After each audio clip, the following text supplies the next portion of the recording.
So you can see the stars, We were never able to see stars from the lunar surface or on the daylight side of the moon.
Look out into deep space away from the sun, it's the darkest black you can imagine.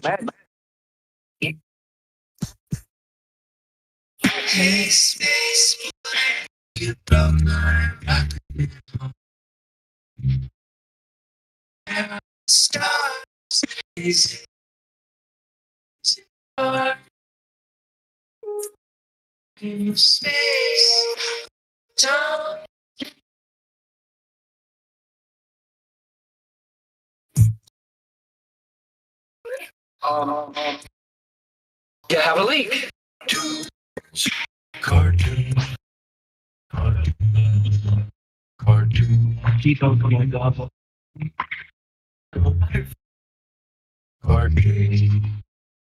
Hard to comprehend.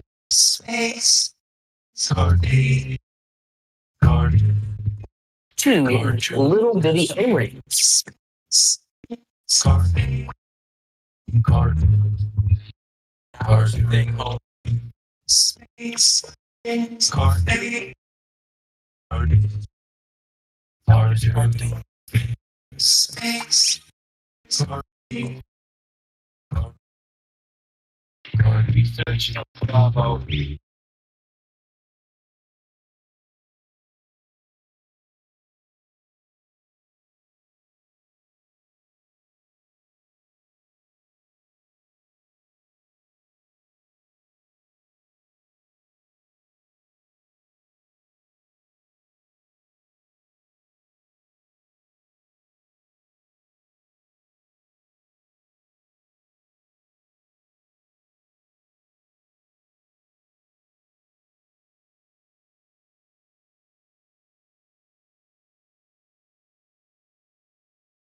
Hello everyone.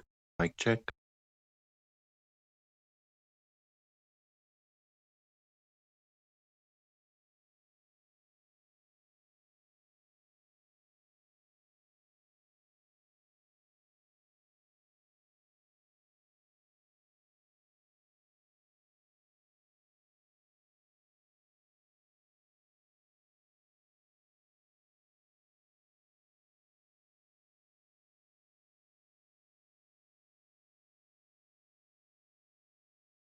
We have some bad news from the Globers.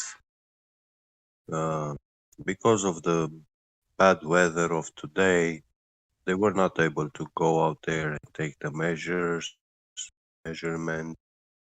It was rainy and all that. Victory again.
Yeah. Hello, Jean. How are you? Hello, Busy? I'm good. How are you? Oh, not bad. I was looking at the video Jean posted.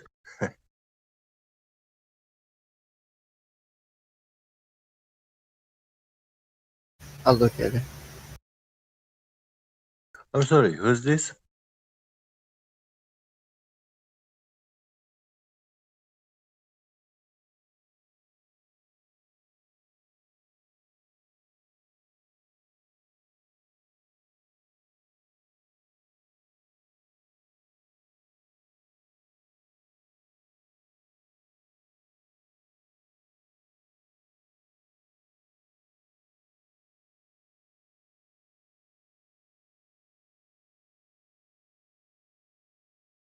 Morning, everybody.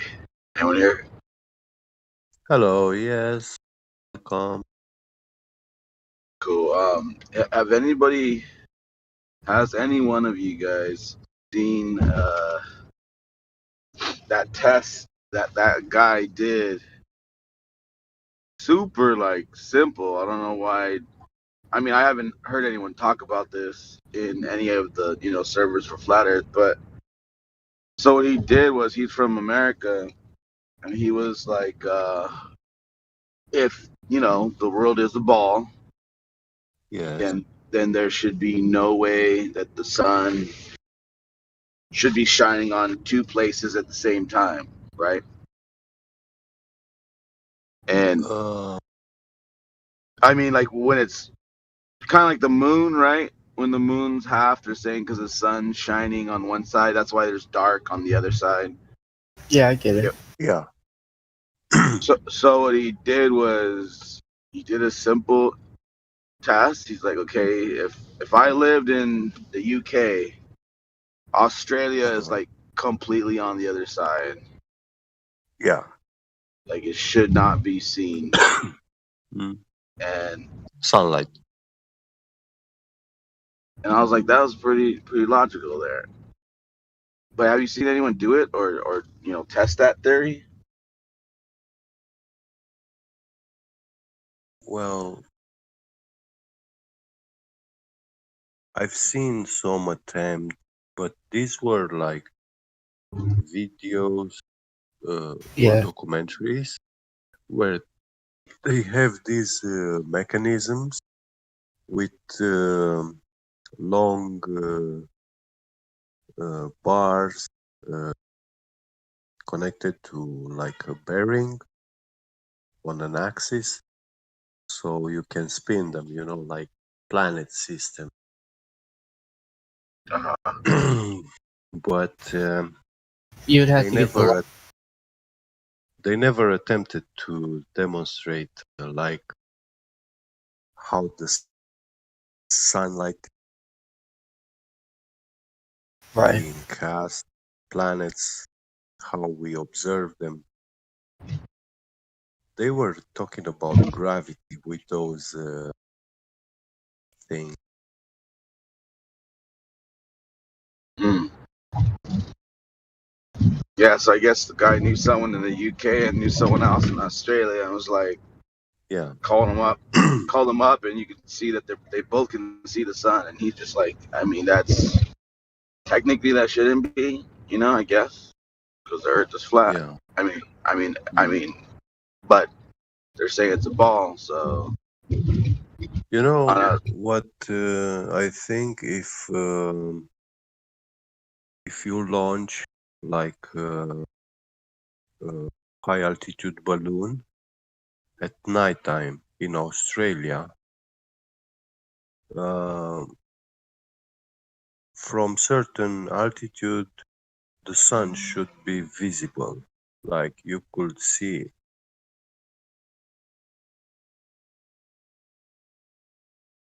You know what I mean? yeah, Yeah, a Yeah. nighttime blue launch. Yeah. Yep. But only from high altitude, you know.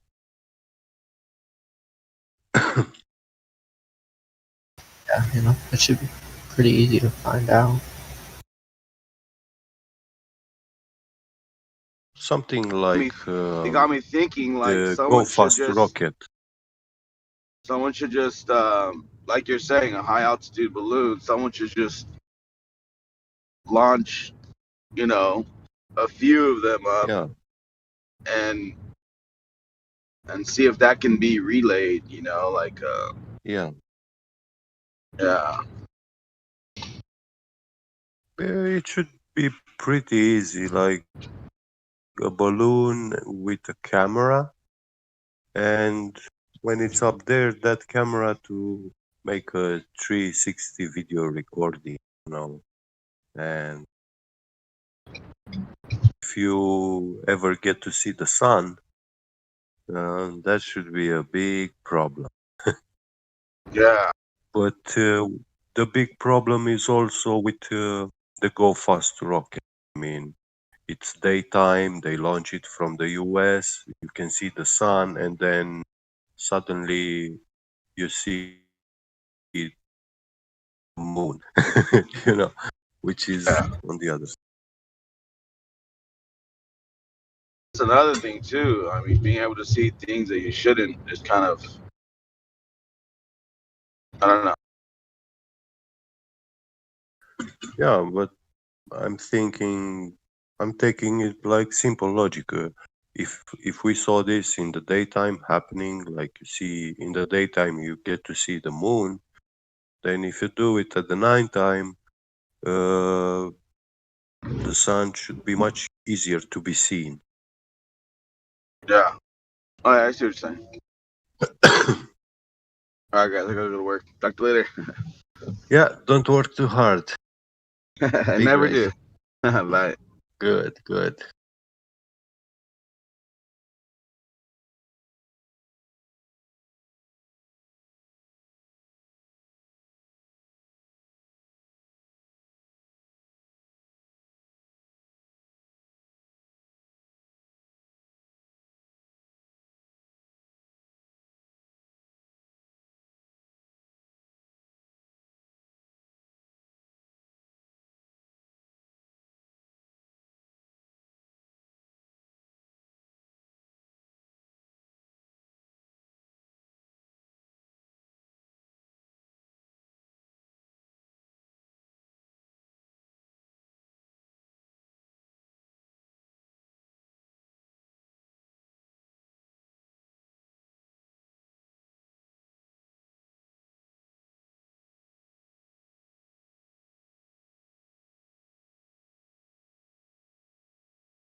Just want to let you know the bad news.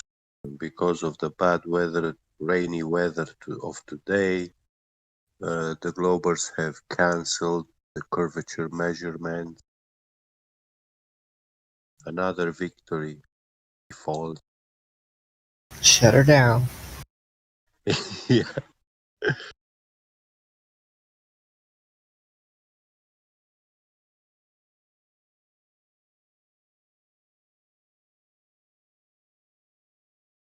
Hopefully they do something in the summer.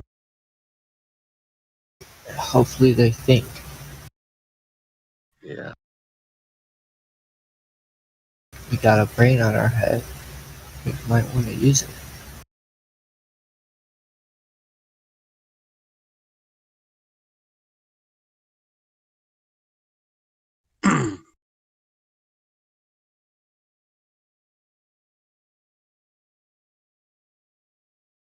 I visited Gem Panda today. Again, there was that Kosho guy with Scott with their Yeah, mathematics. He was telling me like phi squared equals phi plus 1.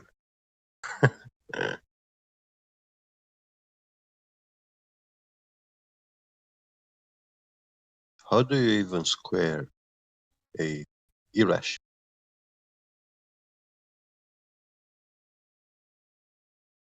Don't know. Yeah.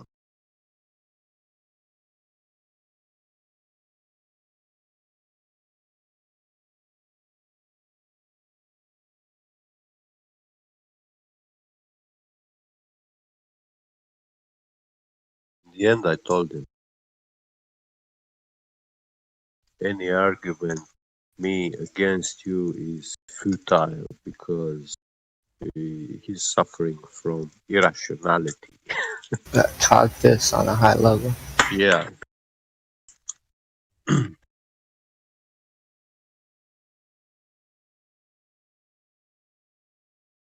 Yeah, it would be nice to for the world to be that simple, like Yeah, yeah. just a spinning ball. Don't cast your pearls You, to the swine. yeah, you wouldn't need anything to explain. Yeah, it's spinning and it's round. Yeah.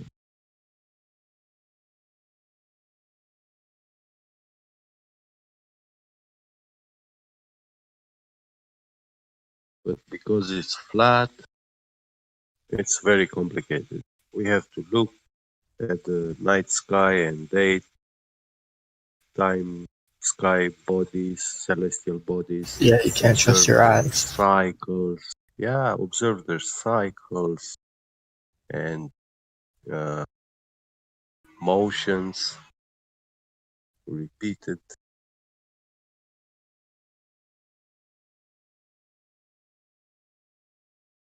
Even the shadows, like moon phases, sun eclipses, moon eclipses, they are not like a body coming in front to the other.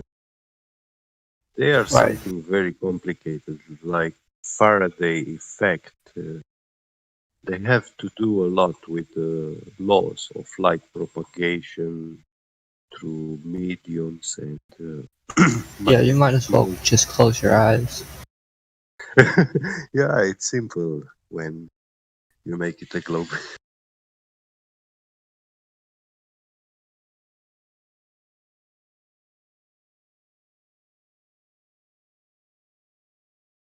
Yeah, I think you can still measure curvature with your eyes closed. So that that still would render Yeah, optics out the door. So yeah. Well, you're right here. When you close your eyes, you can get to see that virtual cyber imaginary world. Yeah. You can even see phi or pi as a number when you close your I yeah, agree on. I'm surprised more blind people haven't figured it out. Yeah.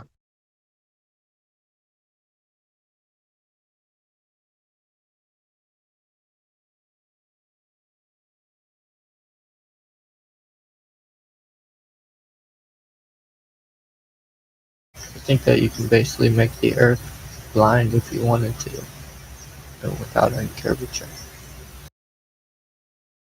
and Yeah. it would be fine.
You know how sometimes you can see the sun and the moon in the sky at the same time? That would be a good day to do a launch. Like a weather balloon launch.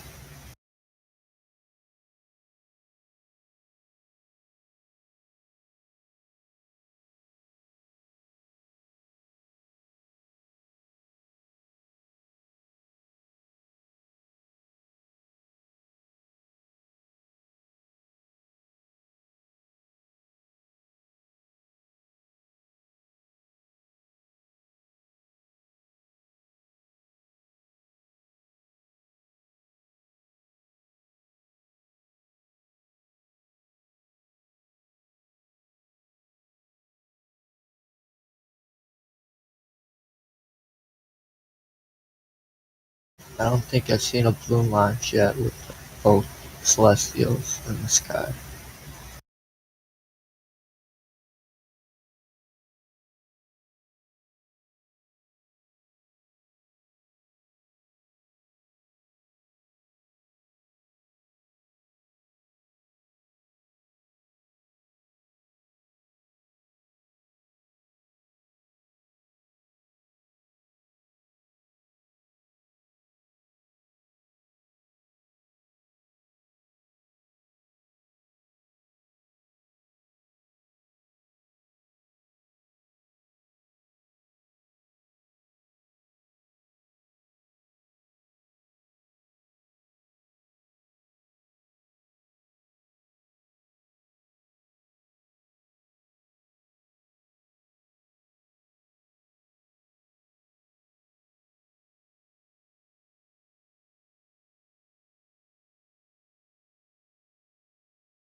Hello, hello, is anyone talking? Hello, hello.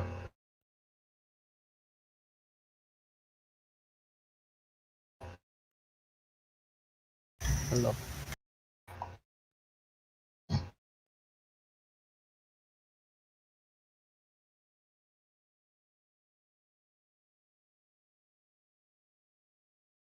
Who's that? I didn't see. Stink. Hello, I think. I see you're in detention, whatever that means. What are you up to here? Nothing.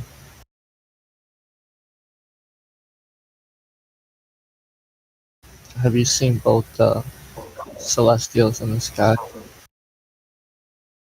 Both the Celestials? What? I don't know what you mean. The sun and the moon. So the sun and the what? The sun and the moon. Have I seen the sun and the moon in the sky? Yeah. What the fuck are you talking? Are you some sort of an idiot or something?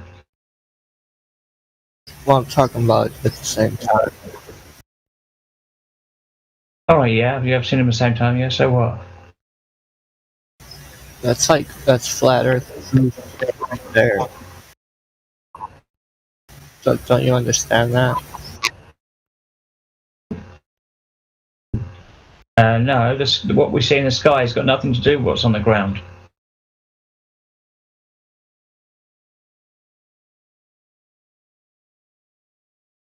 Since when do you look into the sky to see what's going on under your feet?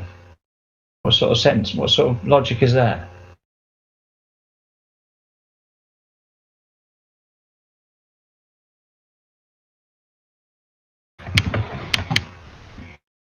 Yeah, have you heard of the impossible eclipse? Somehow, impossible moon eclipse.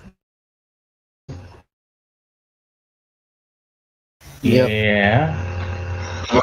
What's that got to do with what's under our feet?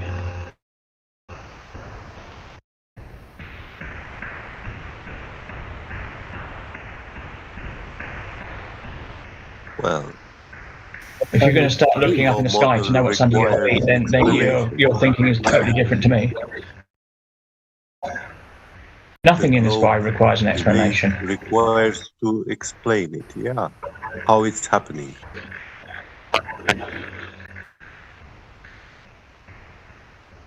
What causes this selenium eclipse? I don't see that's relevant to what's under our feet, really. Well, do you compare it the ground under your feet with the lights in the sky? No, that's what I just said. What goes on up in the sky has got nothing to do with Me what's neither. under our feet. Yeah. Yeah, I was asking this question to the other guy. Oh, okay, my apologies.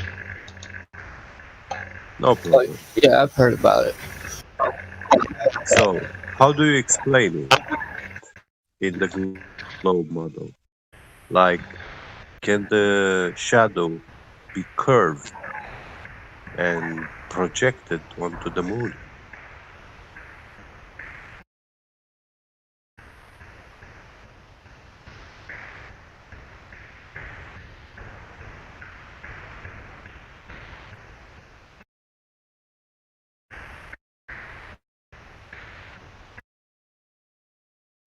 Crickets.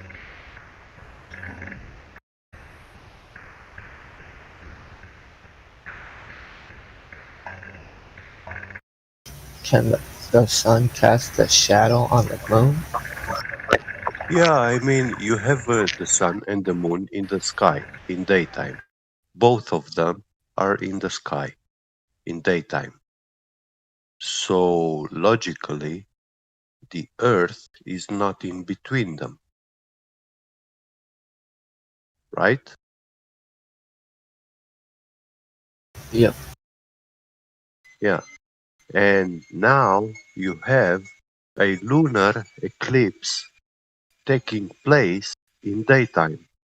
And on top of this, the Earth's shadow should be start covering the moon from bottom towards the top. But it actually, the shadow came from top to bottom, like Yeah. in reverse. Yeah, that's pretty cool. So, always just pretty cool. But how does the globe model explains it? What causes the selenium eclipse?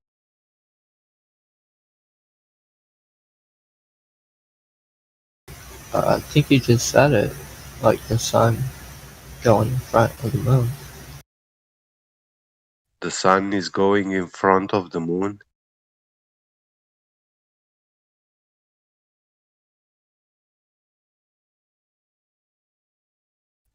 Don't know.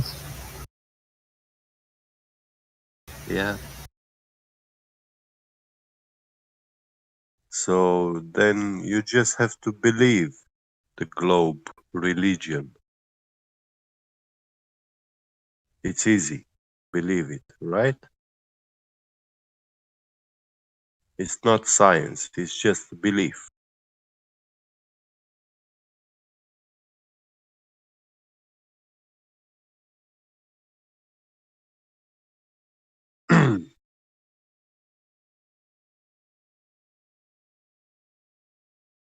Yeah. Yeah, it's a pretty cool Thank you. shadow though.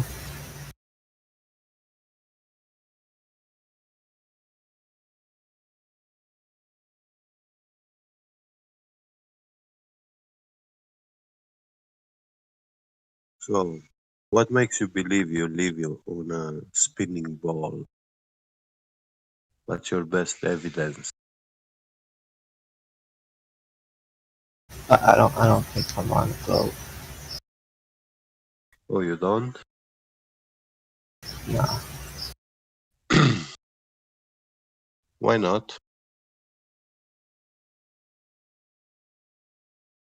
Because I wised up. I'm sorry? Because I wised up.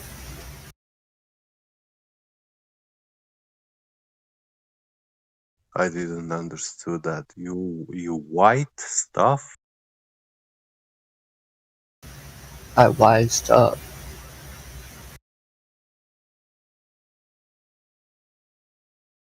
Yeah, I'm not English native, so I'm pretty poor with accents.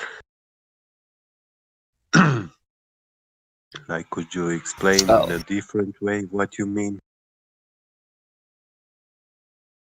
like in America, I caught on to Yeah. the whole the low lie. So I I'm able to Oh, see that. yeah. So you came across this subject on internet. It was quite a movement, and you saw the flat Earth community, right? Yeah. Yeah. How long ago? Oh, like 2013. Oh, that's quite a lot. You must be an old flat earther.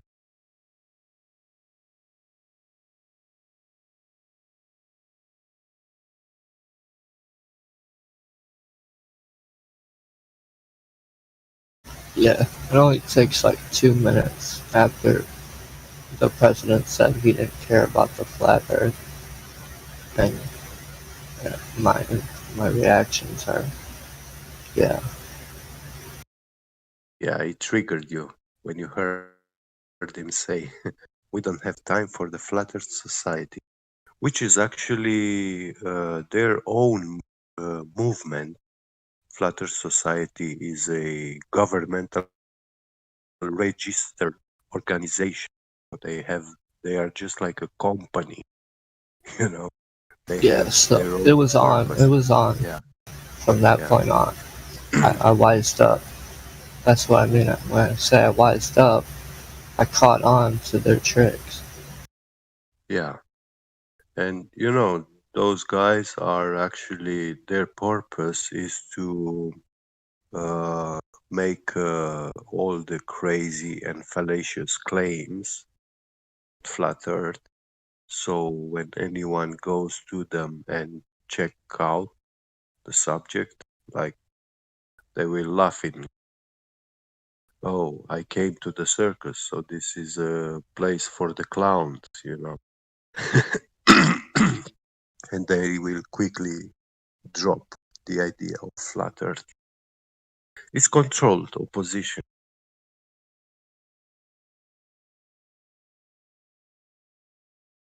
Yep. Did you watch that video I sent you? No, but I'm gonna check it out. Yeah, give me a minute. All right.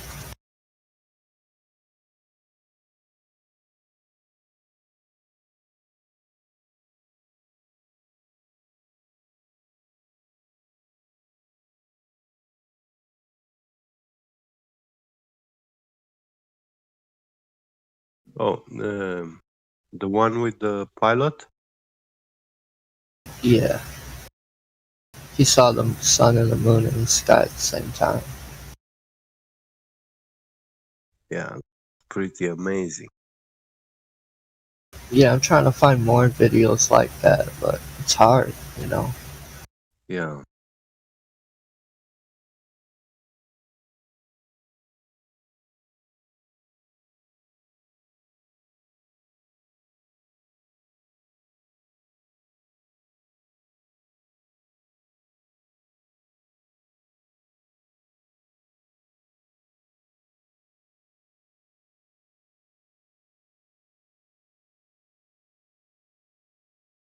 On a flat plane, on a flat stationary plane, it's pretty cool, though, you know. You have to admit. True. Yeah, there you go. Even when you fly by plane, you can see even the cloud conform the shape of the world flat.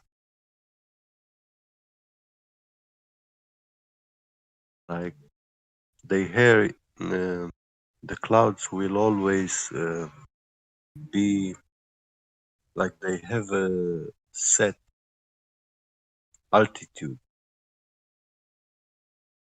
where they will just float.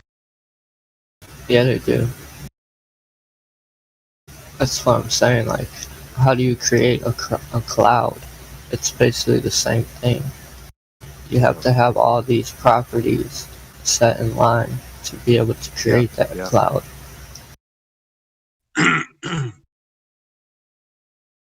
I was looking at this liquid helium experiments and stuff. This liquid has all these super magic properties: frictionless flow, zero capillary. Well, let's see. We got Like, liquid water, and we got salt water, and we got like metal liquid. So yeah, maybe yeah. try burning those. But you see, when you create like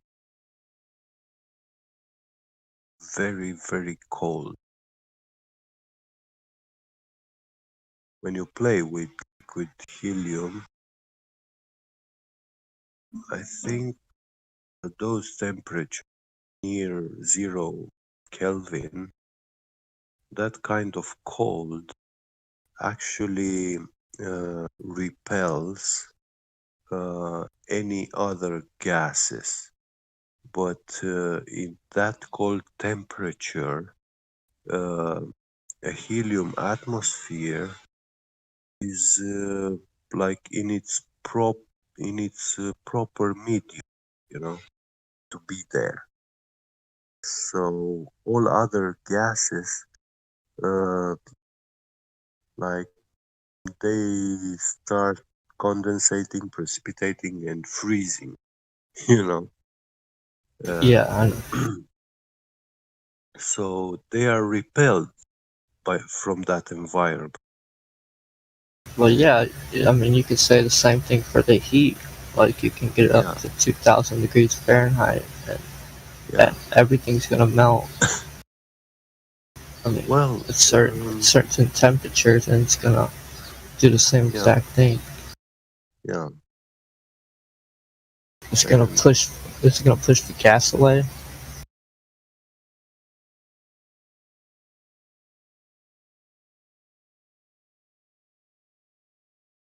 I just accept that kind of view. I mean, the Bible description. Yeah, that's waters above and waters below.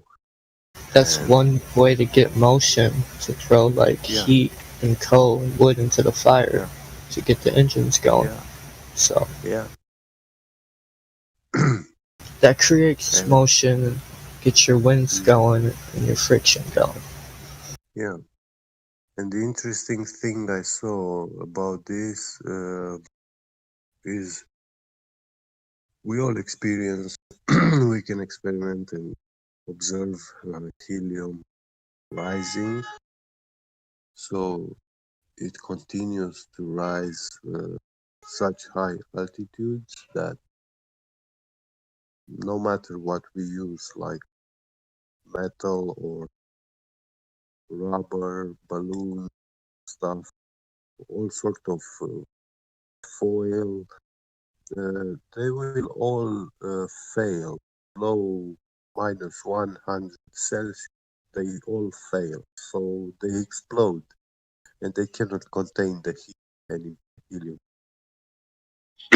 So it continues to rise upwards, where the temperature drops so much below that it starts condensating and raining upwards into the helium sea. The sky.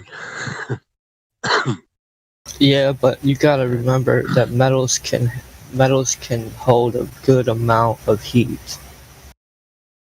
Yeah, I do, but for example, yeah, oxygen has a metallic state. Like I know I learned in school that oxygen is just a gas and it's not a metal. But in 1990s, with experiments, they found out that oxygen has a metallic state at very cold temperatures or very high pressure.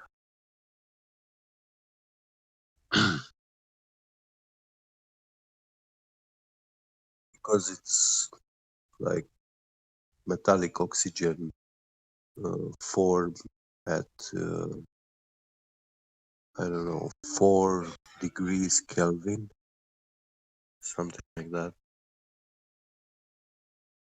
Well, yeah. You're basically saying like all the oxygen is ether. Yeah, I think that makes like a super metal because they say that it is a superconductor metal. It has this property.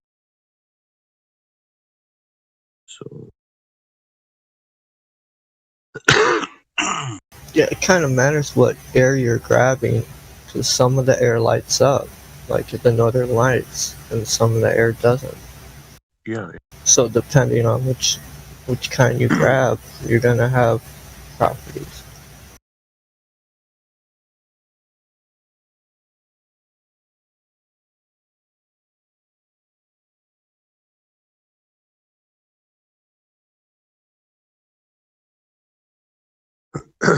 yeah, we'll see this world like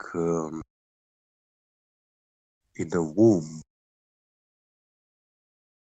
and we are all surrounded by this ocean of helium.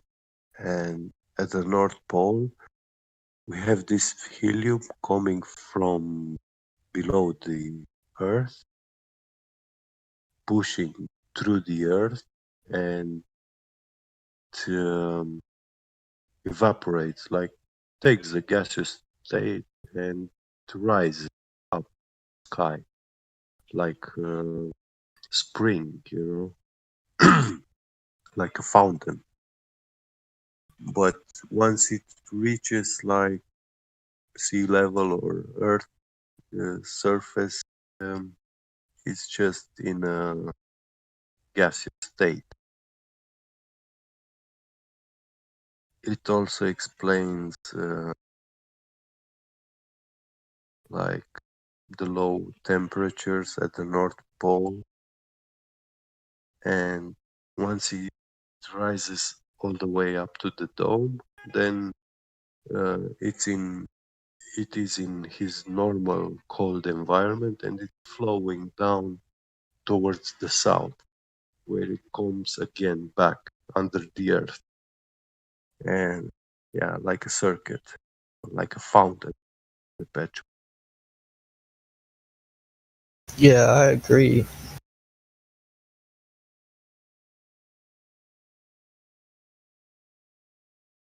Have you ever heard about or thought about trying to make like an ether compass to detect this magnetic air?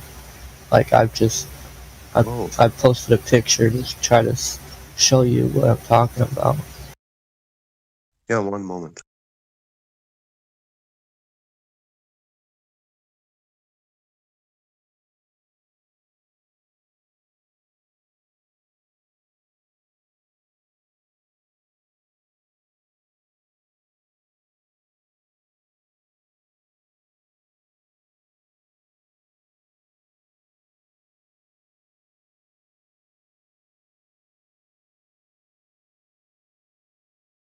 Or like yeah, like trying to make some sort of compass to determine which spot on the earth has the stronger magnetic field in the air than the other Uh, spots. that's like a 3D compass, right? Yeah, it's a 3D ether compass. Yeah, it shows you like the direction, like a normal compass, which direction is the north, but then also like up and down.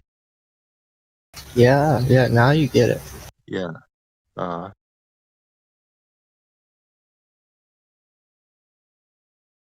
yeah. I thought about this like when I was looking at this with helium. It made me think Yeah, definitely about the into magnetic compasses pole. and magnetics. Yeah, get into redesigning compasses and magnetics. Just 411 for you.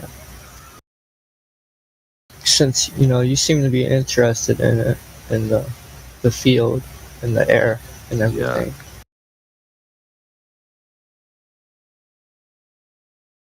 the Chinese are interested too. Oh yeah, you have a brain. We should use them. I think. How else can they take over? Yeah, God gave me a brain. I might as well use it. Yeah,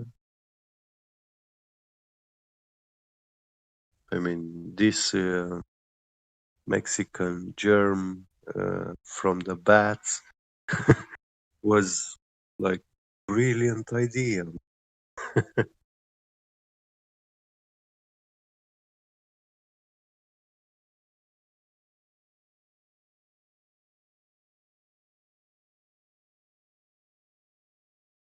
They crushed so many businesses in Europe, small size and medium size businesses.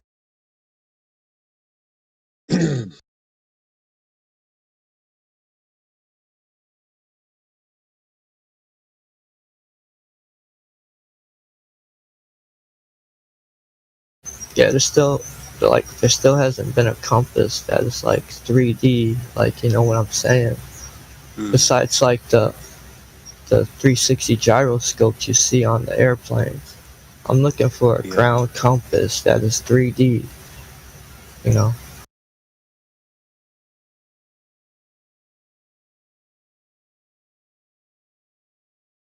So I'm definitely into that and redesigning everything again. So if you're interested, just hit me up. yeah, sure. When I find something, I show you. I keep in mind. I don't know. Are we friends? Let me add you.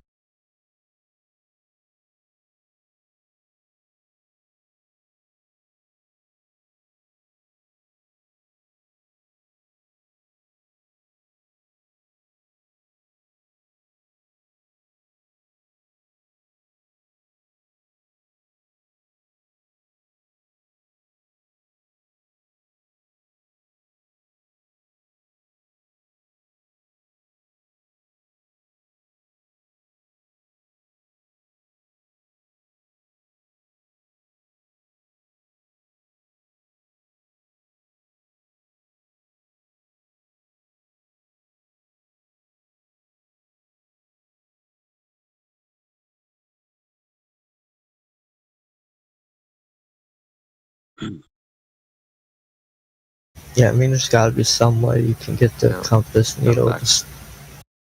Yeah, there's got to be some way you can get the compass needles to stick up.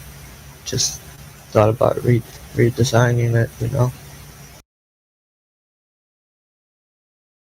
Yeah, I was thinking something like a well-balanced needle or something like a no, not U shape, but you know, it has, I mean, a needle and in the middle of it to have a small bulge, something like where you hang it, and it must be like very well balanced, you know.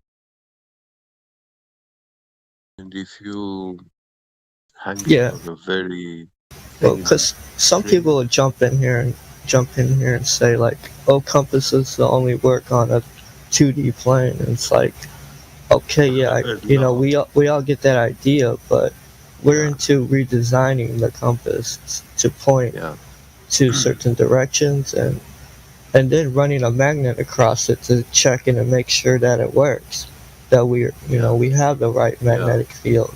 So if they know what we're talking about, then good. If they don't know what yeah. we're talking about, then they're lost. Mm.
So did you see the sun and the moon in the same sky in the video?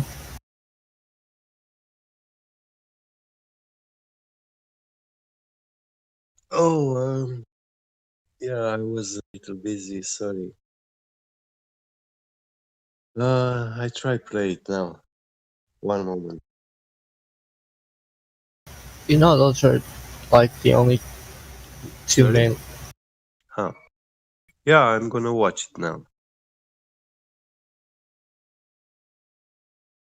Yeah, I know, my bad. I was just thinking about like if the lights went out, we wouldn't have like it'd be dark as hell.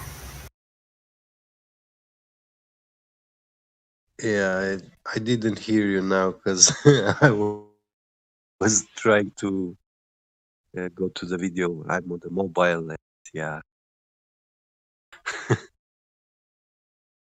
I can't hear when I look on it.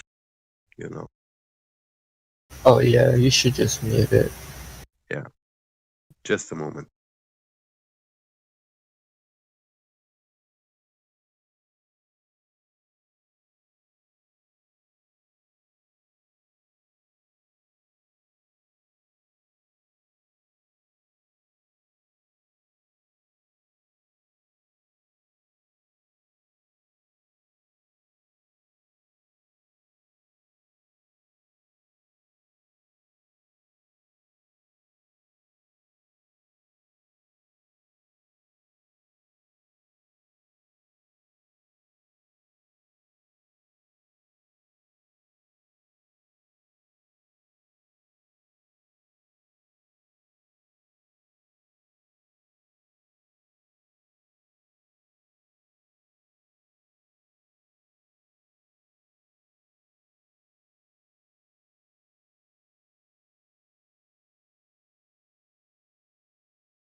Mic check.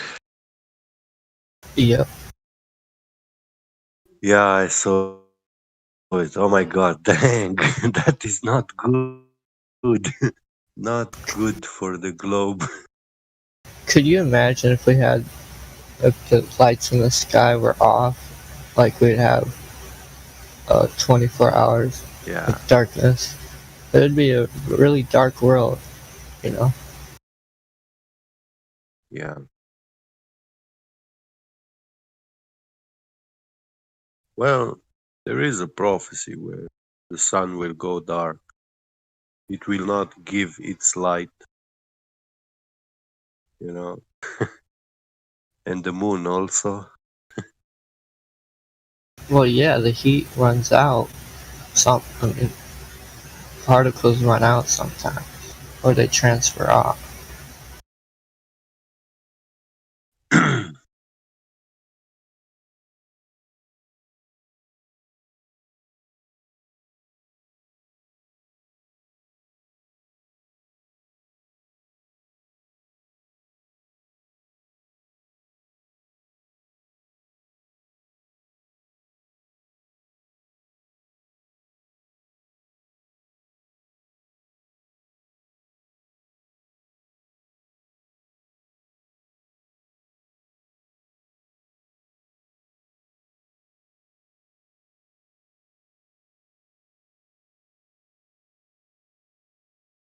just like every day, that sun hitting you that's energy that's hitting you and the earth every day.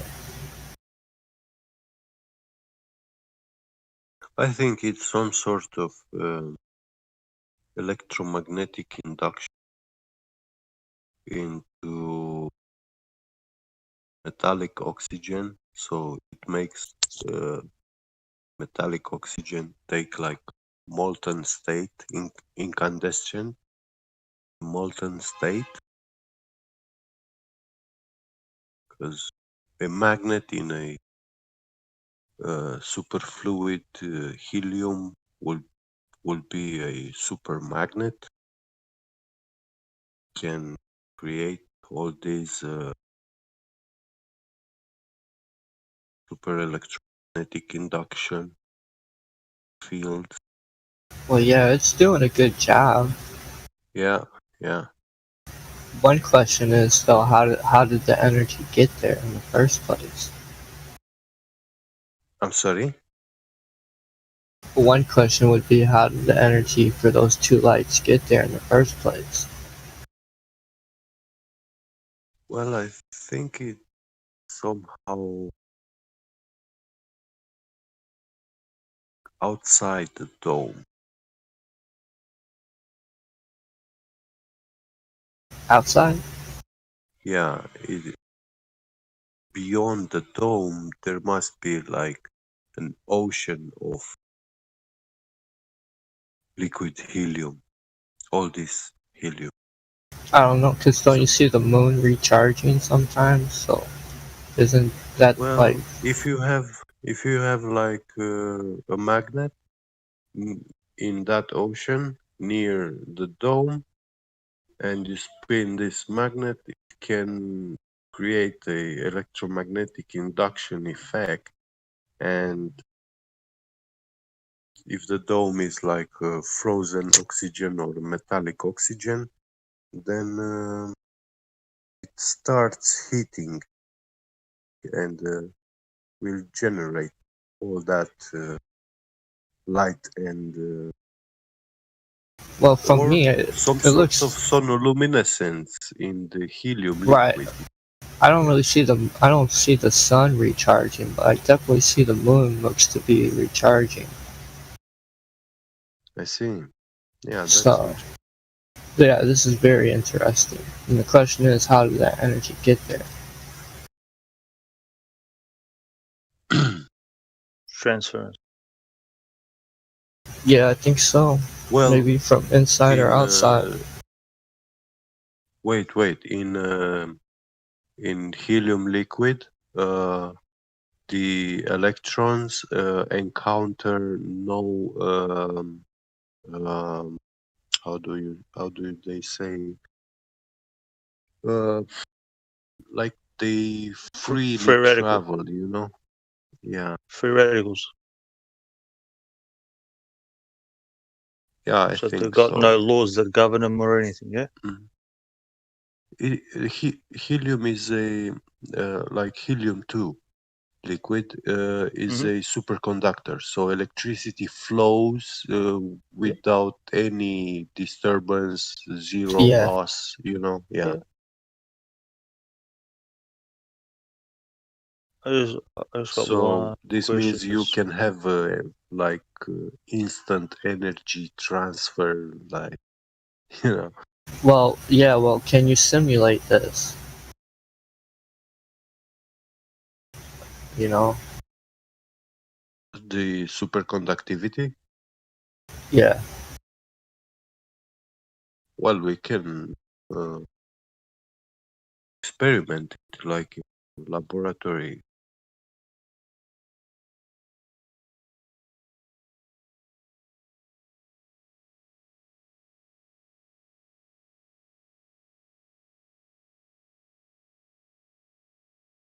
Superconductivity has been Yeah, maybe on a small scale.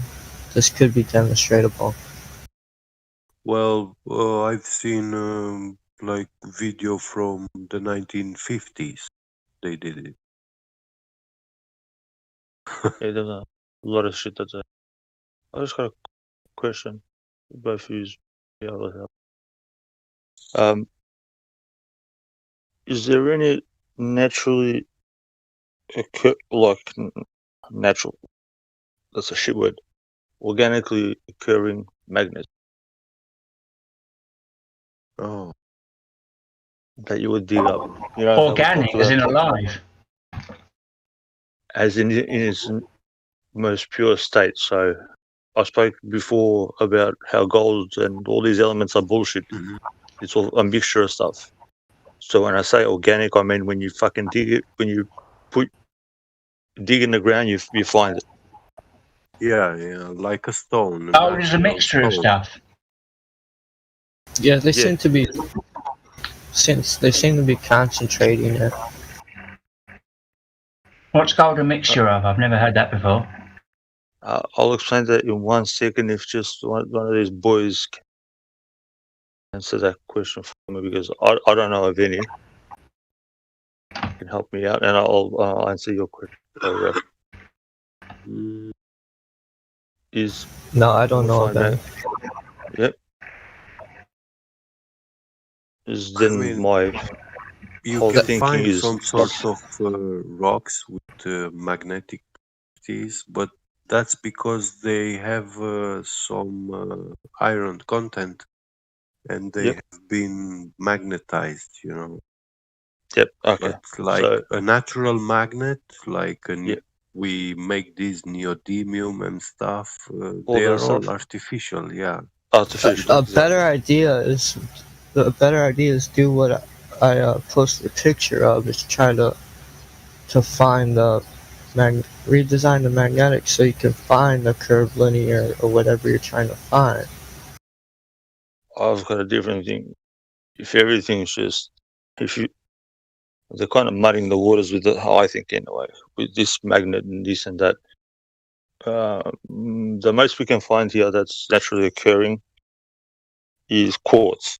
That's the only thing that keeps and stores energy and doesn't dissipate when Yeah. energy put in. So if you have in the middle somewhere on this plane, massive piece of quartz, because there is things that are made of quartz, just they don't tell you. Public doesn't know. And but if you have this piece that's Yeah, I see what you're or is saying. you know what I mean, or is generating, emanating, it's kind of going, taking, receiving, and at some parts of the year and after decades, there's other factors involved, and hence you might see your aurora borealis. That's when electricity meets electricity, where we codify these things, call them AC/DC, whether they hit or something that's faster hits something that's slower, or two quick things charge up, or Yeah. it's kind of hard to explain in words. You know what I mean? Like we use things in a certain way, and we've made things in a certain way, and we know of certain things. But if this, how put it, if the two things, if the one thing reacts, so just electricity reacts with another electric thing, that's a bit different in one way, but they can let off more. So yeah, more energy from the same thing. Yeah, I will agree. react. You get what? It's kind of hard to explain, but you get my thoughts. So Yeah. wherever it's coming from, if it's the sun, moon, whatever, from and Yeah, it's the same thing I was saying. Like, people usually think that magnets are like linear, but we're trying to find what the magnetic field is curving at here. Yeah, I think it's mostly the magnets are important. I just stuck with them, thinking electricity, kind of, for lack of a better word, is like the boss of this place. And when I say that, I mean how it would run would be like a sine wave, and it will kind of regulate stuff. Chop off the sine wave shorter, faster, interact with other electricity, be stored up, burst out,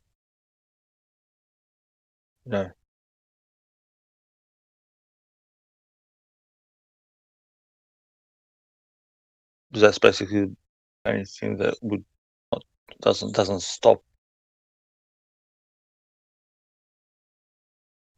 Lightning come from the ground. It can sometimes happen in the middle of the air.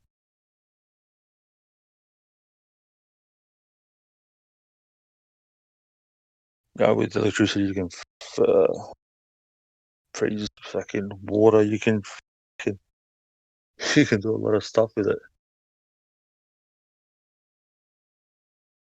The only thing I think in sense, but that's just my real theory. I've been thinking about this for a long time, and I can't get past the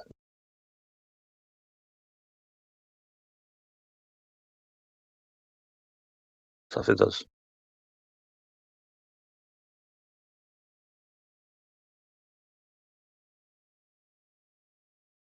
Yeah, it kind of only goes in linear fashion from north to south. Sorry, say that again, bro? The magnet, like a ring magnet, kind of only goes in linear fashion. Unless you redesign the whole compass or whatever, you're usually only going to be measuring in a linear fashion. Yep, exactly. But we have all this energy, and we will codify it as air, and then we codify even lower, the hydrogen, nitrogen, this, that, da. But it's one form of energy interacting with another, whether it's energy that's sitting, waiting to be used, or free flowing, Yeah, I keep thinking about. Whatever, okay. Keep thinking like if you know how you put the ring magnet down and you can put metal pieces on top, or like if you flip the ring magnet around, you can start setting things, metal pieces above it. I think that's exactly how the world works.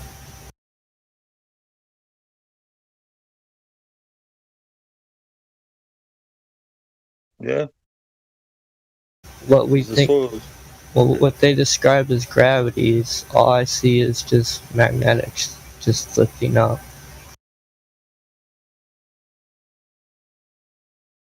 Yeah, because you look at the soil, in the soil you've got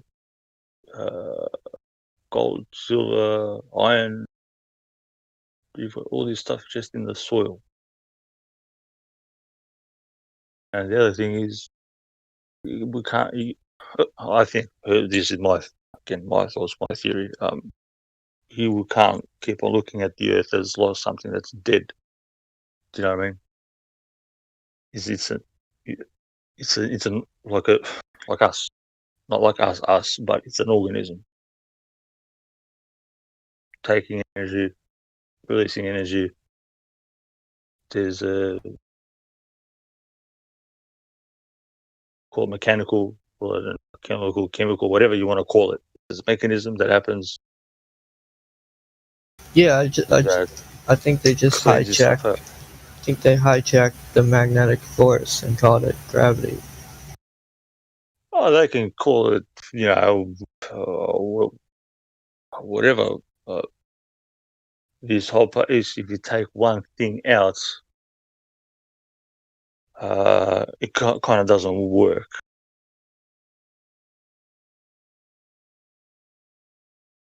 Like you can't take can't even say what light is. We know sun comes up, and for some reason, we see daylight, see all the colors and stuff. but you can't capture any rays of light. If you take out certain key elements that we don't know about elements, that's even a shit word. I don't even like the terminology anymore. It's pissing me off that much. Yeah, I don't like that word either. Because so, it's not even in my, it's not in my book. yeah, and it teaches these kids like, yeah, if you dig in the ground, you find fucking a lump of fucking gold. You won't find any gold unless somebody fucking lost their shit. For the guy that was asking before, just quickly to explain, gold, they dig in the ground. There's special areas, there's veins. They take the stuff out of the veins, put it in fucking massive barrels of crap. It's mixed in with all these other chemicals and whatnot. Then they melt it, purify it, drain the shit out, and then you're left with so-called gold and what.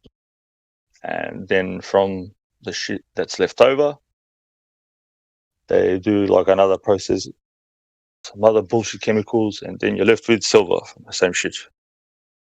And then the rest, again, I don't know if there's little bits and pieces left over, but I think they chuck the rest out.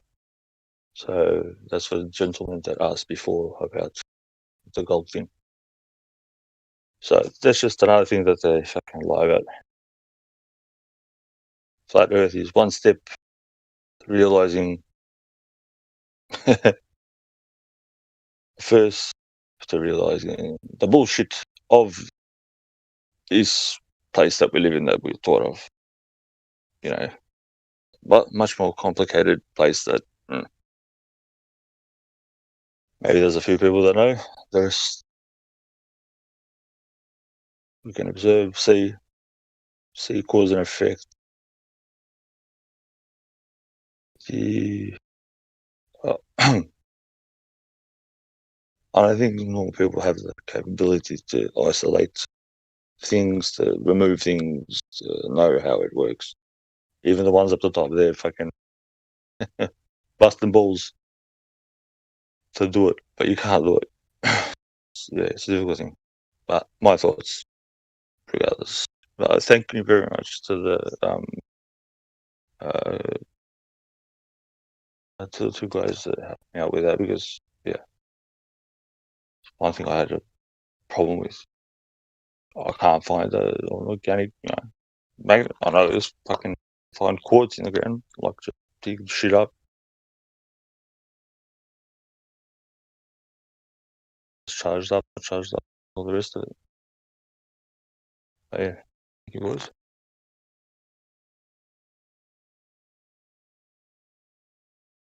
Yeah, that's true. I think the Earth is just like a huge free magnet, anyways.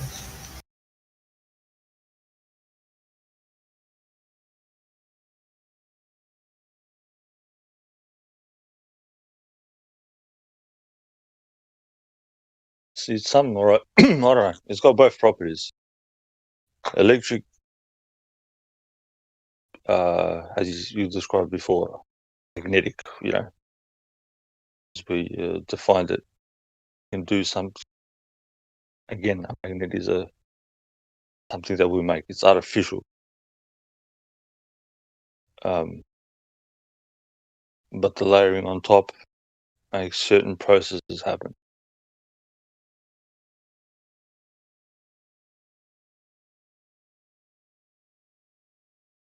To make the energy sort of the way that it goes.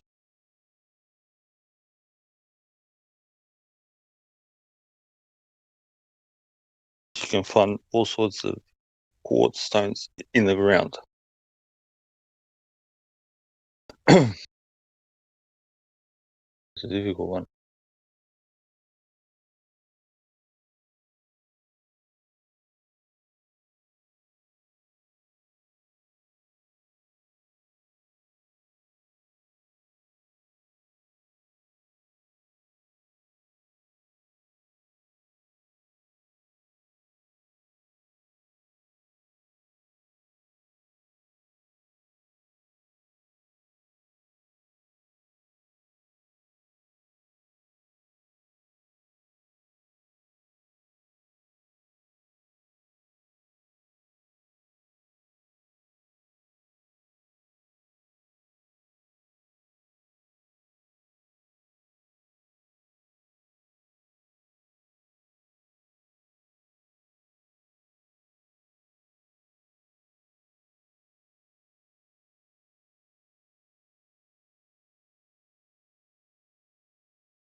Oh, whatever it is. Reckoner, go find me a fucking nugget. The only nugget that you'll find is one that you'll shit out from your ass. Stupid. Okay, now. This is why we have retarded people on earth. Everywhere you dig, mate, you should be fucking finding nuggets of gold, you special child. Yeah, fucking purity, 24 karat. 24. 24 dipstick. Yeah, man, that stuff's good for creating electricity. Yeah, I know, Using but magnets. this guy thinks that you find fucking nuggets of gold in the fucking ground. Like, you're mentally fucking insane, dude. And when you say purity or something, it's 100% pure or whatever. Not 24 fucking karat. What the fuck does that even mean, you fucking idiots? You disabled fucking... Whoa. You're a fucking special kid, mate. Anybody listening? What does that even mean? You give it meaning. It's got no fucking meaning. You guys understand the concept that there's fucking marketing ideas to you? Or you that thick? Fucking moron.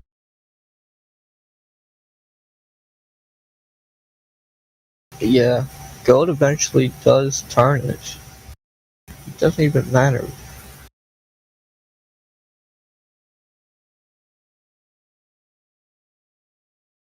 Give me any paper that says that they find gold somewhere. Or do they scan for it and dig for it and only extract shit and mix shit up? Fucking ignoramus. Go do some fucking research.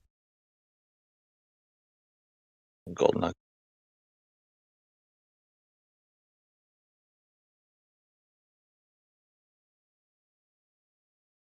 I think like basically everything metal tarnishes from the air elements. There's no getting around that. Yeah, of course, but metal is man-made. Yeah, All metal is man-made. you're right, anything. Chief.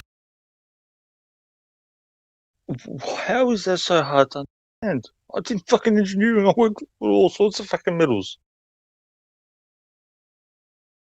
Even in school, that didn't make sense. And I was asking about it, and they were like fucking trying to flog me. You're right. I finished, fucking 3 years early.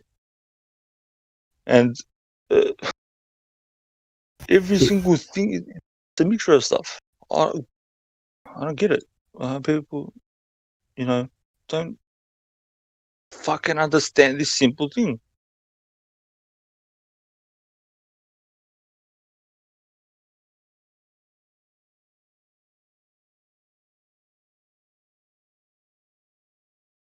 Wow, this guy's mentally retarded. I think gold is fake.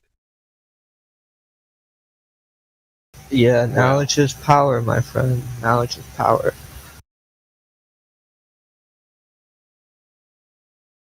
Did I say gold is fake? You fucking... You... Do you see what I mean? See how he interprets a word that I say, that we make it, and he goes, I say that it's fake. See the fucking mental gymnastics of Yeah, the double reason and speak. logic? Yeah, that just goes out of the window. What? It hurts your asshole that you've been lied. Does it hurt your butt? Do you need a fucking tampon? I'll give you a tampon, bro. That's not a problem.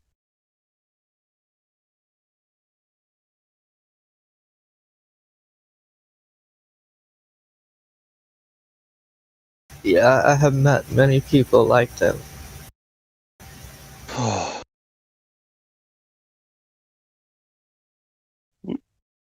Everybody, if we all got out together, started digging, we just found gold nuggets everywhere. Should be massive like gold nuggets, like fucking 100-ton gold nuggets fucking floating around.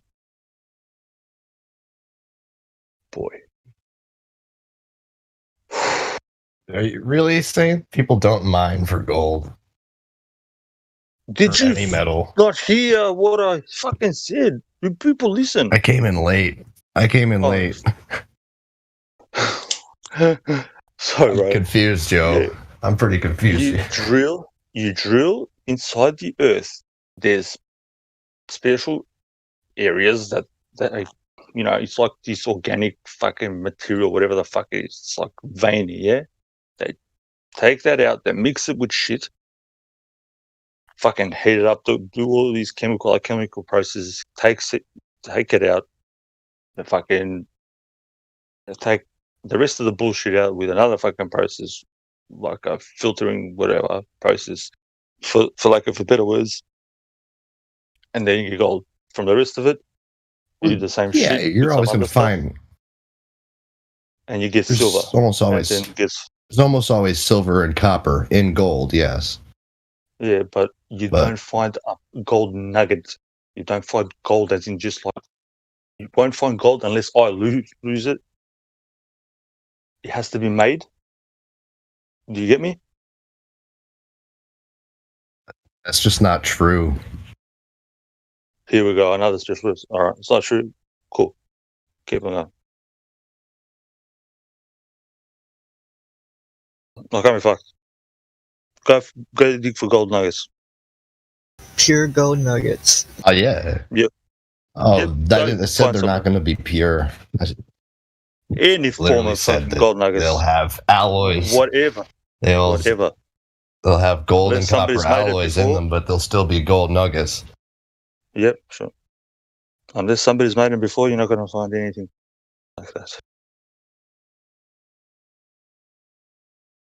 At least we're not saying lava's fake.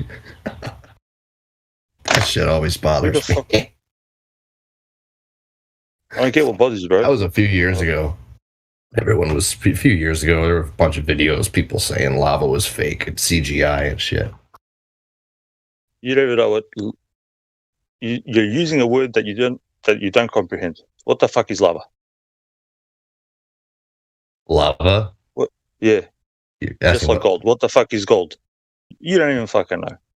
You're You've got talking this fucking semantics. image. No, you're the one fucking talking semantics because you don't know shit. I'm telling you, go fucking dig up some fucking gold, bro. Make yourself rich and shut the fuck up. I'll share it when I find it, bro. Yeah, exactly right. Because you won't fucking find it.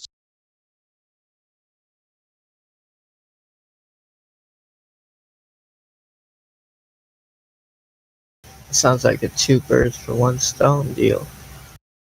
Go find the lava and dig up the gold. Exactly. You'll be the fucking toast of the fucking no, world, bro. I'm talking about a few years ago, people said that all the videos of lava are CGI. What is lava, bro? Please tell me, explain to me. What Yeah, man. We're Do you here. not We're understand? dying to hear Yeah. this one. I want to know, bro, Yeah, because you- I'm stupid you and want you me are to, so like- fucking smart. Yes, explain to me what lava is. Want me to like put it under a Some fucking microscope or dumbass, something? yes, please. It sounded like a two birds for one stone deal. I don't care how you do it, bro. Explain it to me. Under a microscope, with your eyes, whatever. Explain it to me. I'll give you freedom. Freedom. Now It's it's just not- power, Iggs. Now it's just power. I know. It's not CGI. What is it? I'm asking you what I mean, it is, not what it's not. Do you comprehend? Exactly. Do you understand? Fucking hell. What is it? Don't tell me what it's not.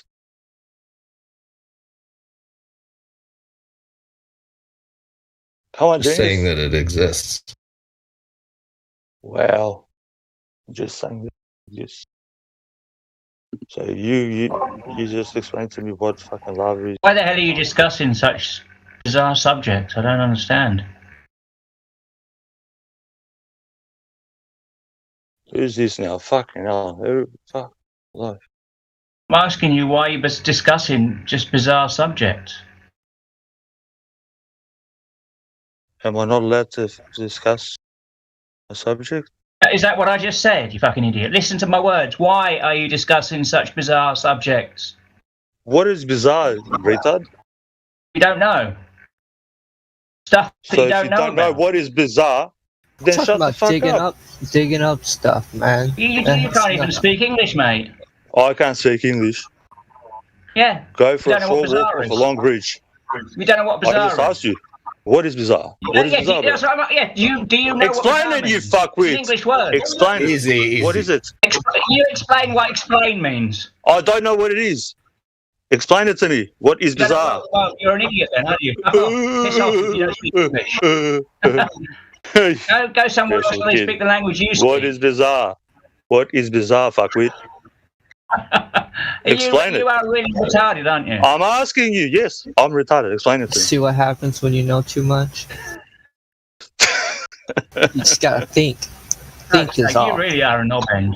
You don't even Yeah. know. You can't even take a simple question. Why are you discussing bizarre subject? This is a flat Earth Discord, mate. We discuss flat Earth, not just a Windows. A Windows made of bananas. I've just shut out a can of Coke. But what's a can of Mate, Coke? Fuck no. You hate. That's you what you're hate it. discussing. Chad, You hate it. take it This- easy. Your butt hurts, bro. Get a tampon, stick it up there, stop Yeah, bleeding. because I've just shut out a can of Coke. What's a can of We Coke? We now? I weren't don't know what a discussing can of Coke nothing is. too crazy, man. We were just talking about digging. You were. You guys know It's the a meaning part of of the life. You don't know what lava is? You never heard of Just help lava? me out. Lava? What What is lava? We were asking. What is That's it? what I mean. What can you discuss with somebody when it's like someone coming on tell a us flat where, Earth discussion saying where what's the the lava Earth? is coming from. Yeah, where's the lava coming from? Where's the gold coming from? Where's everything coming from? I know that the earth Exactly. is flat, you That's bizarre. fuckwit. That's discussing bizarre. Hey, That's what Yeah. bizarre Hey, is. listen, dude, Discussing dude. things that you don't know what they are. Just questioning everything. But what does what mean? What does hello mean? Are you why, fucking mentally? what's this? What's that? You are mentally No, retarded. you're the You're mental mentally one, retarded. mate. You're a fucking complete Yep. spasmo. We're just And talking you should go about fuck digging off back to stuff. wherever you came Yeah. from. Chad, Go Chad, find wait some a gold minute before nuggets. you start swearing. Chad, Oh, fuck you. Go Listen, fuck yourself. listen. Mate, I will break No, your I'm not neck, listening dude, to if you. I fucking. Oh, You won't do anything. You're an absolute imbecile. You haven't got I the will fucking. You fucking ask somebody says to you about lava, Chad, and you say, "Fuck yourself, Chad. cut the shit." I say what I like. Somebody asks you about lava. Shut the you fuck don't Somebody say asks what you about like. lava, Shut and you up, say, "What's dickhead. lava?" This Shut the You say, subject "What's has been lava?" open What here. sort of a person doesn't know what lava is? Chad, Chat, Chad, What person doesn't know what lava? Do you know what lava is? we're allowed to talk about digging stuff. Chad, Who doesn't know what lava this is? subject doesn't know is what- older Get the guess. than Do you you know what are lava in is? here. Do you This know what subject lava in is? here in the flat earth is Do older you know than what you are lava in the is? flat earth community. Do you server. know what lava is? You you know what asked lava the is? question. You give No, the I did not. explanation. Do what Do you know know what what lava water is? is? Do you know Yeah. what water is? You know what water is? Exactly. That's exactly the same What- sort of exactly. question. What are you talking about? What am I talking about? We're always Exactly, talking you about don't know. water in here. Everybody knows what water You're- is in here. We're Water allowed- over long distances lays level and flat. What is Everybody water, bro? knows that, Explain mate. it to me. What is it?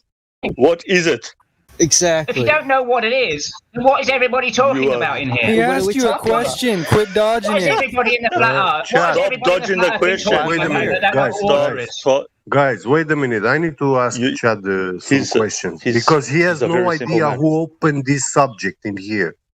Do you have any Doesn't idea matter when who this opened what subject, subject. about gold started Doesn't here matter. in the Flutter Discord? It doesn't matter. Do you It's totally know- You're irrelevant. gonna get Do you muted, know dude. where it started from? What started? What, the Flat Earth Discord? Yeah, here in this server, this topic has been Yeah, I know where the debated Flat not Earth from Discord came from. yesterday. It was, It's I not know debated who the from moderators are. I yesterday. know who the admin are. What about it? What about it? Well, I will tell you. Just be patient. You will tell me. It You will tell. it I will is- tell you. No, I will tell you. Listen. I'm not I will here tell from you. yesterday. I'm I'm just- not I will here tell you. from yesterday. Yeah, No, I will tell you. people I will tell here. you. I'm telling you I that will tell even you. admins have No, I'm talked telling you. about Chad, you gotta this just let him subject speak No, for I'm a telling second. you. Chad, for it sounds years. ridiculous. I'm telling in you. here, Chad, He's just trolling I'm it. telling and you. it's coming Chad. from the Greek mythology. No. How is Oh, gold right. That's made? interesting. I'm Chad, just what let him lava finish. is or what water is. Yes, Chad, No. just let him finish. He's speaking. Can you please? No, let him no, finish? no. You let me finish. Well, Let me You finish. haven't said Who nothing. doesn't know, If you're, who doesn't if know you're what gonna water keep is? You haven't said being nothing. ignorant, Who then doesn't know what water is? Chad, Who please. doesn't know let what him- water is? Chad, Shut the fuck up.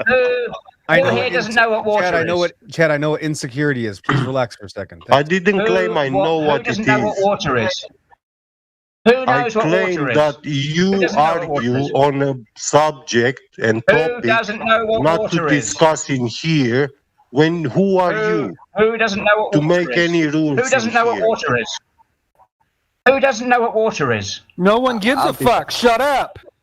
That's not Nobody getting us knows. Nobody anywhere. Just cares what jump water is. into- Well, who doesn't know what lava is then? That's why I'm in here gatekeeping. That's why I'm in here gatekeeping, because I hear people make Who stupid doesn't know claims what and I want lava to is? gatekeep it.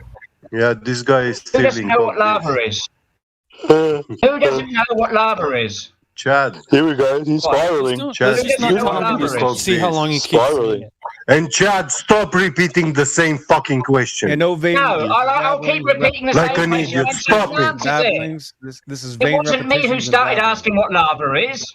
Somebody started talking about what lava was, and someone says, "I Go don't know back, what lava go back is." to reading the flat Earth No, you rules. Yeah, go that's back the to your so-called- fucking Stop being a fucking clown in shit here. about rules bullshit. Hey, Who I You're doesn't brought know a lava what up. fucking lava is? special I brought the fucking lava human. up. Who doesn't And I know what brought lava lava up. is? Listen, Lava's Chad, the Chad, stuff listen. you use to get Yeah. the blood. in Okay, your let's arms listen off to your body. Inca. What? Go on, Inca, go. Thank Inca. you, thank you. You got my name right too. I brought the lava up because to me, saying that gold doesn't exist is like saying all lava is CGI, which is something I've also heard said by fellow flat earthers, and I just call people out on that because that's not true. So I came in Yeah, late and to what the did conversation. IG say to you in I made response? What did IG say to you in response? nothing. He wasn't what did having a real IGZ ask conversation you? with me. It wasn't a real back and forth conversation. What did he ask you? Did he ask you what is? Did he ask you what is lava? Yeah. Sorry. Say that yeah, again? he did. That's Did why I he or didn't not? respond to him. It's all good. I'm IGZ just- asks what is lava. He didn't know what lava was. he's What sort of a playing fucking semantics. It's all retard doesn't good. know what lava is? What sort of a retard doesn't know what lava is? Inca. All right. I'm retarded. Please, can you explain to me what lava is? Yeah, we know that. You don't need to tell us Yep. it is. Shut the fuck Yeah. up. I'm We not already speaking to you, know that, cocksucker. Then answer No, the I don't give a question. shit. Cocksucker, shut up. We already know you're retarded. You're the one who Shut sucks up. cocks. You're the one who's thinking about sucking cocks. Why would you bring it up? You're just thinking about Whoa. sucking cocks, and you're just thinking, "Oh, I'm going to say something else." What a trigger. I love this. Keep on going. I'm just Yeah, going to you're leave it all right, to mate. You don't know what lava is. I know I'm all right. What's lava? This lava? guy's gonna fucking piss me And then you off. said, "What's water?" Then you said, "What's water?" What's water? I don't know what water is. What sort of fucking knobhead doesn't know what water is? Chad. Hey, what? Chad. Hi. Yeah, do you know this what is water the is? show. Chad, we can Yeah, talk do you know about what water something is? else now. All wound up. Just Chad, answer no the vain babbling question. and rap- You know what Chad. water is. The Chad, subject is water and lava. You're acting a little Subject ridiculous is right now. water and lava. Water and lava. Now the or fuck subject off. isn't. Now the subject isn't, Chad. Shut the fuck up Yep. and let him talk. Moving on, Chad. We're No, moving on. water Get some and water, lava. man. Chad, Water I'm and not lava interested is in the talking subject. about. I'm Until not we've interested in completed that. it, we're staying You're on gonna get water and banned, lava Chad, until you're you gonna get banned. nobbins learn It's Chad. the type of what it is. liquid you Chad, you're fuck gonna with. get banned. Bye bye, Can you buddy. please stop? I don't give All a you had fuck. to do was I'll just mute get let him. back in. I don't give a shit. All I mean, you yeah. had to do was mute him. All you- Jenny, I can don't you have the settle power this? to These do it, guys, Jenny. I'm not a these guys moderator, were I'm not asked a that debating stuff, and they said, "I Gentlemen. don't know what water is." Jenny, can you get Try not- control of him? oh my Jenny. God. Jenny, listen. They said they didn't know what water was, and they didn't know what lava was. Are they retarded? Okay, no, they. There is no they. He's turning into. No, shut your mouth. Listen Yeah, to fucking what. he's Listen, answer the spiraling. question, Jenny. Well, Is somebody who hold asks they on. don't know what lava is or what water is? Okay. Doesn't matter. All right. Is somebody who doesn't know what water is retarded? Can you answer that? Is somebody who doesn't know what water is retarded? I think they're. Hey Jenny, can you move? My chat? daughter is I want to tell you something. has Down syndrome, and I really don't appreciate it. Shut the fuck up. Wow. All right, well, you just said it then. Look, Oh, if you're going wow. to come on here and So- debate stuff, Chad, you're being belligerent. you don't know what water is, then Chad, if What? I heard, they don't know, they're just having a discussion saying, I don't know what water is. well, then that person is obviously not being intellectually honest. He's just trying to just mute. And what the should they do? person. What should we do with people who aren't intellectually honest? I haven't got the power to do that. You should mute them. About being dishonest. So off you go. IGZ mute. XO mute. Get Beget mute. Can you mute those people, please? Because they're all intellectually dishonest. Oh, seriously? They don't know what water is. You're gonna make it that I'm gonna be muted for the first time in the server. Jenny made the rules. She said if someone's intellectually dishonest, you mute them. So off you go, Jen. Well, that's you. About you. Intellectually dishonest. I asked you, what do you know about the subject these people were talking about?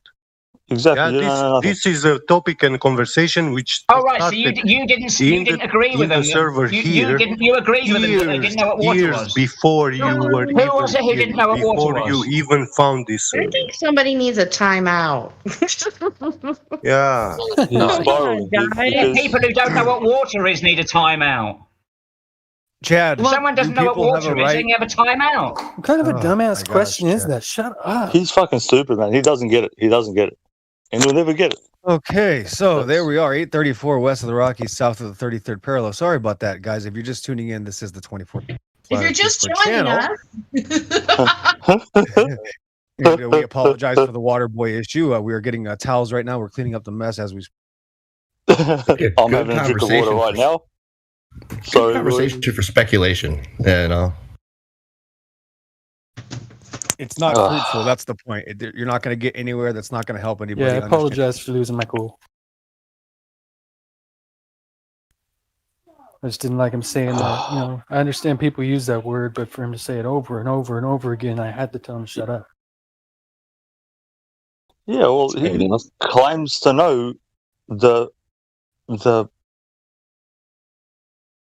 fundamental, pure essence of the property. That's what he's saying that he knows. I can't claim to know that. Telling me that I don't know what it is. It's a liquid. I drink it. Yeah. More than that, what? H2O? A concept that somebody's given me. A codified concept. Yeah, I can repeat that. Chemistry. I don't know. you know, like he doesn't get what I'm trying to say. The people that I was having the conversation with, they knew. Just comes on, you know, somebody that thinks that, you know, you just, I don't know, you get like 100-ton piece of iron from the ground, just like that. You just find it. That to me is intellectually dishonest. Who's to say you can't? Hey, really?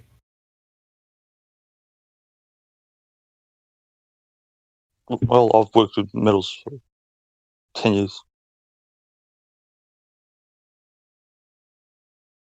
So a more productive way to speak about water would be to use a demonstration of it, specifically over the ocean. That's my favorite method. And so I went ahead and added a link to a video that I took a little while ago, and we can see the sun above the Pacific Ocean from about 7 miles high, which is roughly 40,000 feet. And there you have the sun above the water. Again, the Pacific Ocean, largest body of water that I could find at the time. And there we have the reflection of the sun right on top of the water, mirroring the sun perfectly, which proves that the water has to be a flat surface for that reflection to work like that. So that would be a nice way to productively speak about water. Thanks, guys. Beautiful. 70% water. Some of it's salty, some of it's not.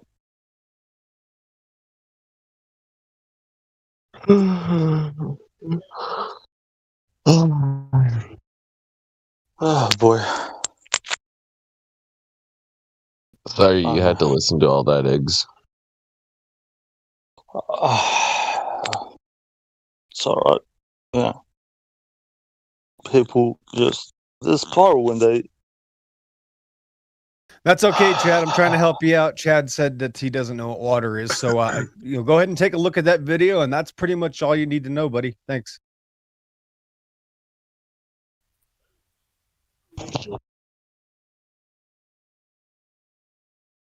Demonstrations are very powerful. And a picture speaks I'm 1,000 drinking some words. liquid. I'm drinking some liquid right now, so. Well, you have to know what it is. If you don't know what it is, you can't drink it. Here we go. Hey, really quick, I do have a question. Like, Ryan, like I totally get where you're coming from. Sometimes for me it slips out. I definitely don't say No, it it like, doesn't. Don't get me wrong. I'm sorry to interrupt. It doesn't bother me. I understand it's just a term that people use. I use it sometimes. But when someone's just sitting there saying it over and over again, she's sitting on my lap. Yeah, it gets a little overwhelming, and I apologize. No, you got nothing Yeah. to apologize for because that guy is just mumbling stuff and he thinks he knows something about something that he really doesn't know about. No, I wasn't. I don't want you to apologize at all, man. I'm just trying to make sure that I understand your point of view, so that for future references, it's stuff like this that I like to know about people. So for future references, like I don't. If it were my kid, I would have done the same thing, But then again, like I like to name call people. Like I call freaking IGZ an autist all the time, just because he's fucking weird. But if that's not like comfortable around you, then I wouldn't say that, No, not at all. It's not so much an issue. It's just like I said, the repetition of it got to me. Just I snapped a little bit. Yeah, like me and Ryan have jokes and stuff. We say stuff, whatever. But when somebody like that is really intellectually dishonest about stuff, that's what gets him because I think Ryan has a form of respect for me and what I say, that I don't talk rubbish, that it's deeper than that. What the stuff is. Yeah, it's a liquid, it's water. Apparently it's H2O because that's what they codify it as. It's like saying, electrons and da-da-da, and you split it and there's nothing, but there's something. And it's a circle. It's a shape. They actually know the shape of this fucking thing. By no means do I want anyone to think I was saying anybody needs to change their language. Believe me, like I said, I use it sometimes myself, and Okay, maybe you're talking about like when it gets personal, then like when somebody is like, you know what I mean, like when they're like kind of being more what's the word for it, man? Like when they're borderline trying to mean it, you know what I mean? Yeah, that's my bad. I know better than to let shit get under my skin like that. Been in here for long enough. Nah, you're fine, bro. You're fine. It definitely wasn't you. Like I said, I probably would have done the same shit.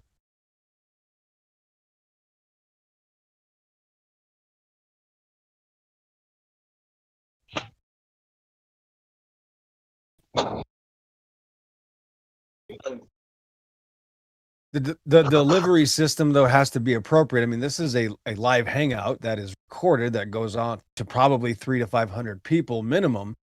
It doesn't really matter if you're a really smart person, but you start convulsing, repeating the same ridiculous question over and over again.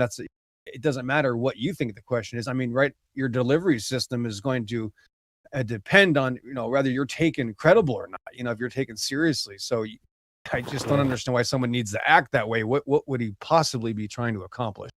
Nothing.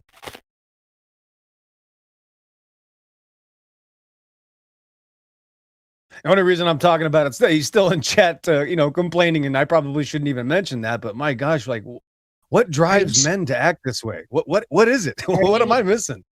Are you stirring the pot, sir? No, it's not. He's asking a valid. He's asking a valid question because. Yeah. Listen, I think at that point, stir the pot. It's kind of like when you get to that point of where it was at earlier, you just have to really just disengage because it's not going to go anywhere.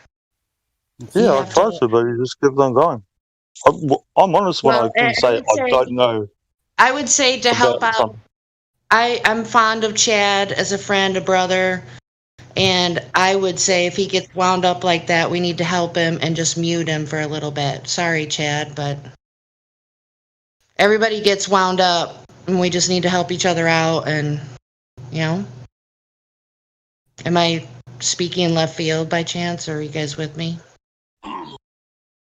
No, you're right. As I said, like I know. But I can see where he was. Sorry, I could see where he was insulted. Somewhat, it's like, seriously, how am I supposed to have a conversation with you? So I get Well, the conversation wasn't with him. He was not in the conversation. That's first and foremost. He jumped in like a joker in poker card. I just think it's difficult for everybody to realize in the moment that they need to stop and disengage. Yeah, I would like to help clear this out. Please.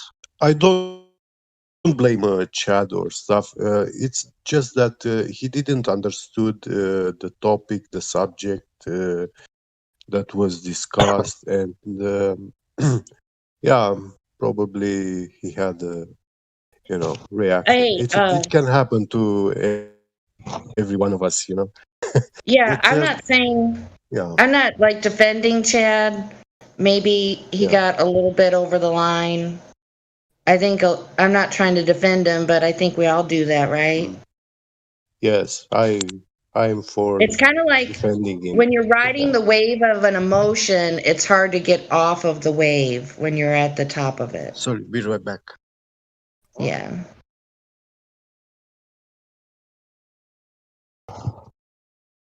Is the Chad still here? Doesn't look like it. I should message him.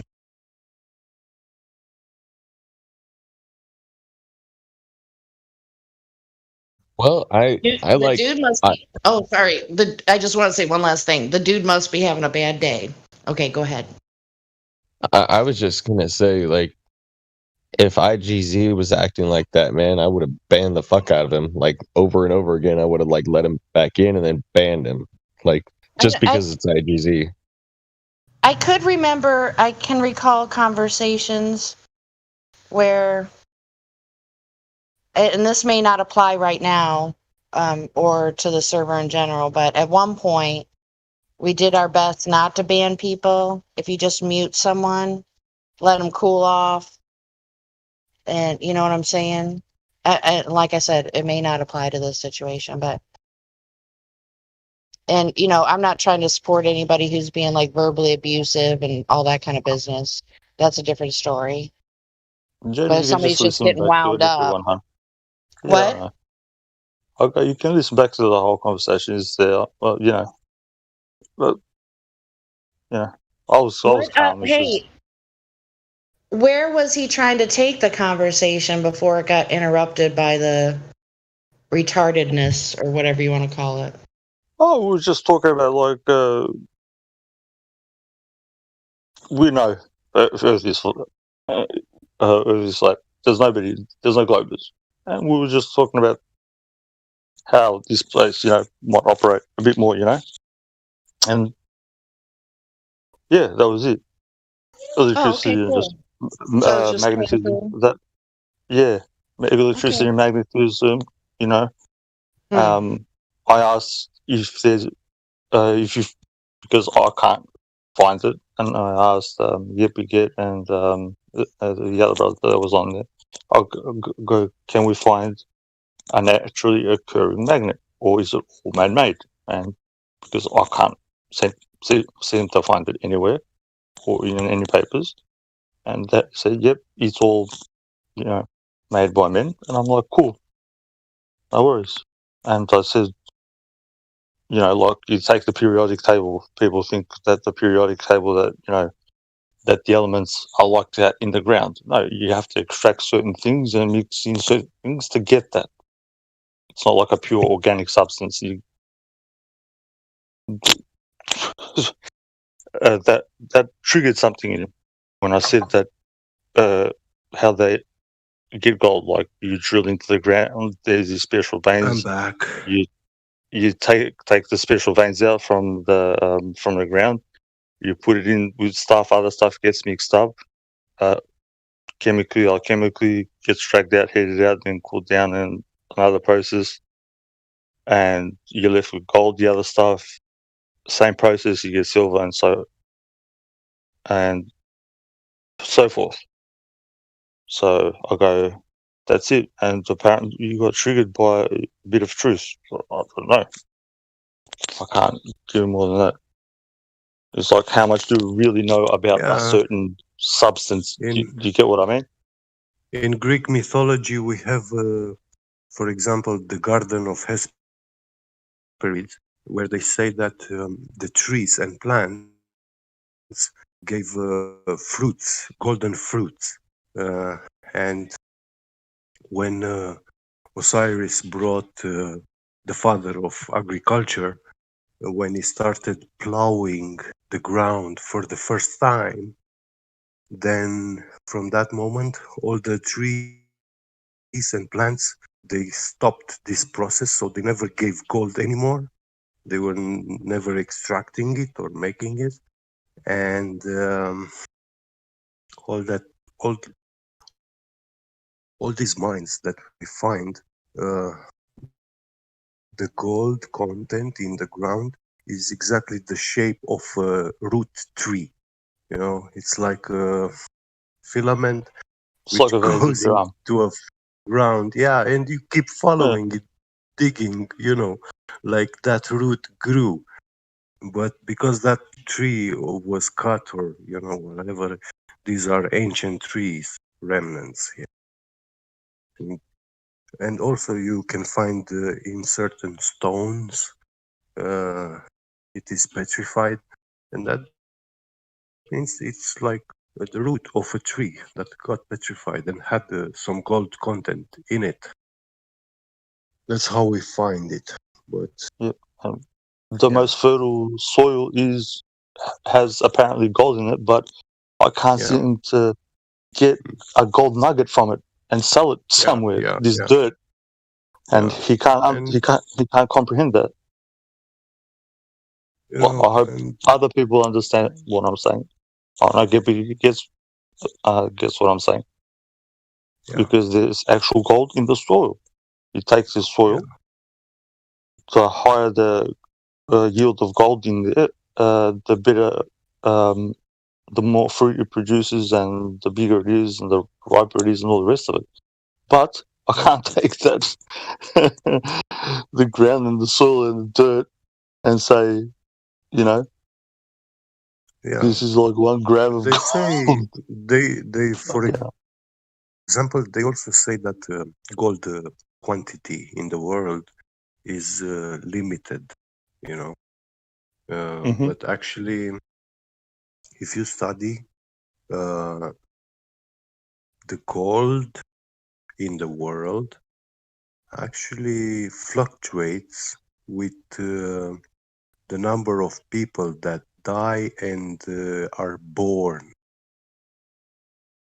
Yeah, heaps of these it's stored as well. fluctuations, they have like a common relation, you know, like a connection. Yeah, just like, you know about like with the do with how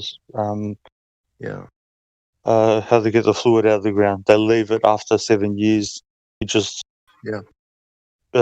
comes back for some reason. Yeah. You know. Yeah. It comes back. They do this in Russia. They admit it. I learned in school over 20 years ago. I don't know what they teach here or wherever. Same with even the wells. It's just like the wells. You know, you dig a well in your garden. 10 years you get water out of it, and then 3 years you'll find no water in that well. It's gonna be dry, you know, and then it comes back. Back, yeah. So you know what I mean. This is what I'm trying to say. That obviously I drink fucking water. I'm fucking, you know, more than 70% water. This is a mental state that we're in, you know. Like, I don't know what. Yeah. But there is a deeper thing is that we don't know a lot of processes, how it happens, and what it happens. And we're talking about it. There's no globes. Just remember when that guy said, "Why don't we put something else in the ocean instead of water?" Remember that the French guy, get.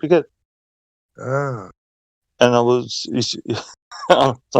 said to him, "No, we can't use water," and tried to use sand to explain water. Remember? He came on after. No, He was here for like, no, I'm not sure I caught that or I was here. yeah, you were here, bro. The French guy. He kept on fucking. What was his name? Today? No. A while ago. Not. He was from France. What did he say about the water? I was getting him to concede that water finds its level. Yeah. Yeah. And he's like, "Why are you saying water? Water?" I go, "Because the place that we live in is 70% water." You know. Yes. And he goes, "Why don't we put? We can. Why don't we use another liquid? A liquid is a liquid." I go, "No." I go, "Some are denser, some, are thinner. Yeah.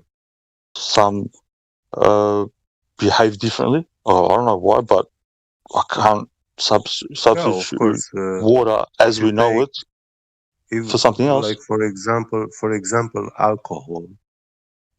When you make alcohol, like no two bottles are like chemically identical, and Exactly. the alcohol molecule actually, there are like millions and millions of variations of that molecule, which is alcohol, and some of it is good, like you can drink it, it's safe, but some of them are poisonous. Yep. Yeah.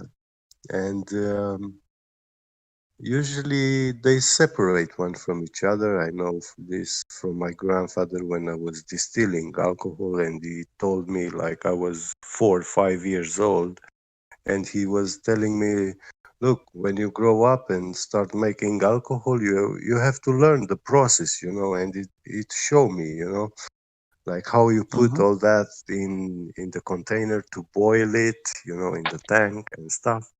And then he said, "Look, now the alcohol starts condensating and will start pouring here, but this first alcohol which is pouring is not good for drinking. And alcohol, like ethylic or methylic, looks the same. You cannot tell which one is which, not even by the taste, And he told me, "Look, you just have to take a glass, take a little bit alcohol and throw it in the fire and watch the flame. If it's a red flame, that's methylic, I think, and it's not good for drinking.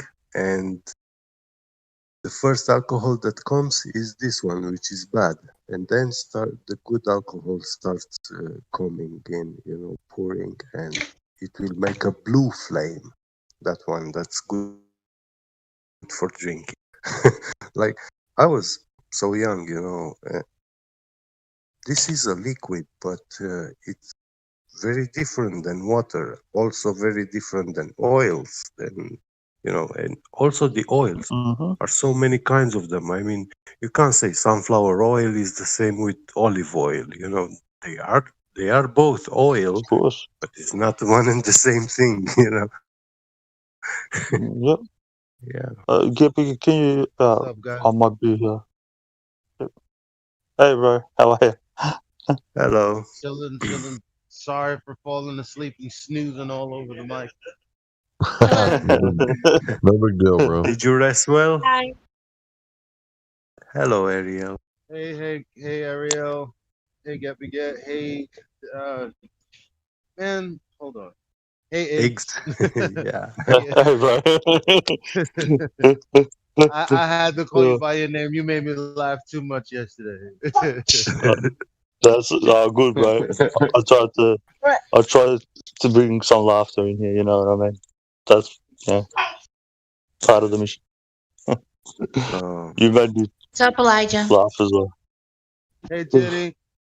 Hey. How you doing? Oh, just hanging in there. This crazy world, Yeah. laying low till all this bowl blows over.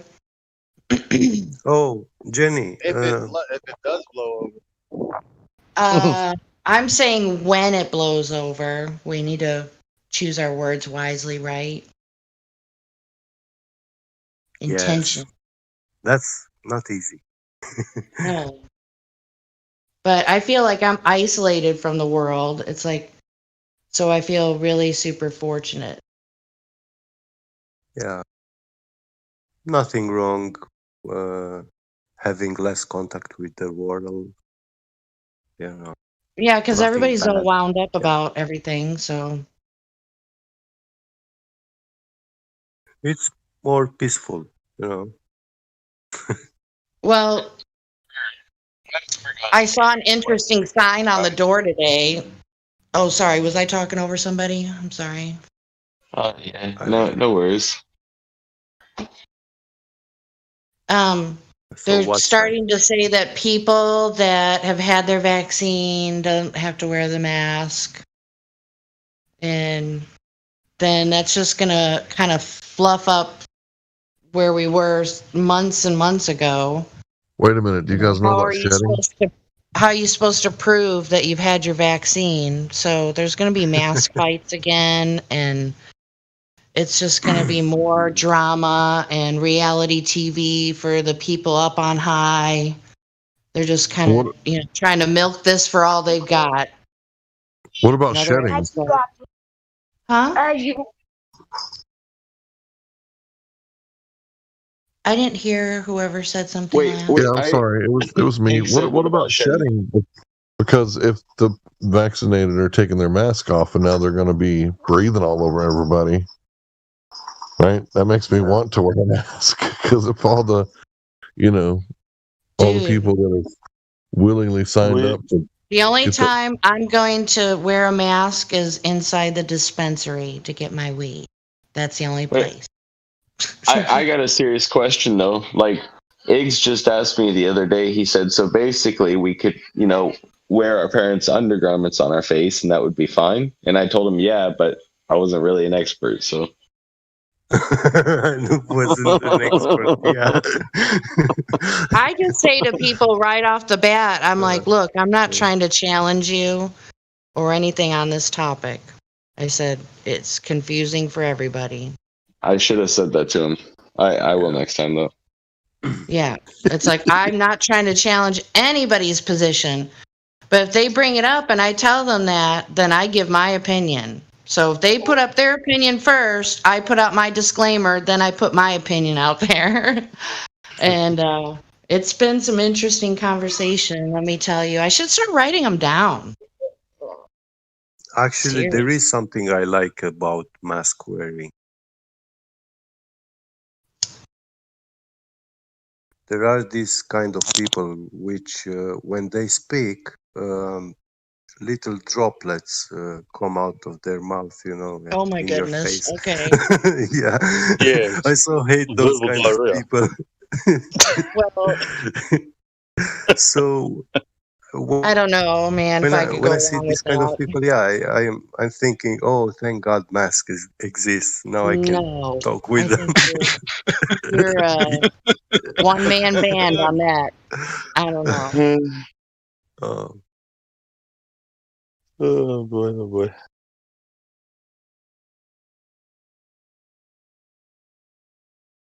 But yep, they're gonna fluff up the drama here again. Who? What? Being About? vaccinated or not. Oh yeah, that's. Yeah, I was People thinking. that had their shots, like they don't have to wear the mask, and then those people are gonna ask other people, "Did you get vaccinated?" I've had one or two people ask me that, and I just did the politician role and diverted because I'm not gonna have that conversation with somebody because they're not really interested. They're just trying to make me believe what they believe. So I'm not going. Yeah. So I want to be polite to people, But I do not have to share my but medical not information with always. anyone. Thank you, American with Disabilities Act. It's crazy that they expect you to. They can't enforce a medical procedure on you. I had somebody just yesterday ask me question my medical exemption. It's like, okay, you're trying to question my integrity. It's like, and I didn't say that, but they said, well, we deal with a lot of people. I said, well, I can understand that. Good for them. But I could tell the tensions were high. It's like, do as you're told, or we can't My help you. whole position on this is you can think what you want. You Right. can feel offended about my position. You can do whatever. Right. But if you ask me why, I'm gonna tell you, well, it actually starts with the premise, which isn't a jab. It's actually the reason for needing a jab. And so I start there. And so if I think That's about too much for people. well, that's what I'm saying. Like, I don't care what's too much. Like, you're 5, 10, 15 steps ahead. Like, you're at the 15-foot end of the pool already. I never left the diving board. Like, that's your problem, not mine. Because Right. I started from the initial premise, which was this is what the CDC said over a year ago. This is what they said 2 months after that. This is what they said 2 months They're after that. flip-floppers. I'm not a coincidence theorist, so I'm good. But you can do whatever you like. Yeah, Don't worry about me. they're a bunch These of are you. flip-floppers. They flip-flop their information. So ridiculous. I just sent you to documents, brother. Have a look. You'll find them very, very interesting.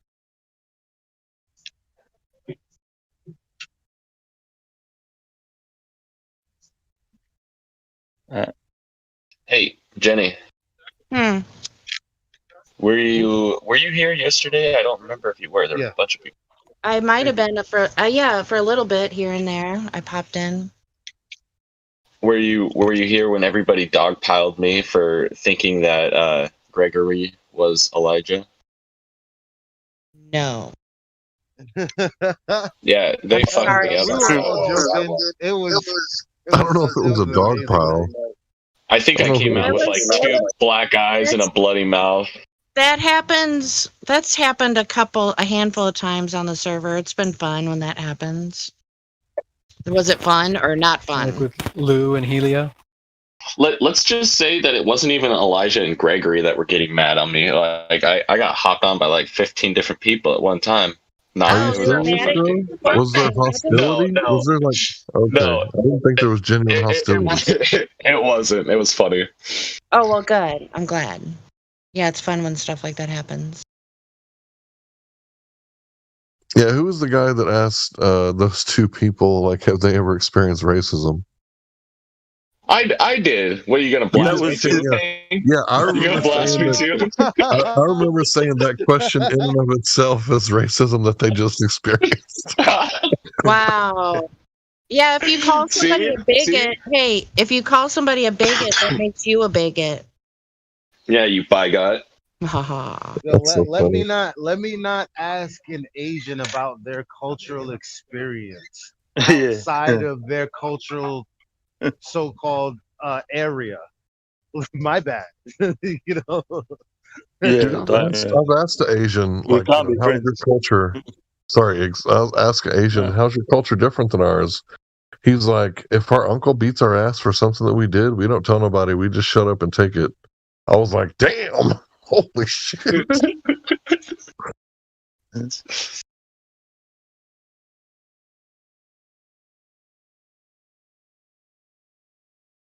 Yeah, yesterday was super funny though. Yeah, good times. Good times. Yeah, that was a Vietnamese guy who told me about that. I was blown away by his answer. I was like, okay, no more questions. Because I got questions, you know, I've always been that, you know, that kid that never stopped asking questions. I've had plenty of people complain about it throughout my life. Like, why do you always ask questions? How else am I going to learn? I warn people that I'm a question person, so that's cool. I don't think it's a Socratic method. I think it's just, some people never lose that childlike wonder. And I've gained so much of it back since I became a flat earther. I get to look at the stars and wonder what they are, right? Like all these other people are like, my cell phone glows bright. And I'm like, what the fuck is that? What is that? Is the moon plasma? I don't know. But I get to wonder,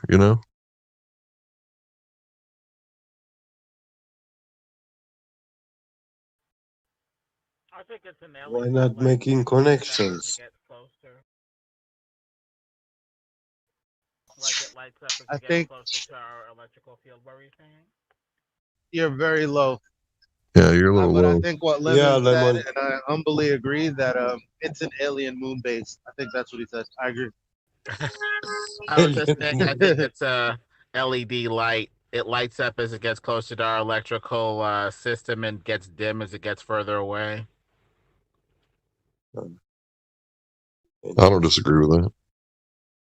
I cut off Iggs a minute ago. Sorry, Iggs. No, you're right, brother.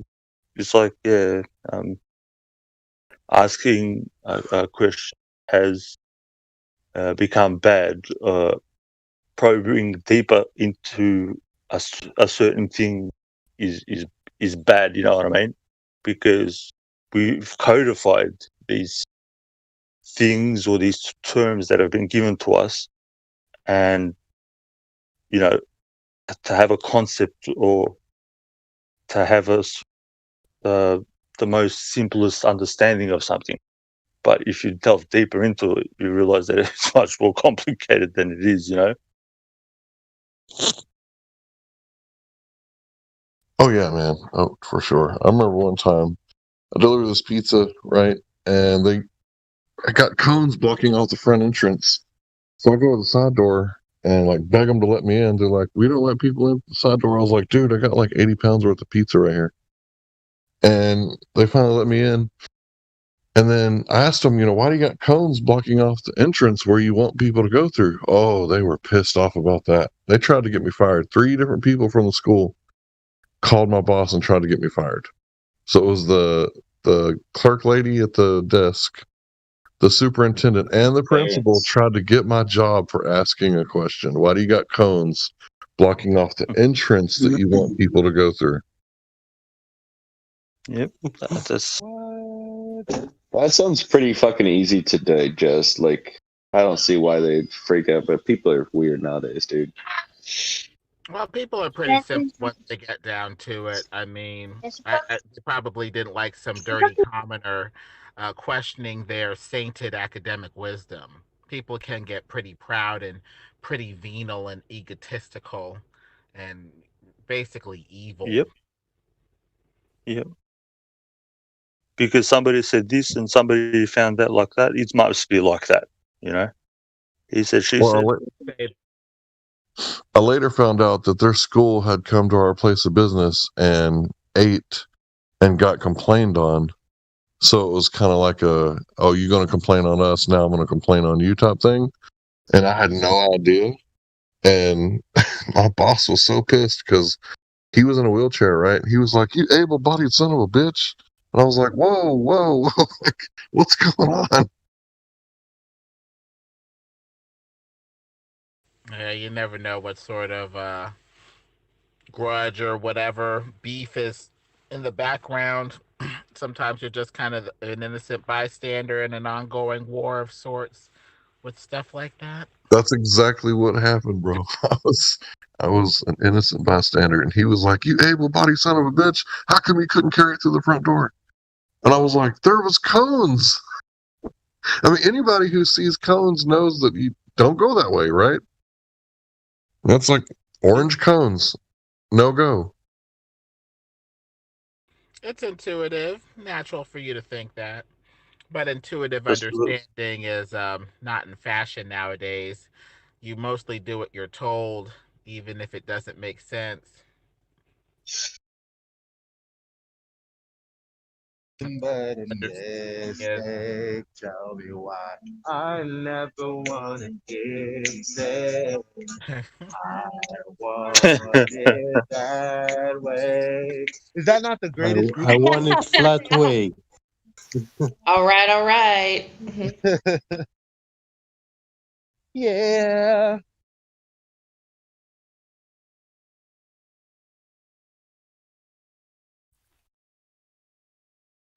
That was good, Get.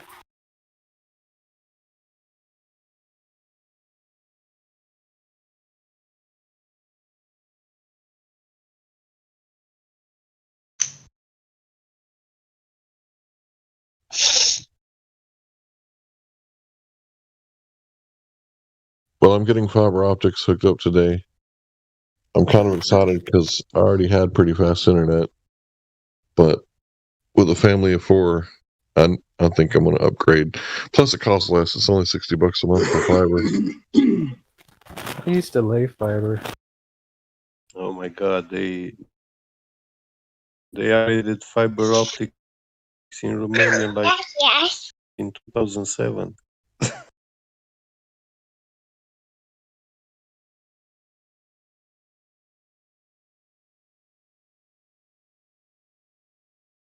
I just want to play like a few games before I go to work and test it out. I'm excited. What are you gonna play? Did you get a high-speed Interesting plan? fact. The high-speed implant? No, I'm not getting no implants. No, the high-speed plan. Oh, no, I figured it was fiber optics. It's already going to be high speed, so I just got the 500 Yeah, up, 500 if you take down. standard, then if you take standard, then it's not much of a difference. But when you pay for like high speed, yeah. Well, you're kind of limited to the website that you're doing business Gigabyte with. per second. Yeah, 500 up and 500 down. I had 500 down and 50 up, and I was paying 100 a month. So for 40 less, I'm getting 450 more. Yeah. But I just want to play some Titanfall. Let's see how it goes. With everyone at home, because when everyone at home, it gets kind of glitchy and I get killed, and I'm like, man, that wasn't my fault.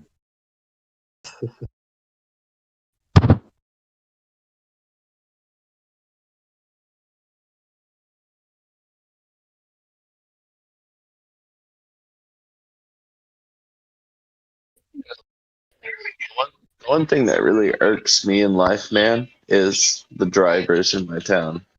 It's like, dude, I know I've mentioned this before, but it still bugs me. There's just no way, dude. But like, all right, I'm driving, right? And then all of a sudden, people are at a red light, right? And I figure, there's only 2 cars, right, in the right lane. There's only 2 cars. And there's like 10 cars in the left lane. I'll just go in the right lane and then merge somewhere up. Technically, it's not really anything bad. I can just merge in and then take my left when I need to. Not anything immediate. I'd never cut anybody off. Oh, but every person in that lane will make sure you cannot get over. They won't even look at you. You'll sit there with your blinker on. They won't even look at you. Like where I am, man, people it's like everybody is out for themselves, there's no helping your neighbor. It's I don't know. It's just a sense of control. There's two ways, right? Wait, Sorry, go it's ahead. called nobody gives a shit unless it's happening to them. That's what it's called. Okay, so there's 2 ways to do it. If you're in Texas, you honk at the people and wave, turn on your blinker and say, "Can I get in front of you?" And then they'll be like, "Sure, come on." If you're in New York, you just put your bumper in front of theirs, and they can't do anything about it. If they move forward, they hit you, and that's going to ruin their day. Just take out a gun and shoot them, but I think that's how it works. Huh? Is that the Australian way? Nah, you don't want to hear how the Aussies do it. Iggs, tell them. We just. Oh my god, into that. That's going to open up a can of worms. Where's Celio? We need Helio for that one. Well, at least you didn't tie that detail you did last time. I think fucking Grandpa's sleeping right now. I'll have to wait on that one. I'll just chop it off and, we'll go from there. Watch it. And by the way, from experience, both of those actually work, depending on where you live. Yeah, exactly. That's what I'm saying. It's funny because it's fucking true. You know, just.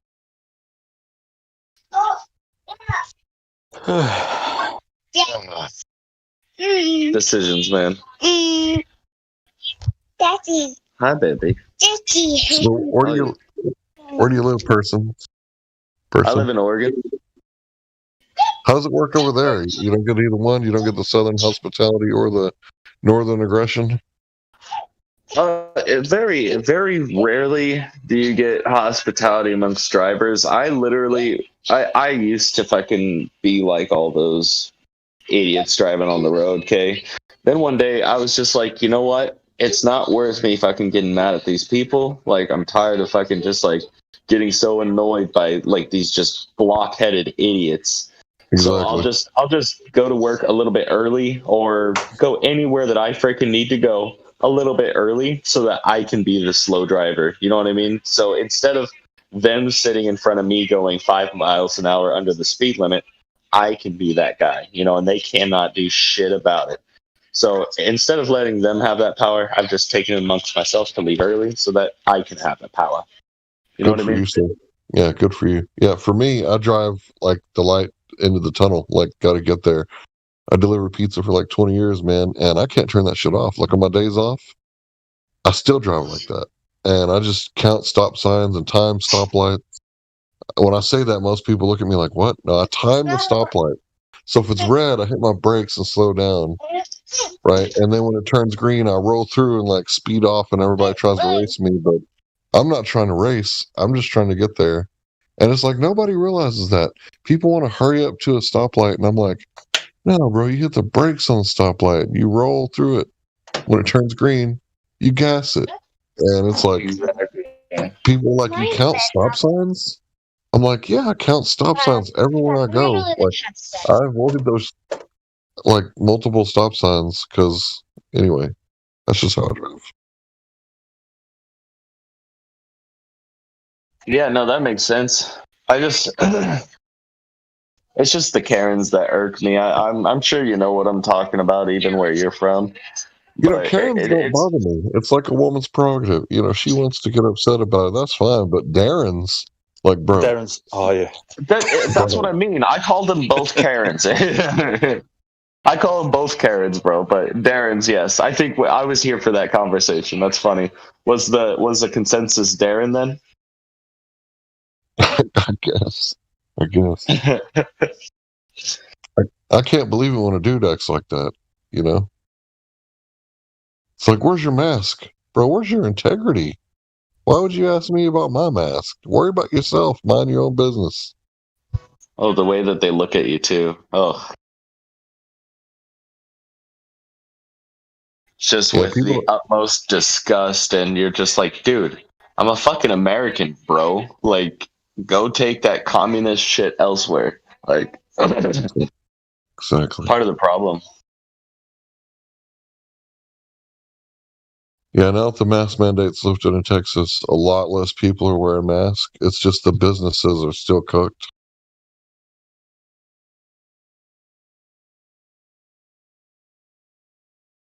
Yeah, I go into the stores anyways without my mask. Fuck them. Like, I don't have my vaccine. I just go in anyways. And if they ask me about it, I'll just keep telling them, yeah, where's your paper? Oh, I forgot it. Like, it's that easy, people. You know? Yep. Private information, they can't ask you. I used to tell the doctors at Children's that we got vaccinated, or, you know, we got the thing locally, and the local doctor, I'd tell him we did it at Children's.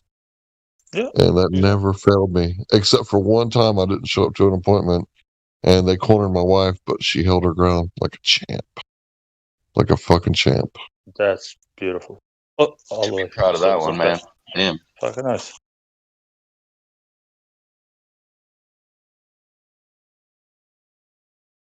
That's the thing, you don't have to give consent. Like, what they do is they just, like, they try to strong arm people. It's like a cop, you know? It's like you can't contempt a cop. You can contempt a court, but you can't contempt a cop, right? So if a cop arrests you for like, saying bad words, like what the fuck? Exactly. You don't even need I've seen multiple cases. Speak. It's like when the cops arrest someone for resisting arrest. Okay, that's a secondary charge. What'd you arrest them for? Well, resisting arrest. Exactly. It's like you're dumb. You're dumb. Yep. And cops Just do as we that were shit saying before. sometimes. They'll arrest people for saying something, and everything's covered. Almost everything is covered under freedom of speech. There's not much you can say to a cop. They're supposed to be unoffensible, and they know that. Yep. Isn't it proven innocent? You're innocent, still proven guilty? Why do you get a ticket and you have to pay for it straight away? Shouldn't you go to court? Right. Yeah, I remember that one. If Good one, everybody went to hey, court, man, it would jam up their shit, and they wouldn't be able to do that to us anymore. Yep. But you hear people saying, "You're taking it to court? What a dumbass! Why don't you just pay the ticket? They caught you." It's like they caught me doing what? I didn't hurt nobody. Mm-hmm. Plus, they convicted you before they gave you a trial. They can't do that. They condemned you. You know what I mean? They can't do that. So they're breaking their own Yeah, law. it's much more of a negative connotation when they give you the slip with the amount and everything on it. I see your point. They're not allowed to do that. They have to prove it in court before they give it to you. Otherwise, it's like me looking at you and giving you a fine for whatever. Because I got a shiny badge. Prove it. Yeah, man, I love seeing people stand up for their rights. There's nothing that freaking warms my heart more than when people, like cops, asking stupid ass questions, dude. They did that to my buddy one time. We were just driving to a different job. I was helping him out with the job at the time, and cop pulls him over, right? And he was doing a little bit over, and the cop goes, "Oh, where are you going?" And my buddy kind of goes, to my job. And so then, but he was already hesitating. He's like, "Why are you fucking?" So then the cop pries more. He's like, "Oh, I'm just curious if you're from around the area." Like, and he's like, "Yeah." He's like, "How is this relevant?" He's like, "Can you just give me my speeding ticket so I can get to work?" And I still probably have the whole thing recorded because I was going to start talking shit. If anything, like this cop was just being nosy, and eventually he freaking shut the cop down, and the cop ran back to his truck, and he didn't come back. He said, "Hold on a minute." He just never came back, and he drove off. Didn't give my buddy a ticket. Nothing. It was so funny. Is that even a law? People should ask themselves that. Oh yeah, he probably had to go look it up. Fucking idiot. No, they depend on people being ignorant to the law. Citizens think they have to answer all police questions. That's what happens. Yep, you don't need to chat with them. Just keep on walking. Yeah, it amazes me. Like, I watch those videos when people do like confessions. It amazes me how people like readily snitch on themselves, right? And you read about like the Spanish Inquisition, and you have people like sitting between like two, let's say like sheet wood, right? They're between like two pallets, and they got a horse like crushing this dude who's in between two pallets, and he lets him go ahead and crush him to death because he wants his children and his wife to keep the land, right? Because if he would have confessed, they would have came and took everything, right? His wife, his children, the land, everything, right? And nowadays they're like, people are talking to cops like, it's perfectly normal just to snitch on your damn self. Of course, because a smart person does that, Hank. That's what smart people do. But supporting the police means bending over pants down to them. That's what that means. Supporting them, yeah. The first piece of advice they give you is you have the right to remain silent. Game over. I have the right to shut the fuck up. See you later. Well, and then people don't know about, what's reasonable suspicion and probable cause. Most citizens don't know that. They don't know the rules of the society that they participate in. It's really weird. Yep. Igor, So Huh? what mean he is back?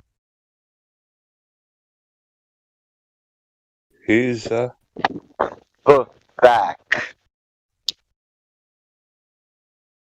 Does that have some meaning on American slang or something? I don't know. Does anybody knows? Back? Meaning? Somebody please answer Sasha. I don't know it.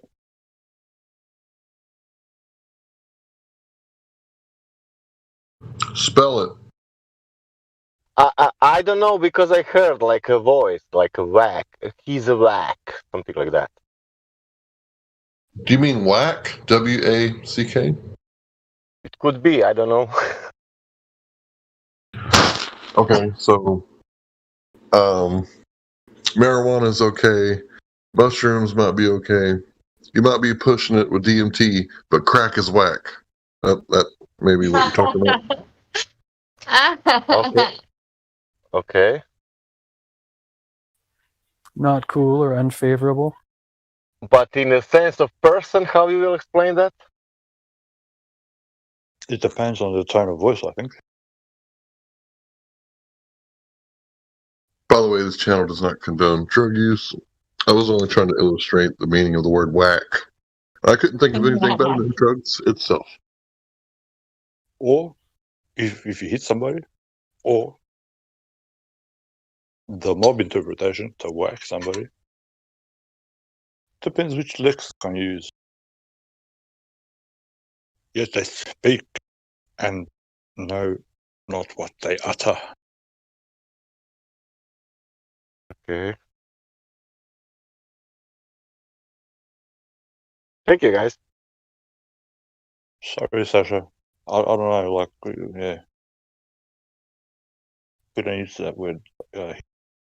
I've heard it, but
Yo, eggs.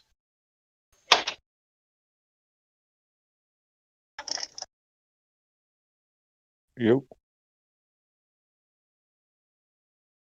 I started giving my kid pistachios for the first time yesterday, and he won't stop eating them. He loves them. They're actually really good for you. Yeah, I make pistachio butter. My little ones love it. Dude, they're so good.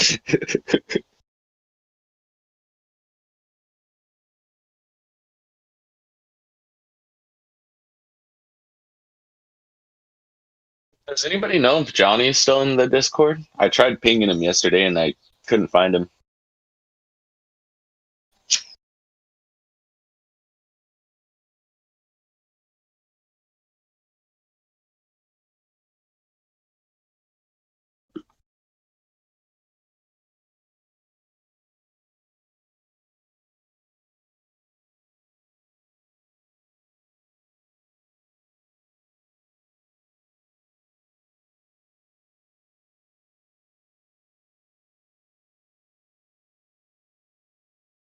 Oh, never mind. There he is.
Hey, testing. Can anybody hear me?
Anyone there?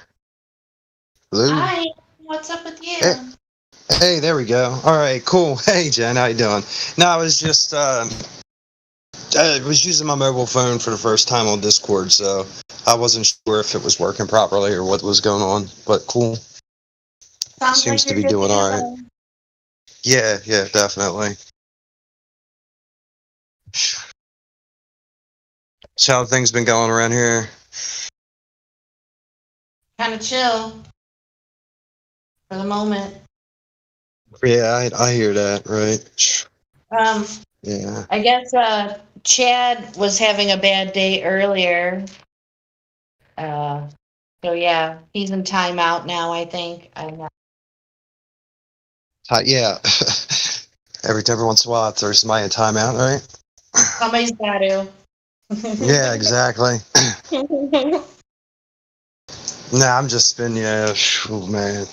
I know one thing, man. It's cool to be back and, talk to everybody. And things have been, I don't know if you really heard anything, but there was like, I'm going to put my business out here on live stream, but just going through a pretty trying time here. Oh, dude, I'm so sorry to know that. Glad you're back at it. Yeah, definitely, right. It's just, I know I've been laying low.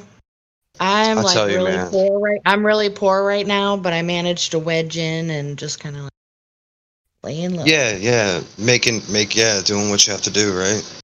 Yeah, definitely. I tell you, man, sometimes it makes you wonder, right? Like, I mean, for me at least, like, I've been doing a lot of thinking, like, the past 3 months. I mean, even more, like, you can't even, sometimes it just makes you wonder, like, for me, I was always, like, just thinking, like, as many fucked up things and situations that I've been in over the years that I shouldn't even be here. And I then, hear you know you. what I mean? And then, it's crazy.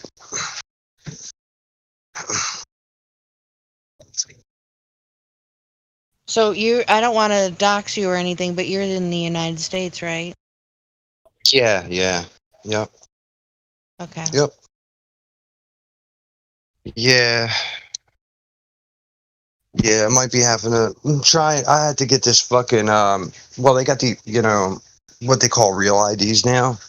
Oh, And in geez. order to That fly, scares me. That scares me. I hate that. I really didn't want to do it, but I really don't have a choice. So, I mean, I Dude, went and did that no. because, yeah, I mean, well, I don't know if you know much about what happened and shit, but I gotta head over to the UK. I'm gonna eventually have to head over to the UK probably.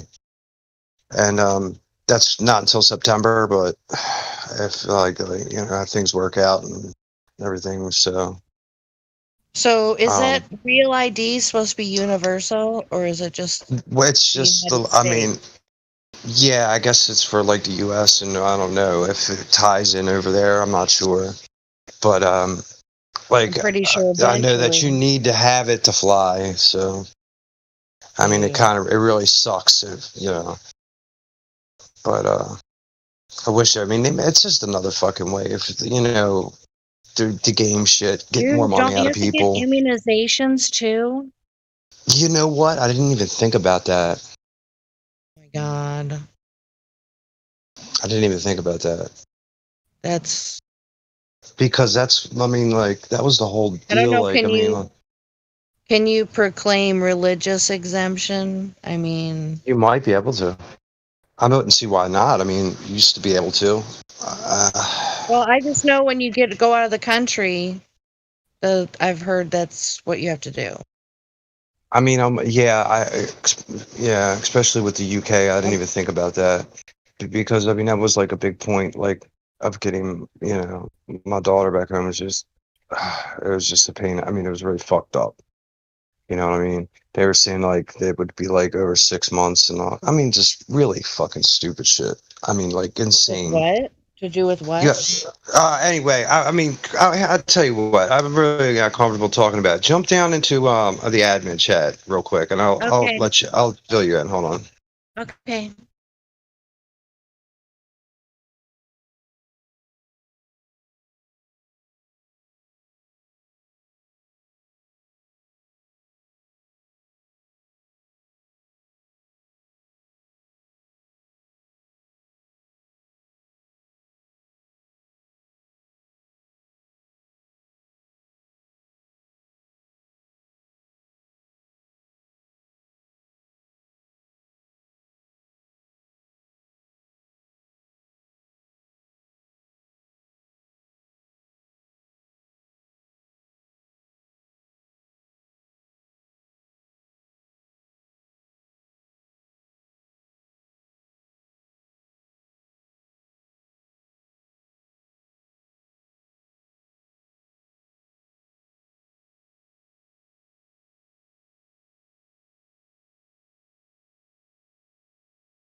Hello?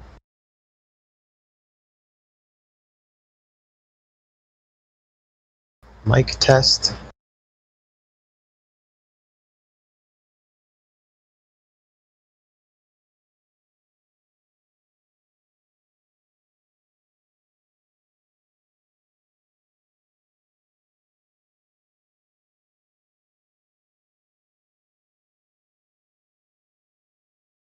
Mike, good. Thanks.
What kind of test he's trying to give Mike? And who's Mike?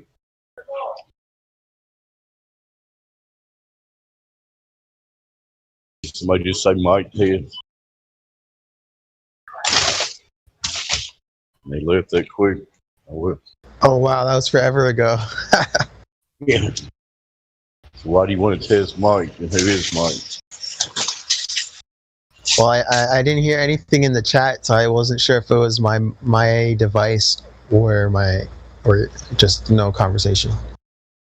You're loud and clear, man. Speak your truth. What's going on? Oh, thanks. Yeah, no, I have nothing to say. I'm just looking through the threads on the topics, different topics at the moment. You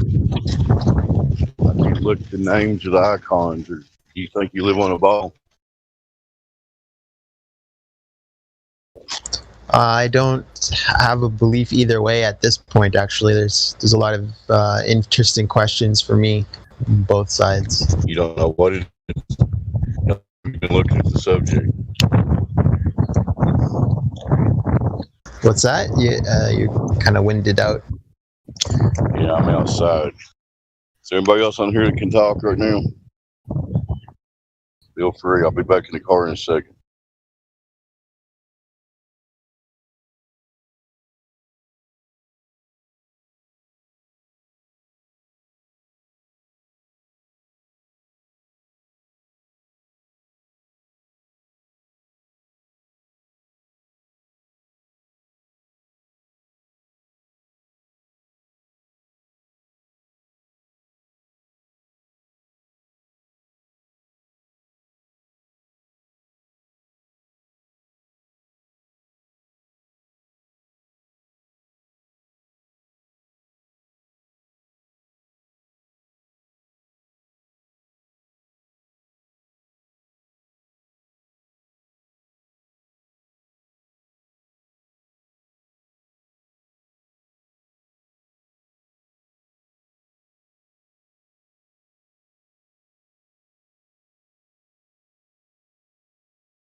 How long you been looking into this topic, bud? Just a couple of weeks actually.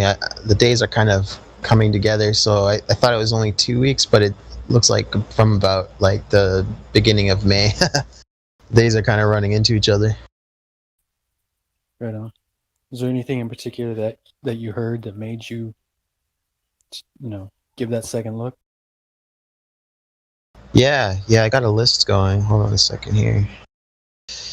Trying to keep track of the black swans on both sides.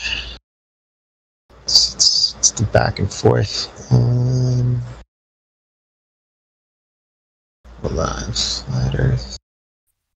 You keep looking at this honestly and earnestly, you'll find out that there's nothing on that side, brother. That's why I was going to say the globe don't have any black swans. They might say they do, but they don't. They have answers, but I haven't done, like, for instance, refraction, right? So I'll point out refraction, and then they'll be like, well, you would expect that in a curve, and so I have to go and look into the math, So I put that on hold for a while because something else will pop up. Okay, so well, okay, so in favor of flat Earth for me is Force the Line, and recently LIGO has come up. So we haven't done the Force the Line experiment independently, but LIGO might have already done that. We got to look into that more. Then it's the supposed geometric horizon. I can't get anyone locked down on an exact distance where it would be impossible to zoom into. And the ability to zoom in is a technological limitation. It's not, according to Flat Earth, it's not a physical limitation. So it's just a matter of getting better and better zoom. But if it goes beyond this point where they say it should be impossible even with refraction, which I can't lock them down on, then there's another proof. right? So those are just two on the list.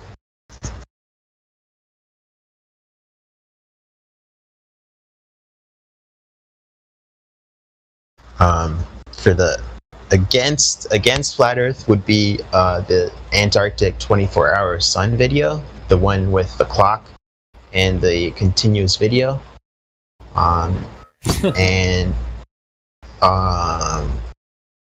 the other one I think I should probably cross out because they claim that you can see stars at the same level as the setting sun, which should be occluded by the same vanishing point.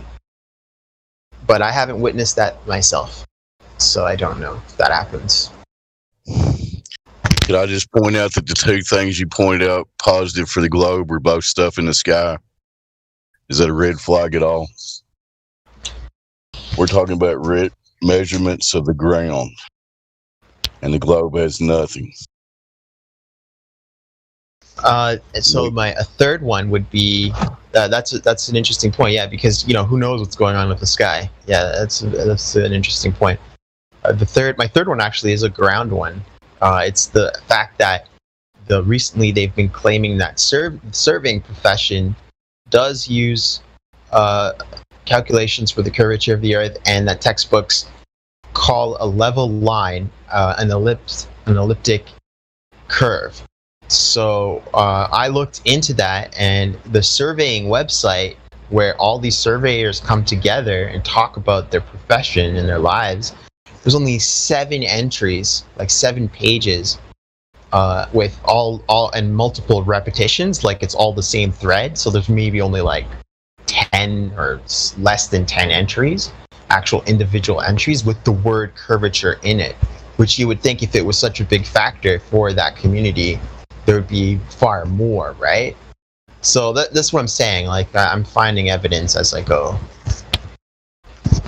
Well, I can tell you I've been looking at this subject over 6 years now, and every legitimate surveyor that I've heard or read about never accounts for curvature.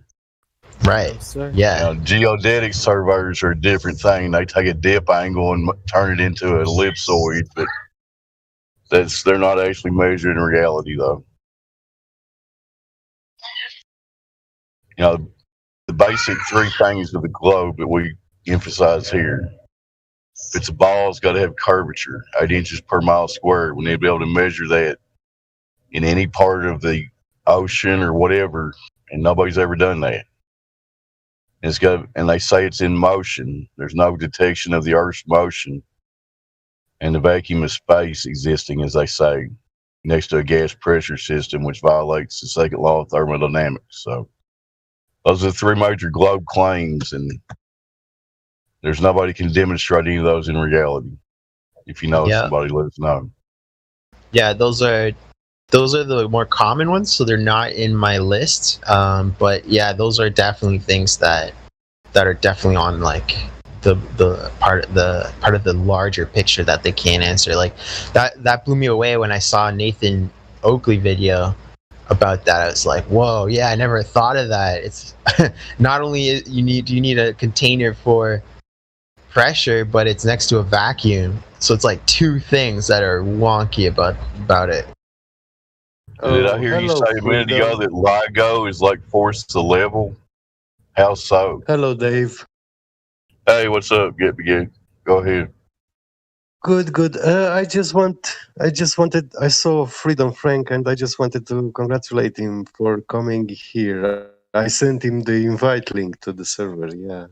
Oh, thanks. Yeah, that was a bit of an adventure trying to get on here. How you doing, man?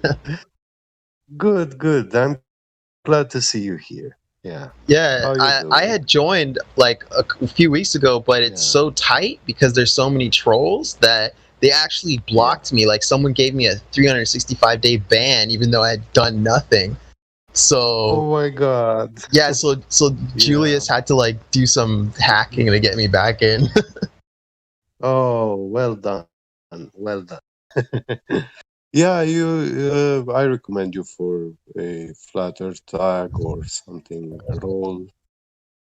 Yeah, appropriate. Whatever happened before, you got a fresh start now, and you seem sincere. So go ahead, Gibby. He's a cool guy. Yeah. Oh man, I appreciate that. I met Thanks. him in Gem Pandas, yeah, and yeah, he supported me in there. Yeah. So nice. Yeah, if you're saying truth and you're getting interrupted and people are throwing out bullshit, I don't like that. It's like, you know, we're just Yeah. looking for the truth. Let everyone They have. just don't care. Yeah. Yeah. Yeah, it's weird. There's a weird thing in Gem Panda. Like they're mostly there just to meme against Flat Earth, not actually like look into it too much. Some people are there looking into the truth and will answer questions, but They're there to bolster their bad idea. You know, they saw something just like you that made them think twice. It's very toxic place, to be honest. They keep their level of thinking as shallow as possible, in my opinion. Yeah. Whatever the government says must be real. that's insane. I can't believe that. Like even from a globe perspective, you know, like it's ridiculous position. I think those kind of people actually have jobs in the government. You know, they are paid for this kind of mindset and thinking and values. You know. Oh. That explains a lot. Wholehearted in it. Yeah, they're wholehearted in it. I was mentioning the other day, I'm like, there's a lot of ex-military and like Jesuit type people in Flat Earth debate Discord. This is kind of interesting, and this is a higher than normal percentage of distribution, you know, of like ex-military. I wonder what's going on here. You know what? I've heard even military pilots, like those very good pilots, you know, and when they looked into Flat Earth, it was very easy for them to understand and agree with it, you know. And you can't say about those people that they don't know, because those people have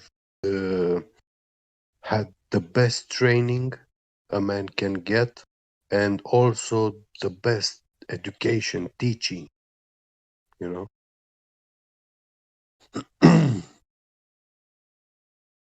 Mic check. Yeah, not only that, they've been training for a long time. You have to be like even just physically up to. You have to be able to see, you know, with accuracy and correctly determine what you're seeing. They even, yeah, that's what I wanted to say, that they teach you how to see, you know, when you take a rifle with a scope, you know, they teach you what all those lines, they have a meaning. They are not just there for fashion design to look cool, you know. Like they are a measurement instrument, you know? So Yes, sir. I used to be a when you scope look, smith. yeah, Sorry, when you go look to a distant, when you look to a distant object, like a man, for example, you know the average height of a man, and this is how you can tell how far that man is away from you. If you can squeeze the man in between two lines or 3 or 4, tells you the exact distance that man is away from you. So you know which ballistic to use to shoot. Yep, it's interesting stuff. There was that one guy that was on Rogan, and he was talking about how he had to take in the curvature of the Earth to take his long shot. So I think that kind of was another thing that strengthened the globe side. But since then, I've heard people say that no one else makes that. Well, that's a unique case, actually. You know, they some of them can come up with this, but actually, when you go and start learning about tanks, these are like high-tech machines, vehicles, and they have a very interesting targeting system. You see, when you point that cannon to a target, you can drive that tank on, like, not on the street, but off-road. Like you have all the bumps and hills and stuff. It's not straight terrain, and you get a lot of vibrations and movement. You know, when that tank is driving like 80 kilometers or 100 kilometers an hour. Despite all that, the targeting system, the cannon, when you lock the target, you look at the target, and it doesn't matter which moment you choose to fire. The cannon will stay fixed to that target, and when you fire, while you're moving, you're not missing the target.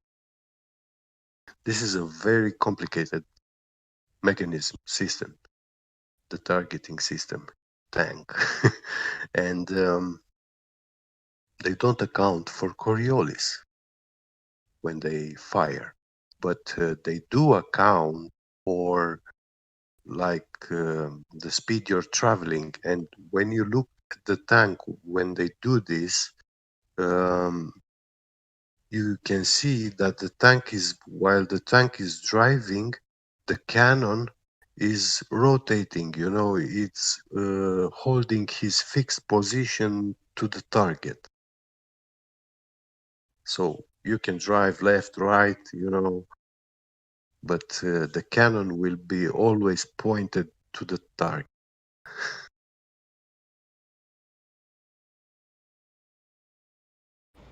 Yeah.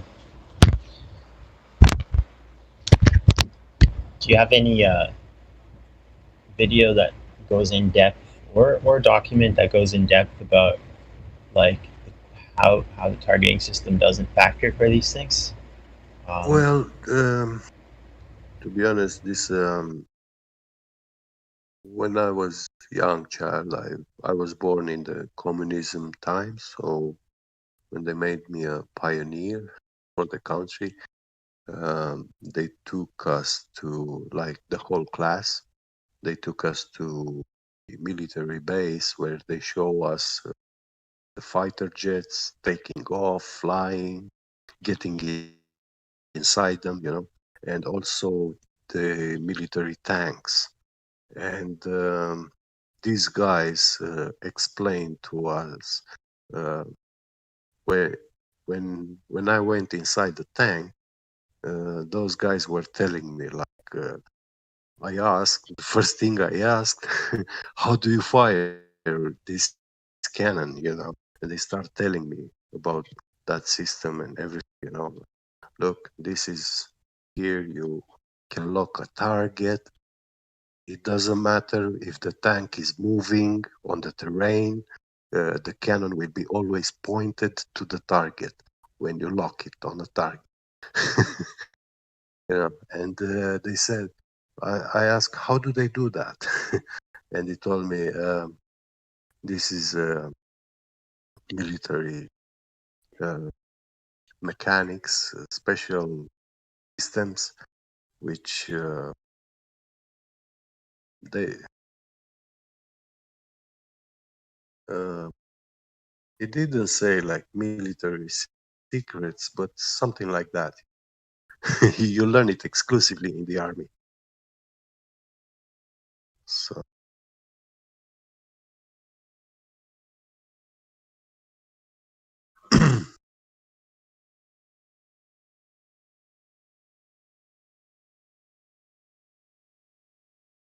nowadays it seems pretty simple, every one of us, but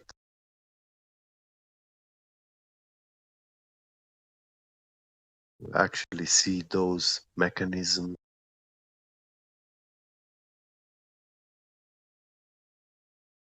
a different game.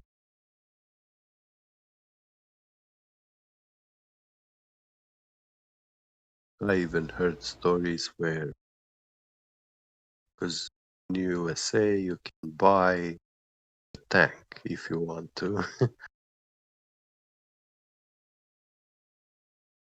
When I checked that out, this was like in early 2000. I check out, okay, how can you buy a whole tank? And I found, when I was looking, then I found out that, yeah, the military will sell you, but if you're a civilian, like private company, they will not sell you all that kind of technology, only if you are a different country army. And even then, they don't sell you the tank with all its technology that the Americans put inside the tank, you know. So you buy it, but you don't have all the systems, all the stuff. Yeah, I think Arnold Schwarzenegger has a tank, and there's a company in yeah. California you can rent a tank from. Yeah.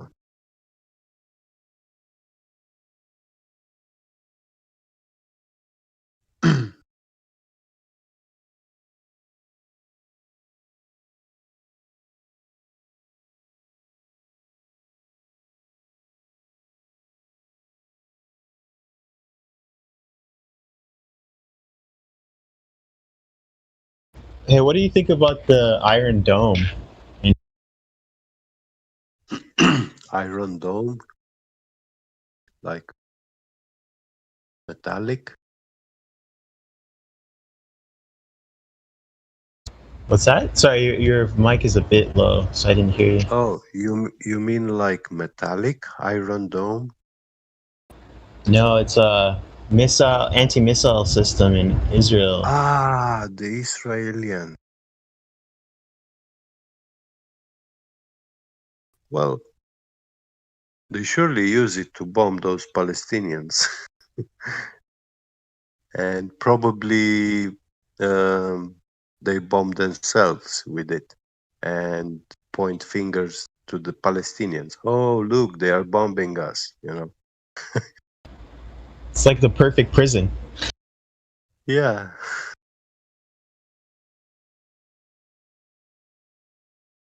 The perfect excuse. And I was watching those news. Like I saw, yeah, Israel, all these countries say, oh, Israel has the right to defend itself, and Palestine has the right to security, safety. Yeah, right. But they don't have the right to defend themselves. Like only Israel has that right. Yeah. So Israelis have more rights than the Palestinians, just because these clowns say it on TV or in the UN. Yeah. I think it's We start a fight on the street, but then people tell you, hey, you don't have the right to defend yourself. So only I have the right to defend myself, so I can fight you. You know? I'm so surprised no one in Israel is bringing up the environmental concern with all of that. You know, like they're basically poisoning their own air with what's the name for explosives? There's like chemical explosives, you know, and those there's like an entire UN body just to do cleanup of explosive ordnance because it can stay in the soil, and they're fucking spraying it in the air. Like, it's weird.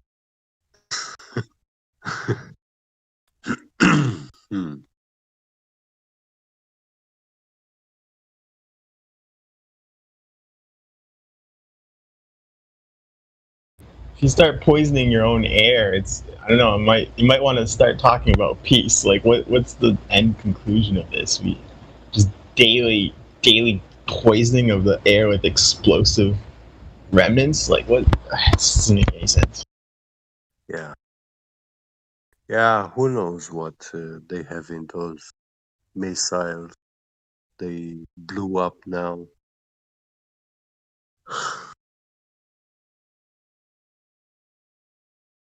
They do no good.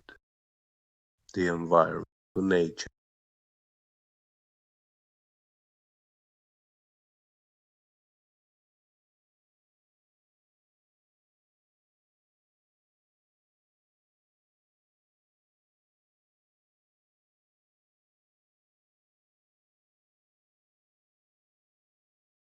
So, Freedom Frank, can we go back to something you said a minute ago? You said LIGO is like force the level. How so? Oh yeah, I remember we were talking about that. Okay. Tell me what LIGO is doing anyway to start with. What's the purpose of LIGO?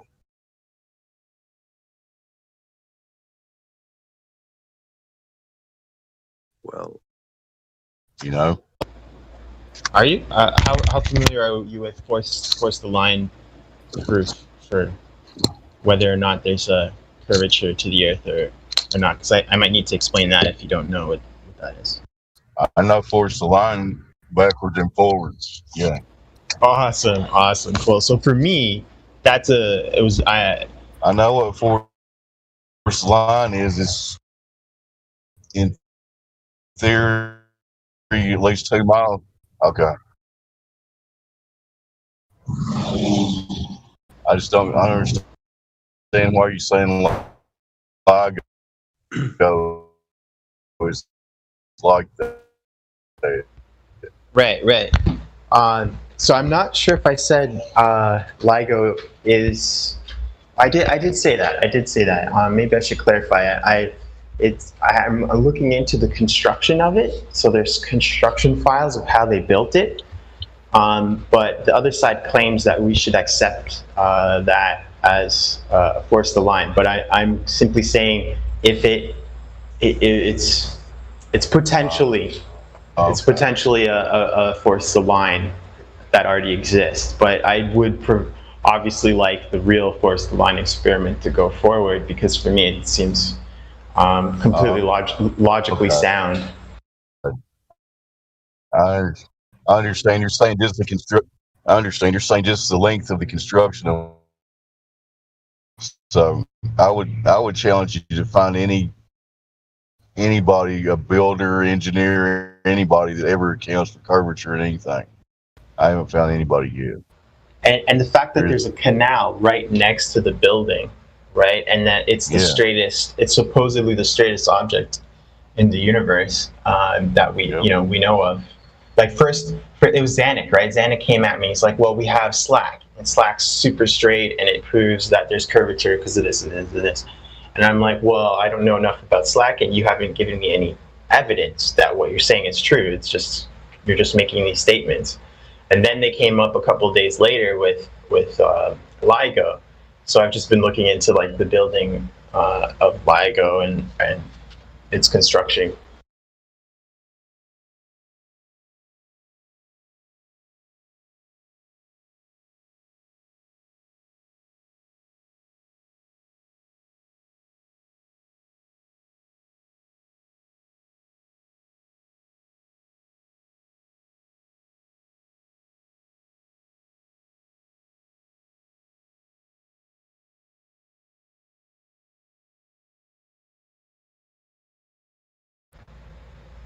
Are you still there?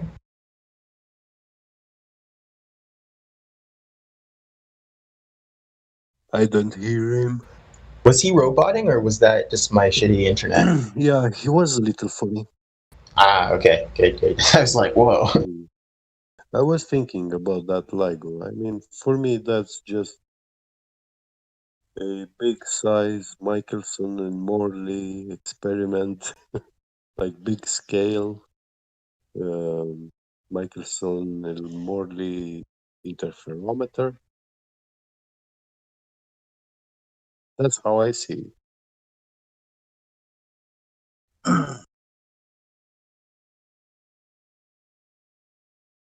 They say they detect gravitational waves like the most used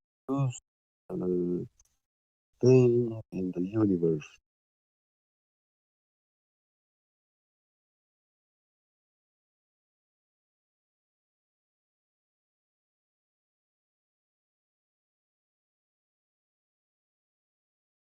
All right, sorry, man, if I missed something you said. I got randomly dropped. I had to rejoin. Yeah, welcome back. Yeah, no problem. Welcome back. It happens to me all the time too. Yeah, basically, I'm still looking into it, but it might fit the conditions that I have for the Michelson-Morley experiment, the force the line, which is one beam set to level and one beam set to the previous beam under as precise conditions as possible, end to end, right? And then over time, we should see a curvature. But if they both come out parallel, then there's no curvature to the Earth. Those are the conditions. And if we can prove that LIGO meets those conditions, that's the thing, they say it does. But if we can prove that it meets that condition somehow, and that like two plumb bobs are parallel to each other, good luck figuring how we can prove that part out. But if they are, not two plumb bobs are not parallel to each other at either end, then that's a very interesting piece for them. But I think we should hold them to as high a standard of rigor as they hold flat Earth. And again, I'm saying that not as a fully dedicated flat earther. I'm still very, very curious about both sides. So. Well, if the Earth's curving, we should be able to measure it somewhere, right? And you'll notice that these Globers are never excited about doing any real-world measurements because they know it's not going to come out in their favor. But No, Anyway. it's interesting. Can anybody hear me?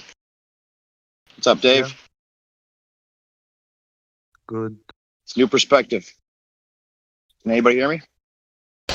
Yeah, we can hear you. You're 10 by 10. What's up? What's up, News Hey, what's up? Perspective? How are you? Yeah, fine, man. It's a beautiful day. Well, no, yeah, we it's hear you, now Dave. raining Go. a bit. Yeah, we hear you, man. Go. But go ahead, I man. just jumped on real quick because I always just or at least more so than ever. It's just baffling that curvature, like somehow if the curvature could be proven that then it's a ball, it's a spinning ball flying through space at millions of miles per hour. Like that can somehow sway all the other arguments that make no sense. I mean, we had a skydiver in here the other night, Okay, so if you're in a plane, who's the new guy here? Frank. Oh, Frank? Freedom Hey, Frank. You've been in a plane, right? Yeah. Yeah, so it's interesting that the whole argument gets kind of focused on, can you see curvature or can you not see curvature? But if you really look at the claim of what they're saying, the plane is flying either with the spin of the Earth or against the spin of the Earth or sideways from the spin of the Earth. It's like they're first of all, they're claiming that it doesn't actually, anything in the air doesn't actually move with the spin of the Earth. Now, if it did move with the spin of the Earth, it's even worse. But Coriolis effect actually says that anything independently in the air from the Earth is not velcroed to the Earth and spinning with the Earth. Now, they'll claim conservation of momentum, but that's only in one direction when it's spinning with the Earth. Therefore, if you're going the opposite direction of the spin of the Earth or in some other sideways angle, the Earth is spinning completely independent of the plane, and it moves at 15,000 feet per second. Do you think anyone would jump out of a plane if they saw an Earth moving below them 15,000 feet per second?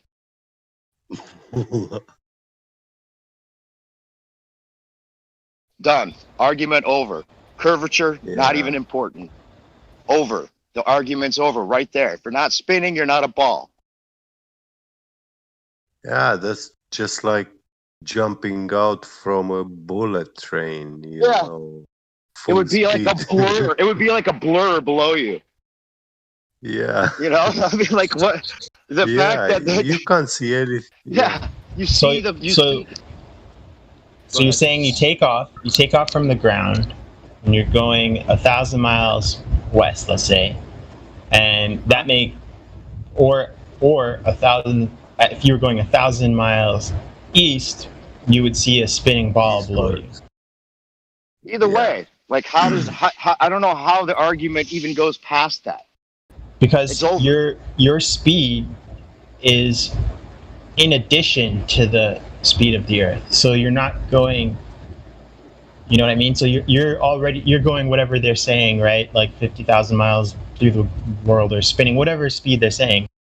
Yeah, inertia is the word you're looking for. You already have inertia, which is why, even though I'm a flat earther, I don't think this is a very good way to try and prove that the Earth is not a ball. Well, okay, so you're talking about conservation of momentum when you say inertia? Yes. Okay, so that's only in one direction, right? Yeah, but the point is that when you start off in the aircraft on the ground, you're going the same speed as the ground, hypothetically, is my point. Right, I understand that point, and that's what I just said. Conservation of momentum is only going in one direction, right? The Earth's only spinning in one direction. I know. So when you just described the skydiver being a few thousand feet up and looking at the Earth going the speed that you described, since he started out, hypothetically, at the same speed as the Earth, it wouldn't appear to from his point of view, that the Earth would be going as fast as you said it was. You must not have heard what I started with. I said that they'll claim conservation of momentum, but that's only in one direction. And if you're going in opposite direction or any kind of angle different than the spin, then you're fighting against that spin, or it would be completely irrelevant. Then it's only relevant if you're in the same exact direction of the spin of the Earth. And then still it doesn't work because the Earth's spinning 1,000 miles per hour. And then you'd have to overtake that to actually go anywhere. Or to go the opposite direction, you could just, by their logic, by their theories, you could just take a hot air balloon, go up in the air, and wait for the Earth to spin below you, and then land in France. Yeah, that's a better example. I always wanted to go to France. It's saying the same thing.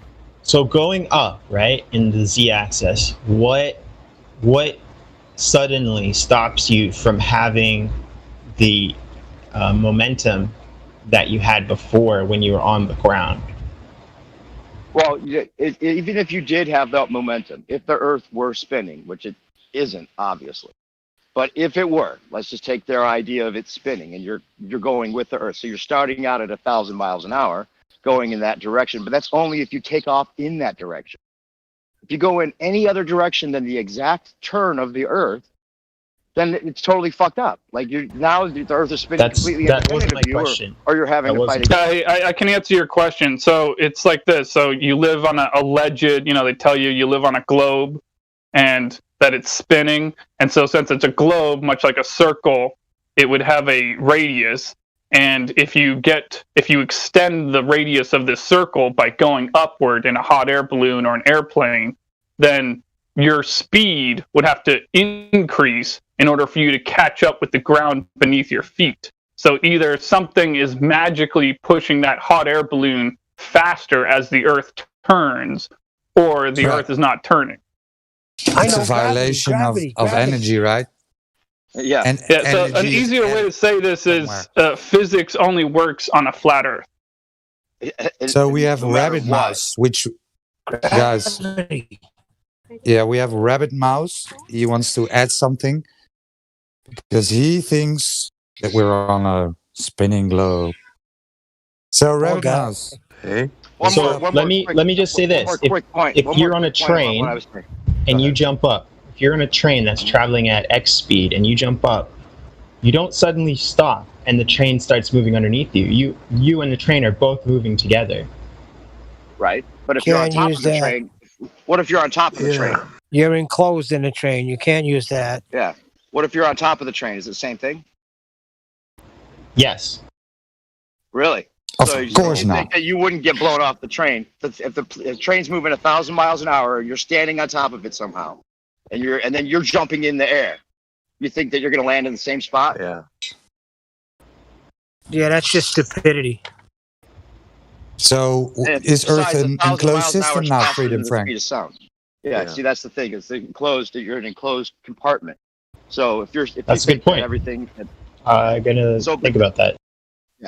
Yeah, that's the one example they'll give you that you don't feel the spin of the Earth. One linear direction of a plane or a train, which is ridiculous. Not only because it's an enclosed thing, but it's relatively a lot slower than they're saying that you're moving. And then you're moving in an orbit, which is going to require momentum changes, Yeah, you're constant acceleration, and it's in several different directions. It's just ridiculous. It's insane that curvature is really somehow going to be put out there as the determinant if we live on a spinning ball, when the spinning is obviously not true. So there's wind that's factored into this, right? So you're moving on the top of the train, and there's wind pushing you. So the difference between being on top of the train and this inside is 2015. the train. I'm out of here. Bro, but not only that, think about this. Are they claiming that all the wind moves in one direction with the spin of the Earth? Is that their claim? No, wind moves in every which way. So how is that possible? If the atmosphere is supposed to be spinning in the same direction as the Earth, then we'd only have one wind direction, and that's not true either. Hey, I need to point out this concept of talking about a train, whether you're on it or in it. Keep in mind, it's not an actual measurement, and maybe even not even an observation. My point is, if the plane is trying to land on a runway that's in any other angle than the exact angle that the Earth is spinning, by their theory that you would be able to possibly land because you'd be going with the Earth in its spin, and the runway wouldn't move from your sight, and you could actually maybe hit it.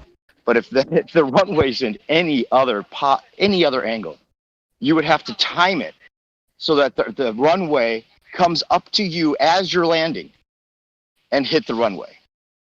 That's a fact. By their theory, that's a fact. I still don't understand what's going on that's different between inside the train and outside the train.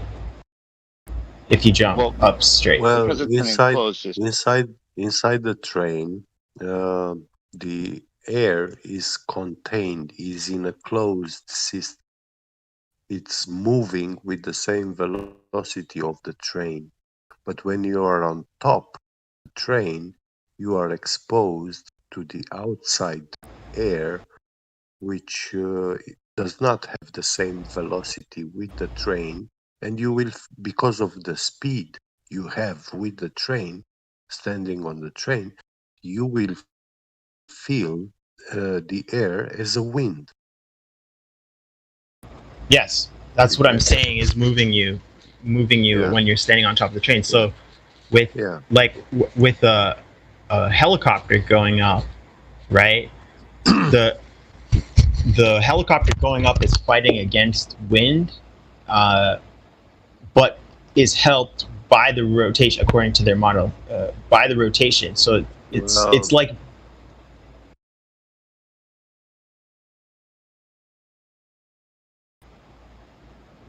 Yeah, so it's mic check. Yeah, it's so how those two would compare is so the helicopter is lifting off, but it's sort of creating its own air environment, and its speed is in addition to, like, its side speed, like its angular speed, like around, is in addition to the one it was already traveling on the ground, but its vertical is being changed by the wind it's creating, right? So there's no other wind that's having an impact on it, because the helicopter will just account for that with the tail rotator or the top rotation. Whereas on the train, you don't have that kind of equipment. Yeah. If you try to lift off with a helicopter when you have a hurricane, you will notice that you're not lifting off like vertically. The moment you lift the ground like 1 inch from the ground, the wind, the high-speed wind, will start blowing you away. So you will not be above the takeoff position.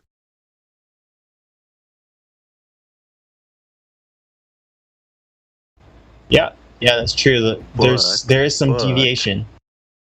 there is it's a lot of deviation when you have a hurricane like 200 miles wind.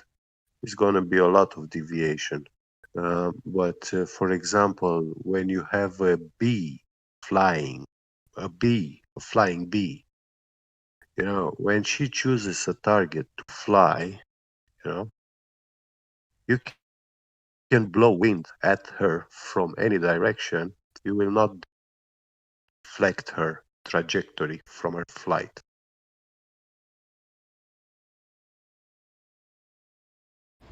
Did you know Yeah. that? Well, I mean, I've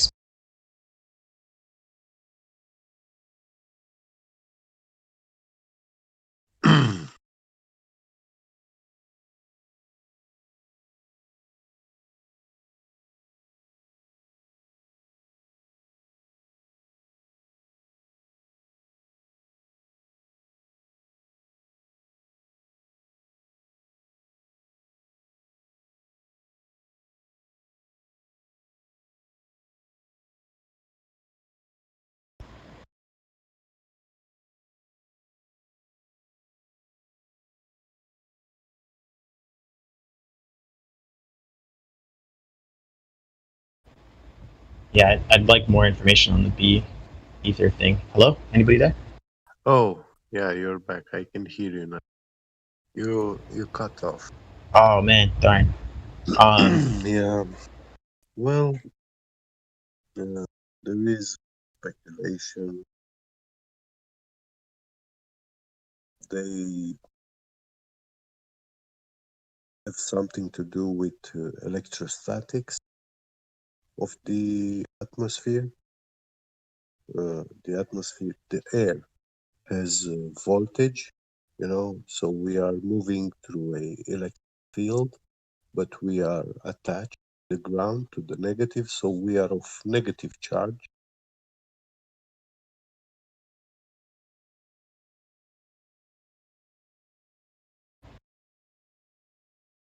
Yeah, these little insects, they have a different kind of ability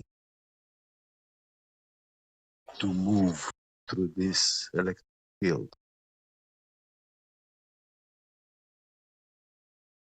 So if that were true, then there would be a way to like create a device to like interrupt that field.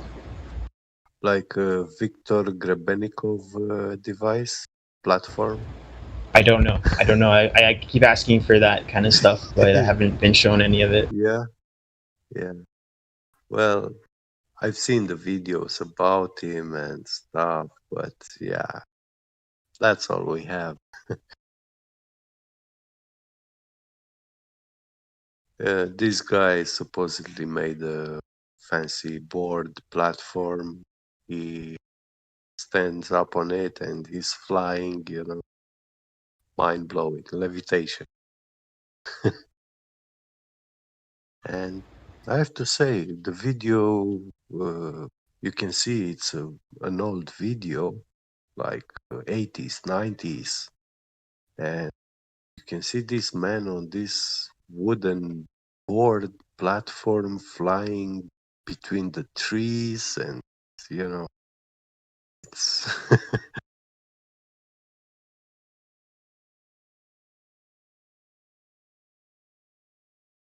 How do I spell his name? Viktor Grebennikov.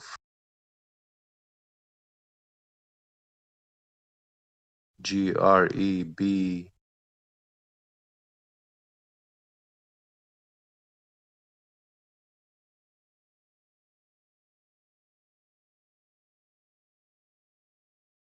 And they say that the Russian military did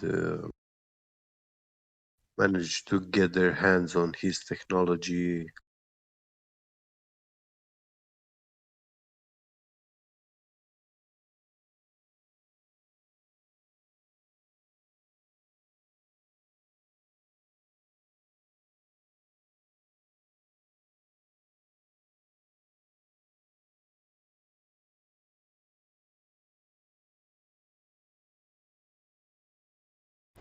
I could use one of those flying scooters. Yeah, it's cool, isn't it?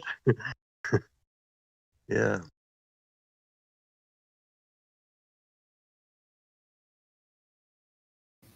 Post the link.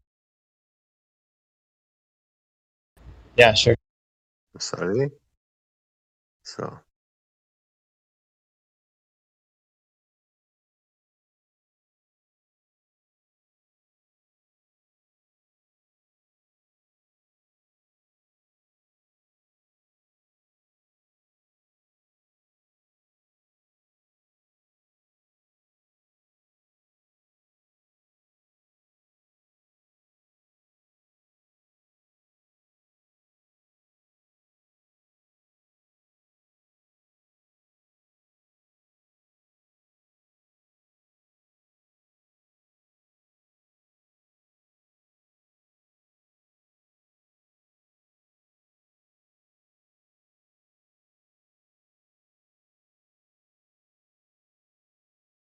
imagine Amazon getting his hand this guy's technology.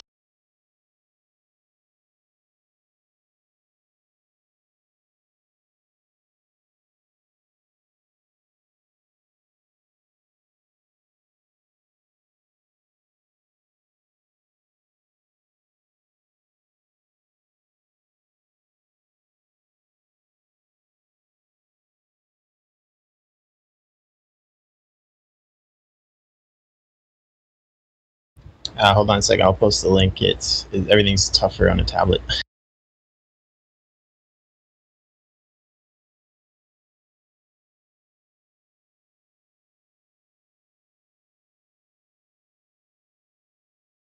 Should get yourself like a 1969 NASA tablet, bro. I heard that technology's unmatchable.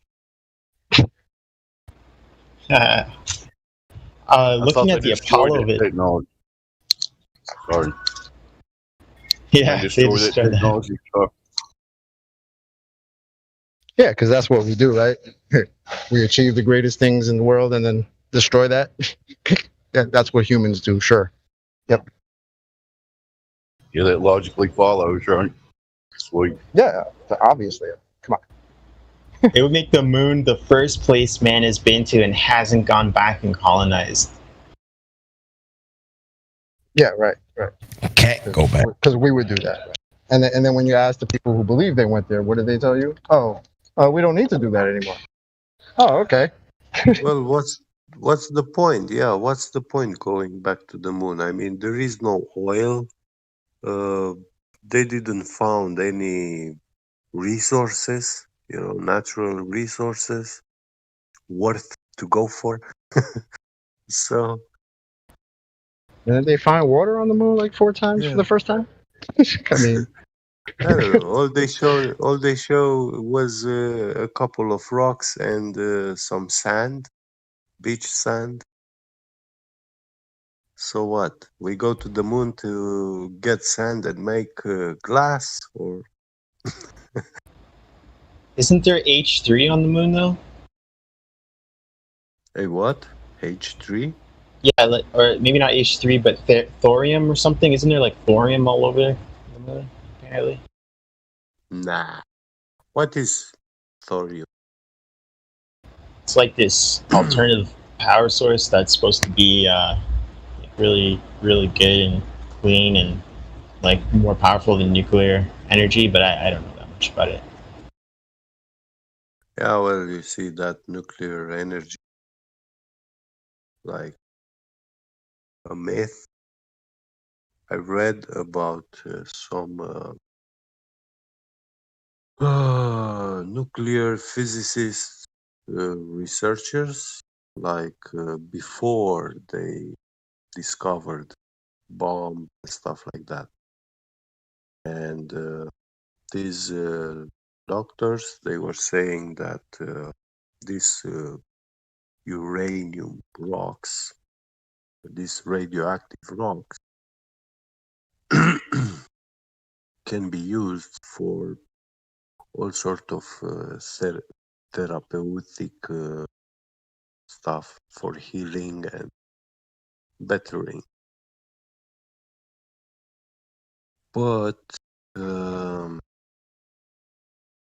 like they treated many ill men with diseases.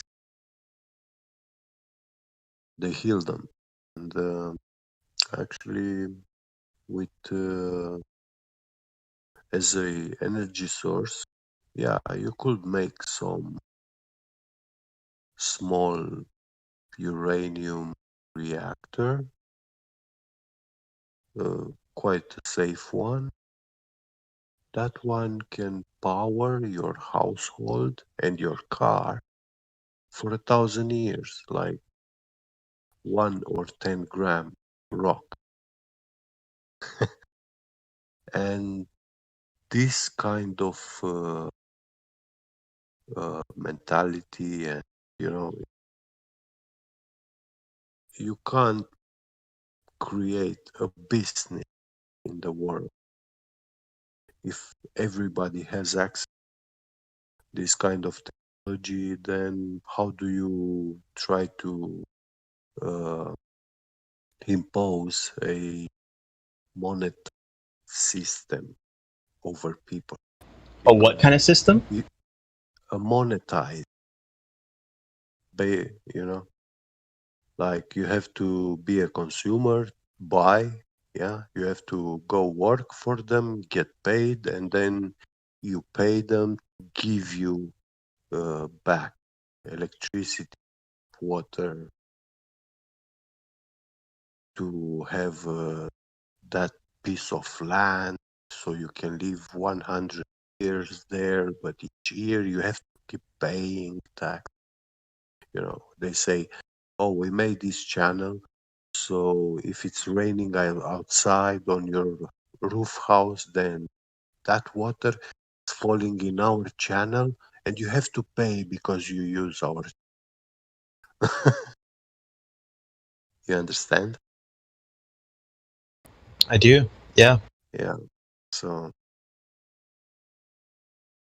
that's why they weaponize this natural resource and any kind of access for civilians. I mean, if you go to the mountains and get such a rock, you know, bring it at home, and someone comes with a Geiger counter and find that there is radioactivity in your house, they will declare you a terrorist, you know, like they will surround your house, like build a whole fence, you know, put you on TV, media. We caught this guy, this is a nuclear bomb terrorist. That's what they're gonna make out of you. So A psyop. Like you think you're doing something else, and then you end up being like a mass murderer or something. yeah. Hey, I cut out for a little bit, guys. Sorry. Did we get past the whole thing about the spinning? The spinning doesn't make any sense with the flying or being off the ground. Of course, anyway? we did. We got that. Okay. Get off. You figured that out, Frank. Frank, Well, you get it? we moved on from that, but I'm like, okay, so what I'm doing is I'm holding the flat Earth model in my mind and the globe model as well, and so I'm not advocating for either one, but according to the rules of the game in the globe model, nothing you've said has convinced me that that behavior wouldn't be possible that we observe. Just okay, that's what I was afraid of. So if you're going, like, say you're taking off in a plane and you're going with the spin of the Earth, right? Let's just say that. I'm with you. I'm with you. Okay, Yeah. So they're saying you're automatically going 1,000 miles an hour with the spin of the Earth, so you don't notice it because you're already going that fast, right? Right. Right. Okay, so that's now you take off in the direction that the Earth is spinning, right? Now, if you want to turn left or right or turn around, what happens? Just imagine what would happen. So you take off, and now you're in the air, and the Earth is spinning. You have some motion with you as you leave the ground in either direction, in addition to the Earth spinning. right? So if you turn east, you're going against the spinward. You're subtracting from the speed that you had as you were on the ground, and any other speed that you had when you picked up going west. So you are subtracting. Right. So you would notice a complete difference, right? You would see it like a blur below you, because now you're going against it or in a different direction. It no longer would seem like the Earth is stationary below you, because when you're in a plane. When you're in a plane, it always seems, well, forget the blur for now, but when you're in a plane, it always seems as if the Earth is stationary below you, right? No matter what direction you're going. That could be because of distance, like the way you see clouds at a distance are really like, they're morphing much faster and changing, but they appear like they're not from a distance, like in the Great Plains, for instance. So I would say I don't really know. Compute for you though. Okay, because let's just think about the spin. Like you're moving with the Earth when you're taking off, but now you want to go in a different direction. You're no longer moving in the same direction the Earth is moving. You're no longer. I'm saying that you can go any direction, and it seems as though the Earth is stationary below you, no matter what direction you're going. But that wouldn't be the case, because the only way that would seem that way is if you're spinning with the Earth in the exact same direction that the Earth is spinning. Therefore, if there was a runway, therefore, if there was a runway that was angled east, northeast, southeast, northwest, northwest, whatever it is, and any other angle than the spin of the Earth, you would have to time your landing for that to spin in your direction, and then you would have to land on that as soon as it, and then somehow then it still wouldn't work, because you would just flip over, because the Earth, you'd be landing on a moving surface.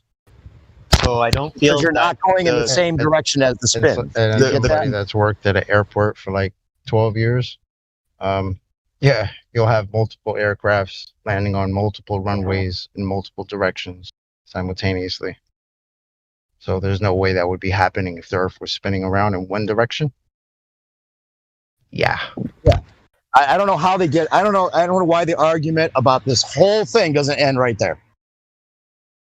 Because I don't see how you arrive at that conclusion. That's why I know you're not getting it yet. That's why I wanted to go back.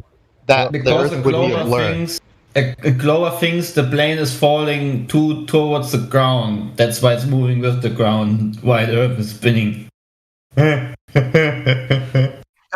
it's actually in a glide slope in the air and descending, and while it's actually called an airplane because it's not flying over a plane, right? So can you point to me to something that is really far away that blurs the faster you're going? Well, I'm not talking about the blurring. I'm just saying that you know what Coriolis effect is? Are you familiar with the concept? No, wait. Let's go back to. No, I want to know. I want to know what he's meaning. What blur? What do you mean? Let's forget the blur, like you said, but let's just go with what you said, okay? So can you point to something? Can you point to something else that is very far away, going very fast, while you're going fast, that describes the behavior that you're saying I should see the Earth doing below me? No, you're proposing something what you're proposing is some kind of like, okay, so some kind of optical illusion that we might say confirms it. No, I'm not.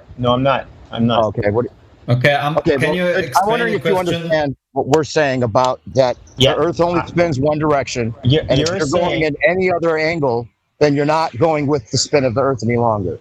You're saying if I'm in the air in a plane and the Earth is spinning, I should see the Earth spinning below me. I'm saying, is there another example of something that far away as I am from the Earth in a plane?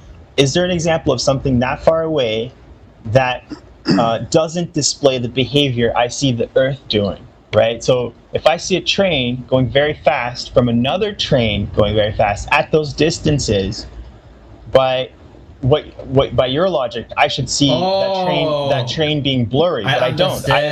I observe it going very slow. You mean the plane is flying with the speed of the Earth turning, so it's actually hovering on one point, or because that's actually what you're trying to explain. So when I see a train with the same speed as my train, I will see it not being blurred.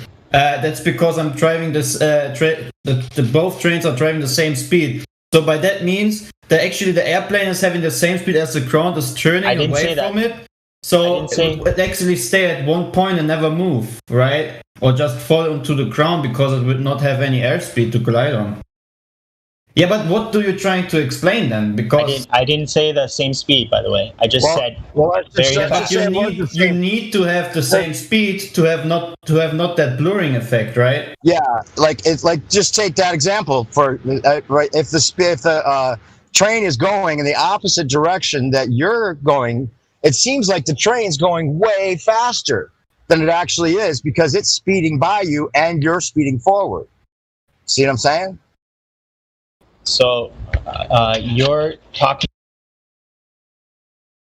Let's say a train's approaching you, and you're in one train. And you're looking out the window. Right. That's not what I'm talking about. When that train goes by you, it seems like it zips by. It even seems like a blur. Well, I'm just saying that's a good example. Well, you're asking for an example. That would be one example. That's not a good example at all. The train seems like a blur because it's going in the opposite direction. Then that's not what I'm saying. I'm saying what are you saying then? At distance, at a similar distance. Yeah.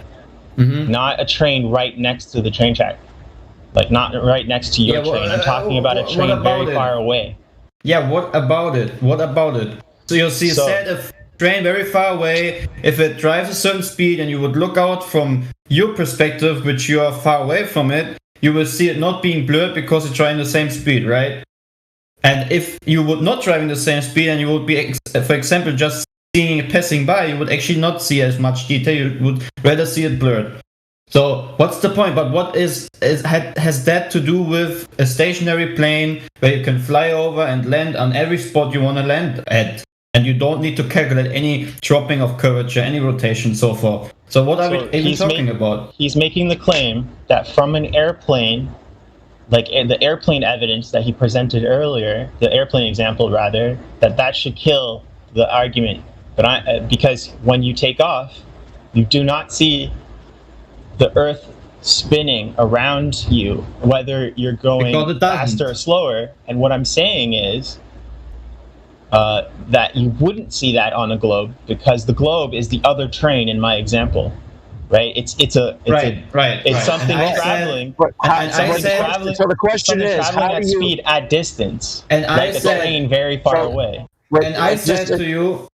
1 second. And I said to you, if it doesn't matter the distance, but if I would be driving in another train having exactly or almost the same speed as the one that is in front or next to you or a little bit behind you, you would still not have this blur effect, right? So, but when we go to airplanes now, and I would fly a 777 into, I don't know, Clax, Los Angeles, whatever, and I would go by that assumption that you just made. The plane should be actually, from a perspective from the ground, hovering on the ground, because when you're sitting in the plane should be flying the same speed as the Earth is rotating, right? Because then there's no blue effect. But then actually the plane wouldn't go forward; it would just sit on one point and would be hovering in the air, which is impossible. You're extrapolating other points that I haven't touched on. You're extrapolating other. It is the same as the train. I just want. I can make it really simple. I can make it really right. I can make it really simple for you.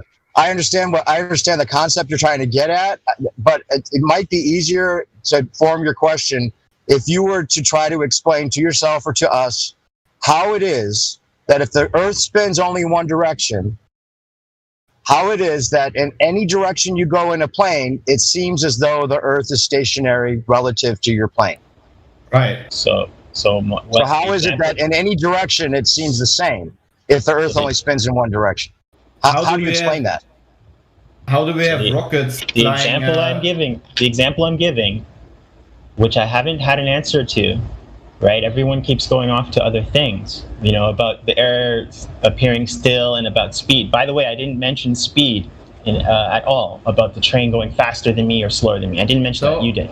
So all I'm asking is, does an object traveling fast while you are also traveling fast, does that object at distance appear to go slower, faster, or still? What does it appear to be? In my experience, it appears still, which is what the Earth because would they're going do. the same speed. No, you don't know that. It's something traveling at speed. I didn't say because you're going the same speed. You brought that up. I never said that. I'm saying anything traveling, right? So you'll be in a train, but you could see a car. It's obviously not traveling faster than you, but it appears it is traveling, but it appears still. So that is what is happening to the Earth. No matter which direction you go, you are both traveling at speed, but it appears to be slower because it's at a distance, at such a distance. There's something going on there. You're still not getting it. You're still not getting it. Can I ask, the Earth only spins in one direction. Can I ask you a question regarding that theory? So if you would actually then sit on that train, okay, that you're talking about, instead of looking at it from a far distance, like you would be actually standing with your feet on the so-called rotating globe Earth, what would be the sky like? I'm not going to go with any other example until you deal with the one I brought forward. Because I'm dealing with it right now. You're not getting it, though. That's the thing. You're proposing a question and locking us in to some kind of scenario that you're making in your head. Not at all. I don't know how it makes sense to you in your head. This is an observed phenomenon. Does an object traveling at speed farther away than you appear to be going slower? We have to start over. You said you're on the fence. Is that a phenomenon that happens in reality or not? We've gone over these scenarios. Yes, maybe it happens. It happens. But what does it matter? What is the point you want to prove with that? Yeah, you still have to make sense of the Earth spinning in one direction and the plane going in some other direction than the spin of the Earth, and it not making any difference. We're literally talking about trains. How do you say that doesn't make any difference? So how does that add up? Because it doesn't in our minds. Maybe you could explain how it does. Yes, let's build from that. So you observe an object traveling at speed further away from you as going slower or still as you yourself are traveling. Okay, so relativity, yes. In that you are in a plane. The Earth is the other car traveling at speed. It appears to be going slower or still, but according to their model, it is traveling at X speed. The effect is the same. So you're in the train traveling. You're observing a car traveling. Observed phenomenon. Give me a break. What? You know what? Just to let you know, it sounds like we get in arguments with ballers all the time, and they start doing these scenarios, kind of like you're doing. I know you're not like a baller. You're on the fence, but it sounds like you're trying to fit the whole concept into something that is like depending on this question being answered correctly in the phenomenon that you're talking about. I'm doing the opposite. The sun. No, hold on. You seem determined that you're right before you even explored this with us. You sound like you've already. Wait. Is the answer? What happens? I'm building off of the bases. You were the guys that went off to other examples. I went to that. All I asked you is to explain how it doesn't matter what plane direction you're going if the Earth only spins one direction. How do you justify that? You're bringing in without another it being like, a phenomenon. You see something far away. It seems like it's slower, but it's actually going really fast because it's far away.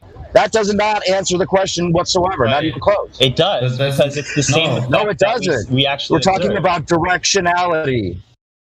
Well, that's a word that I don't know what you mean by that. Relative directionality. Your plane's moving in one direction, and then it moves into a different direction. Do you think that the Earth spinning in only one direction doesn't matter at all? So if I'm in a train traveling and there's a vehicle traveling in the opposite direction at speed, and then I suddenly go upwards, right? Would I expect the car to start blurring or have some effect, or would I still see the same thing that I saw when I was traveling vertically? That makes no sense. Like Your it does question make doesn't sense. really Think make about it it. Think any about sense. it. If I was traveling Not because we don't horizontally Not at because we don't speed, understand it, but because think about it. Think because about we've gone through slowly. these scenarios so many times. Did you That may ever be- that may seen be. an airplane taking off? You're not always at a far distance, man. An airplane lands, it takes off. You can hover with an helicopter 2 meters above the ground. So isn't it? What are you trying to? What's the point of that? It makes no sense. You're trying to compare a banana with an apple. No, if you're traveling in a train at speed and you're observing a car at distance and also at speed, and then all of a sudden you start going vertically, does the object appear still, or does it appear to be as you would expect the Earth to do if it were a globe, like what you're saying? It's supposed to be blurry or something, or does it appear the same as though it's still or slower?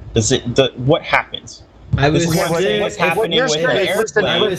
What you're saying is that if you're let's say if you're moving in a train and you're going the same speed as the other train, it seems like I didn't say the same speed. No, hold on, wait. Dude, what are we even talking about? Let's just say what you're saying is it doesn't matter what train direction your train is going to the other train's going to still look just perfectly still, even if you're not going in the same direction as it. That's what it sounds like you're trying to say.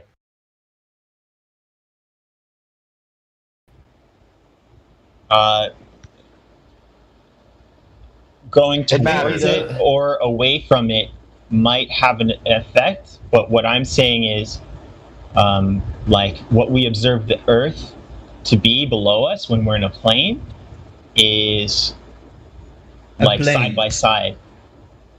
What do you observe when you're only if you're going in the same direction as the spin of the Earth, bro? What would happen? What would happen if you would look at this train? You would go vertically up, but you would have like an airplane actually do. You would have like a destination you want to go, and you're flying. You try to make as much mileage over that train to get away from it. Do you know what the Coriolis effect is? I'm not. I unless we can. I don't even know what to do. Have you heard of the Coriolis effect? Yes. Okay. Can you explain it when a sniper's moving or when a sniper's shooting north to south? What's the explanation that they give?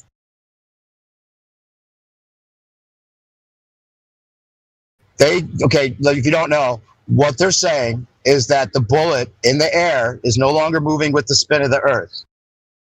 And if you're going to be shooting something from the equator up to the north towards the North Pole, then you would have to account for the spin of the Earth and aim at something that's not there yet, because it's still spinning with the Earth. And if the bullet would have to account for the spin of the Earth. Therefore, you would never actually aim at your target. You would have to calculate the spin of the Earth, and then make sure that the target moves in front of the bullet just in time for you to hit it. But that never happens, and no one ever uses that. And I guess they put it in manuals because of the technicality of it needing to support the ball Earth, but it messes up everything, and it has everything to do with what we're talking about. If you're in a plane and if you're trying to hit a runway that's on a spinning in a totally separately from the plane, which if you were going south to north or northeast, any other direction than the spin of the Earth, then you would have to calculate the runway to be in front of you just the right time for you to hit it. And then you would still do a tumble because you're hitting a surface that's moving independently of the plane. Argument's over. The ball's done. The ball's done right there. It's over. The thing what I just don't understand all the time when we have discussions with people who are on the fence, one second, is why we actually are discussing things that are so, not, they don't need to be discussed, because if you look at what we already have observed throughout 5,000 years, for example, that stars, star constellations never change, that you have a horizon which is always horizontal, no matter how high you rise, that you have a stationary that you have a stationary plane where you actually live on, where you don't feel any rotation, you don't observe anything spinning at all. If you look at the sunset, you don't have the feeling falling actually back from the sun. There's so many things that completely contradict this globe model, and still we're talking about like, why does the train not blue if it's far away? You know, what are we talking about? Curvature, exactly. Like, it's just nonsense. There's so many things that make the ball impossible, and this is the big one, because if you're spinning separately from the Earth, if you're flying in any other direction than the spin of the Earth, there's no way you're going to be able to land the plane. The runway's not spinning with you any longer. Period. It's that simple. I mean, is it so hard for you, as someone who's maybe on the fence or even a Glober, to accept the fact that there are just certain things? First of all, NASA screws up a lot of stuff with their CGI, with their augmented reality BS. Then we have actually the proof that the firmament is indeed a firmament. Then we have the proof that the horizon is always horizontal. Then we have the proof that all other civilizations knew that the Earth was flat. How many things need to be proven to get rid of this cognitive dissonance? For real, like, when do some people break out of their out of their religion? Because it is, this spherical religion is the worst religion ever put on a humankind, because it's a prison for the mind. It literally makes you dumb. Just look what you can observe, and what you observe is that it's not a globe. You don't need science, you don't need stupid numbers that look so flashy, and I have a whole board full of numbers, and now I can tell you what gravity is and so forth. And now I feel enlightened by these numbers, even though I'm still gonna deny everything that I can observe.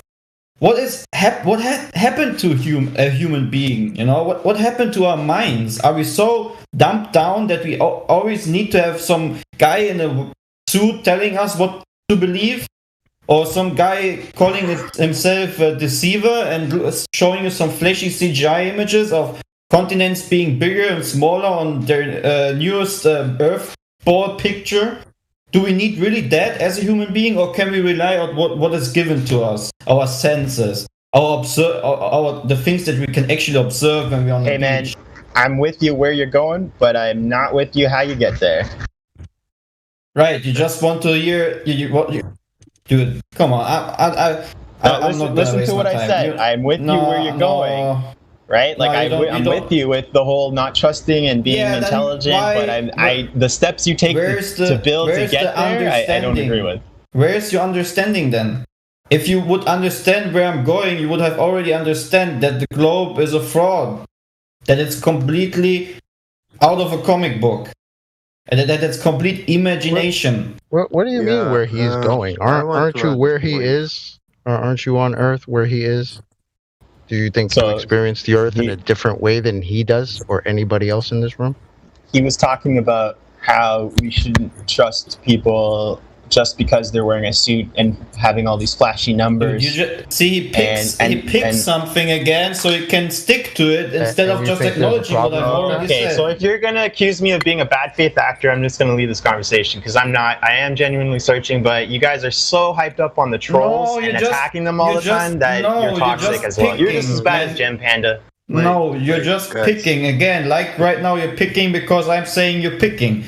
You just don't want to acknowledge what I've already said. I'm not picking shit. I'm saying I agree with where you're going, but I don't agree with how you get there. So what's the problem, I agree with what you're saying about not automatically trusting authorities, and about, just because they're in a suit and flashing numbers.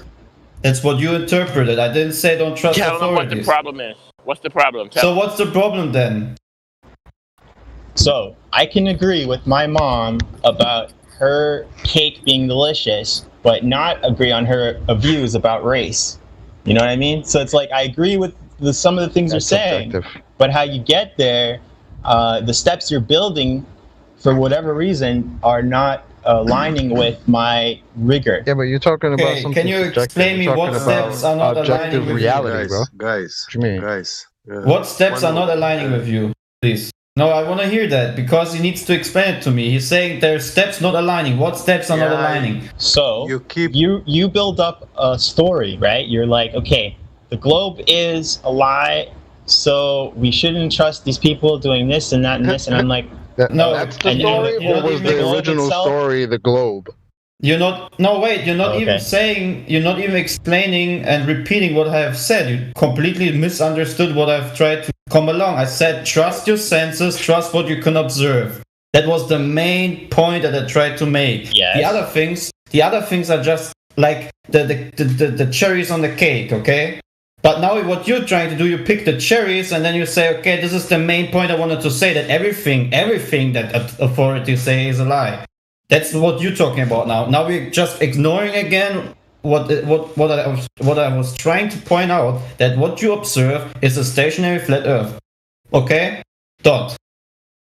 Yeah, guys, I wanted to say something to Frank because I sent him the invite link here, and he's not a bad guy. No, dude. Yeah, I'm just, I have an Italian side in me. Like That's why I'm a little.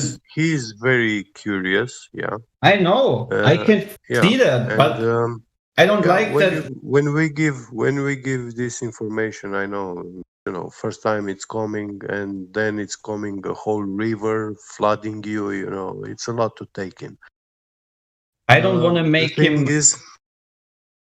The thing I want to say to Frank is, for example, we have incoherent electrostatic acceleration. We live into a electric field which is governed by the laws of electricity,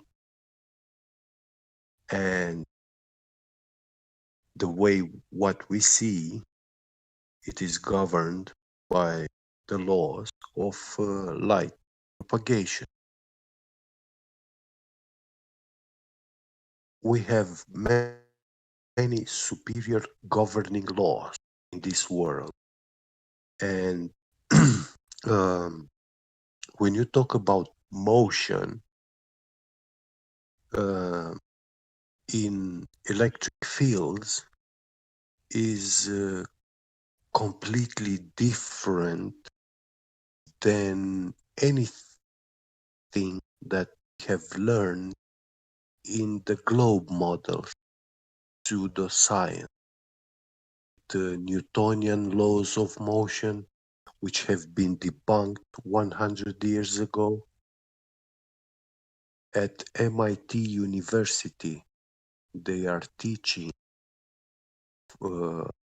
incoherent electrostatic acceleration between two Gaussian planes for the down vector, which in ordinary school education they teach it as gravity, Newtonian or Einsteinian, whatever. But quantum mechanics itself does not like the idea of gravity. Yet there are some quantum mechanics physicists, so-called quantum mechanics physicists, struggle actually to push in the theory of gravity, quantum mechanics, hold it there. They are having a very hard doing that at the moment. Mic check? Yes. Yep. Yeah. Frank, so we don't. Can I just? The problem is, I just want to finish. Sorry. In this electric field, you see, the ground is negative and the sky positive. I don't know. I have not measured how high, but somewhere there, it must be an ocean of most likely all the four states of perfluid helium, liquid state of helium, all the four states. To achieve liquid helium, you must reach temperatures of at least 4 degrees Kelvin. But when you drop from like from 20 degrees Celsius all the way down to minus 280 or whatever, all the way down to 4 Kelvin, yeah, you have a very huge temperature, and our air exists pretty much up to minus 100 Celsius. The higher you go in atmosphere, the air gets rarefied.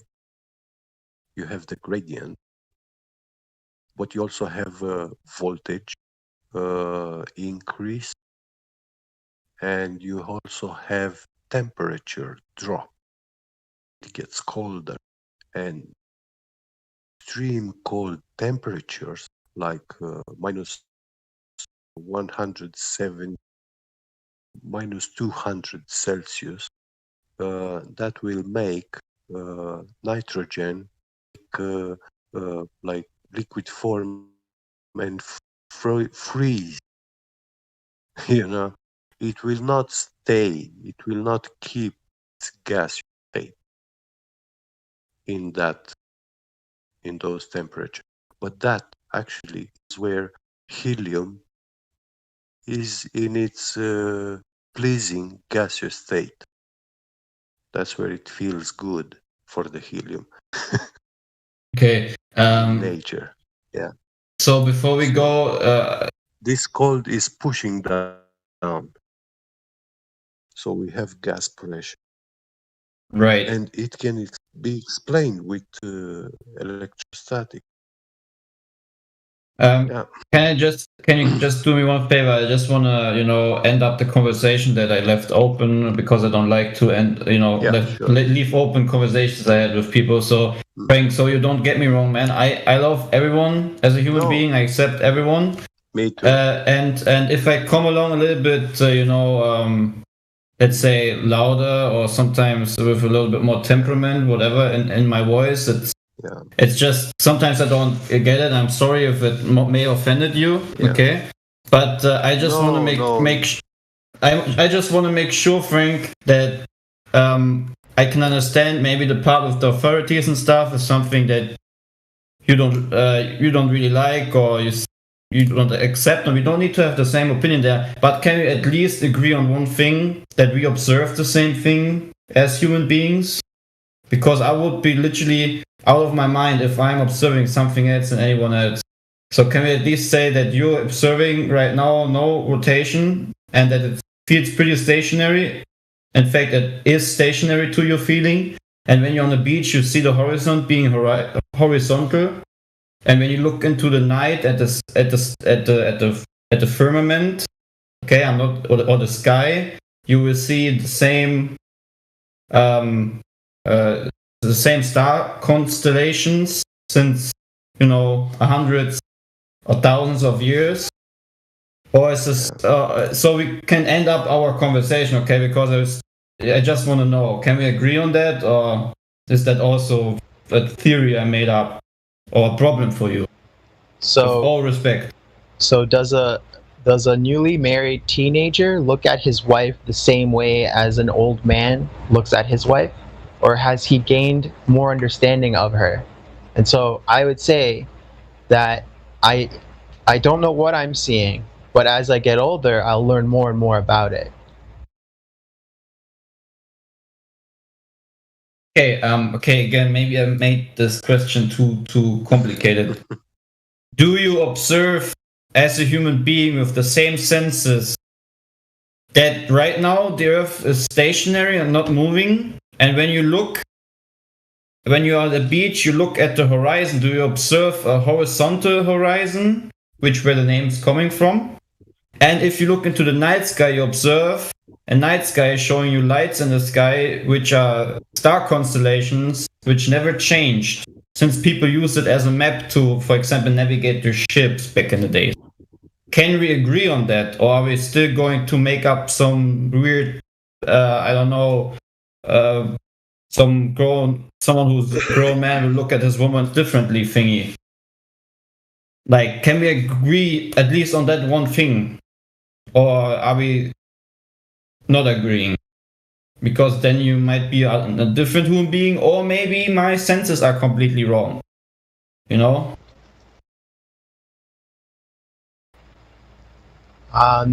So I would say that my understanding of what I'm seeing is different based on the information I have about that. So I could observe something, the effect of something, and I think the cause is something else, right? So the horizon is a good example. The horizon might have various factors that create it. And the more I learn about this community and everything, the more I'm learning about which one aligns with reality more than the other. So what I would say is both communities have really good explanations.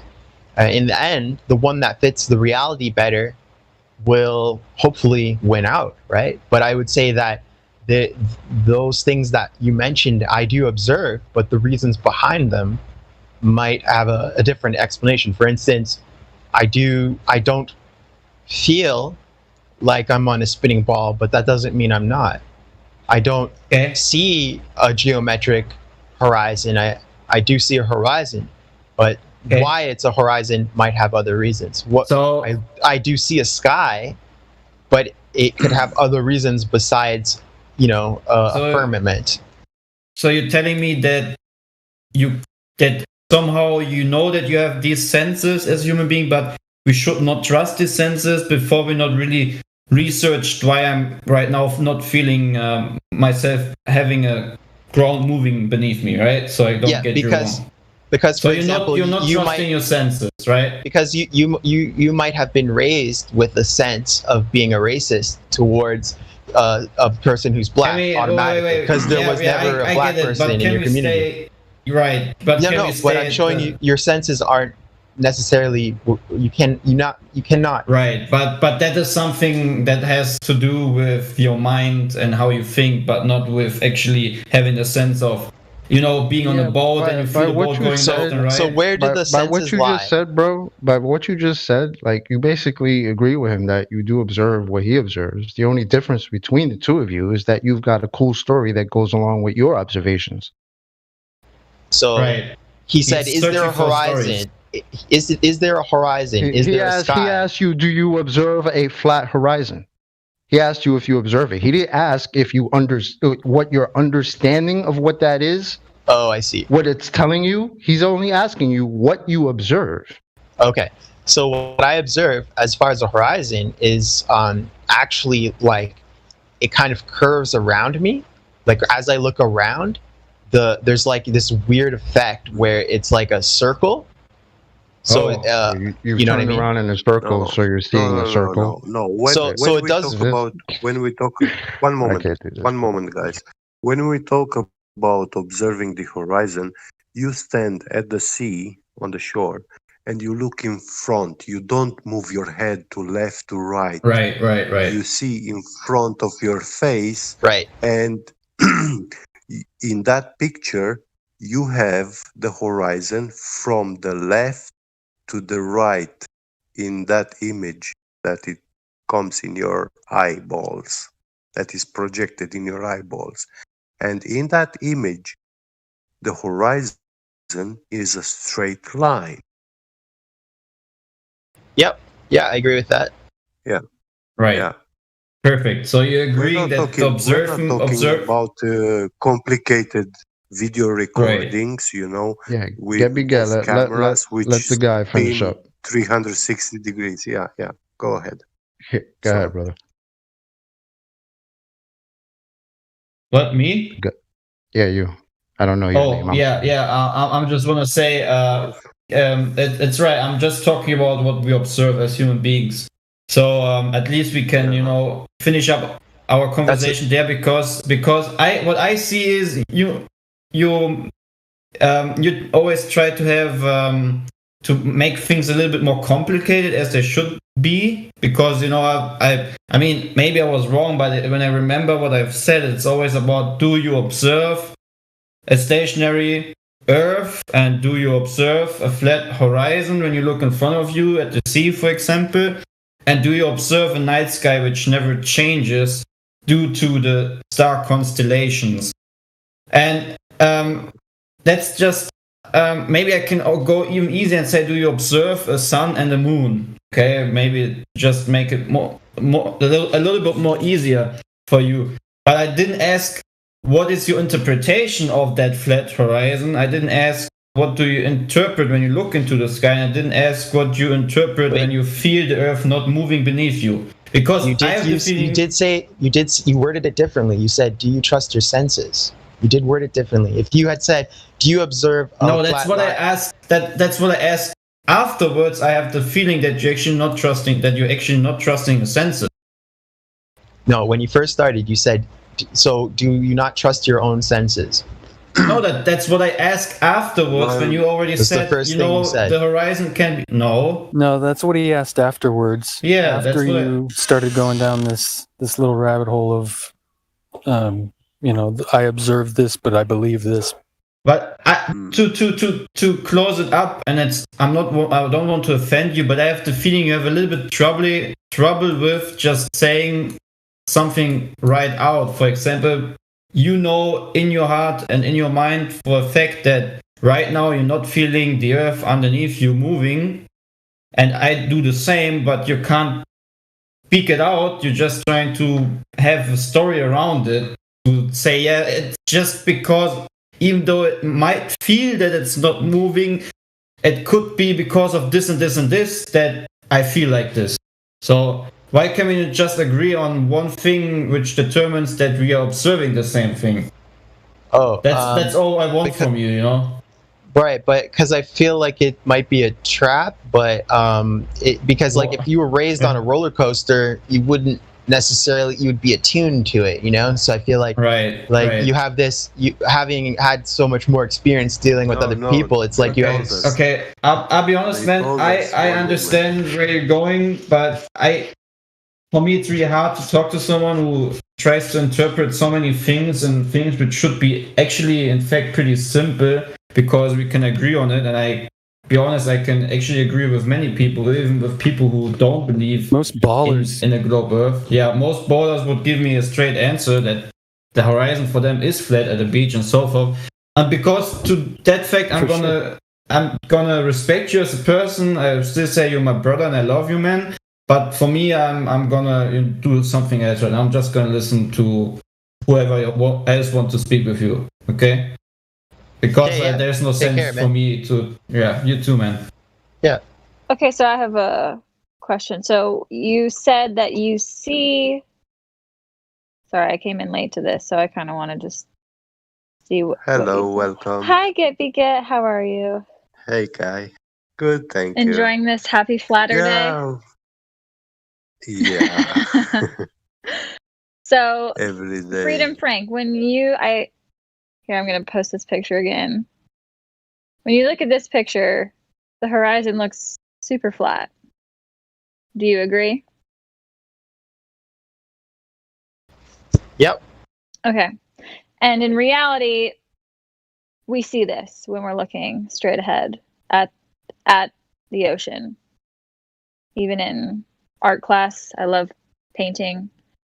When you draw a picture, they like the art teachers literally have you draw a straight line to separate the sky and the horizon, because this is what we observe. But you did say something which I can kind of agree with, that just because we see something or don't see something doesn't mean that perception is actually reality. For example, there's high-pitched sounds that we can't hear that other animals can. Doesn't mean they don't exist, though, just because we can't perceive them. However, if you're going to say that something does exist, that we can't perceive, then that means that those people hold the positive claim. And they have to actually validate that in order for it to be true. So if someone's going to say, hey, there are super high frequencies that we can't hear, okay, now they have the burden of the positive claim, and they will have to show with machines or some kind of technology that they're able to pick up on these high-pitched frequencies. And that's the same thing with the globe. So so they say, well, it's actually curving, but you just can't see it. Well, okay. Now they have to prove this positive claim. So they would need to actually measure the rate of curvature, which is, according to the NASA numbers that they give us, with the Earth is 25,000 miles in circumference, which breaks down to about 8 inches per mile squared drop, or rate of curvature. So it doesn't seem like a lot. It doesn't seem like a lot, but it's an exponential number until about 1,000 miles. Yeah. So at 10 feet across, it's a 66-foot drop. 10 miles across, 10 miles. It is a 66-foot drop. But 100 miles, it is a 6,660-foot drop. Also, just notice the repetition of sixes. The sixes are all throughout the heliocentric model. So anyways, the point is this would need to be measured. They would have to show that the Earth is actually curving at this rate in order for their claim to be true. But here's the catch, is when we go out and try to measure this rate of curvature, doesn't exist.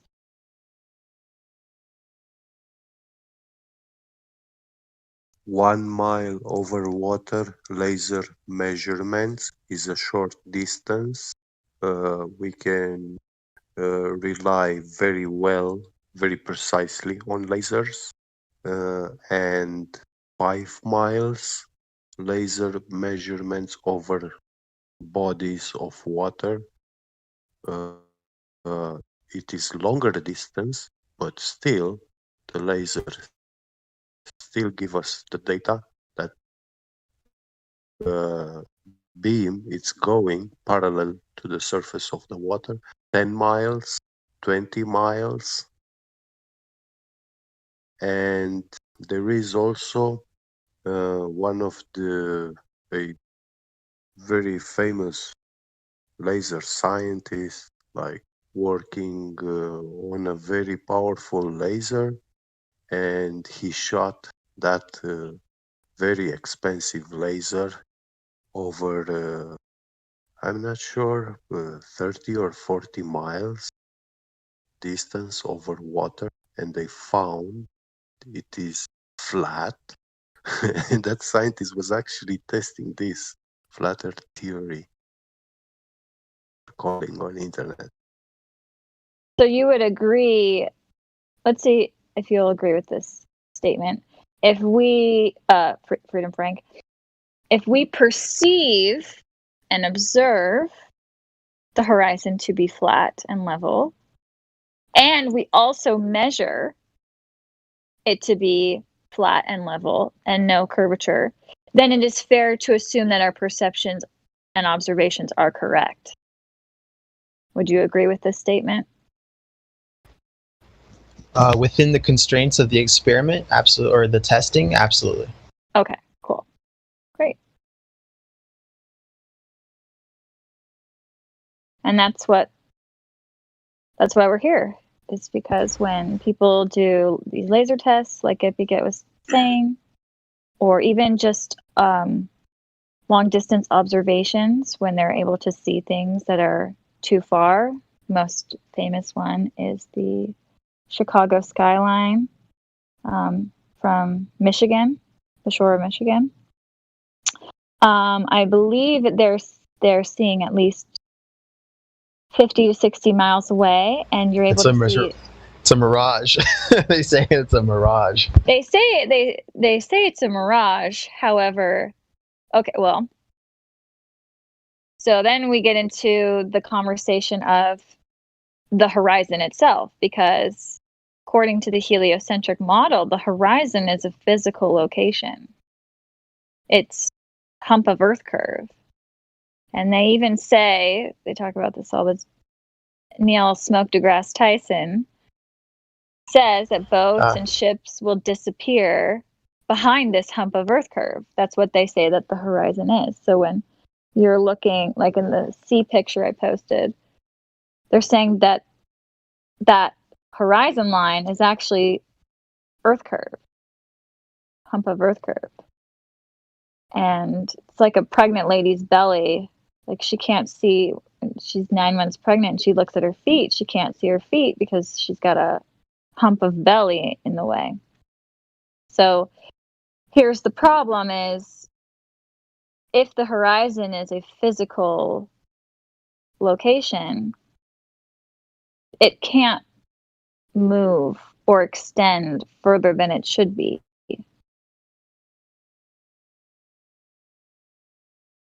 Would you agree? If it's a physical location, it can't pick up and move, right? Well, I have a maybe I should just tell you about where I'm coming from. Is I'm just following the evidence. I don't have a dog in either fight. So Okay, when you say evidence, can you be hyper specific about what you mean? it would mean maybe clues would be a better word than evidence, but they kind of travel alongside each other. So for instance, if I say, why this, then someone will say, well, because this. So then I will follow that because. So what that has led me to is, so what appears to be the horizon, they will say, and again, it's not me, it's them, they will answer that it's like a subset of the geometric horizon. They call it the apparent horizon. So I can't post a picture of it, but basically it's like a smaller circle of the larger geosphere. Can I ask a quick question? I don't want to interrupt the conversation. Uh-oh. Yeah, sorry, but I just want to know one question, because that's really burning on my tongue. Because we had so much trouble with observing and having the same opinion about what we observe as human beings. What is actually for you a reliable, factual proof of something? So when do you say, okay, this is actually something that is, for me, something reliable and that is factual and that makes a lot of sense, and that's why it is, actually the truth, so to say? Because otherwise everything would be a theory then, right? If we couldn't agree onto something as human beings. Good girl. That is, I would say it's a convention. We agree on certain things because they tend to work, but those things might not necessarily be true over time, but they're true in our time, in our interrelation. So you say this is blue, and we both agree it's blue, but inherently it's not blue. All right, okay. Thanks. Yep. Frank, I posted the link in the live stream voice text. Yeah. It's a PDF with the laser experiments. It's the experiments over finally Balaton, an actual Hungary. PDF. Yeah. Yeah. And there you can see they made those experiments in Hungary over a big lake. And for that experiment, these people, they got confirmation for Hungarian government for the authenticity. Like they checked those values and they confirmed they were correct. What they did there, and lower at the bottom you will see one made in Holland and one where they use like a very big laser, very expensive laser. And that one is very interesting also.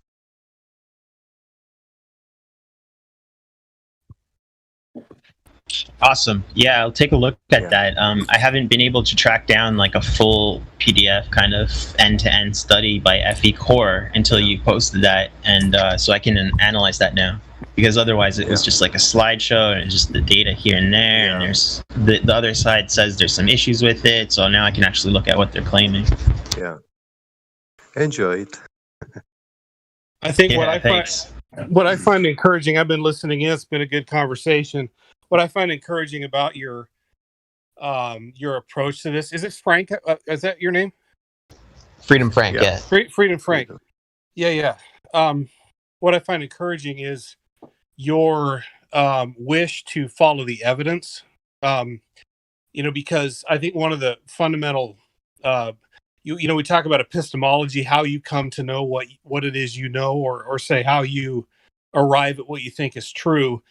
I think what we hear a lot of times around here is the distinction between theory, explanations, assumptions, and stories and so forth, and the evidence. And the reason I'm here is because the evidence suggests really one thing.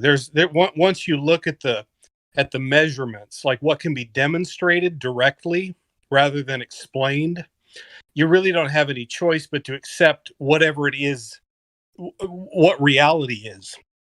And so there's, whenever you consider the question of Earth curvature or Coriolis, which I heard you talking about earlier, and then the question of entropy, or the second law of thermodynamics as it relates to space, you really don't have a lot of wiggle room. A lot of stories can be told about it, but the evidence itself is pretty narrow. And if you stick with that, if you're really strict with your high standard of measurements and evidence, like that's the pathway. That's why I'm here, is because in my view the evidence is very, very clear. Right, especially evidence that a human being who says to another human being, "Yo, bro, do you observe the same thing?" "Yeah, bro, we observe the same thing."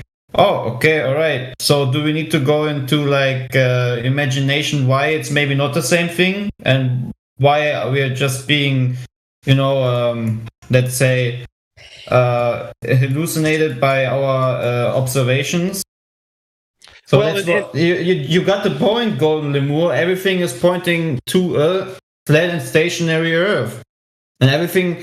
If I'll be honest, if Frank is trusting extremely into actually having the numbers and so forth and the scientific proof, he should be starting by NASA. What they're putting out, because then you would realize that many things. Actually, if I can give you an example, QE. I've been asking QE questions, and he brought up that there's no way that the ISS could radiate the heat out into a vacuum. So I've been looking into that, and NASA has its answer. I've downloaded NASA papers, and I'm looking into how they explain their shedding the heat into a vacuum, and so I'm learning more about that. So I know there's a huge distrust with NASA, and I come with that as well, because I've seen a couple movies on how they may have faked the landings.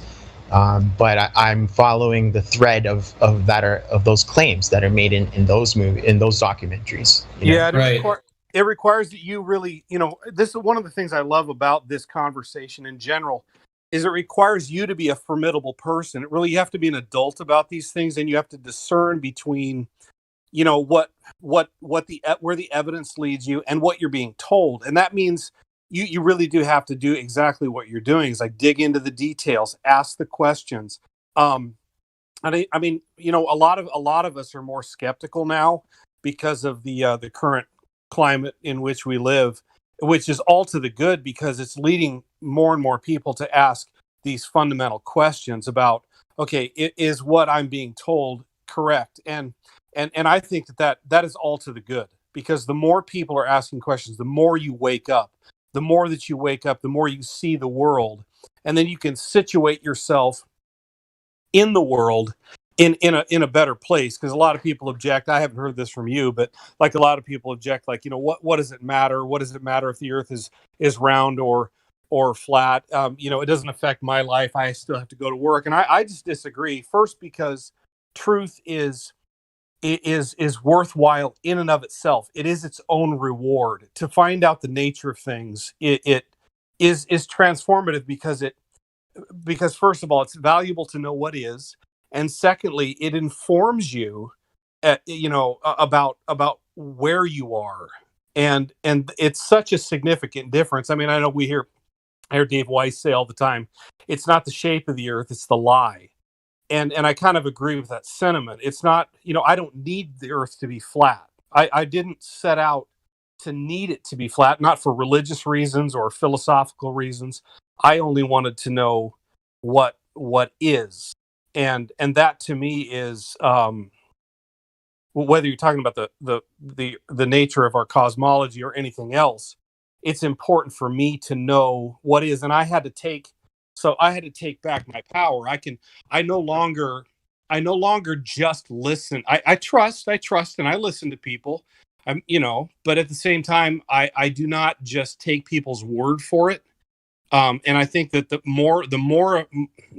as more and more people do that, that is going to be a very, very positive thing. I mean, there are millions of us who know that the Earth is not a spinning ball, and I would say I do not believe that the Earth is a spinning.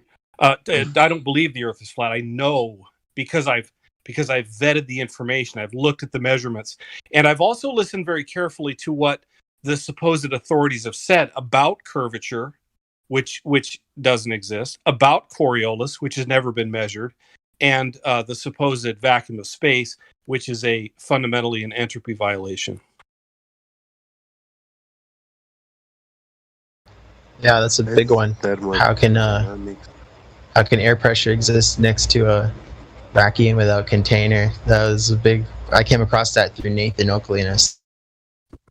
Yeah, it's kind of a problem. What I always think, because I'm a little bit more extreme by that, if an organization like NASA gives me actually photo evidence by videos showing me that the astronauts are like hanging on, for example, invisible wires, or that they're grabbing things that you don't see as the viewer, or that they're constantly looking at something above the camera for like checking themselves, how they look like in the picture and so forth.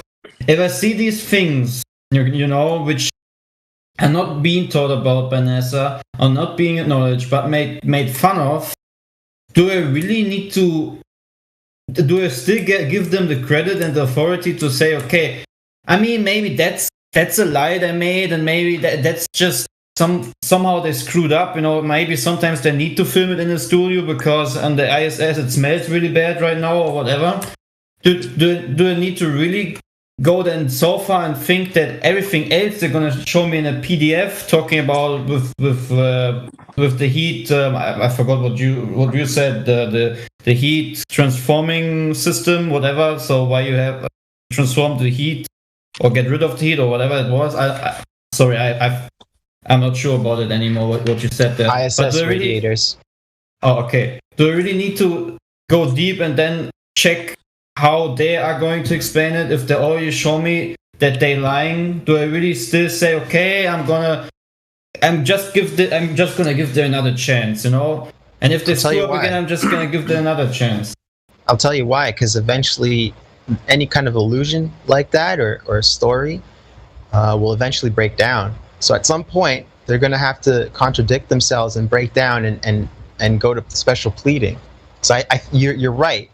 On one hand, that thought occurred to me as I was going down, and as I go down the research hole, it's like, man, well, if this is all in Fantasyland, then why look into it? But at the other end, it's like, no, we should follow the thread until it ends, because at some point it'll have to break down. So I think it's still worthwhile.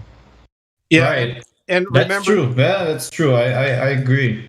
Remember that you can find something even more worse, Right.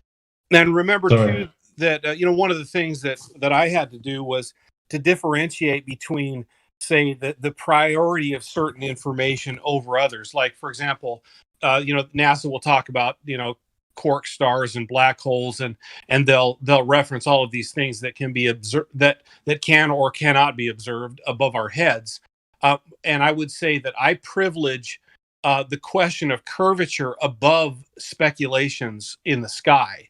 So, I know, for example, that I have stood on the ocean, at the edge of the ocean near where I live, and I've seen much further than I should have, given the curvature calculation and the horizon calculation. Because one of the things that NASA did for us, it's almost like a gift. They gave us a falsifiable claim. The claim is that the Earth is a sphere with radius 3,959 miles, or roughly 6,300 kilometers. So that's a target. And I understand, like I heard you discussing the question of, refractive properties in the atmosphere and the apparent versus the real horizon. All of these questions are relevant in terms of figure. Like, I can remember I was where you were at, trying to find out, well, is this a legitimate claim? Because I wasn't going to go start spouting off about flat Earth until I was really certain that what I was looking at was evidence, that it was an empirical thing. So that, I would say, refute the central point. If you're going to win an argument, but the point is not winning here, but if you're going to make a certain point, refute the central claim. And the central claim, in my view, is that the Earth is a sphere with radius 3,959, which has been satisfactorily and very completely debunked, in my view. Yeah, I want to give you another empirical evidence, which you can check out for yourself. Mic check? You hear me? Yep. Yeah, okay. So, I have to do push to talk. do you know what a rubber O-ring is? The Robert O-ring? Yeah, rubber.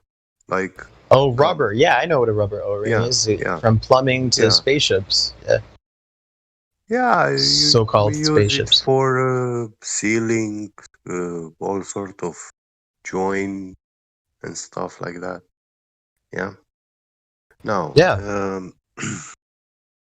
if you go on these websites, the companies that sell rubber O-rings, you will find that the most common ones that are used in industry, all these fancy mechatronics and stuff, robotics, you will find that the technical specifications for these rubber O-rings, when you buy a rubber O-ring, they will tell you the temperature, the operating temperatures for this rubber O-ring that it can withstand.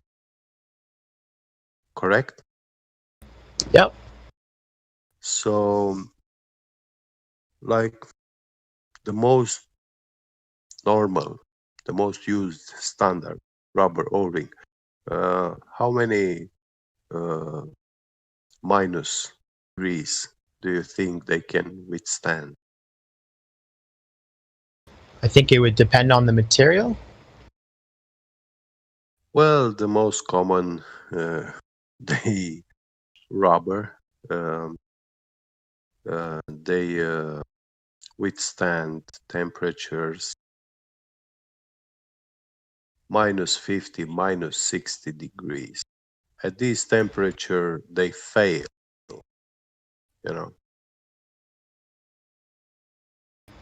They might have special materials though, like special. Yeah, there are some special rubber silicones which can withstand lower temperatures. And how low do you think those can withstand? I'm not sure.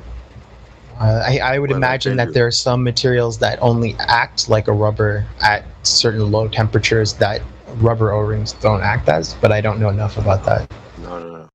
I mean, No? Okay. if you make plastics or whatever, polymers, blah blah. I mean, these silicones are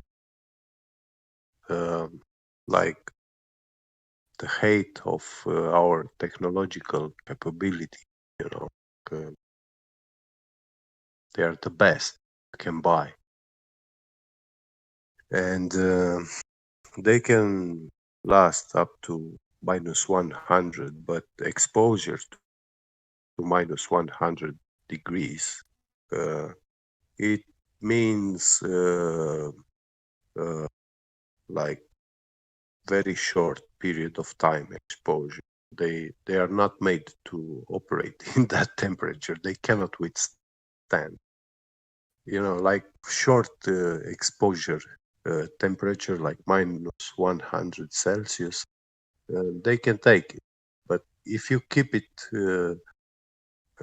long enough, like until it completely cools to that -100 degrees, it will fail. And when the ISS, they have this dome with windows, you know, and these windows, they have some shields, protecting shields, which have a mechanism, a shaft going outside and turning that tooth wheel mechanism, which lift or pulls down those shields. And this shaft must come from the inside the ISS spaceship, yeah, and it must go outside into the vacuum space. And this shaft, through this hole, is sealed with only 2 rubber seals of 2 centimeter diameter, and the width of the rubber is like 3-4 millimeter. So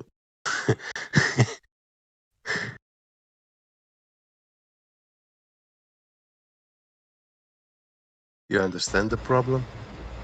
The reason he laughs is because it's hysterical to think that they'd be trusting their lives to rubber, right? Here on Earth, we trust our lives to tires, right?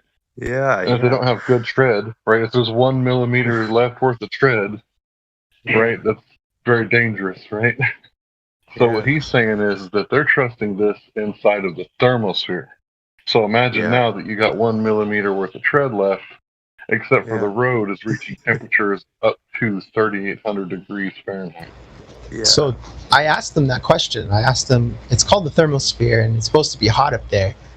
But their answer is that it's actually not that hot. Like temperature wise, you wouldn't feel it being warmer, you'd feel it being colder. Well, then how did they get that temperature? So how did they measure 3,800 degrees then? I think that's measured over distance, like compared to the layers, the adjoining layers, like leading up to it. Wait a minute, that's a categorical error. Like temperature isn't measured over distance, right? So meters. Right, but like the density of the molecules that transfer the heat isn't is far lower than here on Earth. So it appears to be this. As the sun is beating this spaceship down, how does it transfer the heat away? If there's no that's actually my field. This is where the clues have led me to. I'm actually looking into this right now. They use radiators. The whole paper on the radiators is pretty deep, so it's taking a while. But they use radiators to radiate the heat away. One moment. You see, they say that in that vacuum of space, there is such intense radiation, and the absence of atmosphere is actually what protects you from not catching fire. You know, I wouldn't word it that because way at all.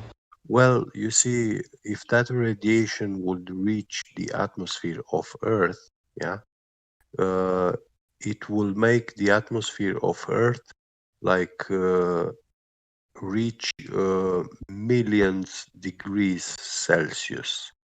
That hot it will be.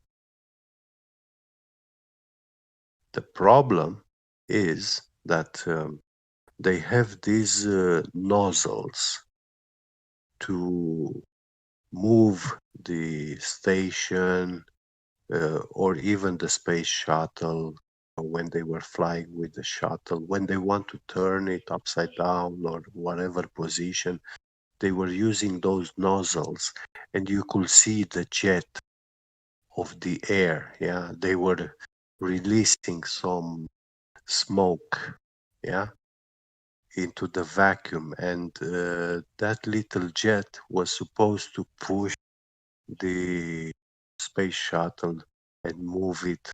You see it in the video moving. Wow, it's so fancy. It's farting on all sides and it's moving it. Yeah, but why don't we see that gas like heating up to millions of degrees? I mean, when you shoot gas out into space, you expose it to radiation, which must heat it to 1,000,000 degrees Celsius instantly. There's one thing I'd like to bring up on the temperature. I need to see a citation that shows how 3,800 degrees Fahrenheit is being changed somehow, that it's not melting everything below that temperature point. Is there a citation anywhere that can show how this is possible? A scientific validating statement? So I can show you a citation for what they mean by the temperature of the thermosphere, and I can show you a citation for the density that's transferring that energy. But I need a scientific validating citation, not just a statement. I need a scientific experiment that shows that what the statement is saying is true. It needs to be validated with a scientific citation. Okay, so what do you mean exactly? What claim exactly needs to be validated?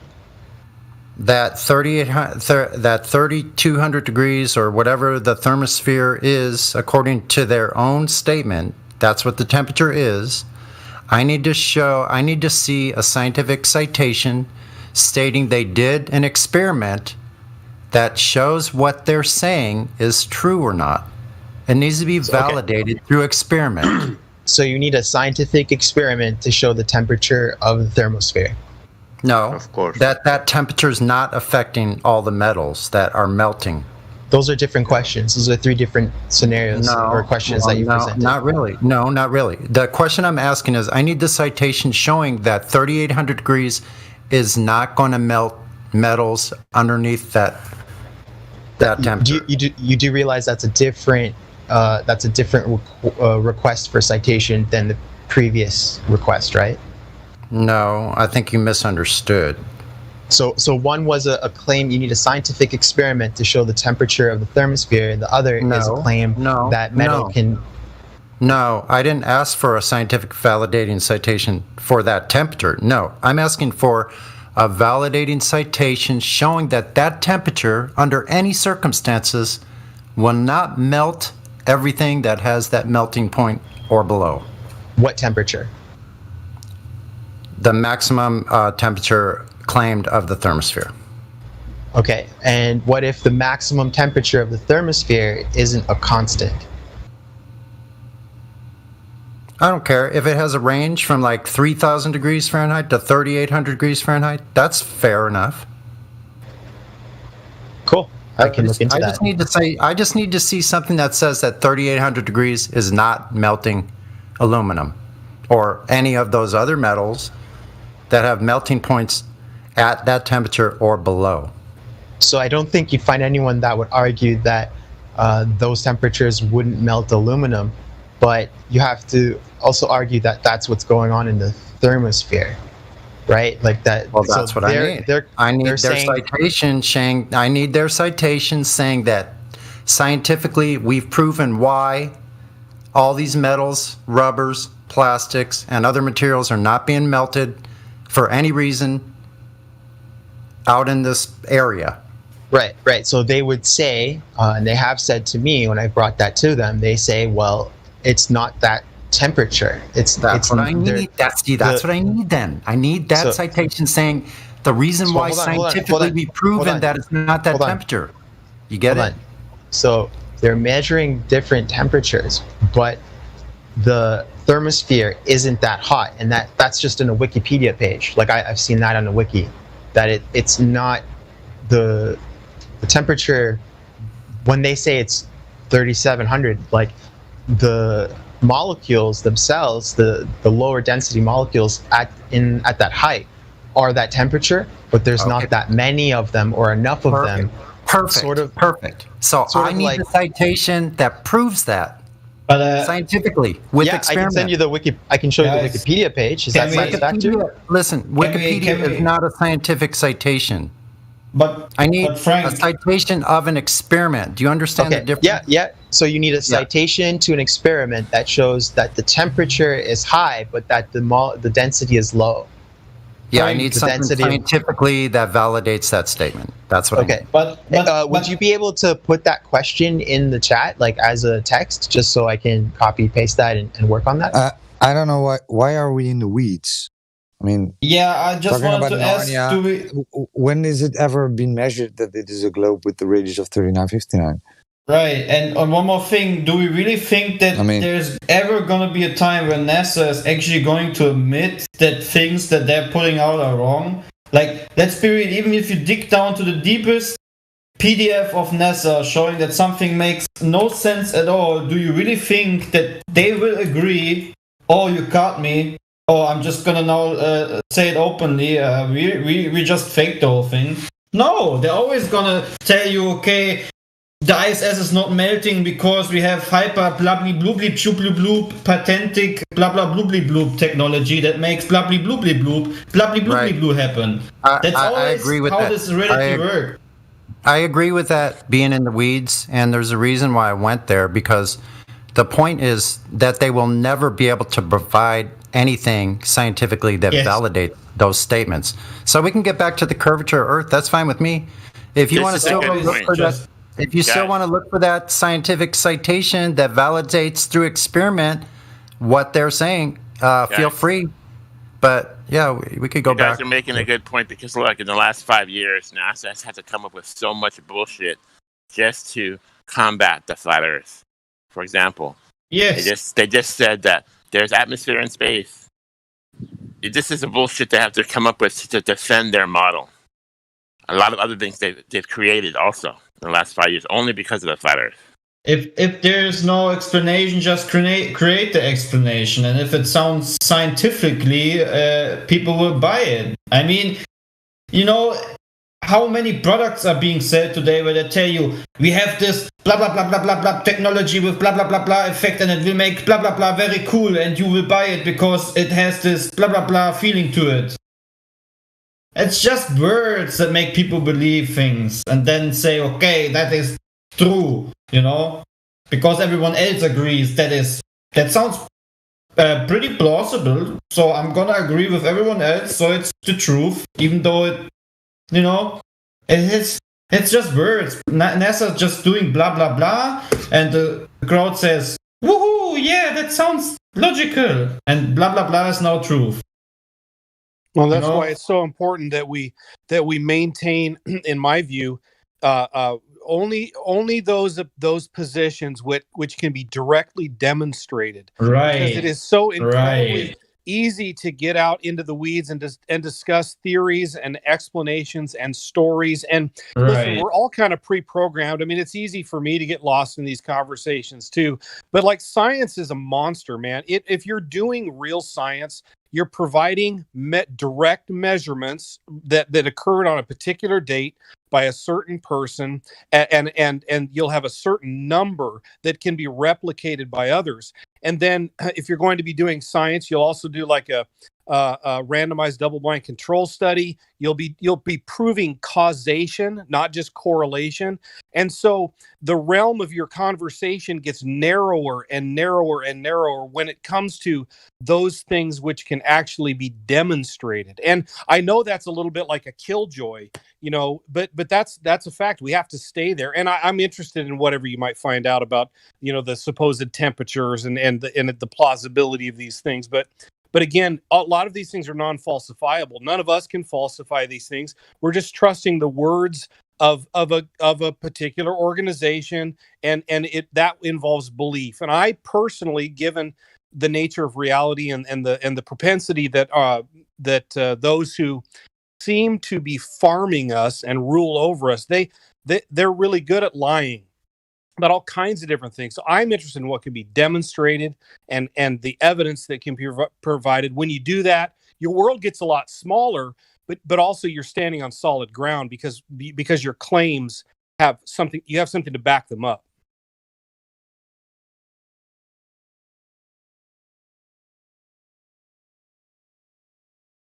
Right, and that's why we need to go back to actually things which we all observe and agree on, and which has already been disproven, and to just start by the simple things to be, proven by Globers, because they can't. So give me curvature, give me laser tests which show me curvature, give me the right calculations, and that's regarding to it. And we don't even need to go as far high up and say, why is the ISS doing this, and why is that, and why are nails dropping to the floor, and whatever. That's why the black swan is so devastating, because anybody can go to Santa Barbara, California and look at those oil rigs. Anyone can do it. Now, you don't even have to go there. You can go to any place locally. There's lakes and oceans, and there are available test sites all across the plane to figure out if this radius is a true thing. I mean, you go to Santa Barbara and we look at this. We share this image all the time. We see that the observer height was 1 foot, and that the first oil rig was approximately 6.4 miles. The next was 9.6, and then you do the curvature calculation, or in this case the horizon calculation, and you notice that the horizon should be well in front, approximately 4 miles in front of the first oil rig, but the horizon is observed to be behind it. And that breaks the claim into 1,000 pieces. And what we often hear from Globers, no disrespect intended, is, well, the reason that what you're seeing is not true is because of refraction or looming or any one of a number of ideas that have no empirical validation. Like if you're going to say that what you observe is not what's really happening, as I forget who said this earlier, you do have the positive burden of proof. You have to say, well, you have to demonstrate that the refractive properties on that day bent light at the exact same rate that the Earth curves. And by the way, that's never been demonstrated. That's not how refraction works. That's why that FE core video that you have access there to is so powerful, because they did a long distance observation over a lake at 25 miles, and they measured empirically the refractive properties at that time, the time of that test, and the refraction was less than half of a millimeter over 25 miles, yet they still saw it. And any one of us could do quick math on the necessary curvature of a 25-mile observation. They saw so much further than they should have been able to, and refraction was ruled out. I mean, it's not a ball. It's not a ball. The data is very clear. There's no curve.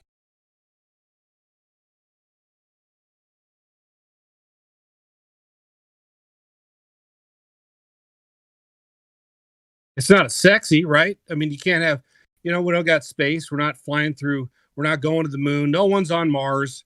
I mean, none of this is all just stories. But that's just what it is. And I'm willing to accept what the data tells me, and it's incontrovertible. I mean, when you get into the particulars and you're very disciplined about noting the measurements of all the factors, it's you don't have any choice.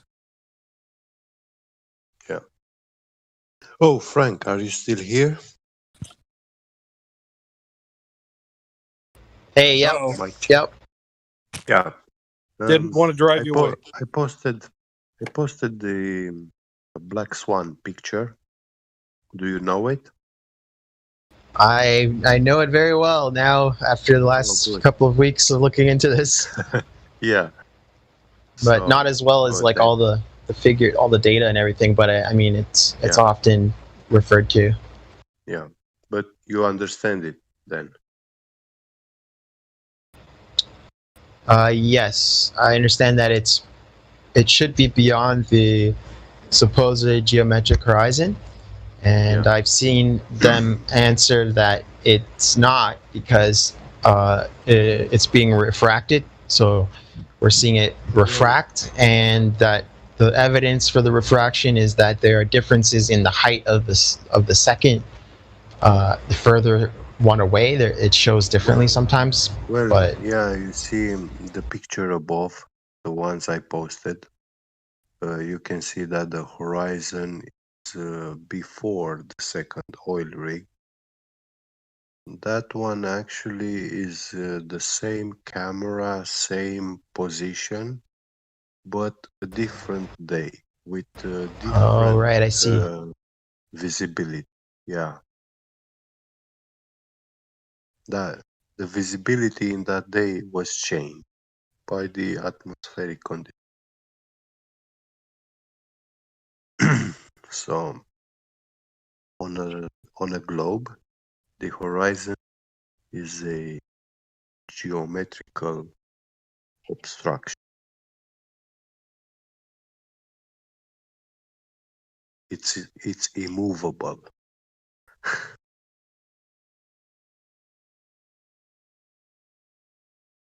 Yeah, and also that horizon line, it's supposed to be like 10 times before the oil rigs, not in them.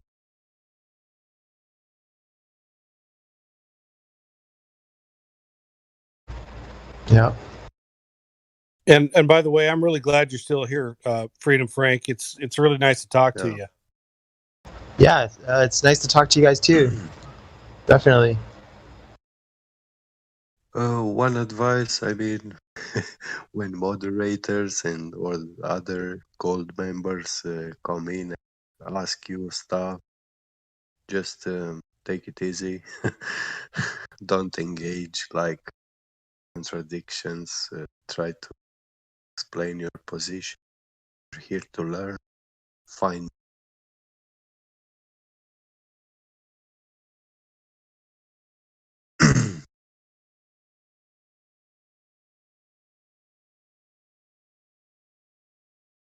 You'll see, honesty is appreciated. If you bring a serious problem, yeah, guys here will enjoy it. Yeah, apparently it's rare for a new person to join the debate. It's usually like trolls and like other things, but like even the other side's surprised that there's someone actually looking into this that didn't jump on 2015. Mm.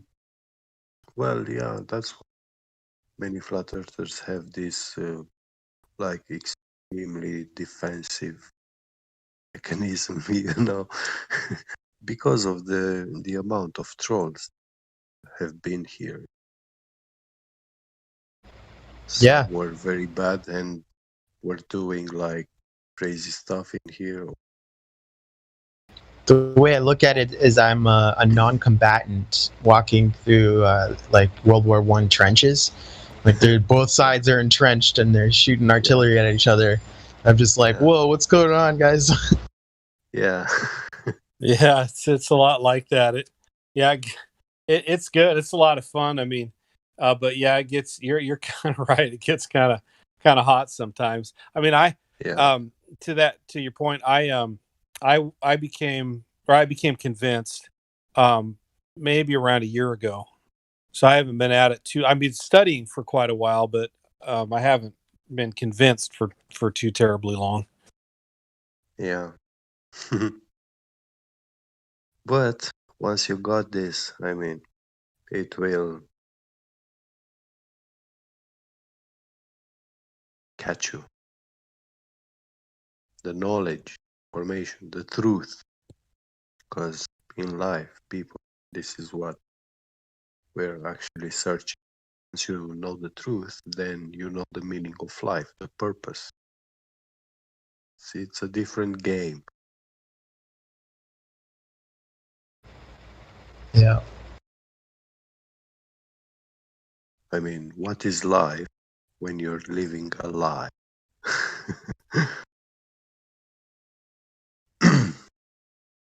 Yeah, flat earthers here don't like to go with beliefs or imaginations or this ideal picture frame they use indoctrination. They tell you, oh, to learn science, you must close your eyes and try to. No, it doesn't work like that. Science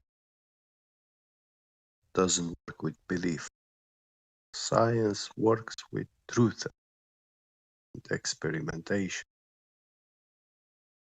data, results. But they are also hijacking the word data. When they use the word data, they usually use it to place the term collection of facts, because data actually refers to information. Information can be true, false, so on. You know,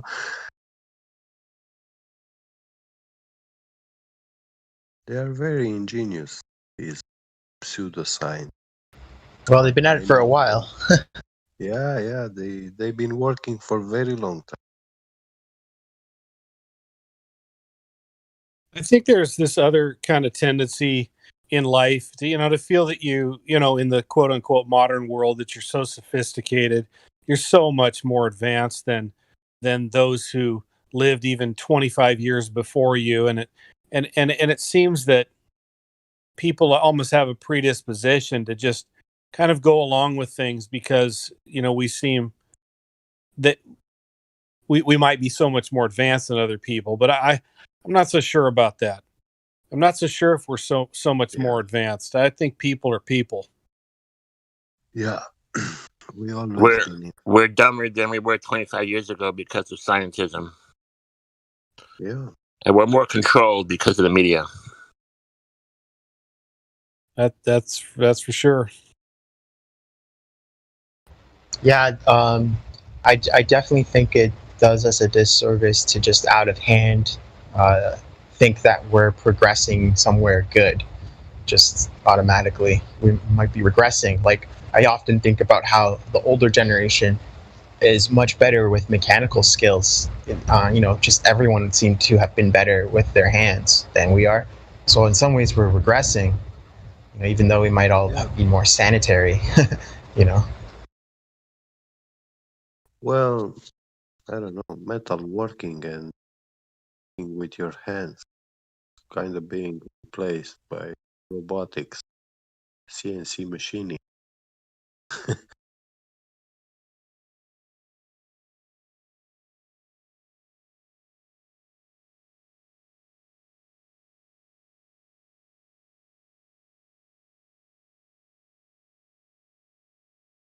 Freedom Frank, how did you become even interested in the topic? Well, back when Flat Earth was blowing up, I totally dismissed it. I was like, "There's no way that could be, true." It's the one thing I can count on is that the Earth is a globe, right? Like this debate is done with. But so I wasn't really prepared to look into it then. But then I started looking at some of the questions around Apollo a couple of years later, and the space missions, and so some of the there's some interesting documentaries on how it could have been faked, and then somebody that I look at sometimes Something for happened on the way to the moon. exactly, yeah. Yeah, Somebody, but it wasn't that brought me to Flat Earth. It was this other guy. His name is Bam. What is he? Bam Truth. Dubay? No, but Bam Truth. He makes these videos about like conspiracies that are funny, and some of it's kind of like silly, but a lot of it there's some truth in there, right? And he brought up that the Mars rover was sending like video to Earth, and like live, like how can that be at that quality, and we're communicating with the rover when like our Wi-Fi is crap, like we're trying to download a gigabyte file and it takes forever, so it's like, yeah, that's interesting. I should look into that, and that was an interesting point that I didn't know he was a flat earther before he made that statement. So, and he was going on about the dome and stuff. I'm like, whoa, I can't believe this guy's a domer. So I that's what kind of prompted it. And then that led to Mark Sargent, Eric Dubay, and then that led to Nathan Oakley. And I know those names have a lot of baggage in this community, but that's how I kind of, my first kind of video searches, and then that led to papers. Have you Effie Core? Okay. Have you heard they sent a drone on Mars, a flying little helicopter? How could they have done that? Yeah, did you see it? No, how could they have done that? How could they have gone into a second law of thermodynamics violation? Well, in a studio, of course.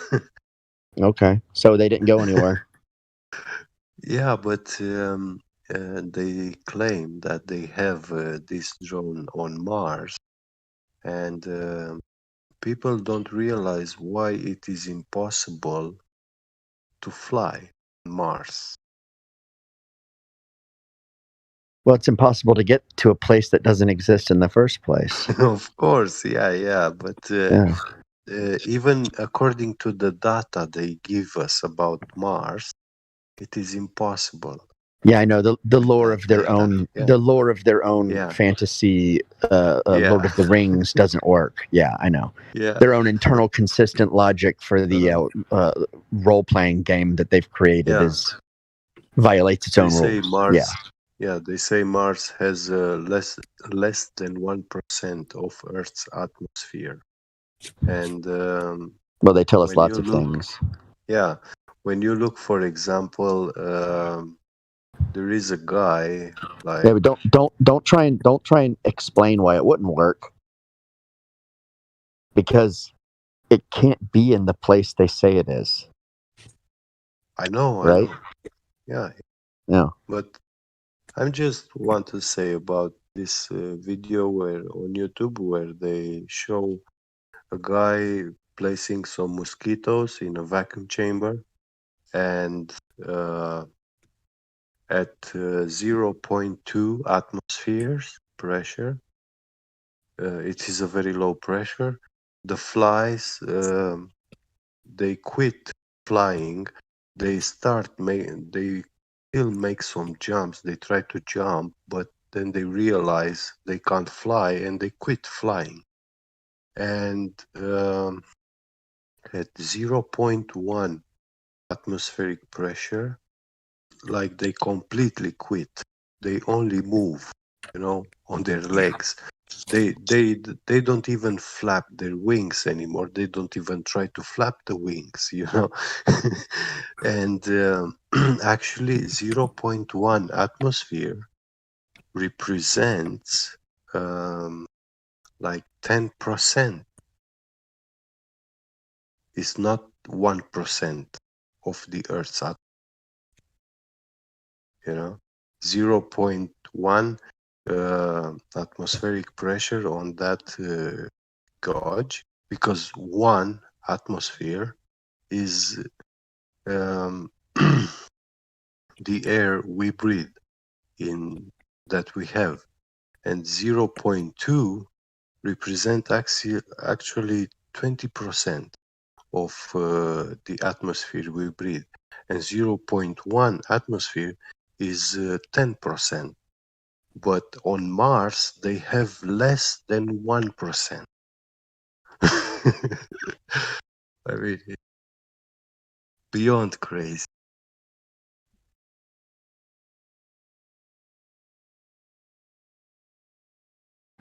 But look, people who are deceived want to be deceived.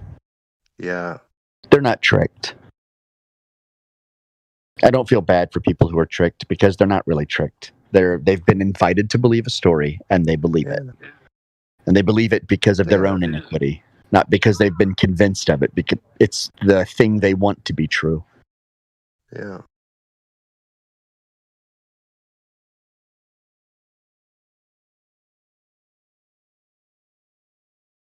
Going to Las Vegas and getting rich. Yeah.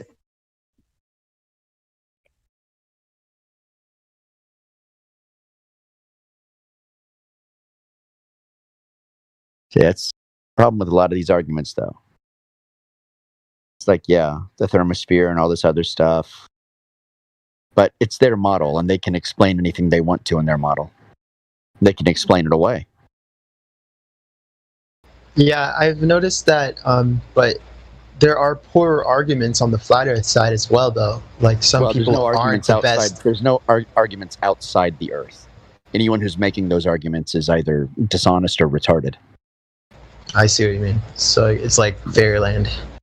Yeah, once you go into Narnia or Middle Earth or Discworld, you have left the realm of empirical reality, and all you're going to be doing is arguing derivatives and whose Dungeons and Dragons setup is the best,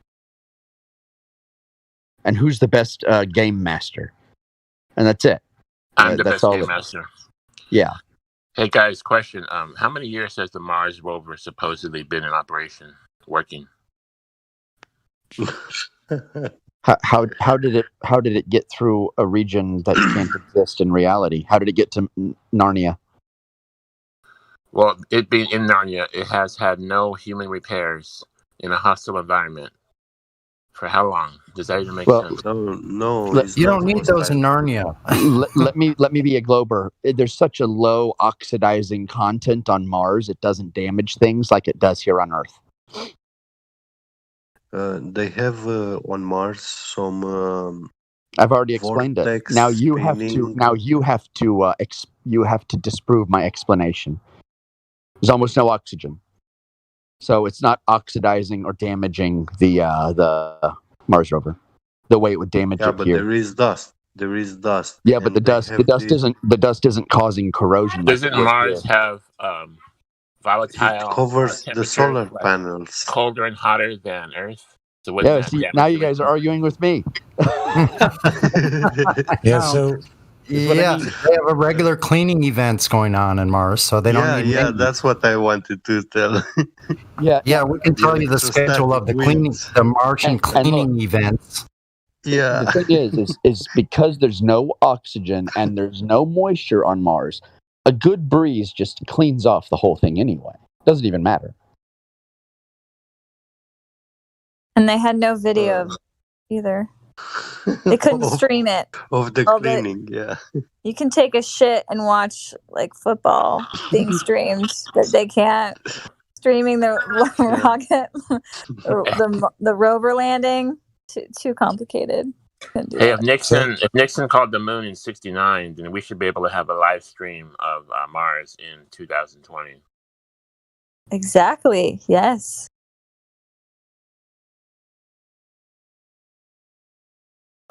I would even pay-per-view. But can you disprove it?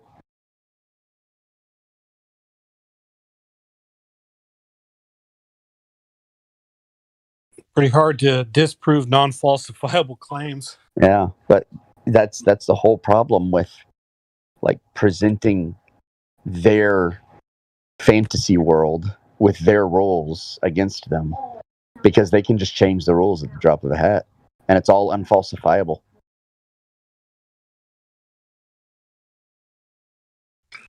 Well, if it's not falsifiable, it's not really science, is it? I know, but are you arguing with people who believe in science?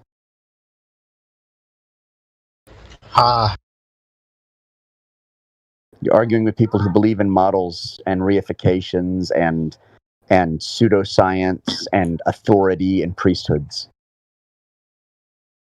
Did I notice some venom behind those words? Some what? Just venom? Yes. Some venom? Yes. Just a little Yes, bit of venom? There's some a little mild bit? venom. Yes. Because in both my lives, I didn't like religious people. Or I didn't like, not religious people, I didn't like religiosity as it was a means of control. And I see it more as a secular means of control in the masses, the way it's set up now, with these ridiculous beliefs. But see, they get you to argue from the standpoint, from the world that they created, about things that no one could ever prove. And it's all based on their game, not reality. So that's why when people try and talk to me about, like, oh, the moon landings couldn't have been real because, hey, look at the photographs. It's like, well, you're giving them everything to talk about the photographs, aren't you? Or to talk about the rover. How'd they get out into a place that has no air pressure, it violates the second law of thermodynamics and can't exist in reality? It's the real Shout out to, I know some people don't like him, but shout out to Matt Powerland. He really brought that home for me, how we can't trust the images because they could be just drawn. He's an artist, so I know there's history with him and stuff, but from my perspective as a newcomer, it was like, I never really thought about questioning that, actually. Yeah, that moon spinning around the Earth looks kind of fake. I wonder what they answer to that. We're not really against anybody here. So, everyone has their good points. But we do try and stick with empiricism.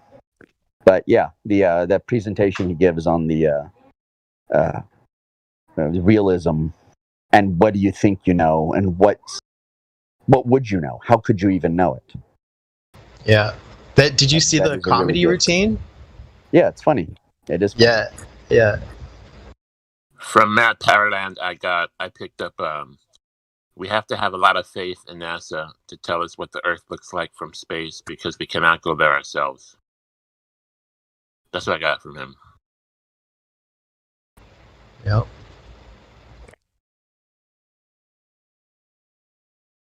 On one hand, what do you think about, like, maybe they're doing the right thing according to them, like they think they're doing right by people. Look at all the industries it has spawned, this dream, Look at all the creativity it's kind of mustered out of people. Like, I've asked that sometimes. What do you think about that? They're doing right by giving us jobs, giving us really fake jobs, but jobs, and making artist drawings and faking science, but they're lying. That's the problem. Yeah, it used to be the Catholic Church held sway over the entire earth. And there are cathedrals, beautiful, beautiful buildings and beautiful artworks. And I mean, there's a big influence on culture, but overall, I don't think the influence of the Catholic Church is a good thing. So it doesn't matter what they've done.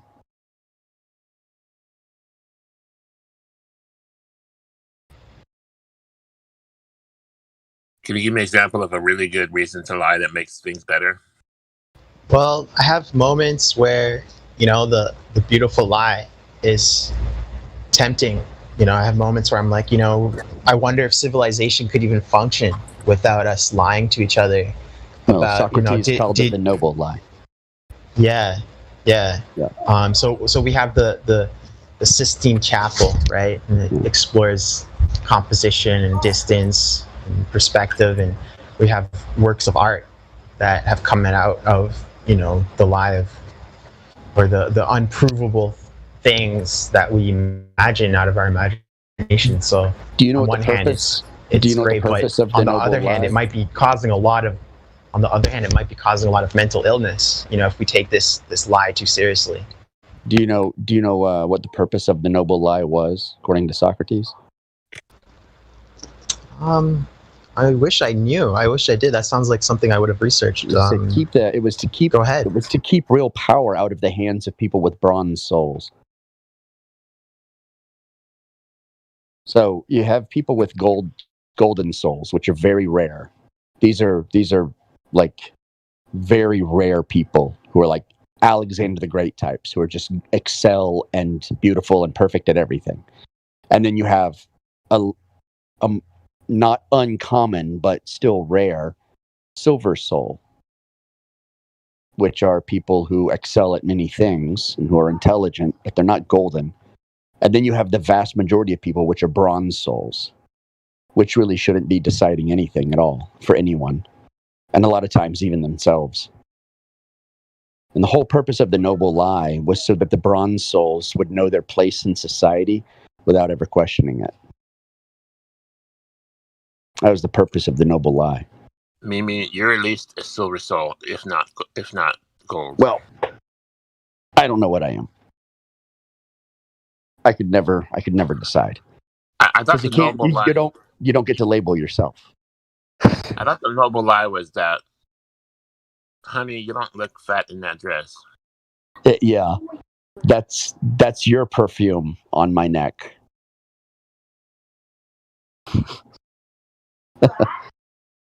But yeah, that's what the noble lie was for. And there's some rationality to it.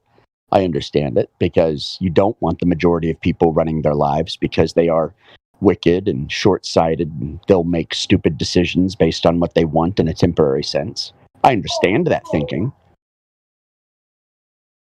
But I mean, it's a pragmatic decision. I wouldn't call it moral. It's just like a necessary evil. But see, that's also why I don't try and find everyone and change their mind. Really, I am looking for silver people. That's the truth. But have we really changed from feudalism when the monarchs ruled if we can't even vote for an election? Yeah, but why is voting good? Meaning they've never lost power. They're still in charge. Well, somebody was killing monarchs.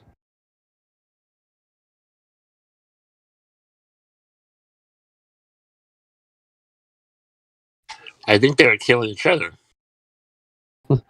Well, in Daniel, when he was describing all the different kingdoms leading back to Nebuchadnezzar, they started back with golden, then they became silver, then they became iron, then bronze, and all the way down at the end times, the kingdoms were made up of iron and clay, which is weakest. It's weak, it's oxidized, it's garbage. So clearly, the nature of governance has changed. And in the past, when you had the single monarch who was king over everything, it was golden age. I mean, you have a bad monarch, you can just kill him, be done with it, right? Poison him. When you have a democracy, what happens when you have 300 million bad monarchs?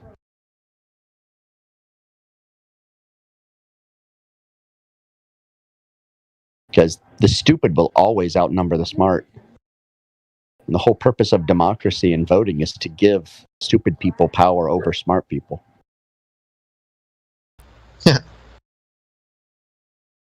Okay, so voting is not good. Voting is bad. Voting systems are bad unless you're talking about some kind of system where the people who are invested, because I mean, the reality is this: humans live according to contract in business, and that's almost a natural way of living. And so feudalism is kind of the natural way humans are set up to live. It's kind of this gray area between anarchism and governance. But by that logic, you can be born into a contract. Nothing's perfect. Now you're Yeah, talking we about are. the United States. Yeah, we are born into a contract. Well, Where- but it's not a contract unless you agree to it. it's kind of like arguing about gas pressure. Totally. And using the ideal gas law as a proof when we've never observed an ideal gas. Hang on, you said it's not a contract unless you agree to it. Have you Yeah. agreed to paying taxes before you were born? No, but it doesn't matter, does it? Have you agreed to gas prices, to food prices? Doesn't really matter though, does it? No, doesn't matter because you could say anything about commercial law or contract law or anything, but if the people that are in power can just take it away for any given reason, because we're in emergency powers since the Civil War and the Emergency Powers Act, the Civil War never ended. So we've been under emergency rule since the Civil War. Yeah, well, it's been a corporation since 1871 too. Yeah, that was all part of it. Yeah, that was like Reconstruction. Yeah, but I mean, it like none of that even really matters, right? It's just a matter of there is no perfect, and a lot of people are stuck on the idea that there has to be a perfect. It's like, well, if you're talking about human rule, there is no perfect. There never will be.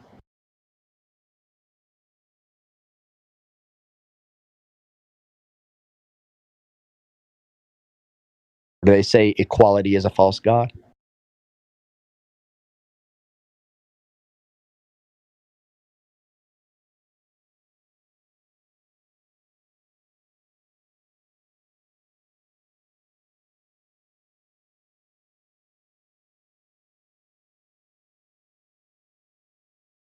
I don't know. What are y'all's thoughts?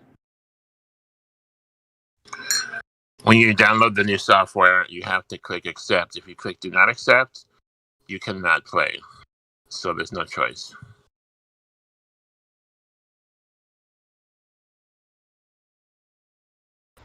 So, believing that someone can be born into a contract is simultaneously an antinatalist argument. Oh, I don't think you're going to be born into a contract. I just think it's like the nature of reality. I mean, what are you going to do?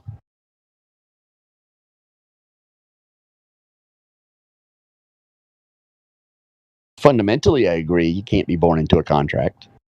But there's plenty of sovereign citizens sitting in jail, I promise.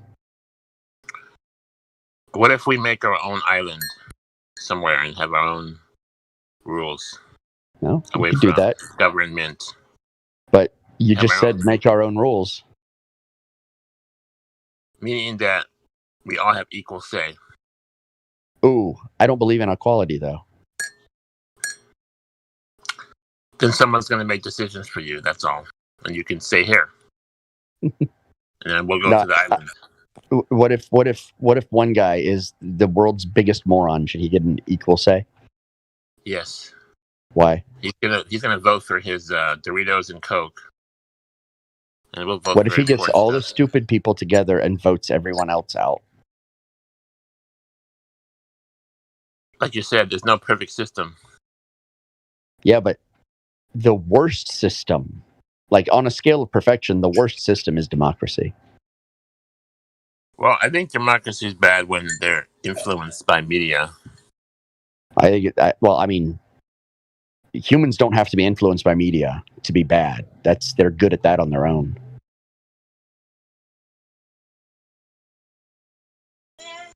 Everything that switched, every empire that degenerated into democracy always fell. That was right at the end of their reign. So you're saying we're next? Oh, it's already happening. How long Yeah, did Rome last? 500 years. So the U.S. has lasted 76, U.S. is only 250 years old. 250 years old. Yeah. So we got another 250 years to get to the. No, empires only last 250 from the point of their ascension. So the United States ascension was 250 years ago. It was more rapid than like Rome or anything else. But but that the last gasp is always the 250-year mark. It's almost like uniform, because it's a certain number of generations that live a life of ease, and it's just degenerates completely. That's what democracy stems out of, is a life of ease. And so everyone's like, oh, we should all have a say, man. Because they forgot the struggle of the past, where all the stupid people had made things hard. What do you think sets that that schedule or that timeline of that 250 years? Like, what? How is that? Is that artificially set into place? It's sort of. I mean, it's kind of like, why does a battered wife keep going back to her abusive husband? Hubris. Yeah. Stockholm syndrome. Yeah, humans, man. God help you if you're ruled by them, or if you have to rule them, because they just act the same over and over and over. I mean, the elites are human too, so that's part of the pattern. But how do you know they're really human? Because I'm not a fantasist, and I don't believe in smoke. I believe in signal. I only believe in reality, not speculation or anything like that. Have you taken a look at Queen Elizabeth? Yeah, she looks completely human, except for some VHS warping that happened with her eyeballs from a late 90s videotape. Lizards. Yeah, I don't believe in lizard people. I view it as sort of like a interpretation of the limbic system. Like, we have lizard-like, tendencies. Oh, you guys see that video? And power. You guys see that video where Pelosi's eyeball warped in the video? Yeah, I'm gonna be honest, I don't believe in any of that. I've seen the video. That's JPEG. That's JPEGing in a digital frame. Yeah, I think so too, like an interlacing issue. Yeah, it's not a... Like, I've understood this for a long time. VHS had something similar where it would stretch images. And, like, you look at the old tapes where they're like, look at this world leader, look at their eyes stretch. And it's like, oh, that's a VHS, man. That's a tracking issue. Adjust your tracking, bro. David, adjust your tracking. No, look at them. Haven't you noticed there's dragons all over the world? They're lizard people. Look at the Queen's eyes. No, David, adjust your tracking. Please adjust your tracking. No, the moon is filled with aliens. It's a hologram filled with aliens. It's the spaceship for the lizard people, the interdimensional lizard people. Like, come on, David, stop it. David Icke. Go ahead. Well, they could still be lizard people, like lizard people that lived here millions of years before us, Like, there's evidence of really old civilizations, so they might not be from space or interdimensional. I don't think there's millions of years of Yeah, there's no millions of years. That's the problem. You think there is because you've been lied to. Okay. Like, you can't have anything's possible with the flat Earth, man. like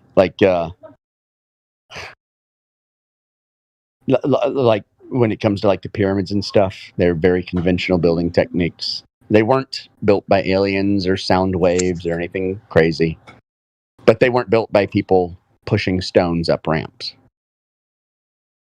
They were just poured in place. So they weren't built by like weird technology, and they weren't built by people.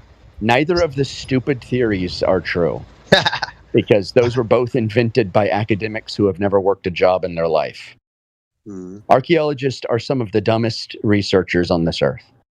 Yeah. It's because they've never had a real job.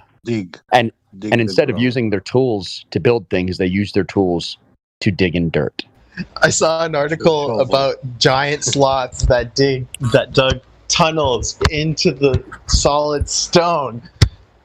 I was like, what? This doesn't make any sense. And then someone was like, yeah, no, they at the time the stone was clay, and then it turned into stone. Not how, and like, yeah, and there's some geologist who thinks that, and it's like they have no idea how permineralization works. Yeah. These people, the academics are just, they're bronze. The academia has been taken over by bronze souls. That is where we're at. The clay tunnels turned into stone and kept their shape. Okay, cool story, bro. Yeah.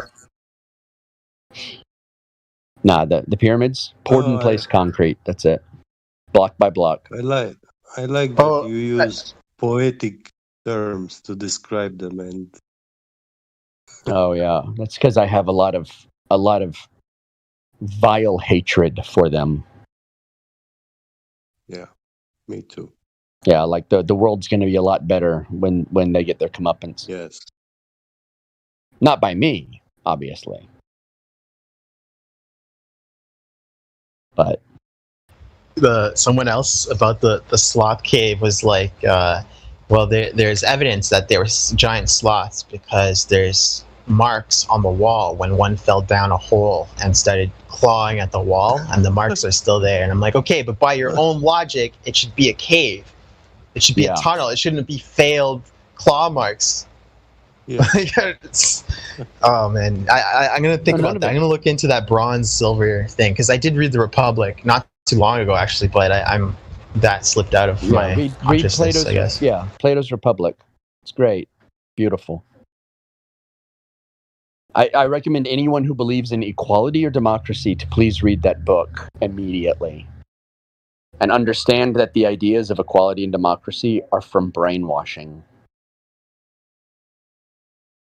Like, they're like, it's to trick people into thinking the way you take the power back from the elites is to give the power to everybody. When all the bronze souls are in charge, all they want to do is hand the power to the elites. Mm-hmm.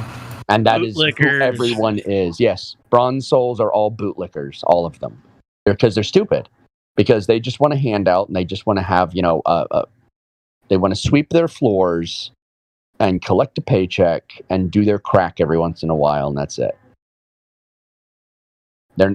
I certainly don't believe everyone has a right to a choice. So I am over it.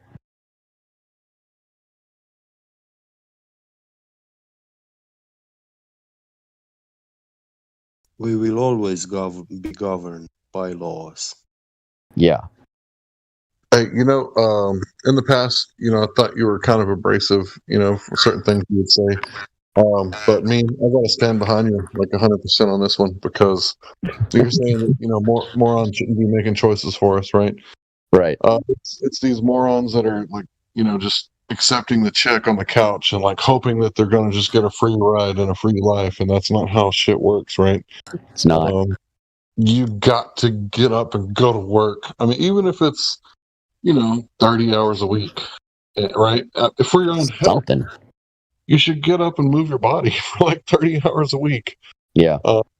And I've been one in the past, to work like 30 hours a week. And because I lived in East Texas in, the early 2000s, I really didn't need to make much more than that, right? Because rent was like $550 for like a 4-bedroom place, right? So, I didn't really need to work a whole bunch, right? So, yeah. But I've learned that if people would just get off their ass and say, fuck the government and go to work, like our economy would be like so much better. And another thing on the other end, right? So I was talking about the people that want free shit. On the other end, I'm talking about like the billionaires that just hold on to like billions of dollars and there is no trickle down policy, right? So it just stagnates in the fucking bank when they should be like spending it and opening new businesses or whatever. Not businesses in China, but like businesses. And not even national businesses, just local businesses. At least in their communities, like the billionaire communities, they should have businesses that they open there or that they fund something. Right. They should work to beautify their areas. Texas is a great place to open a business because we don't have a state tax. Yeah. So if you come to Texas and you open your business, you're like guaranteed to be better off than some other places like California, who's just going to nickel and dime you to death. over Yeah. their state tax on top of the federal tax. Oh, and yeah. then there's probably, school tax, and it's like bubblegum shrimp, There's coconut tax, and there's tax going in, and there's tax going out, and there's pineapple tax, and inheritance tax, and death tax. Anyway, so yeah, I think, on both sides of the spectrum. Now, the middle class, like you, I'm almost there. I'm getting close. But you, the middle class, the working man, you guys are doing what you're always supposed to be doing. You're fucking working, but you can't hire any help because nobody wants to work. Yeah, I can't hire any help. Yeah, nobody wants to fucking work. Fuck. I have to do day hires. I get my jobs, I form them up, I get them ready to go, and then I hire my labor. So you're hiring what we call manual labor. Yeah, well, we just call them hired guns. They're finishers. You pay them like $250 a day. So that's how finishing works down here. There's like a place that you can go and in some places and hire what we call manual labor. No, I don't. Manuel labor. Yeah. What about Jose labor? Yeah, that too. Jose and Jose. They work hard. They're hard-working people, man. They really are. It's worth it when you hire them. Yeah, for sure. 100%. I am definitely on board with you there. But yeah, I used to be one of those people who believed and I don't know what it was when I started questioning it exactly. It's like equality. I was like, why do I believe in this? I think I just asked myself, why do I believe in this? I had no answer. Because it's cartoon. Because it looks so fake. It has to Were be any of you real. guys raised like level earthers, like had parents that knew about it? So you've known since you were a kid? Dude, we used to watch the shuttle launches, and we recorded Star Trek and watched it. My grandpa worked on Apollo 17. I was 100% in. Yeah, I was a space nerd from kindergarten. I got down low and I found the space books. And my aunt worked at a library, so I had like full reign of the library. Any space book I wanted, I taught myself sign language. Anything I wanted to do space, like I could just check out a book and keep it for as long as I want. Never had to pay a late fee.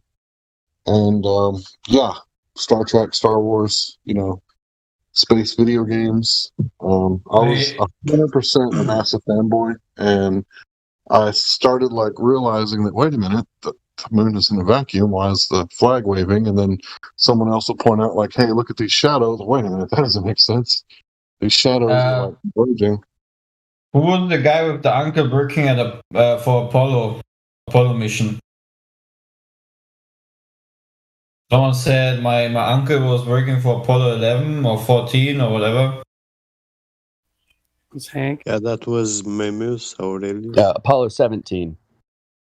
Oh, 17. Okay. What does he think about you being a flat earther? Oh, he died in 2001. Oh, okay. But was he a Mason? Huh? Yes, he was. Oh, okay. He told one of my good friends that we didn't go to the moon. He was testing him. He also asked me. Well, I mean, he outright told him. He tested me. He said, "What do you think they could have faked it?" And of course, me being 17, defended NASA. So right. I thought he was just kidding. So imagine if you would have said, "I don't know." Do you know what he did? What with Apollo 17? He was a communications consultant, a technician. He was. That's when he was MIT. All right. He was a contractor. Interesting. Yeah, may he rest in peace. He was a piece of crap.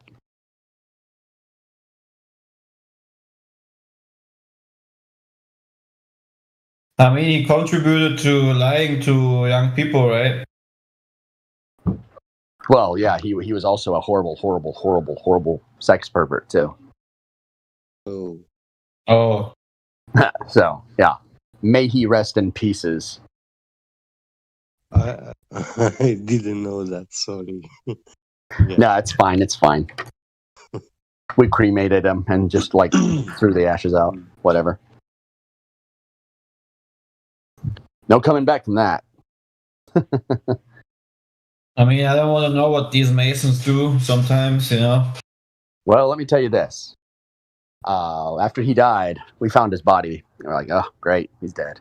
So we go through, and we always knew there were like places you don't go in his house. And we were going through, and we found his sex pervert dungeon. Awful.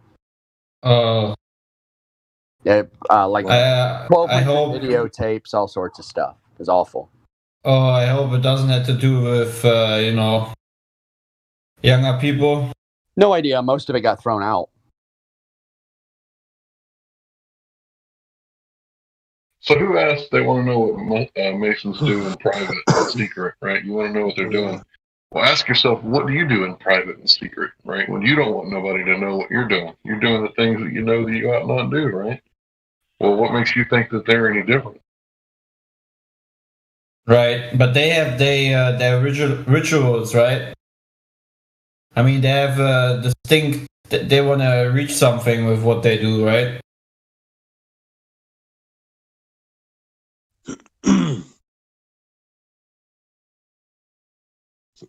You know, I think. I mean, there's a reason why so many kids are missing these days, you know. Let me ask you this: how many kids do you know personally that are missing? None. I know. I don't know any. I don't know any at all. I never have my entire life. I knew someone, but I can't remember it anymore. I was pretty young when I heard it. Yeah, I'm told there are hundreds of thousands every year, and I don't know a single one. I never have. I don't know of anyone who knows any. And I have asked this question to many, many people. I feel like one would like break my life. I'd have to look for them forever. Yeah. Yeah, but I mean, it's still not, you know, a secret that there are in fact kids missing, you know. Do you think they could be lying? I don't know, man. Man, if you could lie about the globe, anything. They could lie about anything. They could lie about anything. Like, I don't even know what's real. So you think they just want us to think that they actually perverts? It makes you apathetic, doesn't it? It makes you hopeless. Apathetic. Makes you think. What does? Just knowing, like, if you're told every single day that so many children are kidnapped and missing forever. What does that Well, it do makes to you scared. So you gotta start a tracking business, kid tracking business. It just creates fear. You're afraid all the time. Makes sense. Makes sense. And it also, some people would say, would, you know, say, where's the God between all this? You know, if horrible things like this happen. Yeah, well, actually, as a parent, it will affect you, like Mm-hmm. your behavior in society. You will be paranoia Yes. when you're with your child outside. Yeah. I'm not letting my child go over to my friend's house. I'm not letting them into the woods. I'm not letting them Suspect play. anyone, yeah. I'm not letting them wander down the Mayberry Street. Yeah. When I grew up, it was before all this happened. And we used to wander around town all the time. Just walking around. Me too. No problem. No phone calls. Nothing. Nothing. Then they started reporting. Missing, missing, missing, missing, missing. Never in my life knew a single missing person. Ever. Not once. Not once. Dude, I feel like you're jinxing it. Stop talking about this. Like, fuck. Yeah, but think about all the things that are there just to create walls. Like, okay, yeah, they have walls at the ends of the earth. You're not supposed to go past those, but now they have walls at the end of your streets. Don't let your kids out. Don't let your kids out. Don't let your kids out. Don't go past there. Don't go past there. Everything they've created, like just borders in your brain that aren't really there, and they just do it through fear, and that's it. That's it.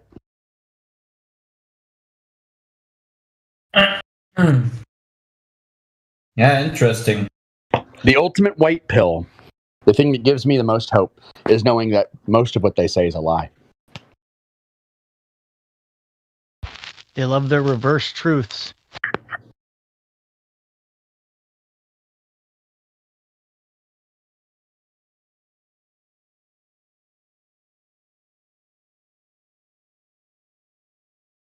Yeah, crazy bird.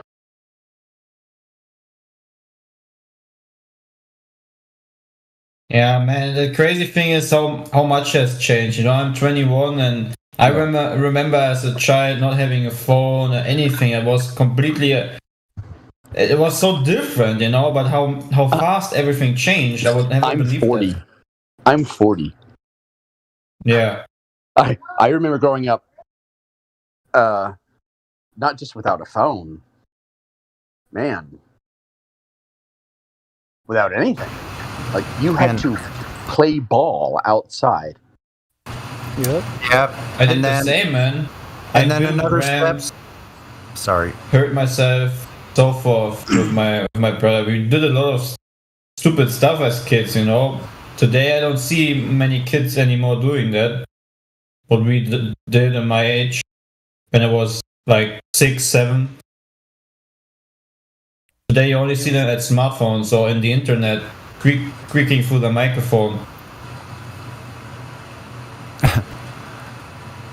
I remember right at the age before the transistor. The highest tech thing going around was little freaking radio from Japan, transistor radio from Japan. Yeah. High tech. There weren't even calculators. Well, we all know you're old as dirt. Yeah, but you never met a person my age as young as I am, though. No, probably not. I met the son of a Civil War veteran who was 100. Wow. So. Yeah, I met someone when I was working in the hospital. I was interviewing this man who had the same birthday as me, exactly 50 years older than me. It was pretty incredible.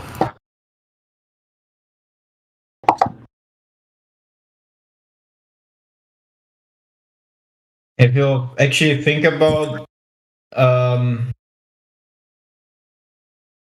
I just always think, how would be the world without World War One and World War Two? You know, how would Germany be? How would many other countries be? Oh, you mean there'll be more white people, right? Because what are we now, like less than 15% of the world's population? You mean white people? Yeah, Caucasian. Oh, I didn't know that, man. Yeah, I you always didn't know about White War One, White War Two. Oh, wow, I never thought of that. Really? Seriously, you guys haven't heard me talk about that? So yeah, think about it. Okay, so Caucasians existed from China. We got red-headed mummies from China, red-headed pharaohs in Egypt, right, and red-headed giants in the Americas. So white people, you know, they're getting around, right? And didn't King Tut have tobacco and cocaine in his system? Those are only from the Americas at that time. So it looks like they were getting around pretty good. Well, the Tartarians, these Aryans, I guess the little tartar sauce or whatever, but yeah, these Aryans, they had to go. They had to be wiped out. And of course, you know, Stalin was happy to do it, and the CIA was happy to cover it up. Mm-hmm.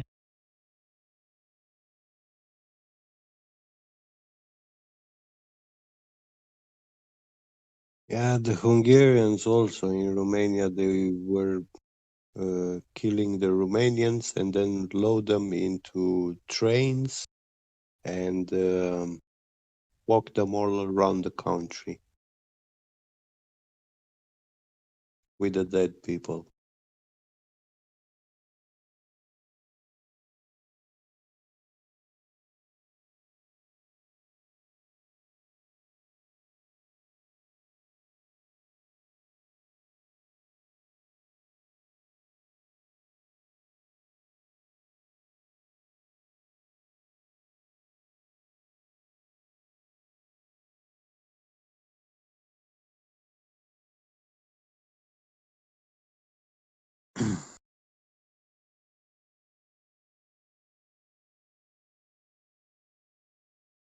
Have any other globers in here? Globy globers? They couldn't do any curvature measurements today because it rained. Because it rained? It's been delayed. Hey, Yeah, question. it How does wasn't good weather. the Cavendish experiment bring masses of balls together? Anybody know? What? It doesn't. It doesn't. It does. How does rain work on a So glober? there's no conclusive evidence. So the Cavendish is bullshit, basically. Well, first of all, how did they isolate Cavendish from the gravitational effect of the Earth? I understand it's not a proper scientific experiment, but they're showing balls moving around. That's what I'm trying to figure out. They're not. Nothing's is at the same rate.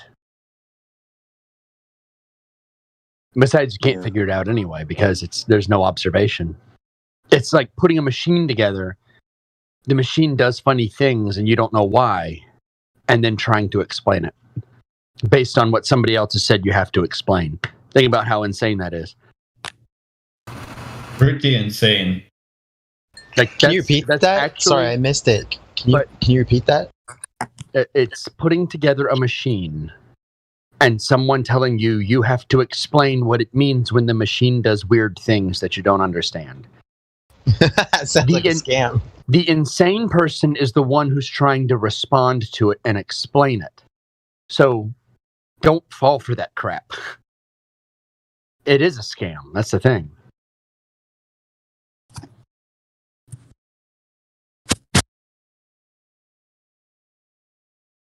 Has Zeke talked at all yet? Or Toby Dog unindoctrinated? Yeah, I'm here. Sky, you said, how does rain work? So how does that? What do you mean by that? So I know, I'm not sure what you mean. How does rain work? Well, how does rain work on a globe Earth? Because in order for it to rain, evaporation has to occur. But I thought there was gravity.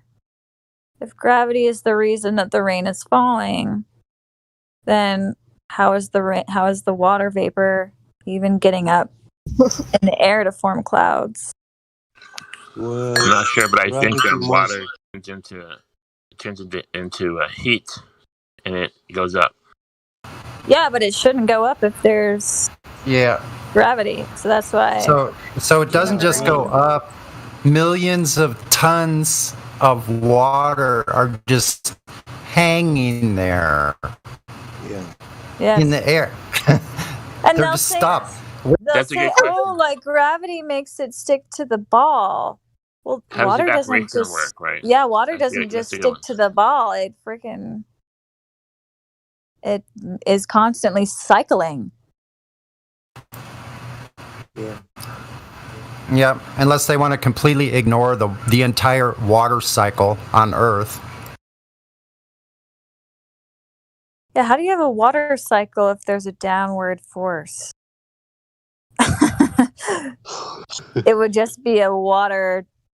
It would be nothing. It would just stay down. It should never go up. Yeah, it should never go up. Yeah. Have you ever seen the perpetual fountain with liquid helium?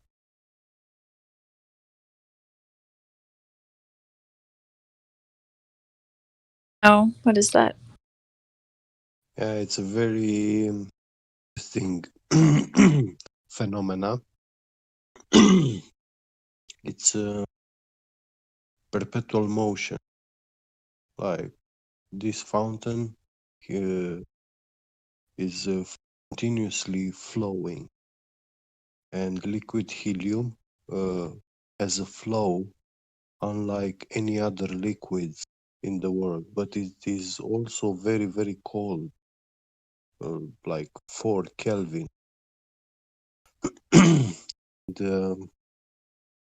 The lower you go towards 0 Kelvin, liquid helium has like 4 kinds of state. The first 2 states are states which you still have fluid flow, friction, and viscosity, but below the lambda point, where you get below 2.6 Kelvin, then it becomes a superfluid with it is a frictionless flow. It has superconductivity and because of these properties, it can make a fountain which continuously flow.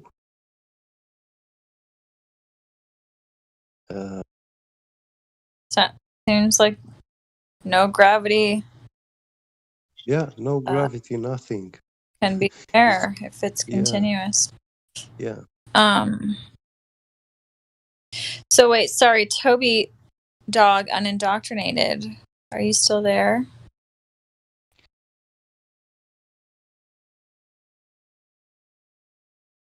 Are you there? Dog? Yeah, can you hear Toby me? Dog. Yeah. Hello. Hey, how's it going? Almost Friday, so it's good. How about you? Same. Had an early day off of work today, and I'm just at home chilling now. Nice. Seems like you have you're just VC verified. Are you new to the server? Yeah, I've only been coming here for like a couple weeks, maybe or so. Okay, cool. Have you talked to any of the flat earthers before? No one from this server, no. But the only people I've really talked to is like I've messaged back and forth with like Rodrigo, Ferrari Nunez or whatever, and that's pretty much it for as far as people that are awake. And everyone else in my life is completely indoctrinated, except for the mother of my child who knows things, but she won't get off the fence about it. So she's still basically spiraling internally. Well, I'm sure there's still hope for your baby mama. Do Absolutely. you think the shape of the Earth is a sphere? No. Or do you think it No. is flat? No, I think it is what I can see and what I experience. I wasted like 36 years of my life thinking we live on a spinny, wobbly ball, thinking NASA's super cool, and then finally waking up late 2019. You can hear the anger. What's that? You can hear the anger in his voice.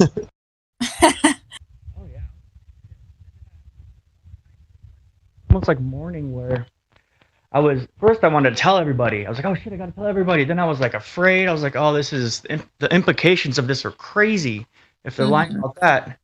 So it's just been really interesting, and I'm finally plateauing or leveling out where I'm just feeding myself more information and getting more savvy with exactly the nature of this realm. That's awesome. And when you were researching flat Earth, what were like the main proofs that really like stuck out to you that kind of made you be like, holy shit, like it's not a sphere? We can see things way too far, and they've given us a very specific numbers for what the globe's supposed to be, and kept seeing image after image of it getting blown out of the water, plus like zero, and then zero curvature, zero pictures of actual any curve except for CGI. And when I was at the ocean last time, at the beach, I was looking out, and I was just looking at the perfectly flat horizon line, and even if ships did go, if it was a globe or whatever, or they're saying like it works how they say it works, and ships go down and you can't see them, then we'd live on a fucking cylinder, not a globe, because you'd have to see bending left and right too, not just going forward and going down.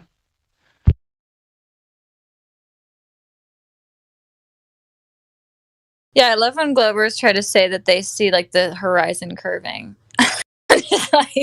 Right, or curvature from an airplane. Like, come on. I'm like, take your sunglasses off and then look at it and tell me it's curving. Or the whole I turn into circles, therefore I'm on a ball. It circles around me.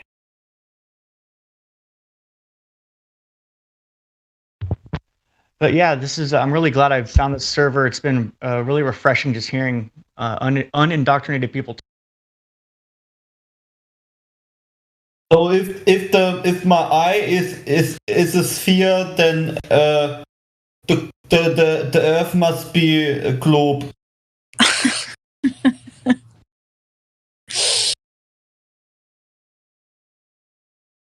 So why is the sun round if the Earth is actually flat?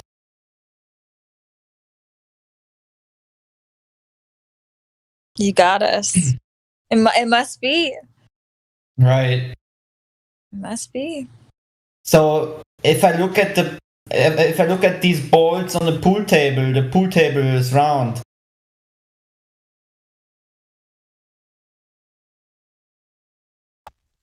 Globetard logic is hilarious. Yep. It's The the thing only is- thing that is spinning. The thing is, the biggest or the most annoying thing is you can show some globetards every evidence you want, but they will still deny it and they will still come up with some ridiculous question just to annoy you and just to keep to their belief, or stick to their belief. Exactly. I mean, in real life, it's even worse. Sometimes I have had so many conversations, but in the end, if you every time with most people, I get to the point where you actually have the feeling, okay, I got them now, right? They're convinced, okay, that makes actually sense what I am telling them, right? Then you actually get the response most of the time is just making fun of it, like coming up with some stupid things to just say how ridiculous it is to believe in a flat Earth, Yeah, it's ridiculous straw man like usual from there. Every time I catch myself getting angry at them or frustrated, I just try to remind myself that was me like 2 years ago. Right. Recent. Oh. Hey, Gregory. Yeah, I'm a newbie. Hank.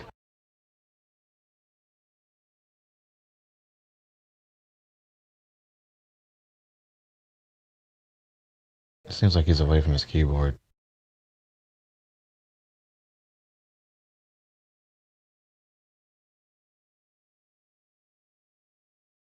Well, welcome to the server, Toby. Just feel free to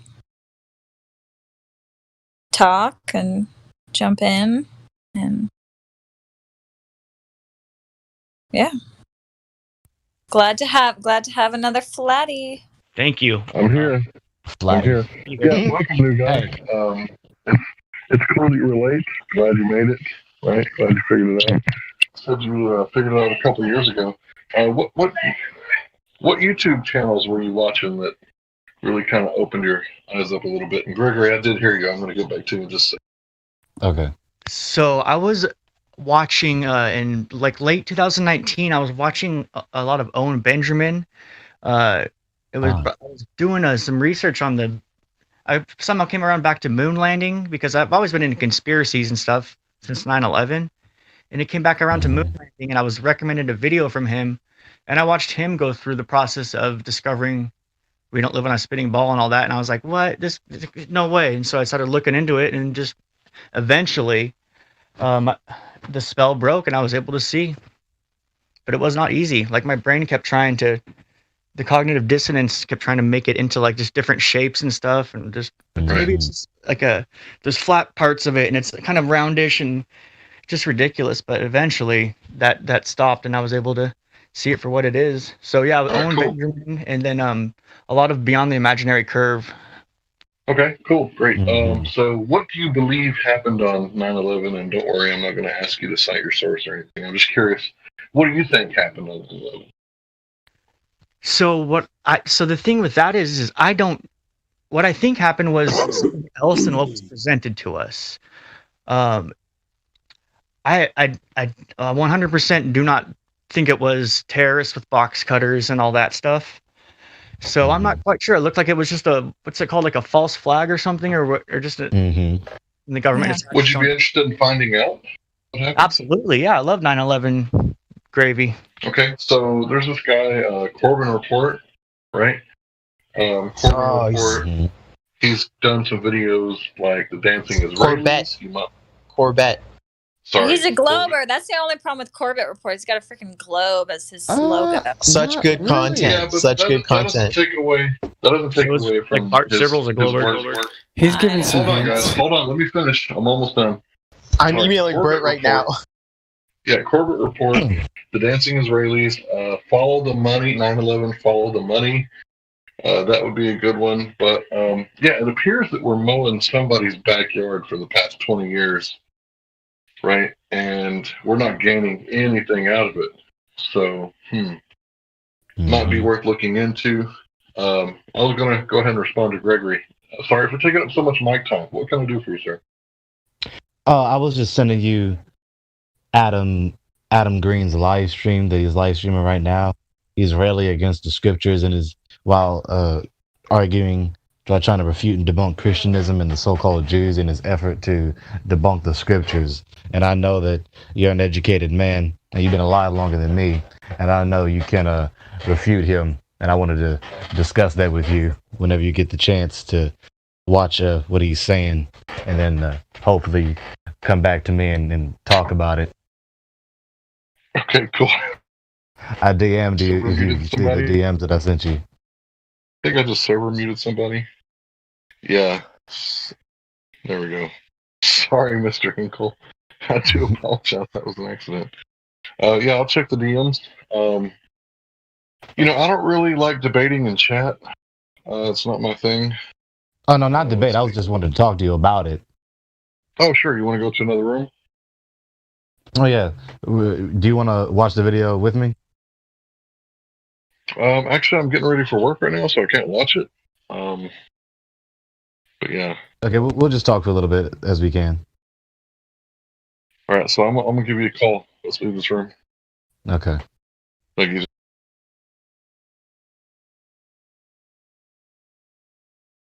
While the boys are bromancing, do we have another in the chat? I see Zeke. Has anybody spoken to Zeke yet?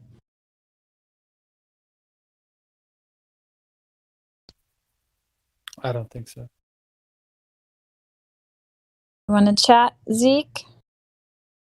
Yep, I'm listening. Sorry, my microphone is not the really best, so I'm just like reading and Sounds hearing. good. Yeah, we hear you. So if you want to talk. I'm right now really looking into the superfluid state. Pretty good, the super liquid helium effect. Yep, it does what nothing else does. It flows upwards. It goes very, very up in the sky. So I kind of want to do my experiment on it. I want to test it myself. And so That's higher great. you go in altitude, the higher temperature drop. So it's pretty logical that at certain altitude, the temperatures are favorable for helium condensation and precipitation. So it should be raining into an ocean above. You know?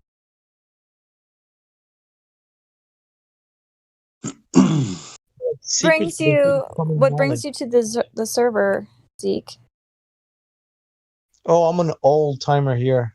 Don't come. Oh, too really? often. Oh. Yeah. I was before it was a 2.0. Oh, wow. Okay, cool. Wasn't able to be connected so long, and they took all my tags, so I'm just recently getting tags again. But Are you a globe? Do you identify as a globe earther? No, no, I actually really need proof, else everything else is just fantasies. I really love fantasies. I love sci-fi and fan fiction and everything, but Yeah. I can't call that I can build a model, do something about it. So things that I can't prove with my own senses or repeat, I call it fiction. So the globe, I'm gonna have to even say that the model that I have of the flat Earth is still fiction because I can't go to Antarctica. I can't see the infinity plane or what's beyond it. Uh-huh. So the dome itself seems to be a container until I don't touch the dome or do different tests on it. It's the word of someone else. I respect lots of scientists and lots of people that do real science, and that's what I like of this group. There's lots of people really doing tests, really finding these flaws that should not be undeniable truth or facts that limit you to test things. Mm-hmm. But like I can't really, and I'm not going to waste most of my time trying to go to the moon, touch the dome, or go beyond Antarctica. I believe that it could even be like a sheet covering a really random figure, the Earth. So I can't test the real dimensions, the form, or anything else. So I like the concept of simulation where my main focus, where I can focus everything, is from my inner core towards with my tools or with other tools. This is my horizon. So the whole thing is that I don't really think that I am the physical me. I think I am the spiritual me connected or controlling the physical me. So inside of this is like if I'm inside of a computer seeing a virtual world. Of course, it's a way more advanced virtual world than the one we can do on our simulated computers. But to this, I am limited to my sight, limited to tons of my own practical senses and logics, which I believe is way more than the ones that I can feel and see. But I can't really use them as knowledge till I don't get to test them and make logic sense of them. But yes, the globe it's a cute fantasy for, let's call It's it, entertainment, yeah. yeah, let's call it, there was another plan for it. There's another joke that I still don't get, the one of the globe. I'm For sure the there's a time good you joke of spend it, on but the I still don't couch. get it. Because it was imposed, and there's nothing about the war of when it went, and this was mainly done, the ones that were crushing the wise people, was in Inquisition time. What did they gain with the globe? And how did it go so easily transition from a book that literally talks about flat Earth, flat, steady, firm land, to a spinning ball?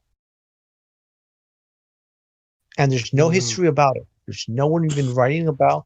No, the scientists have to prove, and the scientists have to abolish the old mind of the flat Earth. They just made a joke about it, and certainly the flat is a joke. But I think the real joke was about the globe, and they just got all the idiots. So the whole thing of the Inquisition was that they were killing the wise men. The only ones they don't call they don't call like bad names, wizards or demon people, were the three wise men that go and give gifts to Jesus. These guys are literally sorcerers and wizards. They were All the known rest. as Baal worshippers, and in No, those the times, Zoroastrians were more Baal, right? yeah, and in Why? those This sounds times, really bad out of context. these occultists, Do you think they did that? yeah, they were doing Instead that. of Baal, they're Yeah, doing the Baal, and they're worshipping the yeah. Baal god?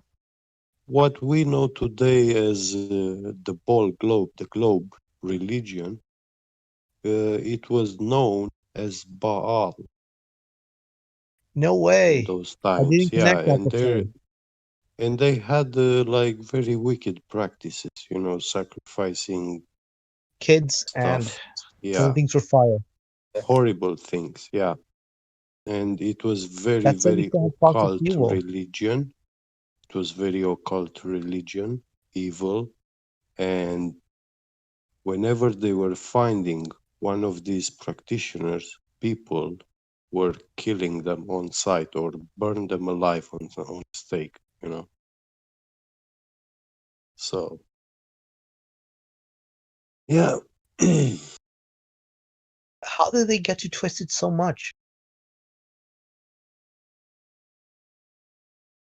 They worked for centuries, and they knew that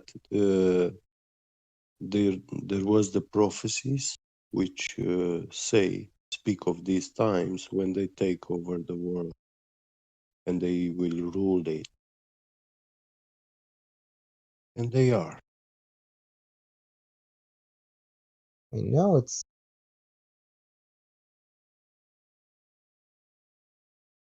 Oh, they actually Who's Biden? got me a good Who's point to Biden? connect.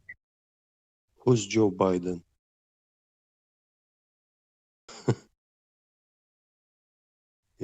That's the only question you need to ask.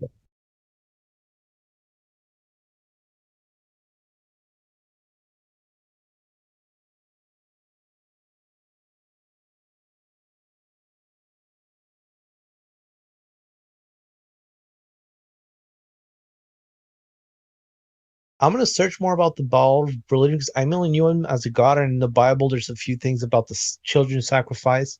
Mhm. Something that the New World Order really brings. There's like so much more movement that like priority for Yeah. females, abortion. I'm saying there's tons of other Yeah. things females really do need.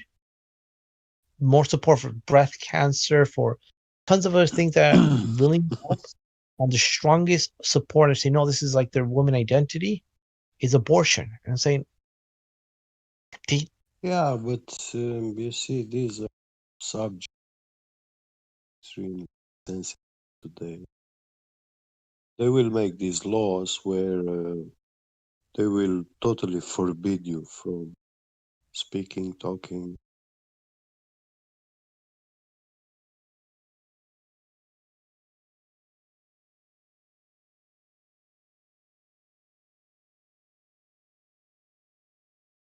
about Masons, was there flat earther Masons? Because alchemists were wiped out as, like, let's call them even, because you right now hear the basic thing of alchemy, and they're like the crazy guys that want to turn things into gold.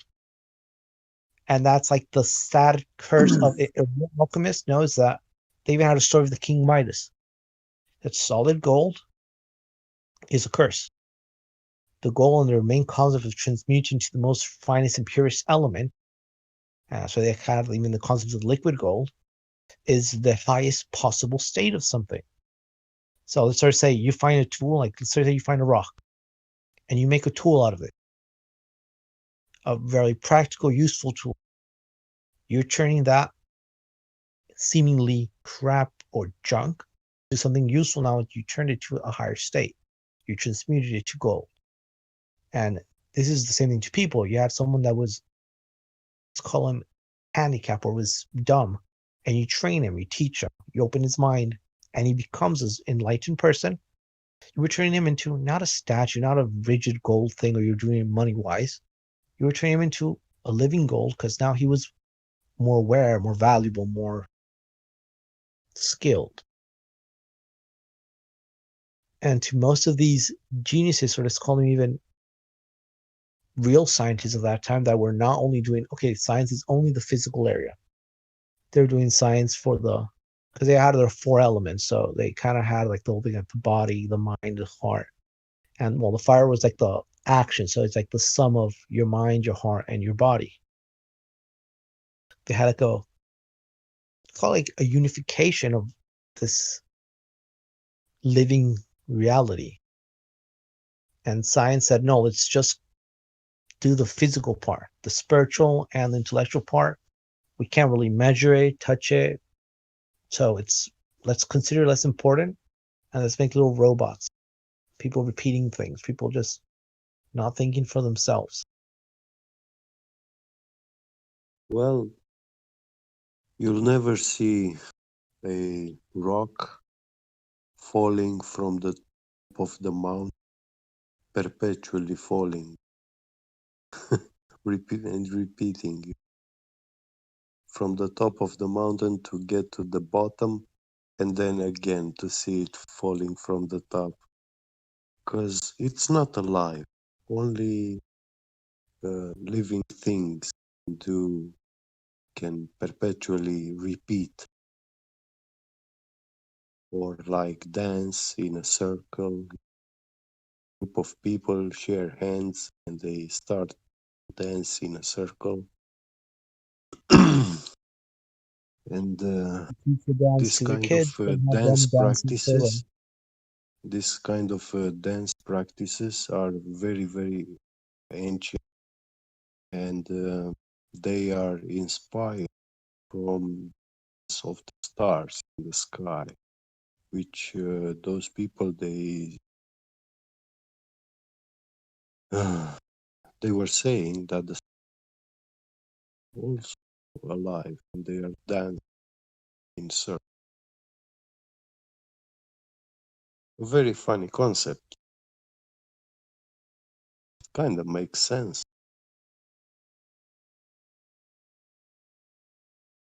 There is a comic taken out from like Sandman's irony from Lucifer leaving hell called Lucifer. In this, he actually cuts his wings, tries to go against God. The whole story about him is mainly that he wanted to be his own light, fire, and not do what God wanted him to do.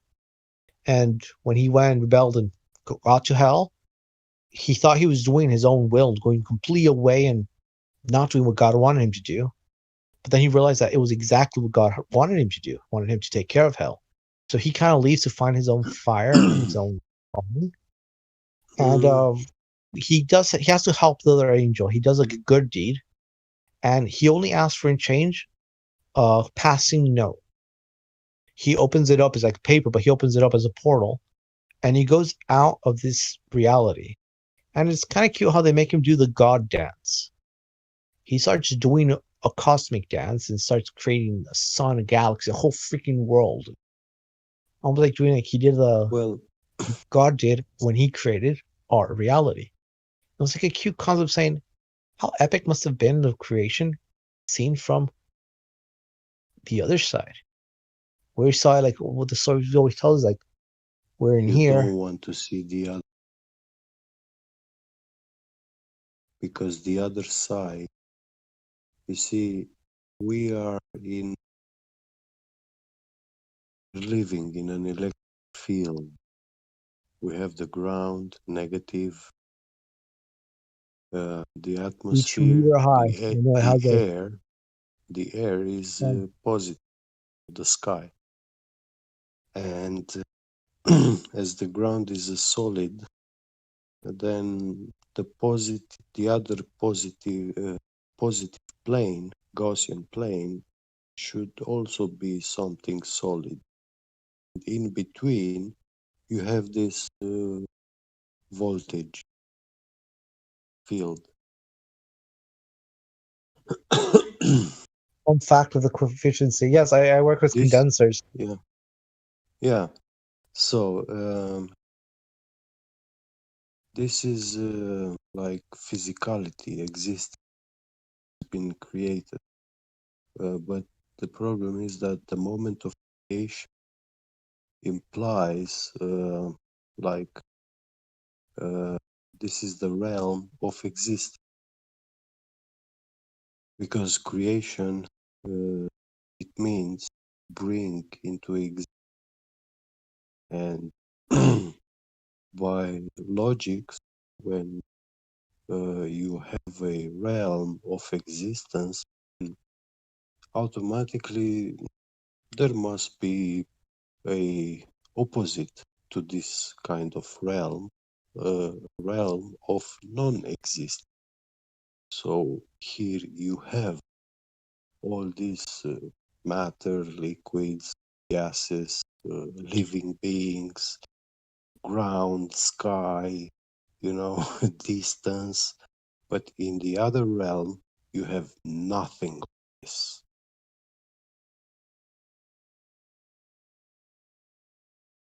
It's like I super like seeing the crowded. polarity. The nothing is as much as needed as the something that got created. Well, they worship. No, you see, God, it doesn't require creation. By simply bringing the world into existence, that is the opposite of creation, and God just put it aside, and no angels, nobody knew about. But when Lucifer transgressed from what he has been commanded, then he thought he didn't knew about the existence of this realm, a prison. So he got some balls to turn against God. And he said, I will set my throne above the throne of God, which is literally the throne of God is a human heart surrounded by 24 ribs bent around it to form the thoracic cage. And if you look at the throne description in the book of Revelation, you see that God's throne in the heaven is surrounded by 24 elders in white clothing, bowing and worshiping the one sitting on the throne. So it's description for the human chest, and that's where our life is, in the heart. It pumps the blood. It's like one of the biggest Life secrets is itself little is in the Christians know blood. that Jesus teaches about the heaven that's Yeah. within. Kingdom Well, of heaven is within. you see, Lucifer's throne is human head, which is literally all throne of God, high above. And Lucifer sets his throne in the mind, man, by teachings and idea,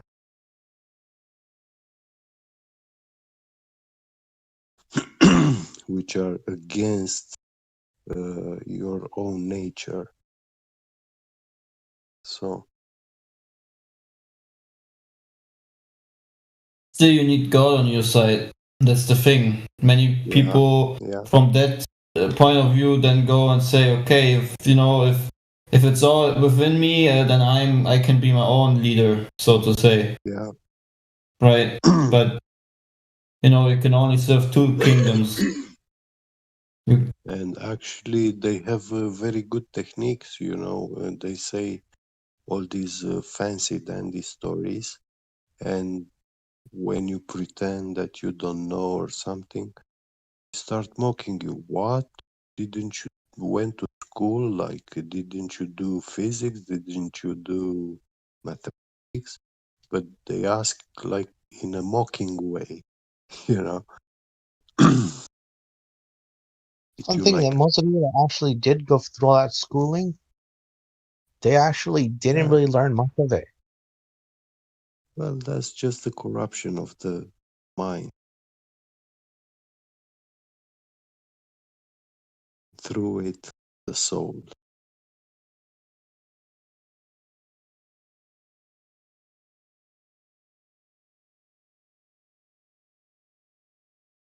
Question about the luminaries, and especially as the human being a life form, which is like a form of light.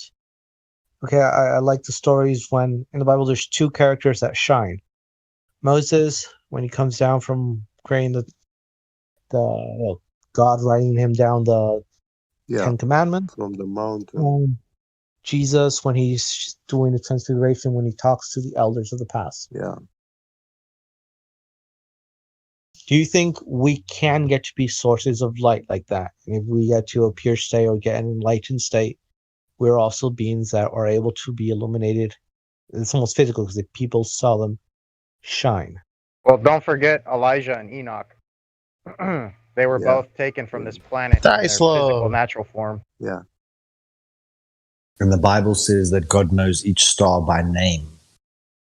And he knows them. But also Daniel has a thing that we will shine as the stars of the firmament. But he personifies the stars as though they already are beings and he knows them each. I don't think that we as human beings can become said light source. No, I'm saying like Have because you maybe what if you just have lost you the ever sense? What if heard you just can't see it? What if our eyes are have you actually? ever heard of the stairways to heaven? Yep. Wait, the song or the concept from the No, end of like the concept. Jacob's Dream? So do you believe they are real or they are just some tooth fairy? Well, everything is in layers and in levels, so maybe there is a way to see the transition from level to level. Well, You gotta I understand the think difference between light and illumination first. I think that is what Antarctica is, and Admiral Byrd found something there, but he did not told us the truth about what they found. And the problem is, if the stairways to heaven are there, that doesn't mean man climb. What do you mean by Because, stairway to heaven? yeah, You literally mean a stairways physical, to a heaven. literal staircase? Yeah, it's like if it will look like we're walking forward, but then climbing a mountain. And It's like the Jim Carrey, that Truman Show, when he hits the outside and then there's a staircase going up towards a door. Imagine there's a staircase on the firmament somewhere. yeah.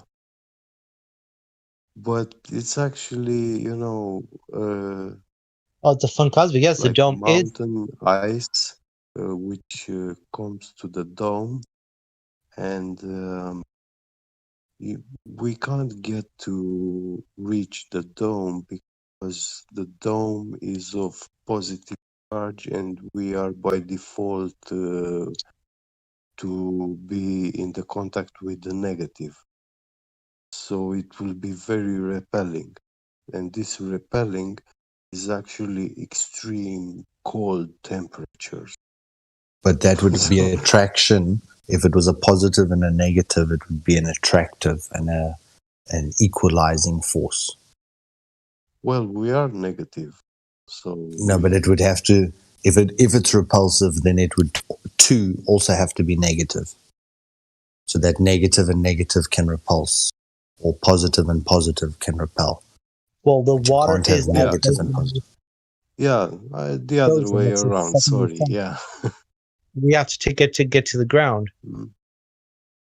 The water could just be the isolation because if it's frozen, it doesn't have much stuff in it. Do you know how many movies have we watched where the guy reaches out and touches his container, and like under the dome, or whether they going to the ice wall or whatever, there's always this symbolism of this outstretching hand slowly touching this physical barrier that is just impenetrable. Flammarion. I think that there must be a place that you can interact. Obviously, as you go further south, it gets so incredibly cold and so windy. I touched the firmament today. No, for real. Yeah, the water's even reacted. Look. Can you see when I touched it, it like made this made like a wave move?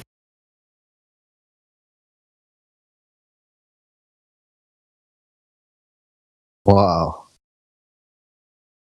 Yeah, it was so weird. Like it was really weird today, Like we had like rain clouds, and between them it was blue sky, and I could actually enjoy a great sun. And then all the rain clouds disappeared, and like literally in less than 15 minutes, the whole sky was white out after these planes, were flying in front of the sun, making it complete.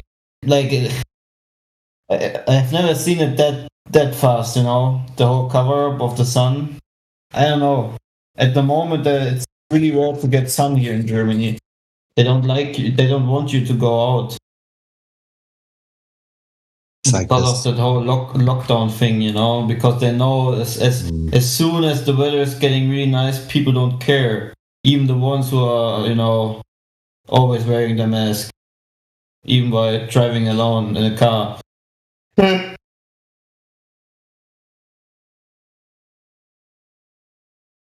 I also made this video. It's a very nice picture.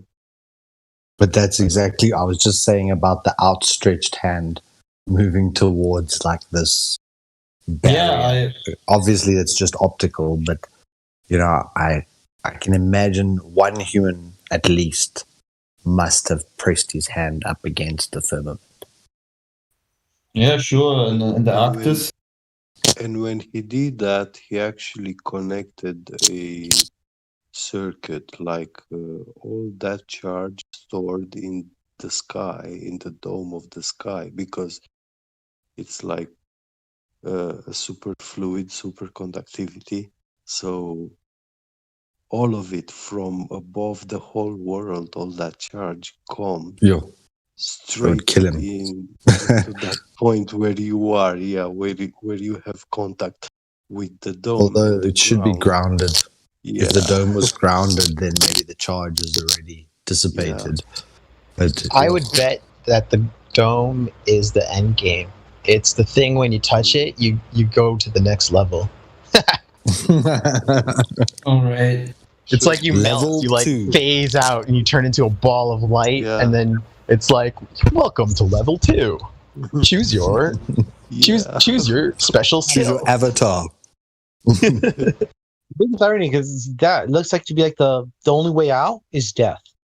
There's no other way out, according to like what we can prove. Because whoever goes out never can come back and tell us, "Oh, I found a way out." And Exactly. I think we're not meant to know. I think we're not even meant to know in this iteration of ourselves. I think it's impossible for us to know until we go to I agree. until we go to the next level already. Well, someone said I like the illustration of the concept of an exam. You can have the teacher sometimes right there beside you, but the whole thing of the exam is that he's not supposed to help you. You're supposed to do it by yourself. Right. Why would it be so difficult for humans to get to this place? Like, can you imagine? What if Antarctica, now I've said this before, and it is just speculation station, but what if before you get anywhere after the ice wall, or let's say Little America, what if it's 100,000 miles or 200,000 miles? How could you ever have enough fuel to get to a place that far? Or if it's a Thoris and it goes inwards. It has huge implications what they are hiding. Literally warp your dimensions. Yeah. So that's the whole thing of the model that makes it so hard to know. Is it really like there's just a dome like of limit there? You get to there, the supercondensed wall is just going to kill you immediately, and there's, let's say, 100 kilometers to the rim. You know, I was looking at frozen oxygen ice, the liquid oxygen. They have the color of the sky. Then octa oxygen molecule, which is red color, deep. Then I found the metallic state of oxygen at very cold temperature and also very high pressure. But the metallic oxygen, they discovered it in the 1990s. It is transparent, dark. So you can still see the stars through metallic oxygen, but cut it, you cannot scratch it, you cannot break.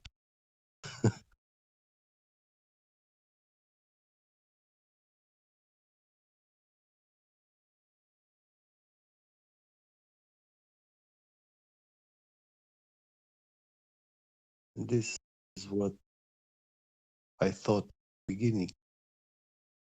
It may be some frozen ice oxygen dome. It's very strong material. I saw this video like high altitude balloons or the Go Fast rocket, and when it goes very, very high altitude, you don't see the sky blue, you see the sky very dark.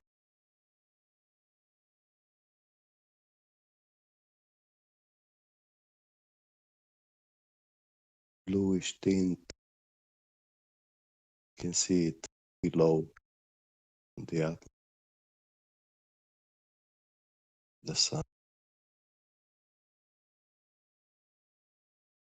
It's actually how the sky needs to look like. Yeah. You know, that's a picture I made, I don't know, 2 weeks ago or something. I just love this blue sky. What's the difference? Waters above. Huh? Oh, are you talking about the saturation of the color, or what do you mean?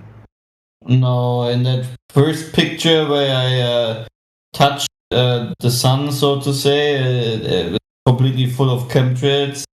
And the other one is if there's a day without spraying, you know? When the sky is actually blue. Yeah, it's probably air pollution. The chemtrail stuff. And from the cars as well. But I think that I've seen morphing planes and stuff.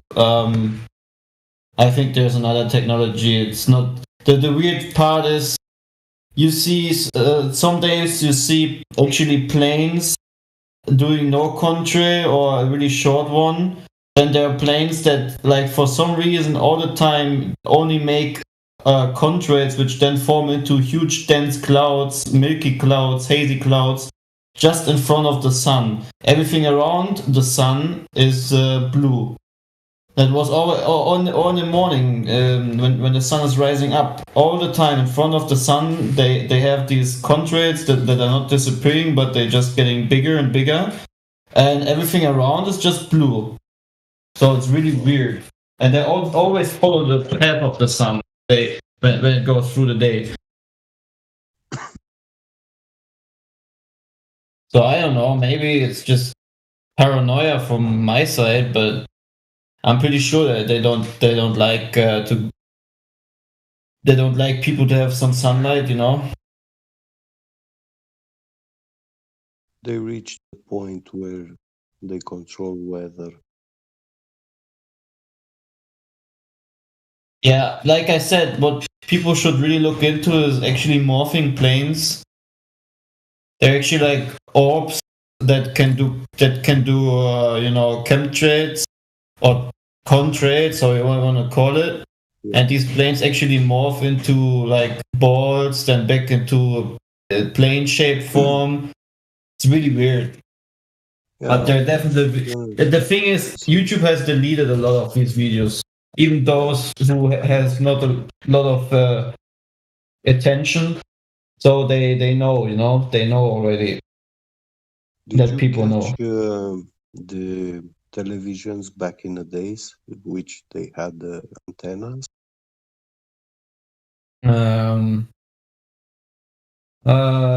Yes. You mean the really old ones?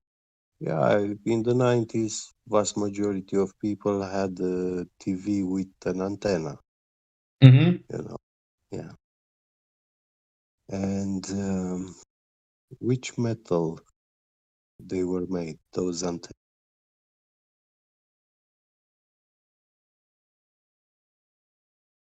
I'm not sure. I guess you're gonna tell me. Most of the antennas were made of aluminum. And I read that these airplanes which spray these chemtrails, they actually spraying aluminum nanoparticles. because they they uh, interact with radio wave. Mm-hmm. Reading about HARP and also watching is about them. I've seen people who work at HARP saying what they are doing there, and they said that they are sending a radio signal and it's going all around the world and it's coming back, from the other side, like in a circle. Mm-hmm. It circles the whole world, this signal, and it's continuously moving in a circle around the world, and then they can transmit a signal in the other way around or the same way, but in a way that it reaches that signal and it can make it resonate. That signal will start interfering, create resonance and stuff to locations which they choose, like very, very precise. When you play with this kind of resonances and stuff, can really create, modify the atmospheric pressure. Very weird things. Interesting. Yeah. And this technology is officially US Air Force, and well, pretty much everything about it is secret, and what they tell us is like not even basic knowledge.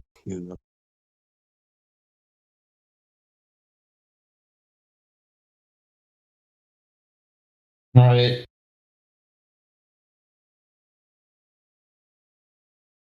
I've, by the way, sent a video, one of the rare videos that you can still find of these holographic planes.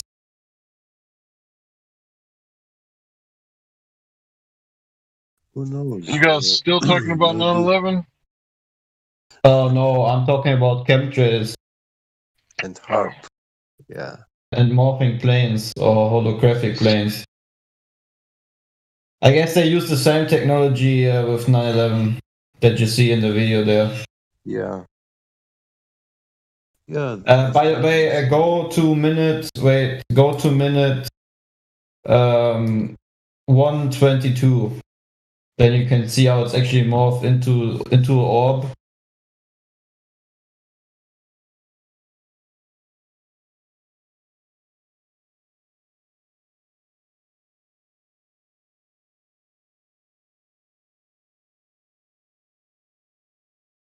Man, I wish I could show movies, but it's so rare to find these on YouTube.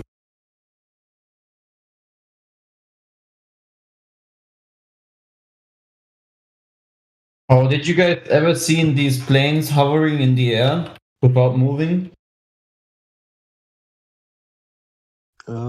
Yeah, I've seen.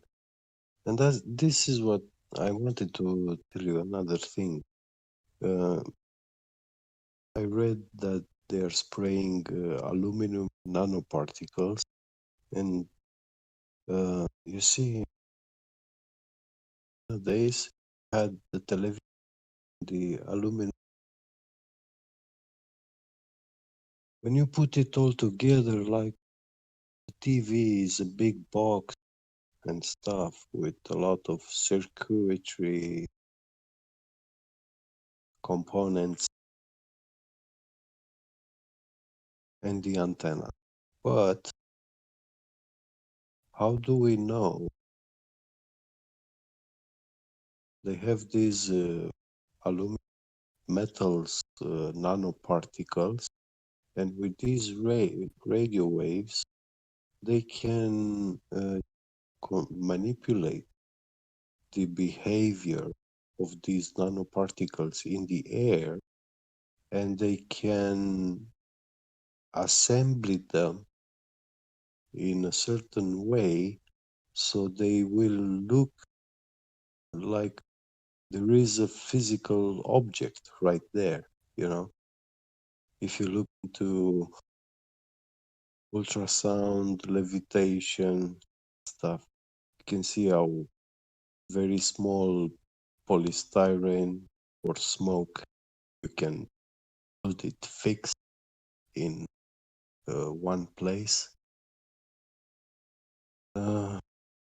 Why shouldn't it be the same with the radio wave? Resonating radio wave, they can make all these nanoparticles come together. They look like image, hologram. Not actually hologram. You know, it's just dust together. And they can control even shape it will have. Yeah, I mean, I don't know how many years ago, but it's been a long time since they already had this technology of smart dust. You know, these smart dust chips. Yeah, crazy. I don't want to know what they have now. You know, I think it was 2008 or something when they came out with smart dust. Yeah. And imagine So they make an image like a UFO in the sky. And then they say, oh, aliens invading us over a city. And then they shoot rockets at it. But all these rockets are falling on buildings and neighborhoods and stuff, you know, because that thing is just a pile of dust in the air, floating dust in the air, you know. And people will think, oh, these aliens invaded us and they are us. And yeah, it's this whole UFO thing is just a psyop. yeah, Feels like a kind of psyop that's taken my whole life to convince me of. yeah.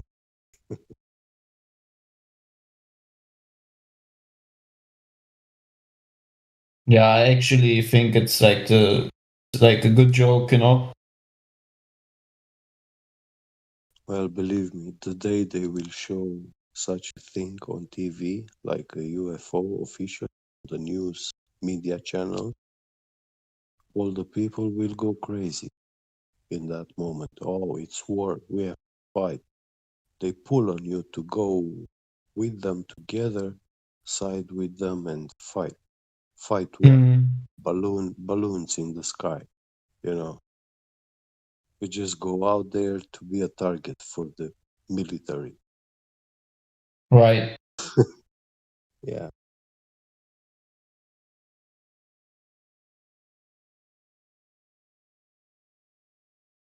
I've also seen a guy who was like I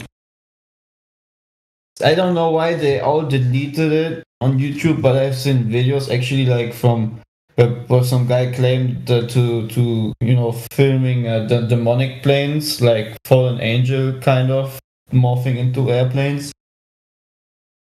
So there's a lot of theories about it. That's interesting. Yeah, I can't find these videos anymore, unfortunately. Do you know, search on Google maybe you find them as index. Please get the video title and then you can search on org or What do you mean? Sorry.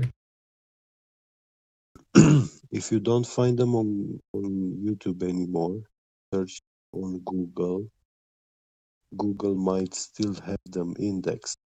So you get the search result, but when you click it, it will send you to YouTube and it's no longer available. Oh, okay. But at least in Google, you can see the video title,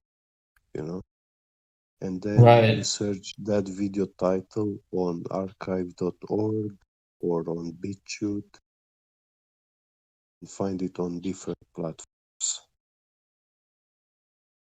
Yeah, well, I'll be honest, man. Many good things were just deleted from YouTube. Like many channels, especially regarding Flat Earth, I used to follow, they're just gone. I had it happen since 2017, and when I saw Mark Zuckerberg being interviewed by the US Senate, I knew all that bullshit interview was just about this censorship, governmental censorship. Right. Because I saw, from before 2010, that there is a lot of information which it was mind-blowing. I knew they will not agree to keep it forever publicly open, free, accessible.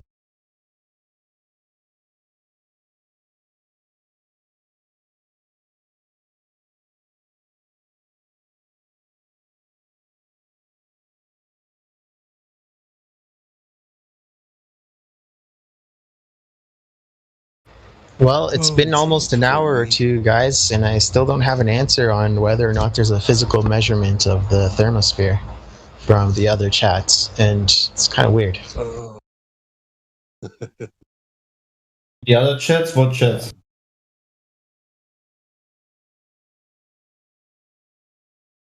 You can't get What chats? Oh, Is thermosphere air in the shape of a sphere? Wait, what chats are we talking about? I don't think I want to mention it. I don't know if it's good etiquette. Oh, is it Gem Panda?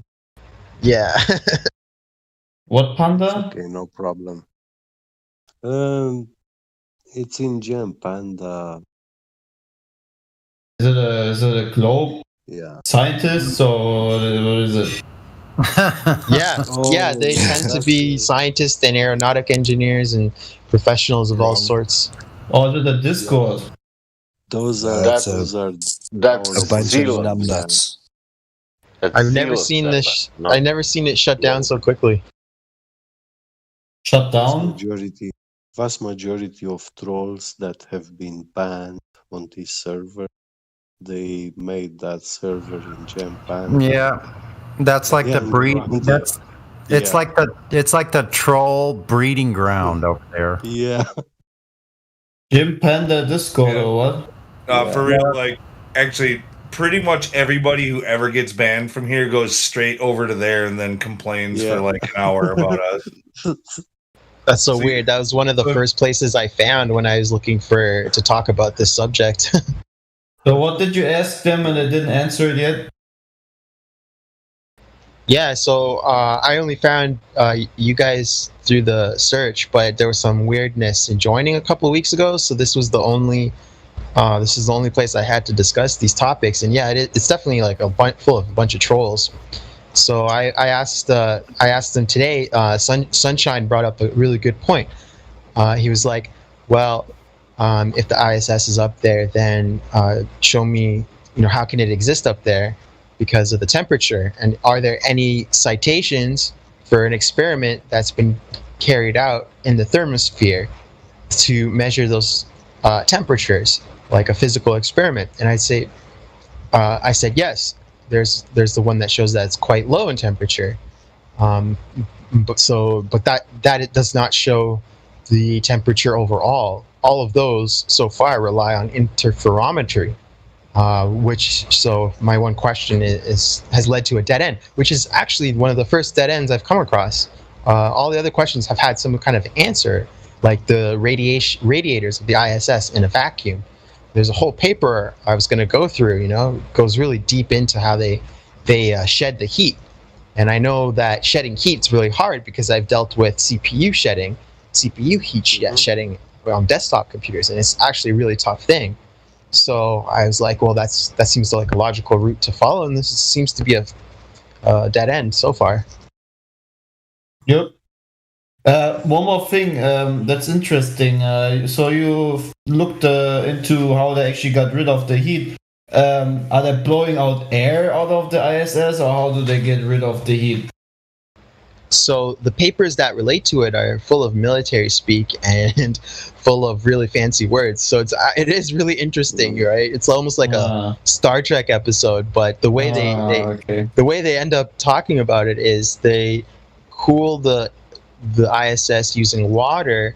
They spray they transfer that heat transfers through convection to ammonia, and the ammonia is cycled through very large and long radiators off the ISS into space as infrared energy. So I was going to look more and more into that. So there is some spraying, and I'm not sure if the spraying happens during the water phase or the ammonia phase, but they do mention spraying in some portions of it. But the actual transfer from the ISS goes into the vacuum through. It was claimed by one of the persons. I haven't read it in the paper yet, but it was claimed that it's transferred to the vacuum as infrared radiation. Okay, can you send me the papers? I want to read of course. that. Great. I'm not allowed to post pictures in the chat. Would you like a direct message? You can. Yeah, sure, man. And I can post in the chat also. Yeah. Okay, yeah, I'll do that then. Yeah. Because it sounds really ridiculous, Like, when did they actually started cooling it? That's the real question. So if they had the first part established, they should have already cooled it since the rocket is like out of the atmosphere, Oh, I want to make a very important observation. Do you know what this means? But one second before I forget that thought. How do they cool the capsules that are getting attached to the ISS? How is actually the capsule, the new Dragon spaceship cooled if they need to have these huge radiators? Insulator. The vacuum is an insulator, perfect insulator, yeah. Keep in mind, I haven't read yet that they claim that the heat is shed through infrared radiation. That's only been claimed by another member of the Gem Panda chat. I just wanted to clarify that for you, that I haven't read that yet, that exact claim yet, but that's what they said. Yeah, this is the point I wanted to touch. Do you know what this means? It means that when you see the ISS in the sky and you point out a infrared camera, you should see it glowing, like literally shining infrared in the sky, Yeah, once again, I asked myself, how are they not melting in the Dragon pod? Yeah. That's what I mentioned to them. I'm like, we should be able to see the ISS with nighttime goggles, like really, really bright. They didn't answer that. No, they will never answer 3 questions. At nighttime, you see, when I take my phone, I can detect the infrared LED from my TV remote. You can see it on your screen, on a phone screen, because the phone camera has a sensitivity to infrared light, detects.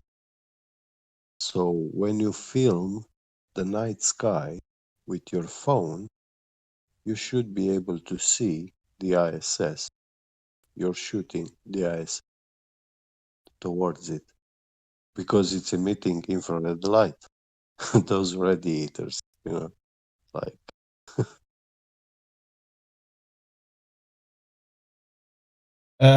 Can you send it to me, maybe? Yeah. The document. Frank. Yeah, it's hard. It's harder to. It's harder to navigate on a tablet than a computer, so it's not just a point and click. I should be on its way. Sorry, I didn't know. Yeah, no problem. I'm on the mobile app. Thank you, man. So, hello. I'm a little new here, and I was wondering what's the consensus on Mars rovers? Like the recent one they just sent out there. So, what do you guys think about that? A nice toy. Make believe. Right. Did you see the videos where they tested it on the Earth? Actually, like where they had their fake Mars thing set up, where they tested it, driving it around. If you look at that videos, which are heavily, cut and stuff, you always see that they need to have huge fat cables attached to that thing to actually get it moving. So what my question always is, if you don't see a huge change battery-wise and all that stuff, how is that thing actually moving on its own on that so-called Mars? Because if you actually look at all the videos, they show you that where that thing is actually driving like 5 centimeters, or they show you that fancy video where it picks things up. They always have like a huge freaking cable attached to it to actually make that thing do things, So I'm pretty sure it's just a big fraud. You can't tell me that they're actually moving anything around the planet. There is no planet, so. Yeah. Okay, that's interesting. Okay, I haven't looked at the. I sent you the videos. It's the same consensus like for Unicorn. Okay, It's so the same. the solar system and other planets, are they real? I don't understand. Why don't we talk about the place they're saying where Mars is? Where is that place? Is that a vacuum of space? Look at the cable they use. Why should they need to use a cable while they're on Earth testing this thing if it actually needs to be operating without a problem without cables on the Mars? So why do you use cables even if you need to monitor things? Why do you use cables? If it should be working on the Mars, you don't need to use cables on Earth, right? So it's complete fraud. It's a complete fraud. It's like a toy car with a big cable on it. It's even. But why are we going in the weeds of that? Of talking about something that's in a place that cannot exist in reality? So let's get down to the nitty gritty. Yeah, that really brings up so does Mars itself exist, and why can't it exist? It's a light. It's a light in the sky. That's all it is. Right. That's all we know about it. He had that question, and it's why not answering it, So and even given the reason why it's a big fraud. Yeah, it's okay, but then we go further and further into the weeds. If we're discussing unicorns in Narnia. Right. Then we're going to start talking about, their mane, it looks like this, it has texture like this. Now we'll start talking about individual hairs of the mane, and maybe we'll talk about hairs on the tail, and maybe we'll talk about unicorn farts and what the composition. You see how deep it goes?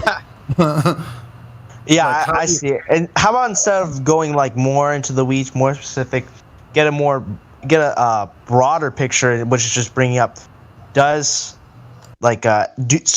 any other planets exist? Besides Earth, of course.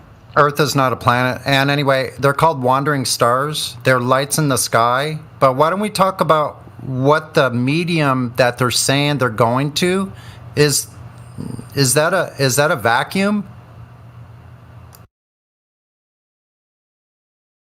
I don't understand the question. Is space a vacuum? I believe so. Okay. We have gas pressure here on Earth. How can you have gas pressure next to a vacuum without a container? Can you practically demonstrate that? Isn't the container called the atmosphere?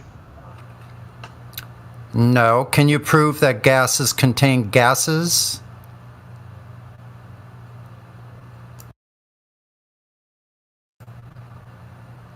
Well, can you show?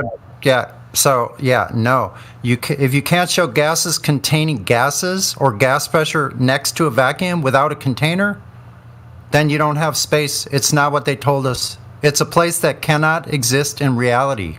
It violates the second law of thermodynamics.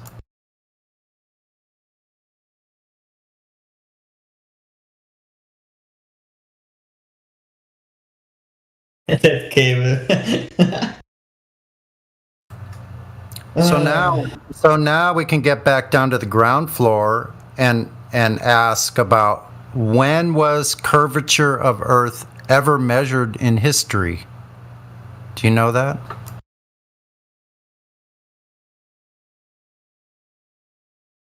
Well, measured, I don't know, but the first time I know it was calculated was around like the 300 BCs, around there, when I forgot the Greek mathematician's name when he did that experiment. I'm pretty sure you know what I'm talking about. Yeah, a calculation in the Stone Age. Yeah, because you said when was the first time. Yeah, and it's not a measurement. But anyway, that's fine, unless you can validate. Well, if you're talking about modern, Yeah, we need before the space age. A measurement of curvature, that means 8 inches per mile square, which should show a certain amount of drop over distance. For instance, 3 miles would be 72 inches, that's 6 feet of drop. 5 miles is 16 feet of drop. 10 miles is 66.6 feet of drop. You see where I'm going with that? When was that measured? I don't know the exact date. I don't know. Yeah, so would you say that if we can't validate an actual direct measurement of this curvature, that we would have to say it's just a belief then, right?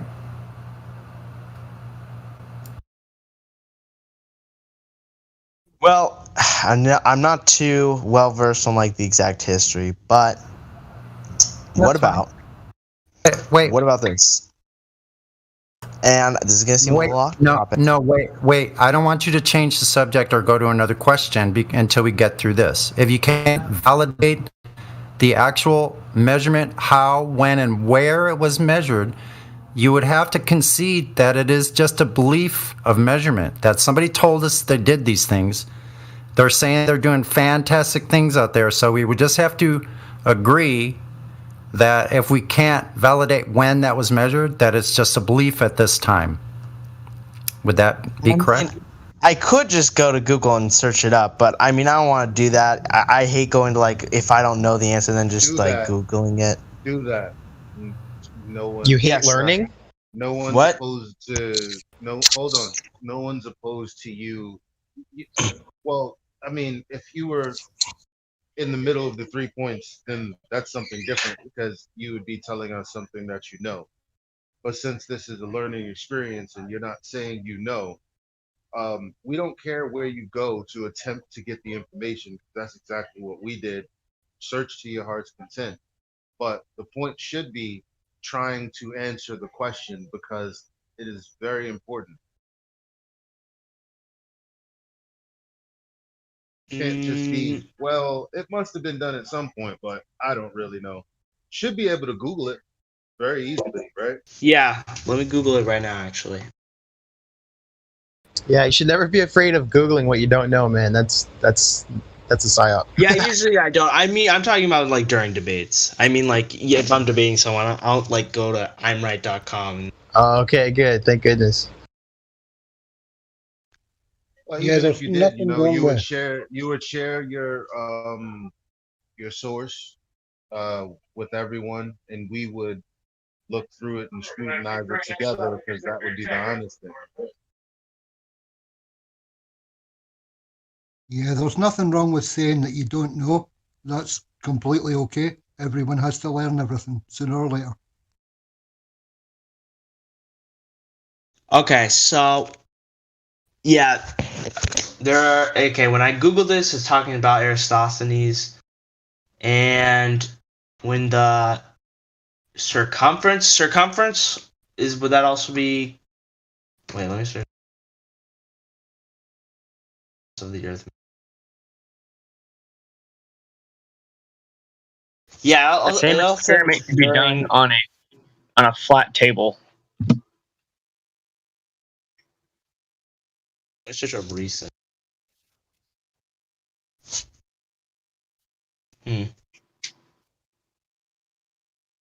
Measurement. Okay, here it is. All right? I'm just gonna go on Wikipedia. Islamic Golden Age.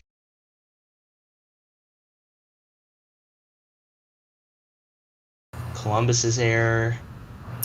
Yeah, so the thing is, that's okay. It's okay that you're looking, but really the question is really designed just to find out where you are in a snapshot right at this moment, whether you either know for a fact that they measured something, or right at this time, since you're having to Google it and you don't know for sure, that it is just a belief.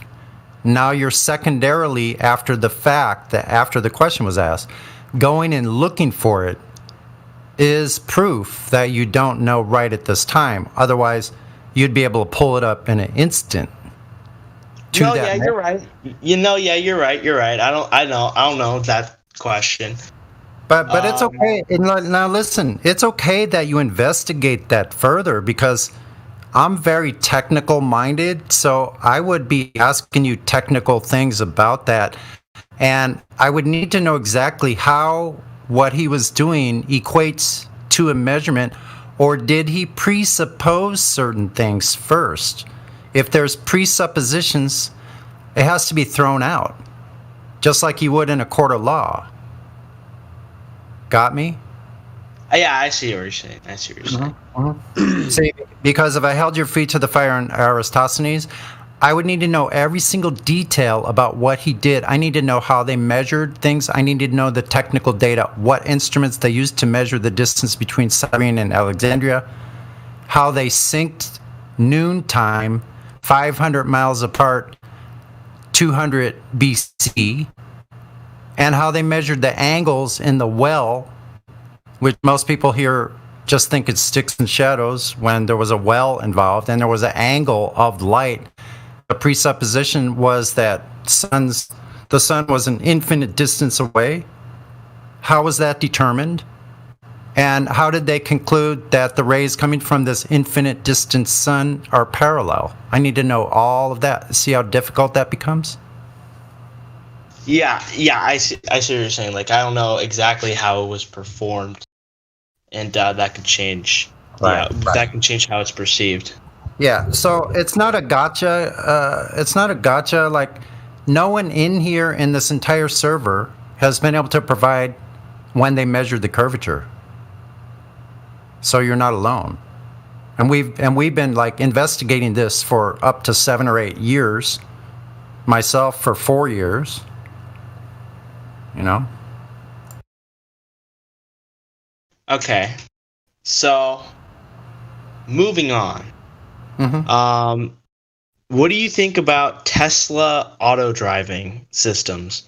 So, you think you might be wondering, like, wait, what does this have to do with? No, I got a one-word answer. I got a one-word answer. I got a one-word answer. Okay.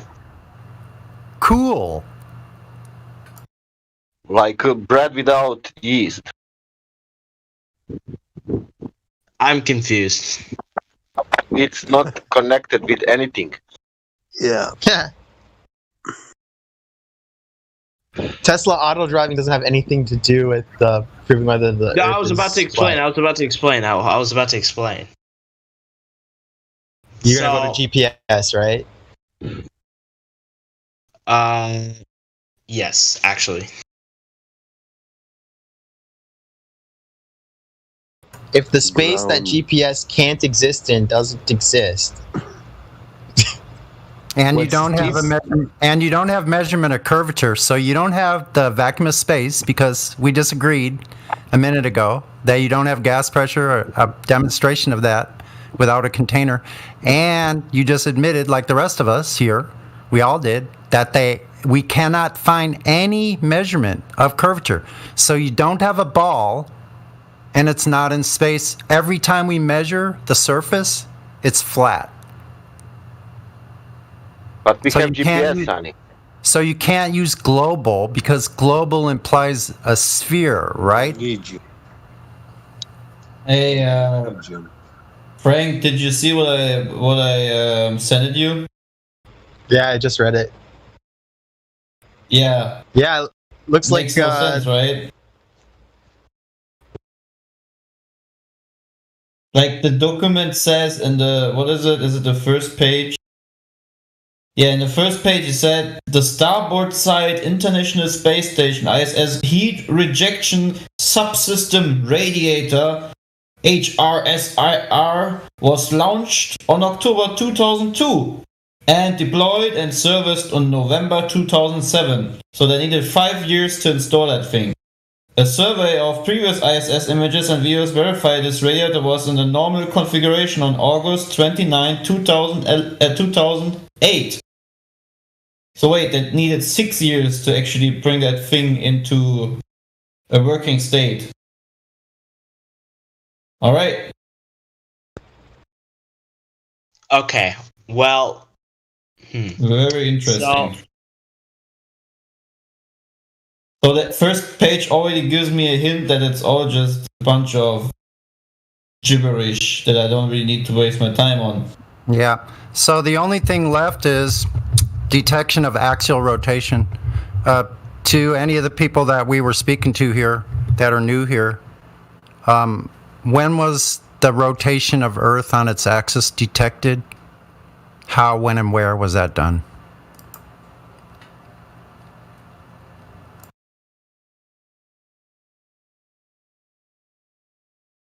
I feel like someone's gonna go into gyroscopes at some point.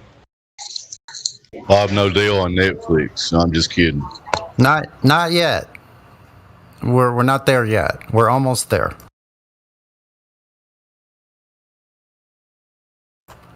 I need the detection of rotation though first. Well, they have pictures of the Earth, so you don't need that. Yeah, why don't you feel the rotation? Do you know how fast at 1,039 miles per hour at the equator, you know what that equates to? Wrap your head around this. 480 yards. That's almost 5 football fields per second. And Sonny, don't you think our vestibular system would detect this motion? Aha! Ding, ding, ding! We have a winner. The vestibular system detects angular motion.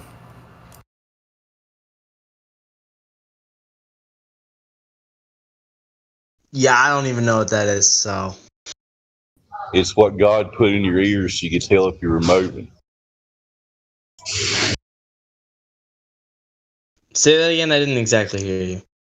It's the things that God put in your ears so you can detect motion when you're in motion. Called the vestibular system. Look it up. Go ahead, son. There are little hairs in your ear that I didn't say hairs. I said God put them in your. It's a. Yeah, it's not just hairs. It's actually liquid called endolymph also with hairs that are connected to certain electrical sites going to nervous system.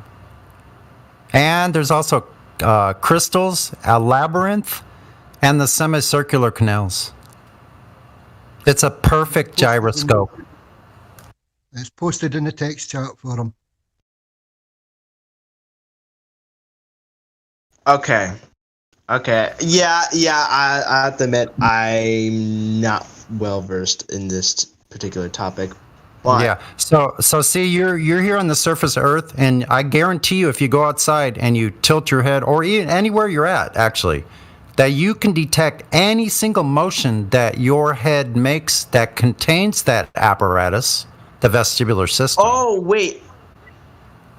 Are you talking about why we don't feel if the Earth was rotating, why we wouldn't feel it.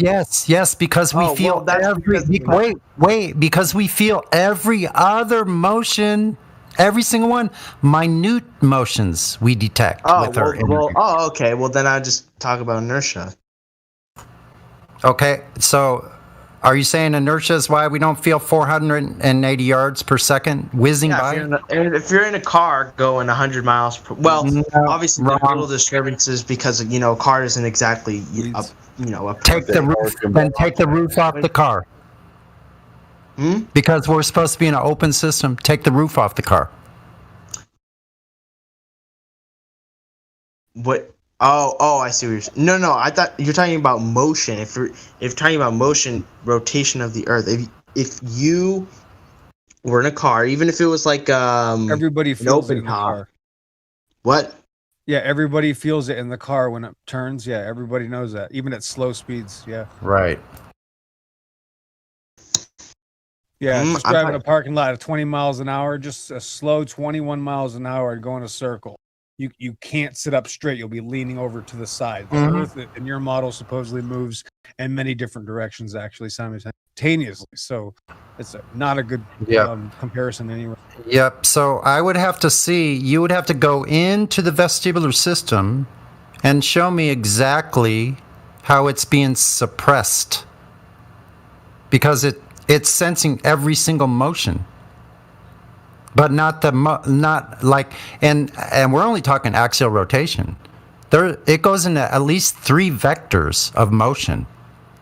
The rotation, then the orbit around the sun, then the sun's orbit around the galaxy, then the galaxy's orbit around the great attractor.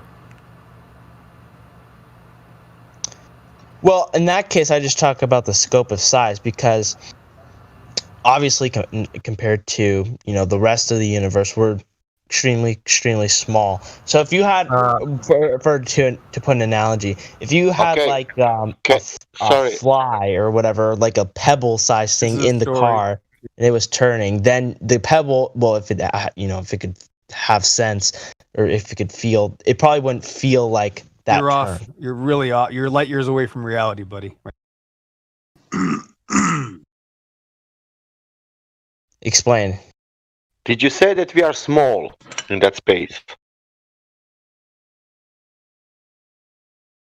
He's off to explaining the imagination. Did you say that we are small in that space?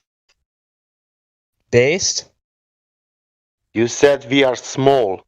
Well, all right. You're asking him another. You heard him say, "Well, if you were small." Forget that.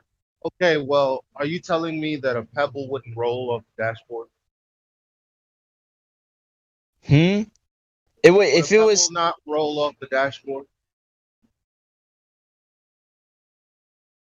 What does that have to do with that? What does that have to do with it? Because you said if it was a pebble, it probably wouldn't feel it. Okay, so just hypothetically speaking, if a car was turning, would the pebble not roll off the dashboard? Well, why would it be on a dashboard? It would be in the seat, obviously. Okay, if the seat was very smooth, would it not roll to the side of the door?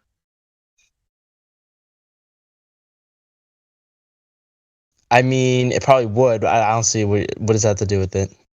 Well, if it's moving to the door, I mean, it stands to reason that if there's a constant velocity, it's not a constant velocity because it's turning. What? No, it could still maintain a constant velocity even if it's turning. No. Anything that's in orbit in a circular motion requires acceleration and deceleration. What? No, you can still maintain a constant. What? Sorry, no, we can still maintain a constant speed. Orbit? Is that a elliptical orbit? What do you mean, like around the sun? Around the sun? Yeah, it's an elliptical orbit. So as the turn tightens, it's going to cause acceleration, and as the turn loosens, it's going to cause acceleration. Well, cars aren't moving in constant velocity because cars are always accelerating, and so if you didn't listen to what he said. Yeah, he said there was an elliptical orbit. He's talking about your presupposed model, not the cars. Your presupposed model would have speeds varying greatly, going up and down constantly. You don't know that? I mean, it wouldn't be really in comparison because we're talking about great speeds here. You're just hand-waving, dismissing this. You're just waving this away. You don't understand it, though. You're arguing for something you don't understand anyway because it's a religious belief. It's religious? What? Yes, you're completely, actually, honestly, being the perfect example of this because you're just making this up as you go along. Yes. Well, I could go back. I mean, I can go back and reference everything, but well, the point here is that these people just aren't going to make things up. They accept reality. You know, these guys here that are trying to explain this to you. So if you want to just make things up, I don't think they're going to get very far with you. Do you think that people who believe that the Earth is a globe, do you think that's a religion? Yes, all of you end up admitting it. Yeah, every single one of you admits that it's presupposed. It's a well. Is there something by religious people? Religious people made it up. They admit they were religiously presupposing it. So yes. How are you calling something what is not proven and you believe in that? Okay. Well, first of all, no. Can you answer how you call that? It's normal. You can answer fast and it'll be quick. Well, I don't want him to answer you, Sasha. I want to actually hear what he has to say in response to what Pillbox says. Because I would ask Pillbox, what do you mean by what you just said? Show me where that's true, because I don't believe you. That would be a normal response. Yeah, that's anytime you say believe, you're invoking a belief set or a belief system. If you know something, then you know the Earth is X or Y. But if you are saying I believe, it's like believing in spirituality, or believing in the Bigfoot, or believing in the Loch Ness monster. Those are beliefs. And if you say you believe in the globe and you can't understand why that's a belief and a religion, then you're missing the point. Okay, well, first of all, I didn't know that. So you guys are all atheists then? What? Well, it's a religion. If you say you don't believe in religion, people who don't believe in religion are called atheists. Listen, real quick. No, we're not saying we don't believe in religion. We're showing you an example. Listen, I'm trying to go real deep on this. Like Elijah was expressing, you should probably ask me questions if you want to, but you're just making things up, talking about this, trying to justify it when nobody's even claiming these things that are the priests of this religion. That's my point, is that you believe it so much that you're just going to make things up to justify this presupposed belief. Well, I wouldn't say that I'm like 100% believe it. I'm not like a diehard. I'm not a diehard, but I'm just going based off of things. Why I know, but why make things up? Why, if somebody tells me something and I don't necessarily agree with it, why do I have to start making things up to disagree with them? I would just say, you know what, why don't you show me what you're talking about, or let's show each other's evidence. I'm not going to sit here and start making things up to already justify my presupposed belief system because I saw it on TV. There's just a huge... Also, what did I make up? Some people don't believe in religion but aren't atheists, just so you know. You cannot believe in religion. Okay, God. Guys. So he asked the question. You guys keep on getting off. Like, you guys are like little pigeons that can't focus on something. I can't stand it. Okay. Now he said, what did I make up? Well, when we told you that the Earth would have to accelerate because it's in orbit around the sun, not even taking into account all of its other motions, you began making something up to justify that situation or scenario and why we don't feel it.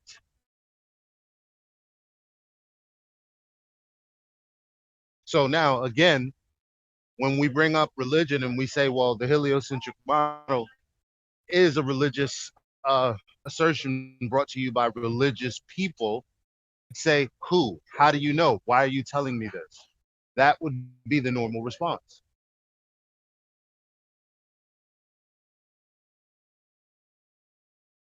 So are you here to learn, or are you just here to verify what you already believe? Sorry, hold on. Someone's paying me in the... Guys, I'm sorry, Hank. I didn't speak to have someone else pose another question. I'm only talking just to get him to answer MG's original question. That's what I want. Yeah, me too. I was hoping he was going to answer.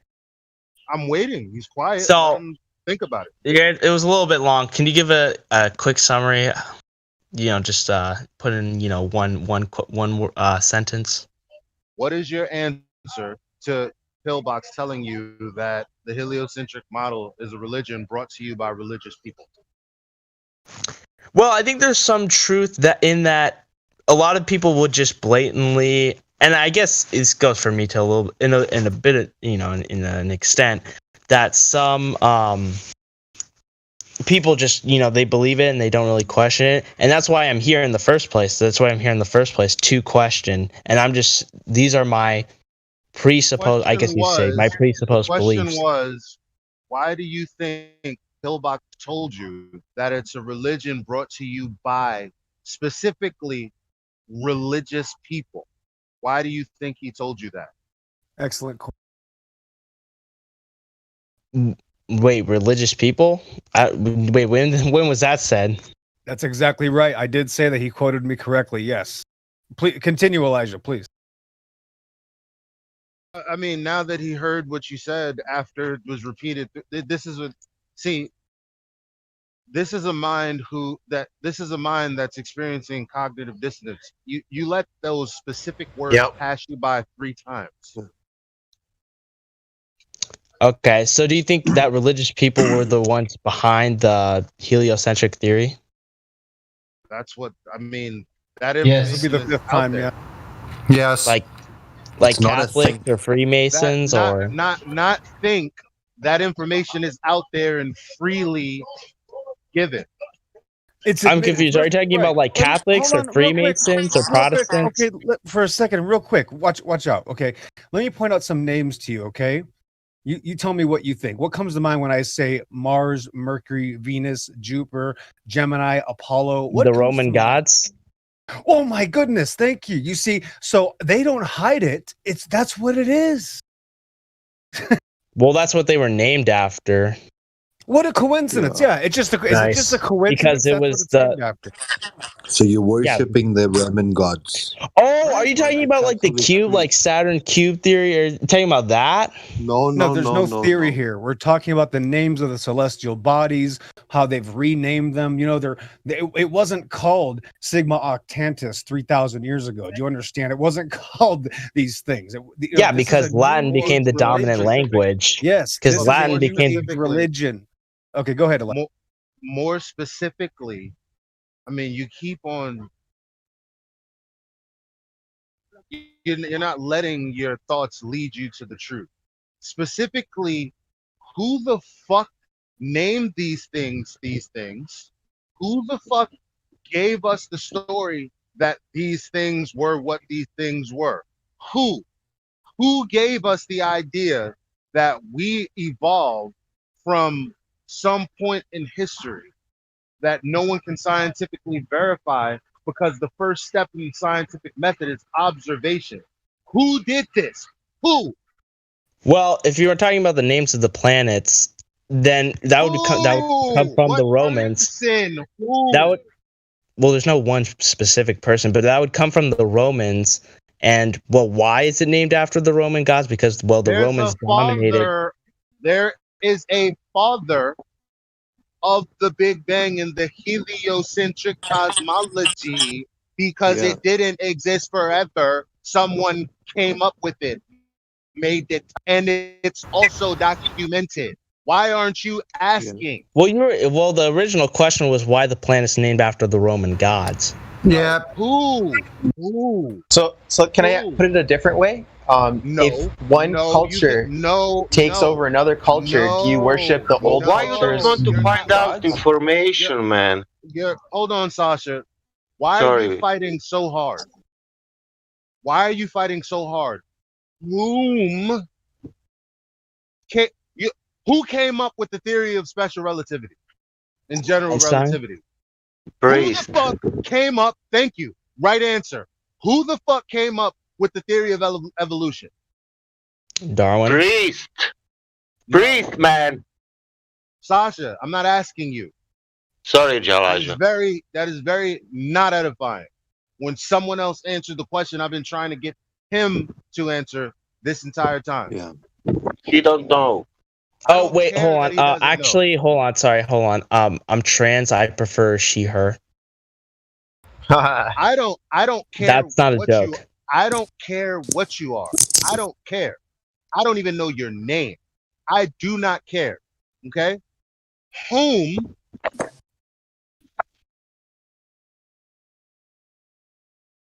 You cut out there. I asked you whom came up with the theory of relativity. You gave me an answer right off the bat. I asked you whom came up with the theory of evolution and who is the father of the Big Bang. You came up with Darwin. That answer's wrong.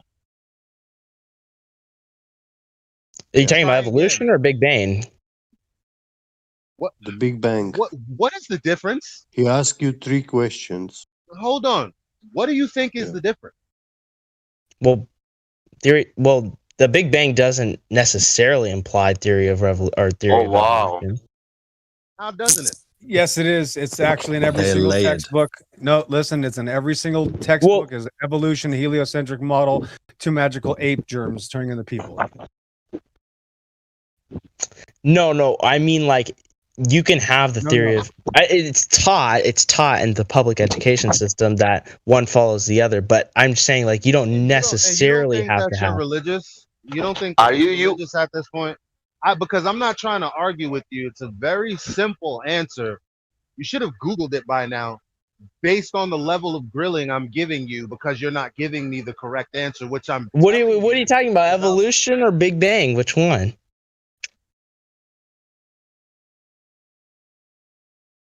Just no, humor there is no difference. Just humor him and give him one or the other. Yeah, I think you said to him who was the father of evolution, and he said Charles Darwin. And I told him and wrong. then I don't you give asked people. no But then of evolution. He's gonna pussyfoot around. I don't give people answers because if I have to give it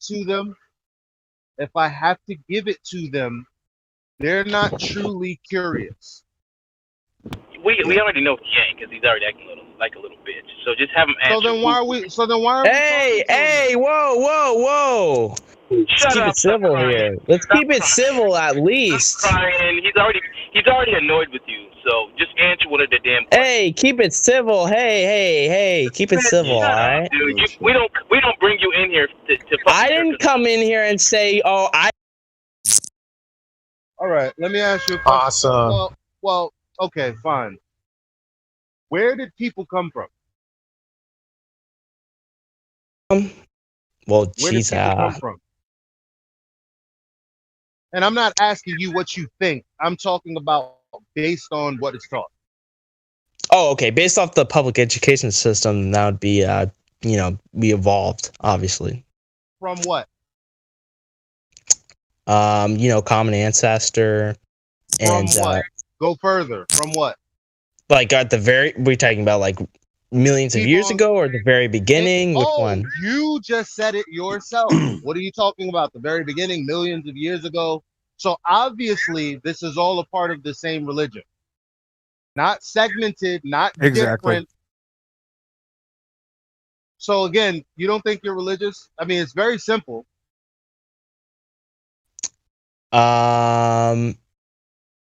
Well, I wouldn't say I'm a fanatic. I'm not zealous. I'm not a zealot. Okay, so why? Okay, so again, who came up with the reason we are here over the span of billions and billions of years? Who came up with that idea? Well, was it really one person? Or was it a culmination of ideas? There you go. In the live stream. All right. Well, can you name any of them? Yeah. Can you name any partakers in the last 300 years that have given you this religious belief system? Do I have to name every single Greek philosopher, any of Roman them? philosopher? Can you name any of them? Can you name? I just did. I said Einstein, Darwin. I gave you a couple right there. You're wrong. Why are you talking about? Hold on. You're wrong. Why are you talking about the Greeks? They came well before the theory of evolution was ever thought about. This is what, like, I'm sorry, you don't know enough. How old do you think the heliocentrism is? It's pretty old. Why don't you Google it? I think what was the guy's? What was the? Why don't you Google it? Hold on. Heliocentric theory or model. He has it. I'm not 4th trying century BC. 4th century BC. I gave him a DM. I sent you a DM, little brother. I sent it in your DM. Cluage. Okay. Well, honestly, does it really ultimately matter? Because, well, we have a picture. We have pictures. Oh, you can say all this, but we have, we just, if it ever comes down to it, there's just, take a picture. Boom, there it is. It's a red herring. Again, this was your DM isn't showing up. I don't see it. Man, you finished with the pictures and you said that you want to learn something and to hear something, and now you're fighting for something. I don't know. Yeah, I got a little. We devolved a little bit. Sorry, I'll send. I sent it to the wrong person. Sorry about that. I'll send it to you. So yeah, what about the pictures? So a picture of Bigfoot. Does that mean Bigfoot exists? Well, no, because it's fake. Why not? But it's pictures. But we have pictures. But, yeah, but if I have a picture, there's a difference between a real picture and a fake picture. No, there is. Yeah, how do you tell the difference? Wait. What do you mean to prove it? Prove there's a difference between a real picture. What real picture are you talking about? What real picture are you talking about? Chill, Frog. No, let him be specific. What real picture are you talking about? Well, from any number of space agencies, I'll say for one, so NASA. you're saying NASA pictures For are real. one, Can NASA. You prove that they're real? I don't know. I could Google it right now, and I could go to an article. Yeah. Obviously, you don't know what proof is. You don't know what proof is, obviously, right? Evidence is not proof. Evidence is not proof. Do you understand that? Right. Joker mode. Can pictures be falsified? Yeah. I rest my case. There has to be a reason to falsify them, though. No, there doesn't. Make it What look. the fuck's wrong with Make you? it look like. What world are you living in? No, you don't have to know the reason more specifically. Whether there's a reason, like if there is a reason, that doesn't mean you automatically know the reason when you realize that they're fake or not. I think what it ultimately comes down to is, I'm going to be honest, I don't really know much because I don't really care much. That's the honest truth. Go. Perfect. Good. So wait, what it really comes down to is, No,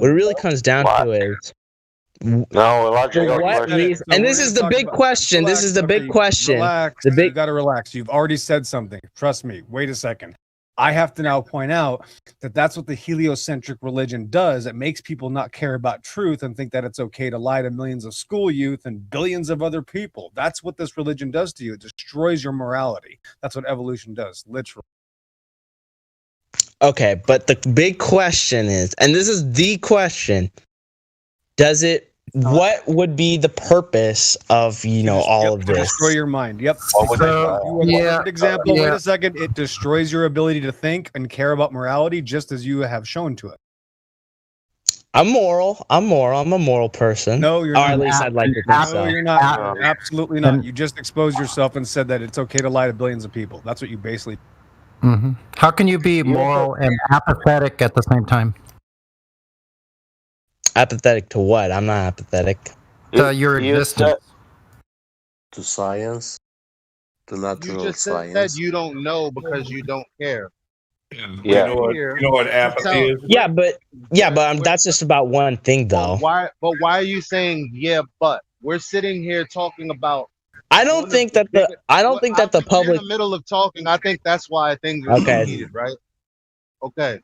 So again, this is the biggest lie, one of the biggest lies ever told, if it's true.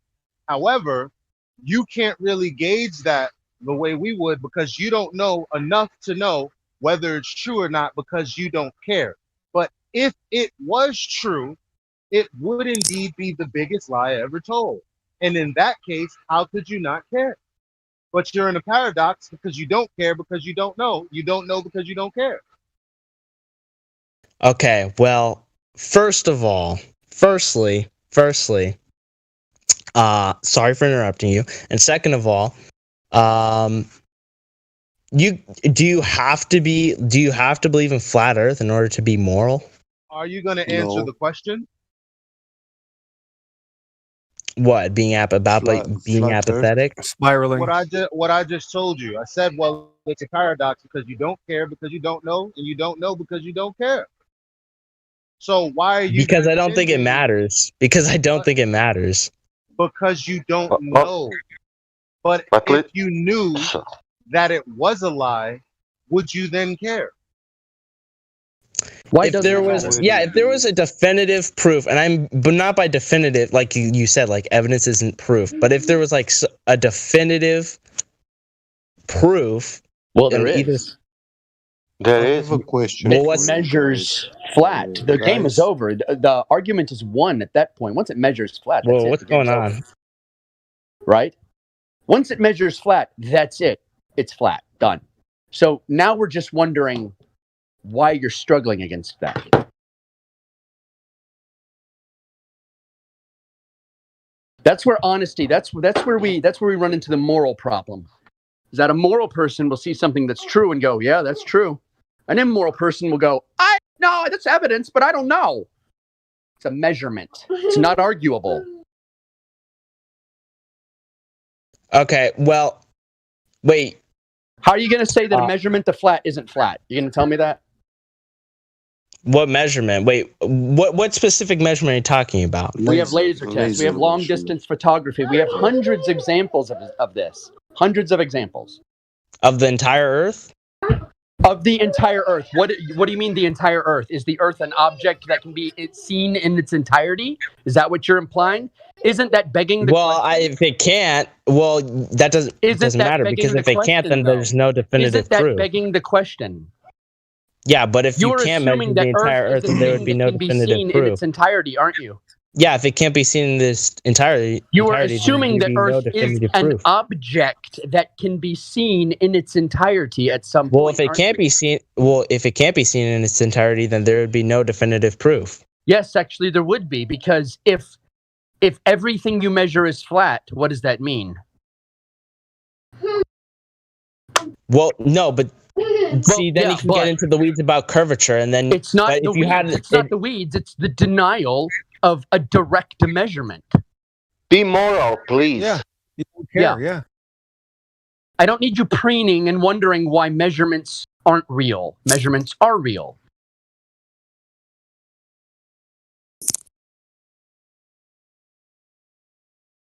Can you ask this question? Can you guys show me that measurements, please? Yeah, but he just said that the entire. If it's verified, but that's the Elijah, go only ahead. thing that you haven't done. Wait a minute, but he just said that the Earth is not an object that can't. I know what he said, and I know what you got from it, right? But the problem here is you're not actually trying to understand why we're telling you what we're telling you. You haven't brought it to its logical conclusion. You're working backwards from your own conclusion by thinking, well, okay, what they mean is someone has measured the entirety of the Earth. Why would you think that when we're giving you opposition to your question? And still, we're telling you they're direct measurement. So instead of asking us what we mean, you're saying, well, did you measure the whole Earth? Then how do you know it's flat? What does that have to do with understanding why we've come to the conclusion that we've come to? Ergo, why are you not here actually wanting to know why we're here specifically? Well, hold on. I'm going to take that one step at a time. Well, firstly, it wasn't about we were talking about definitive proof. We were talking about definitive proof. That's what he was asking me about. That's called a measurement. But you're not asking him what he means, because you say, okay, well, I have this idea in my head. Apparently, you're talking about something different. What do you mean specifically? That's not what you're doing, though. You're stopping the conversation by thinking that his logic is flawed somehow, and you don't even understand what he's telling you.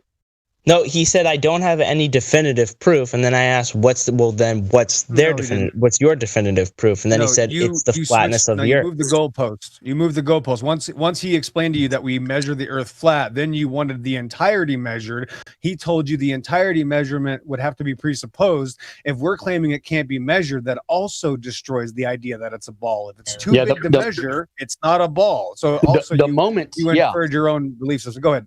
The moment you say measure the whole earth, you are begging the question by assuming the conclusion in the form of the question. What, concluding that the Earth is limited? Yes, that the Earth must be an object that can be measured. Therefore, I will ask, what is the measurement of the object of the Earth? So is the Earth? It could be the lowest IQ, most common fallacy in the history of mankind. Is the begging the question? That's immediately how you know someone's either dumb or dishonest. So is the Earth infinite then? I don't know. I don't know what the Earth is. What are you talking about? Yeah, what's that question? Can I ask you now a question? I like this infinite. You know what it isn't? No. Okay, sorry. Only. We have no measurement of curve. That's it. Done. There's no ball. That's it. The argument ends there. Well, you're just proving that it's not. That would just prove that it would not be a ball, not that it would be flat. Think about what you just said. Because if you say there's no definitive proof, if there's no definitive proof either way, if you said there's no said, and ask yourself why people are saying you aren't moral. Think about what you just said. No, you said if there's no definitive proof either way, then that would just prove that it's not either. Even if you've disproved it being a ball, that doesn't mean it's flat. It's the only thing it can be. Okay. What? Why do you? No, then if there's no definitive proof either way, then how? Then it would. There is definitive proof the other way. Hold on. Can you show me water curving? But you said that there can't be definitive proof because you can't prove it in its entirety. Can you show me water curving in a radius? Can I show you? Yes. Can you show me the radius of water over miles? Can you do that? Not unless I get a team and I, get measurements and get, the proper tools. That's what we've been doing. And there's no radius of water. It's all flat everywhere. And everyone knows water sits flat. Everybody since the dawn of time. Not always. What's that bridge called? What's that bridge called? Water when unmanipulated does what? Sits flat. You want to understand where you're going wrong? Yes or no? What about this? Do you want to understand? Stop looking for explanations. We're not interested in fantasies. We are only interested in empirical reality. That's it. Not explanations, not maybes, not yeah buts. I'm only interested in what you can prove and you can show me. Not in ghost stories, not in narratives, not in explanations. Do you want me to tell you what you're missing about what Meme is telling you? Yeah, tell me. Okay.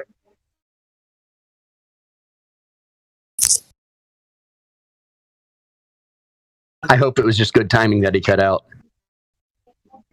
No, I didn't cut out. I said, no, yeah, tell me. No, Elijah completely cut out. Oh, you can't hear me? You completely cut out right when you said, I'm going to tell you exactly what it is. Nothing. Oh. Geometric Earth measure. That's number one, right? You have a geometric horizon. This geometric horizon is based on the radius of the Earth. This same radius of the Earth is used for everything in your model. Travel to this medium that you don't know exists, the distance to the sun, lunar cycles, all of this stuff has to do with this geometric horizon, aka the rate of curvature and where it obstructs things in the distance.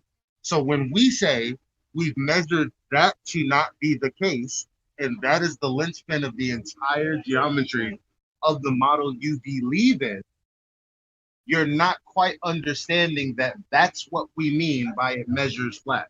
because where the curvature is that they claim it should be based on a radius of 3,959 miles, it isn't there, which means they can't use that number to calculate other things that you believe in, like space travel, orbital mechanics, etc., etc. Okay, but let's say that, because honestly, like I said before, I'm not really 100% either way. I mean, you can obviously tell where I lean. You can obviously tell where I lean. I'm leaning. You asked for evidence, and I'm telling you specifically what we meant. Did you not hear what I just told you? Fuck all niggers. Whoa! Did you not hear what I just told you? Yeah, I heard, but can you kick that guy out? Hey, let's leave Donald Trump out of this. So what does it mean? What does what I just told you mean to you? Nothing? No, not really, because it doesn't really matter, honestly. Well, I just told you that the radius pretty much holds your entire mathematical model together. And you don't really care. You don't think it matters. He does. It's a You lie. think you're a moral person? It's a lie. He does care. Yeah, he's shanking himself because he's admitting that he has no morals, but he's really butthurt that he doesn't have his ball. Yeah. No, I gave you the arguments. No, I didn't give you these. I didn't go arguing because Why do you I was think the giving. nature of reality doesn't matter? What? Because why does it reality matter? Why would it matter if dinosaurs existed or not? I'm honestly, asking how would that affect me in any way? Why does and it? What are you same thing saying? goes for here. Hold on. If you found out that your girlfriend was lying to you for years about cheating on you, but that would affect you me look in the mirror personally. and say, "Why does it matter? Why, it doesn't That would matter. affect Why me does it matter? personally. That would Why does it affect me matter? personally. But why? Because it would But they are affect lying me. to you. You are Because that lying would to you affect me. personally. We're Because giving now you you've made definitive- choices. Hold on. Now you've made choices in your life. Relax, You've made man. moral choices in your life based on the nihilistic view of a cold, indifferent universe that doesn't care. What moral choices? What moral Yeah, choice? that's right. What moral choices? You probably haven't made moral choices. They've probably all been immoral choices. No, what? Yeah. No. Yeah. I'm a theist. Okay, I'm a theist. Yeah. So how would it affect me personally? Whether dinosaurs existed or they didn't exist, or whether the Earth is flat or it's not flat? How would that affect me at all? Well, we just told you. Wait a minute. You're saying that finding out the entire nature of everything you believe to be true, not being that way, wouldn't affect you at all? What, globe or flat? I just asked you, finding out that the entire nature of what you believed to be false would not affect you. Is that what you're saying? I didn't believe it strongly because it doesn't matter that much. Okay, well then goodbye. I'm going to ban you because you don't have anything to say. It is a really good example, though, of the psychosis and the destruction of the mental capacity because of this religion. He really exposed himself. Well, I gave him a chance. Well, I wish I had a chance to tell him this, but it does, in case he's still listening, it does matter. It does matter to him personally because he's been basing his decisions on a lie. And so he has no idea the domain of his choices or how important his choices are if the lie is not real, right? So he has no idea how big it is important. I don't know if that's a good way to word it.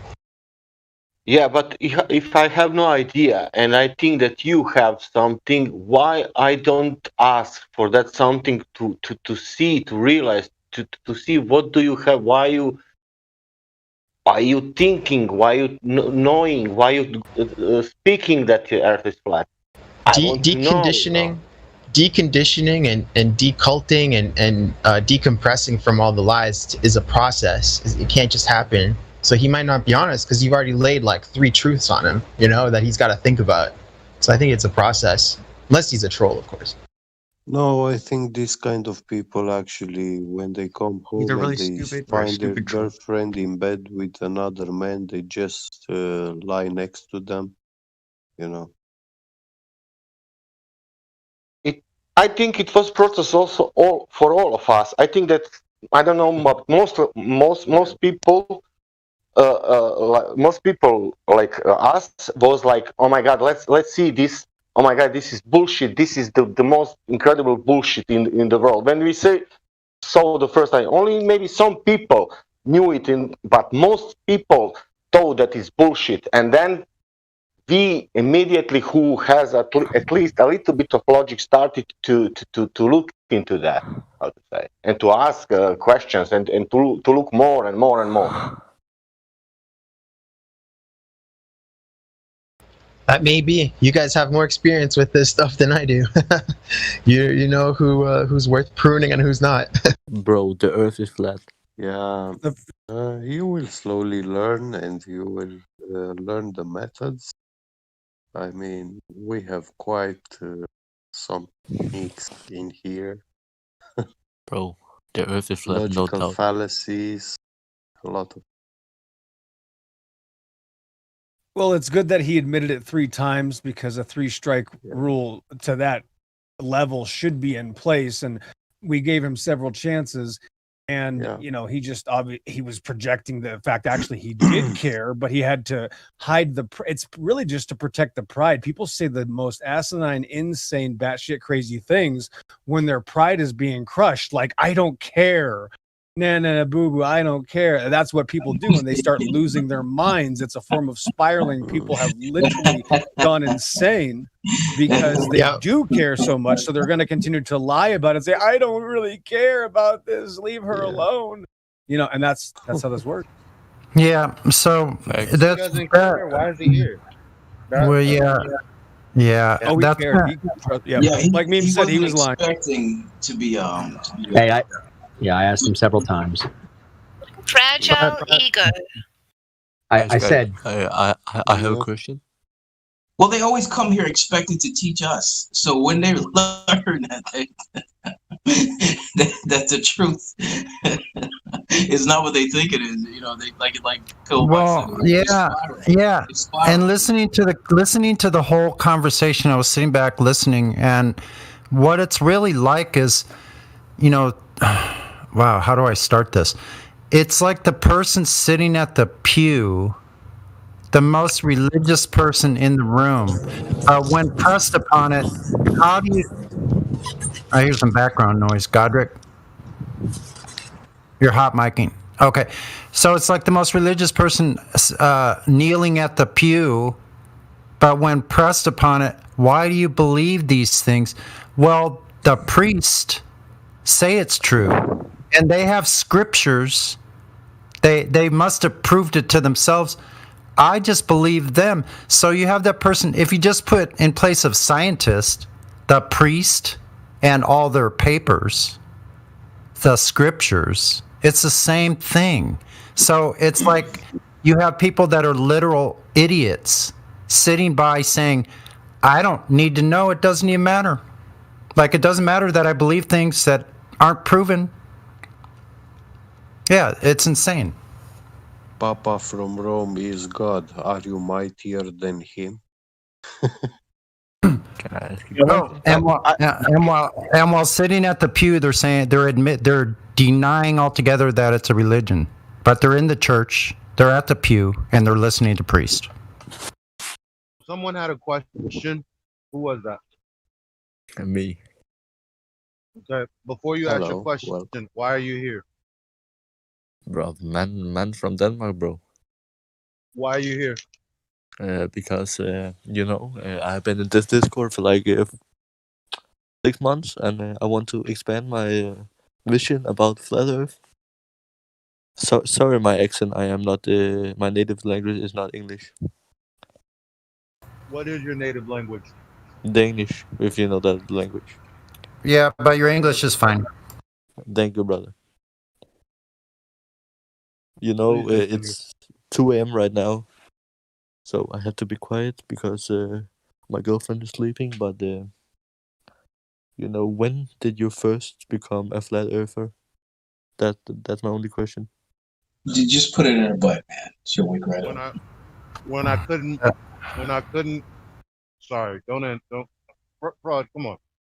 Um, so when I couldn't find definitive evidence for the three claims being that the Earth is a sphere with a radius of 3,959 miles, who measured it and when I found out that there was no measurement or detection of us moving, because obviously I don't feel it. So I want to know, well, who's determining that, at least a measurement standpoint.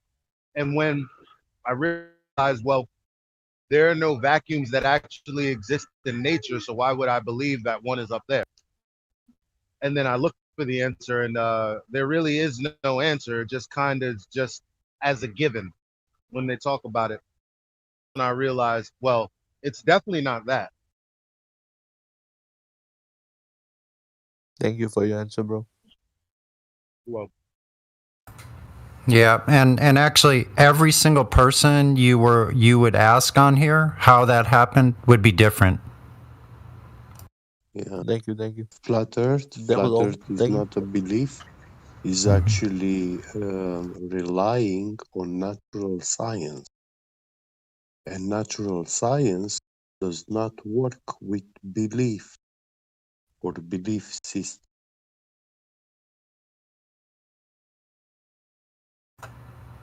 So I think a more pertinent question, if I were somebody new in here and I was, wanting to understand, I would say, where's your evidence or where's your proof? Instead of, detouring the question by asking, why would they lie, and going to secondary claims, looking up into the sky, like all this other stuff, pictures from space, NASA. Like, why don't you just ask us why have we come to that conclusion? Where's the evidence? If you're in a court of law, you would want to see, where's the evidence? Not, I want to see the motive first before I look at any evidence.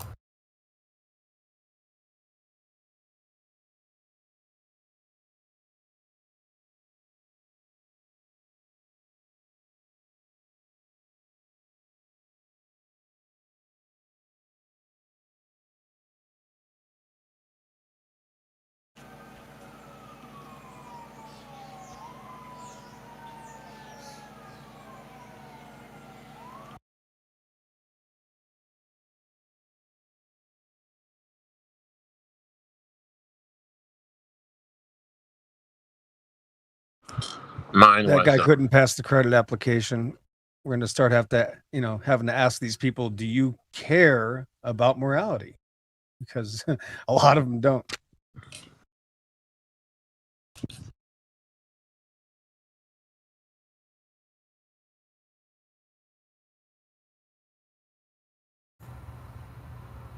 So the point is, we do have evidence, and we would be happy to show it to you. But we usually don't have people ask for that.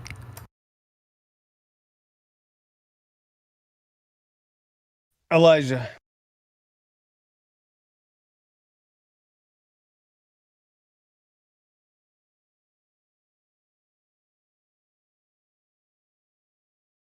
Yo. Come back. Hey, can you name a white swan? What? Can you name a white swan? Ships going over the horizon. Right.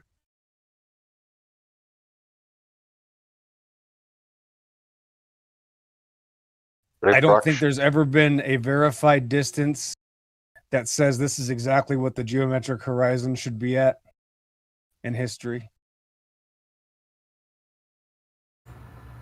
No. Yeah, So, like you said it before, they don't even have a claim. They don't have a claim based on that it's a globe. So it turns out, ironically, doesn't really turn up any issues or methods or material that you guys use, but there are no white swans. The only white swan, if you're using your eyeballs, is actually hijacked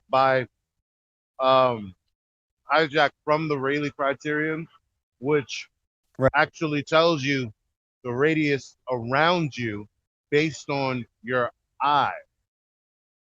and its ability to resolve.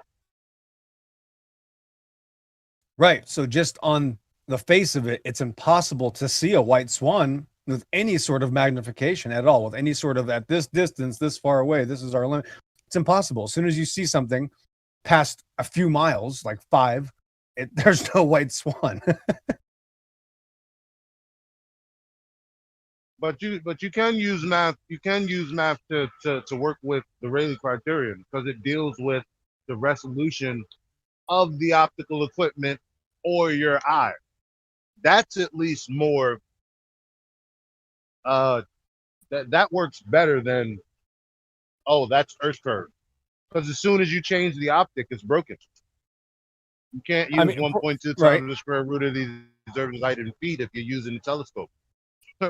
Well, right. I think it's worse where I live because I can see 80 miles away, because I know how far away the mountains are, and I can see mountains behind those mountains. So depending on the clarity, obviously, that I have just north of Mexico here, I can see from an intersection, and I can look at the Air Force Base or Fort Huachuca, which is technically Army, and I can see the runway from 7 miles away, and then I can see the mountain range behind the runway, which is another 7 miles away. I got 14. It's like every single thing we see doesn't work because things would have to start tilting, at distances, and you'd have humps, and it's just too easy. And the problem for me is that I know you should use water. It's good to use water, but man, I think obviously because of humidity, right? Because of the limitations of the air quality, the water is worse as far as distance, right? So man, once you get out there to the land, though, you can easily with your naked eyes see 100 miles into the distance.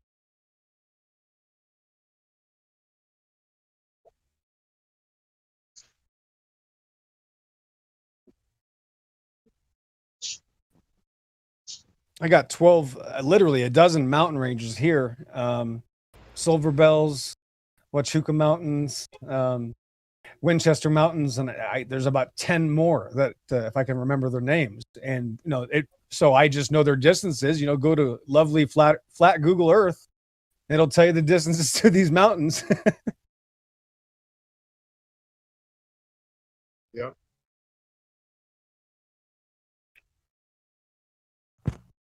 I can see the mountain. I think it's Mount Graham, where the Lucifer Observatory is, and I'm barely 10 miles away from the border of Mexico. I look north, and just a couple mountain ranges deep, because they're in succession, I can see the Mount Graham. Here's an I think experiment. it's about 100 miles away. Here's an experiment, because I'm sure they didn't factor this in, right? So if the mountains are 80 miles away, factor in the amount of curvature that needs to be in that distance, and it will be greater than 80 miles if it's a straight line, right? If it's a straight line, 80 miles, then if you do the curvature rate, it should be more than that, right? Because a curved line is longer than a straight line, right? Of the same, of supposed. Not at that distance. No, it would. It should be, because you got the drop value. You got the drop value, right? For 80 miles, it should be. It won't be far off, but it should be off. If it's a curve, if it's supposed to be a curvature, if you use a map, and it should ring up different than a straight line. Yeah, it should be 4,000 foot difference roughly. So now you do a distance, because if it's just a drop, you know what I'm saying? Oh, you said 4,000 foot. Okay, my bad. Okay, 4,000 foot. Yeah. That should be the true distance if it's a curve, right? Should be a little bit more. Right, it's at 90 miles. At 90 miles, it's a mile a drop. Right. So then that's 91 miles. If it's not the distances don't match. Yeah, you're right. As far as the total distance, correct, does not match. Yeah, especially with altitude changes, air. Right. So exactly.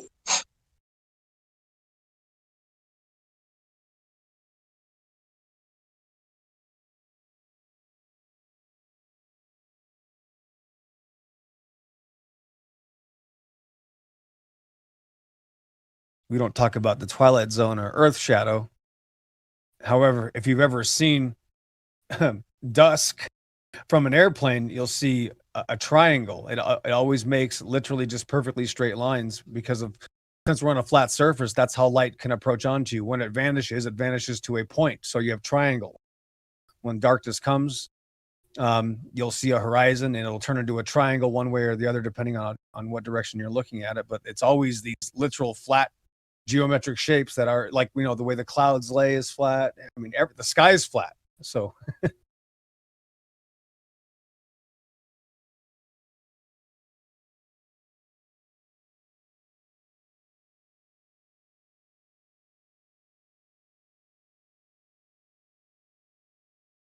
if you get really lucky, the Earth looks like a laser beam at dusk.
Mic test. Hello. Oh, cool. Everybody just stopped talking. I was like, oh, maybe it was me. Just a moment for the globe.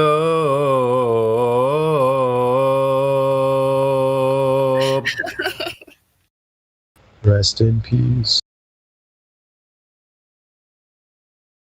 Hey, Sonny, did you get my message? I was just asking you if I had the logic correct. Let me check. It was a reply. It wasn't a direct message.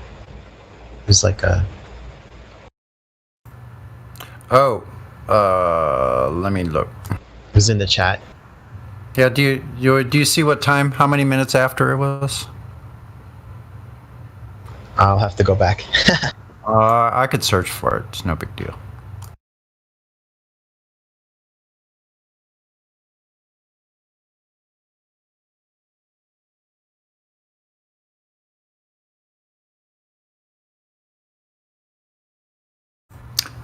Are you Toby? Forgive me if I get. Oh, okay. Nope. I'm Toby. Sorry. Hi, Toby. Okay. You're Freedom Frank. Forgive me. I step away and sometimes I forget. Like, what's your name again? Yeah, Freedom Frank. Freedom Frank. Okay, good. Gotcha. One word.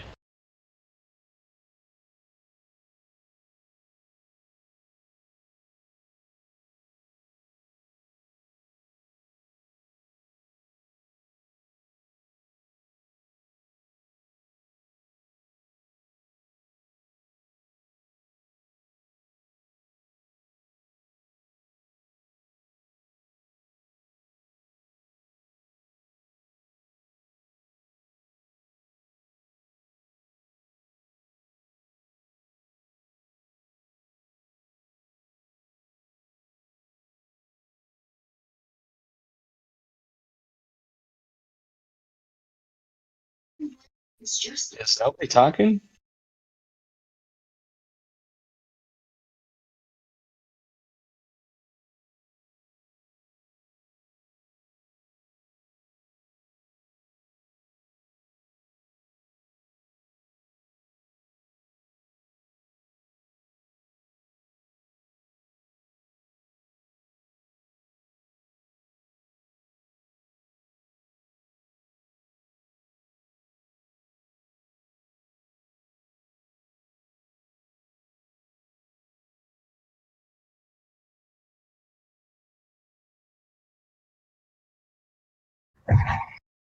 This is 24/7 Flat Earth Discord. Talk about our So Freedom. Sorry, Freedom Frank. Did you put that in the live stream voice text? Yeah, I guess I've seen you in here. Yeah, I did. So yeah, searching.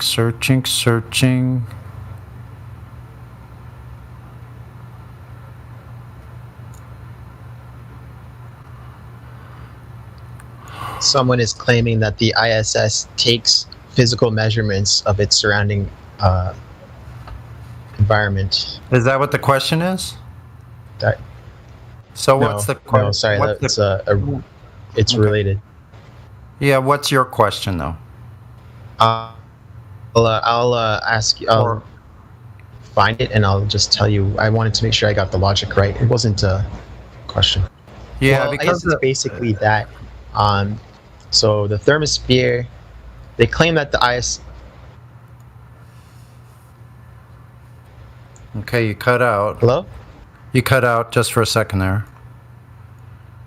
You left off yeah, it. My Wi-Fi's not reliable. Yeah, you left off it. They claim that the ISS, then it went blank. They claim that the ISS is orbiting around the Earth in the thermosphere. So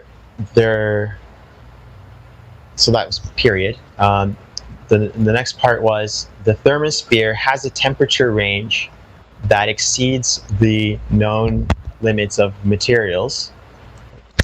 That's the second part. And there are no physical measurements of the thermosphere. Well, all of that sounds correct to me, you know? Physical temperature measurements. Okay. All right. Yeah, that's what I was working on, the basis I was working on, and I kept asking over and over to people that have provided answers before. And so we've reached a point where they forwarded a document to me that claims that there's no way to measure the temperature in space. And I mentioned that, well, the thermosphere is different than supposed space. And so now we've reached the point where they claim that the ISS and other satellites have instruments that measure the local temperature and atmosphere. Who's saying that?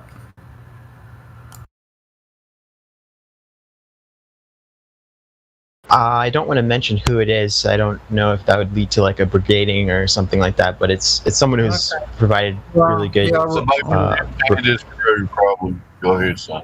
Yeah, we have moderators that can deal with that issue. I'm not too concerned about it.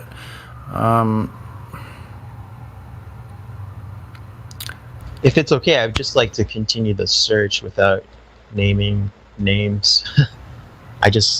No, it's fine. I don't care. There's been times when I've tried to press that issue, but I'm not about to press that issue right now. I don't really care. If they can't provide proof, they're just trying to uphold their belief system. It's confirmation bias. So, I mean, there's a lot of different ways we could go with this. But I suggest they're not up there where they're saying they are, and they're not doing the things that they say they can do because they can't. And they're claiming they're in some place that cannot be demonstrated to exist in reality. They can't even show us them making it. They can't even show us them building satellites, let alone the ISS. It's because it's all made in a studio. It's just laughable. They can't even put an iPhone on a rocket to show us where the curve starts. There's also not even a claim to when the curve starts. There's actually not even an altitude indicator in any aeronautical training program ever in history of, by the way, when you're seeing the curve, you're about this high, because there is no curve. And that's why everybody in reality doesn't adjust for curvature or spin. And all aircraft are made dependent on a flat, non-rotating Earth, as the Trident Flight Research Center has told us this in 1988. That's the whole world. So there's not even a claim for these people, man. That's why they just gave us just so stories. And if I presuppose and click my heels together and watch more cartoons on TV, I can be a baller too. Mm-hmm. So do you remember earlier today when we were discussing the thermosphere and temperatures, and you said that there was that I should cite to you a study of temperature measurements from the thermosphere? That wasn't me. You misunderstood what I was asking, and you're still misunderstanding. If you're directing that to me, that's not what I asked for. Oh, okay. What did you ask?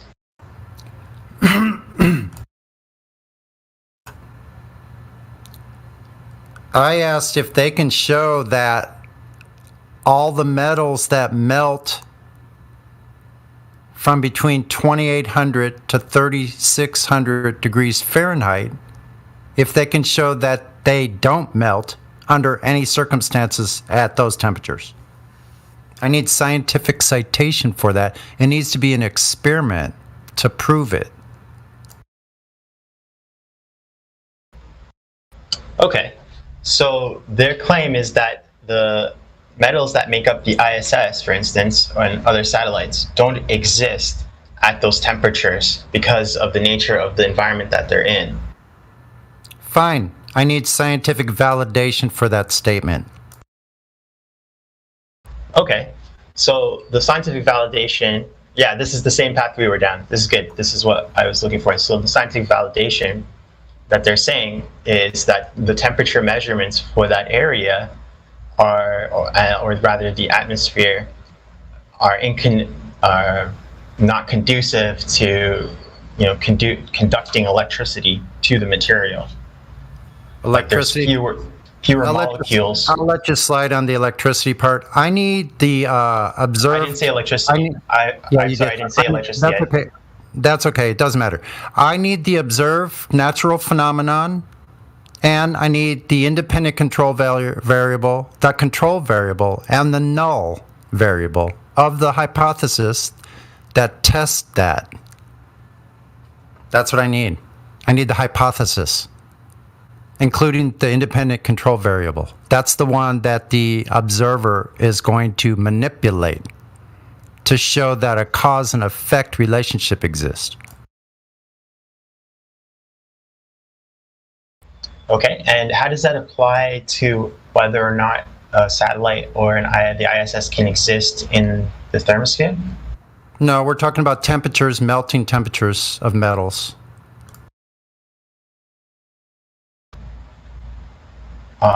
So none of the components or metals would reach the thermosphere, like that are supposedly in the thermosphere, would reach those temperatures.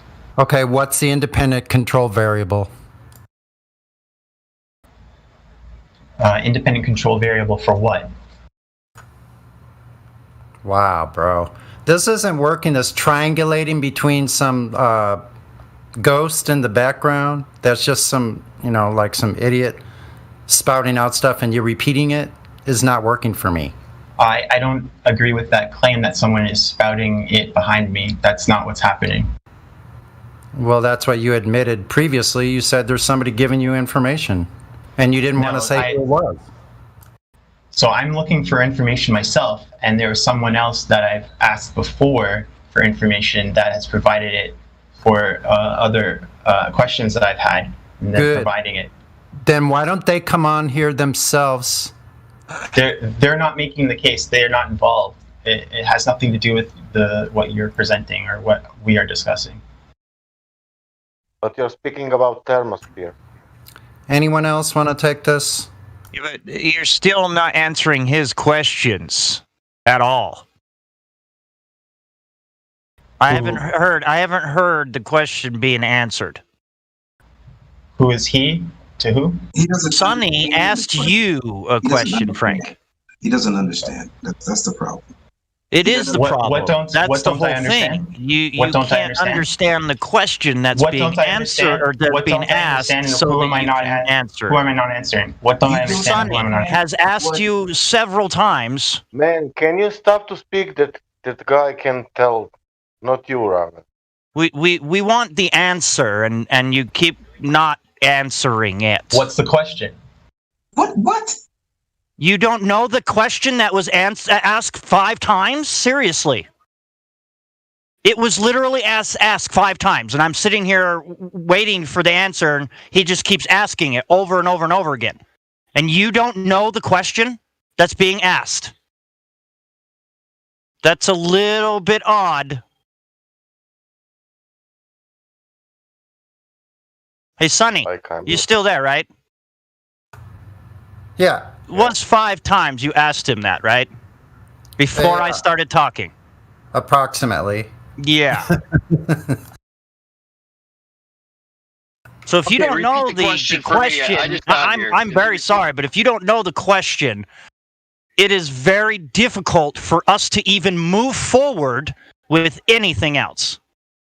Okay, can you mind stating the question again?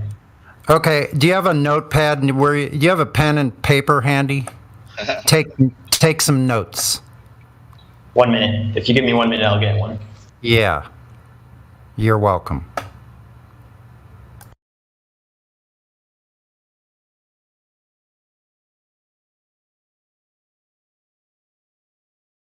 What's up, Sonny? What's up? Go ahead.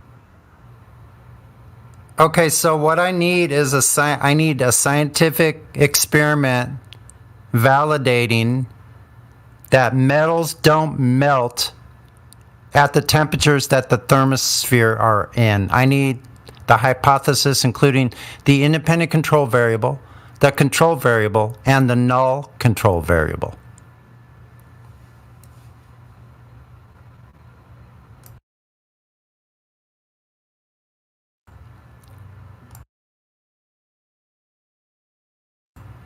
Because that's how we validate things in science.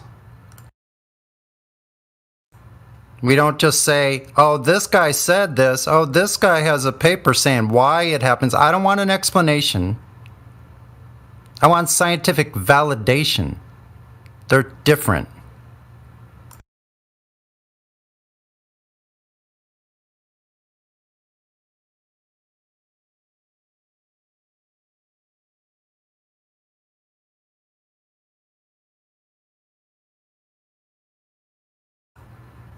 So it's real simple. You got to show an experiment that shows an environment that gets up to that temperature because they measured it and they said that's what the temperature is, and show me that metals don't melt at that temperature. So scientifically, you have to validate it with an experiment. Okay, cool. So basically what he's saying is you have to recreate that environment in a controlled experiment to prove that shit. You can't just take a piece of fucking paper that some dude wrote and say, oh, this is truth. Doesn't work like that, buddy.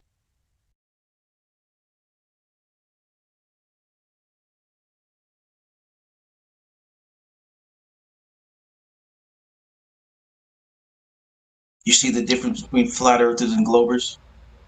Yeah, for sure. So you guys are just satisfied, or you're not satisfied with just the surface level, which is great. That's how we're improved. Okay, so an experiment that shows a control variable, a hypothesis, a control variable.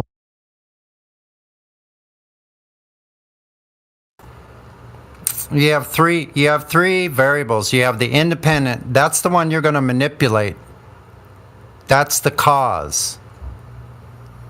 And so that's an independent variable. Then you have the dependent variable. That's the one that you cannot change. That's just the effect. You need to show the cause and effect. temperature should be an easy thing because you can change temperatures. You can change the medium. You're going to have to show metals not melting at from 2800 to 3700 Fahrenheit. That they're not melting.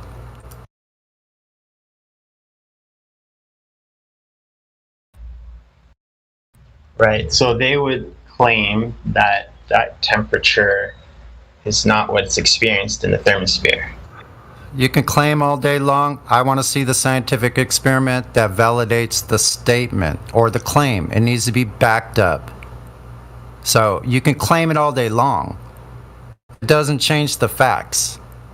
We need scientific validation through experiment. So that would be like a piece of metal in an atmosphere with similar, or in a vacuum or something with similar conditions. I don't know. That's right. not. I know you don't. I know you don't want not up to me. It's not up to me. Right. Yeah. It's up to the people that have the positive claim. I didn't make a claim that metals aren't melting at those temperatures. They did.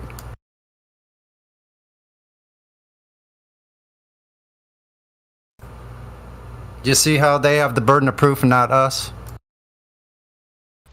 Absolutely. Okay, then.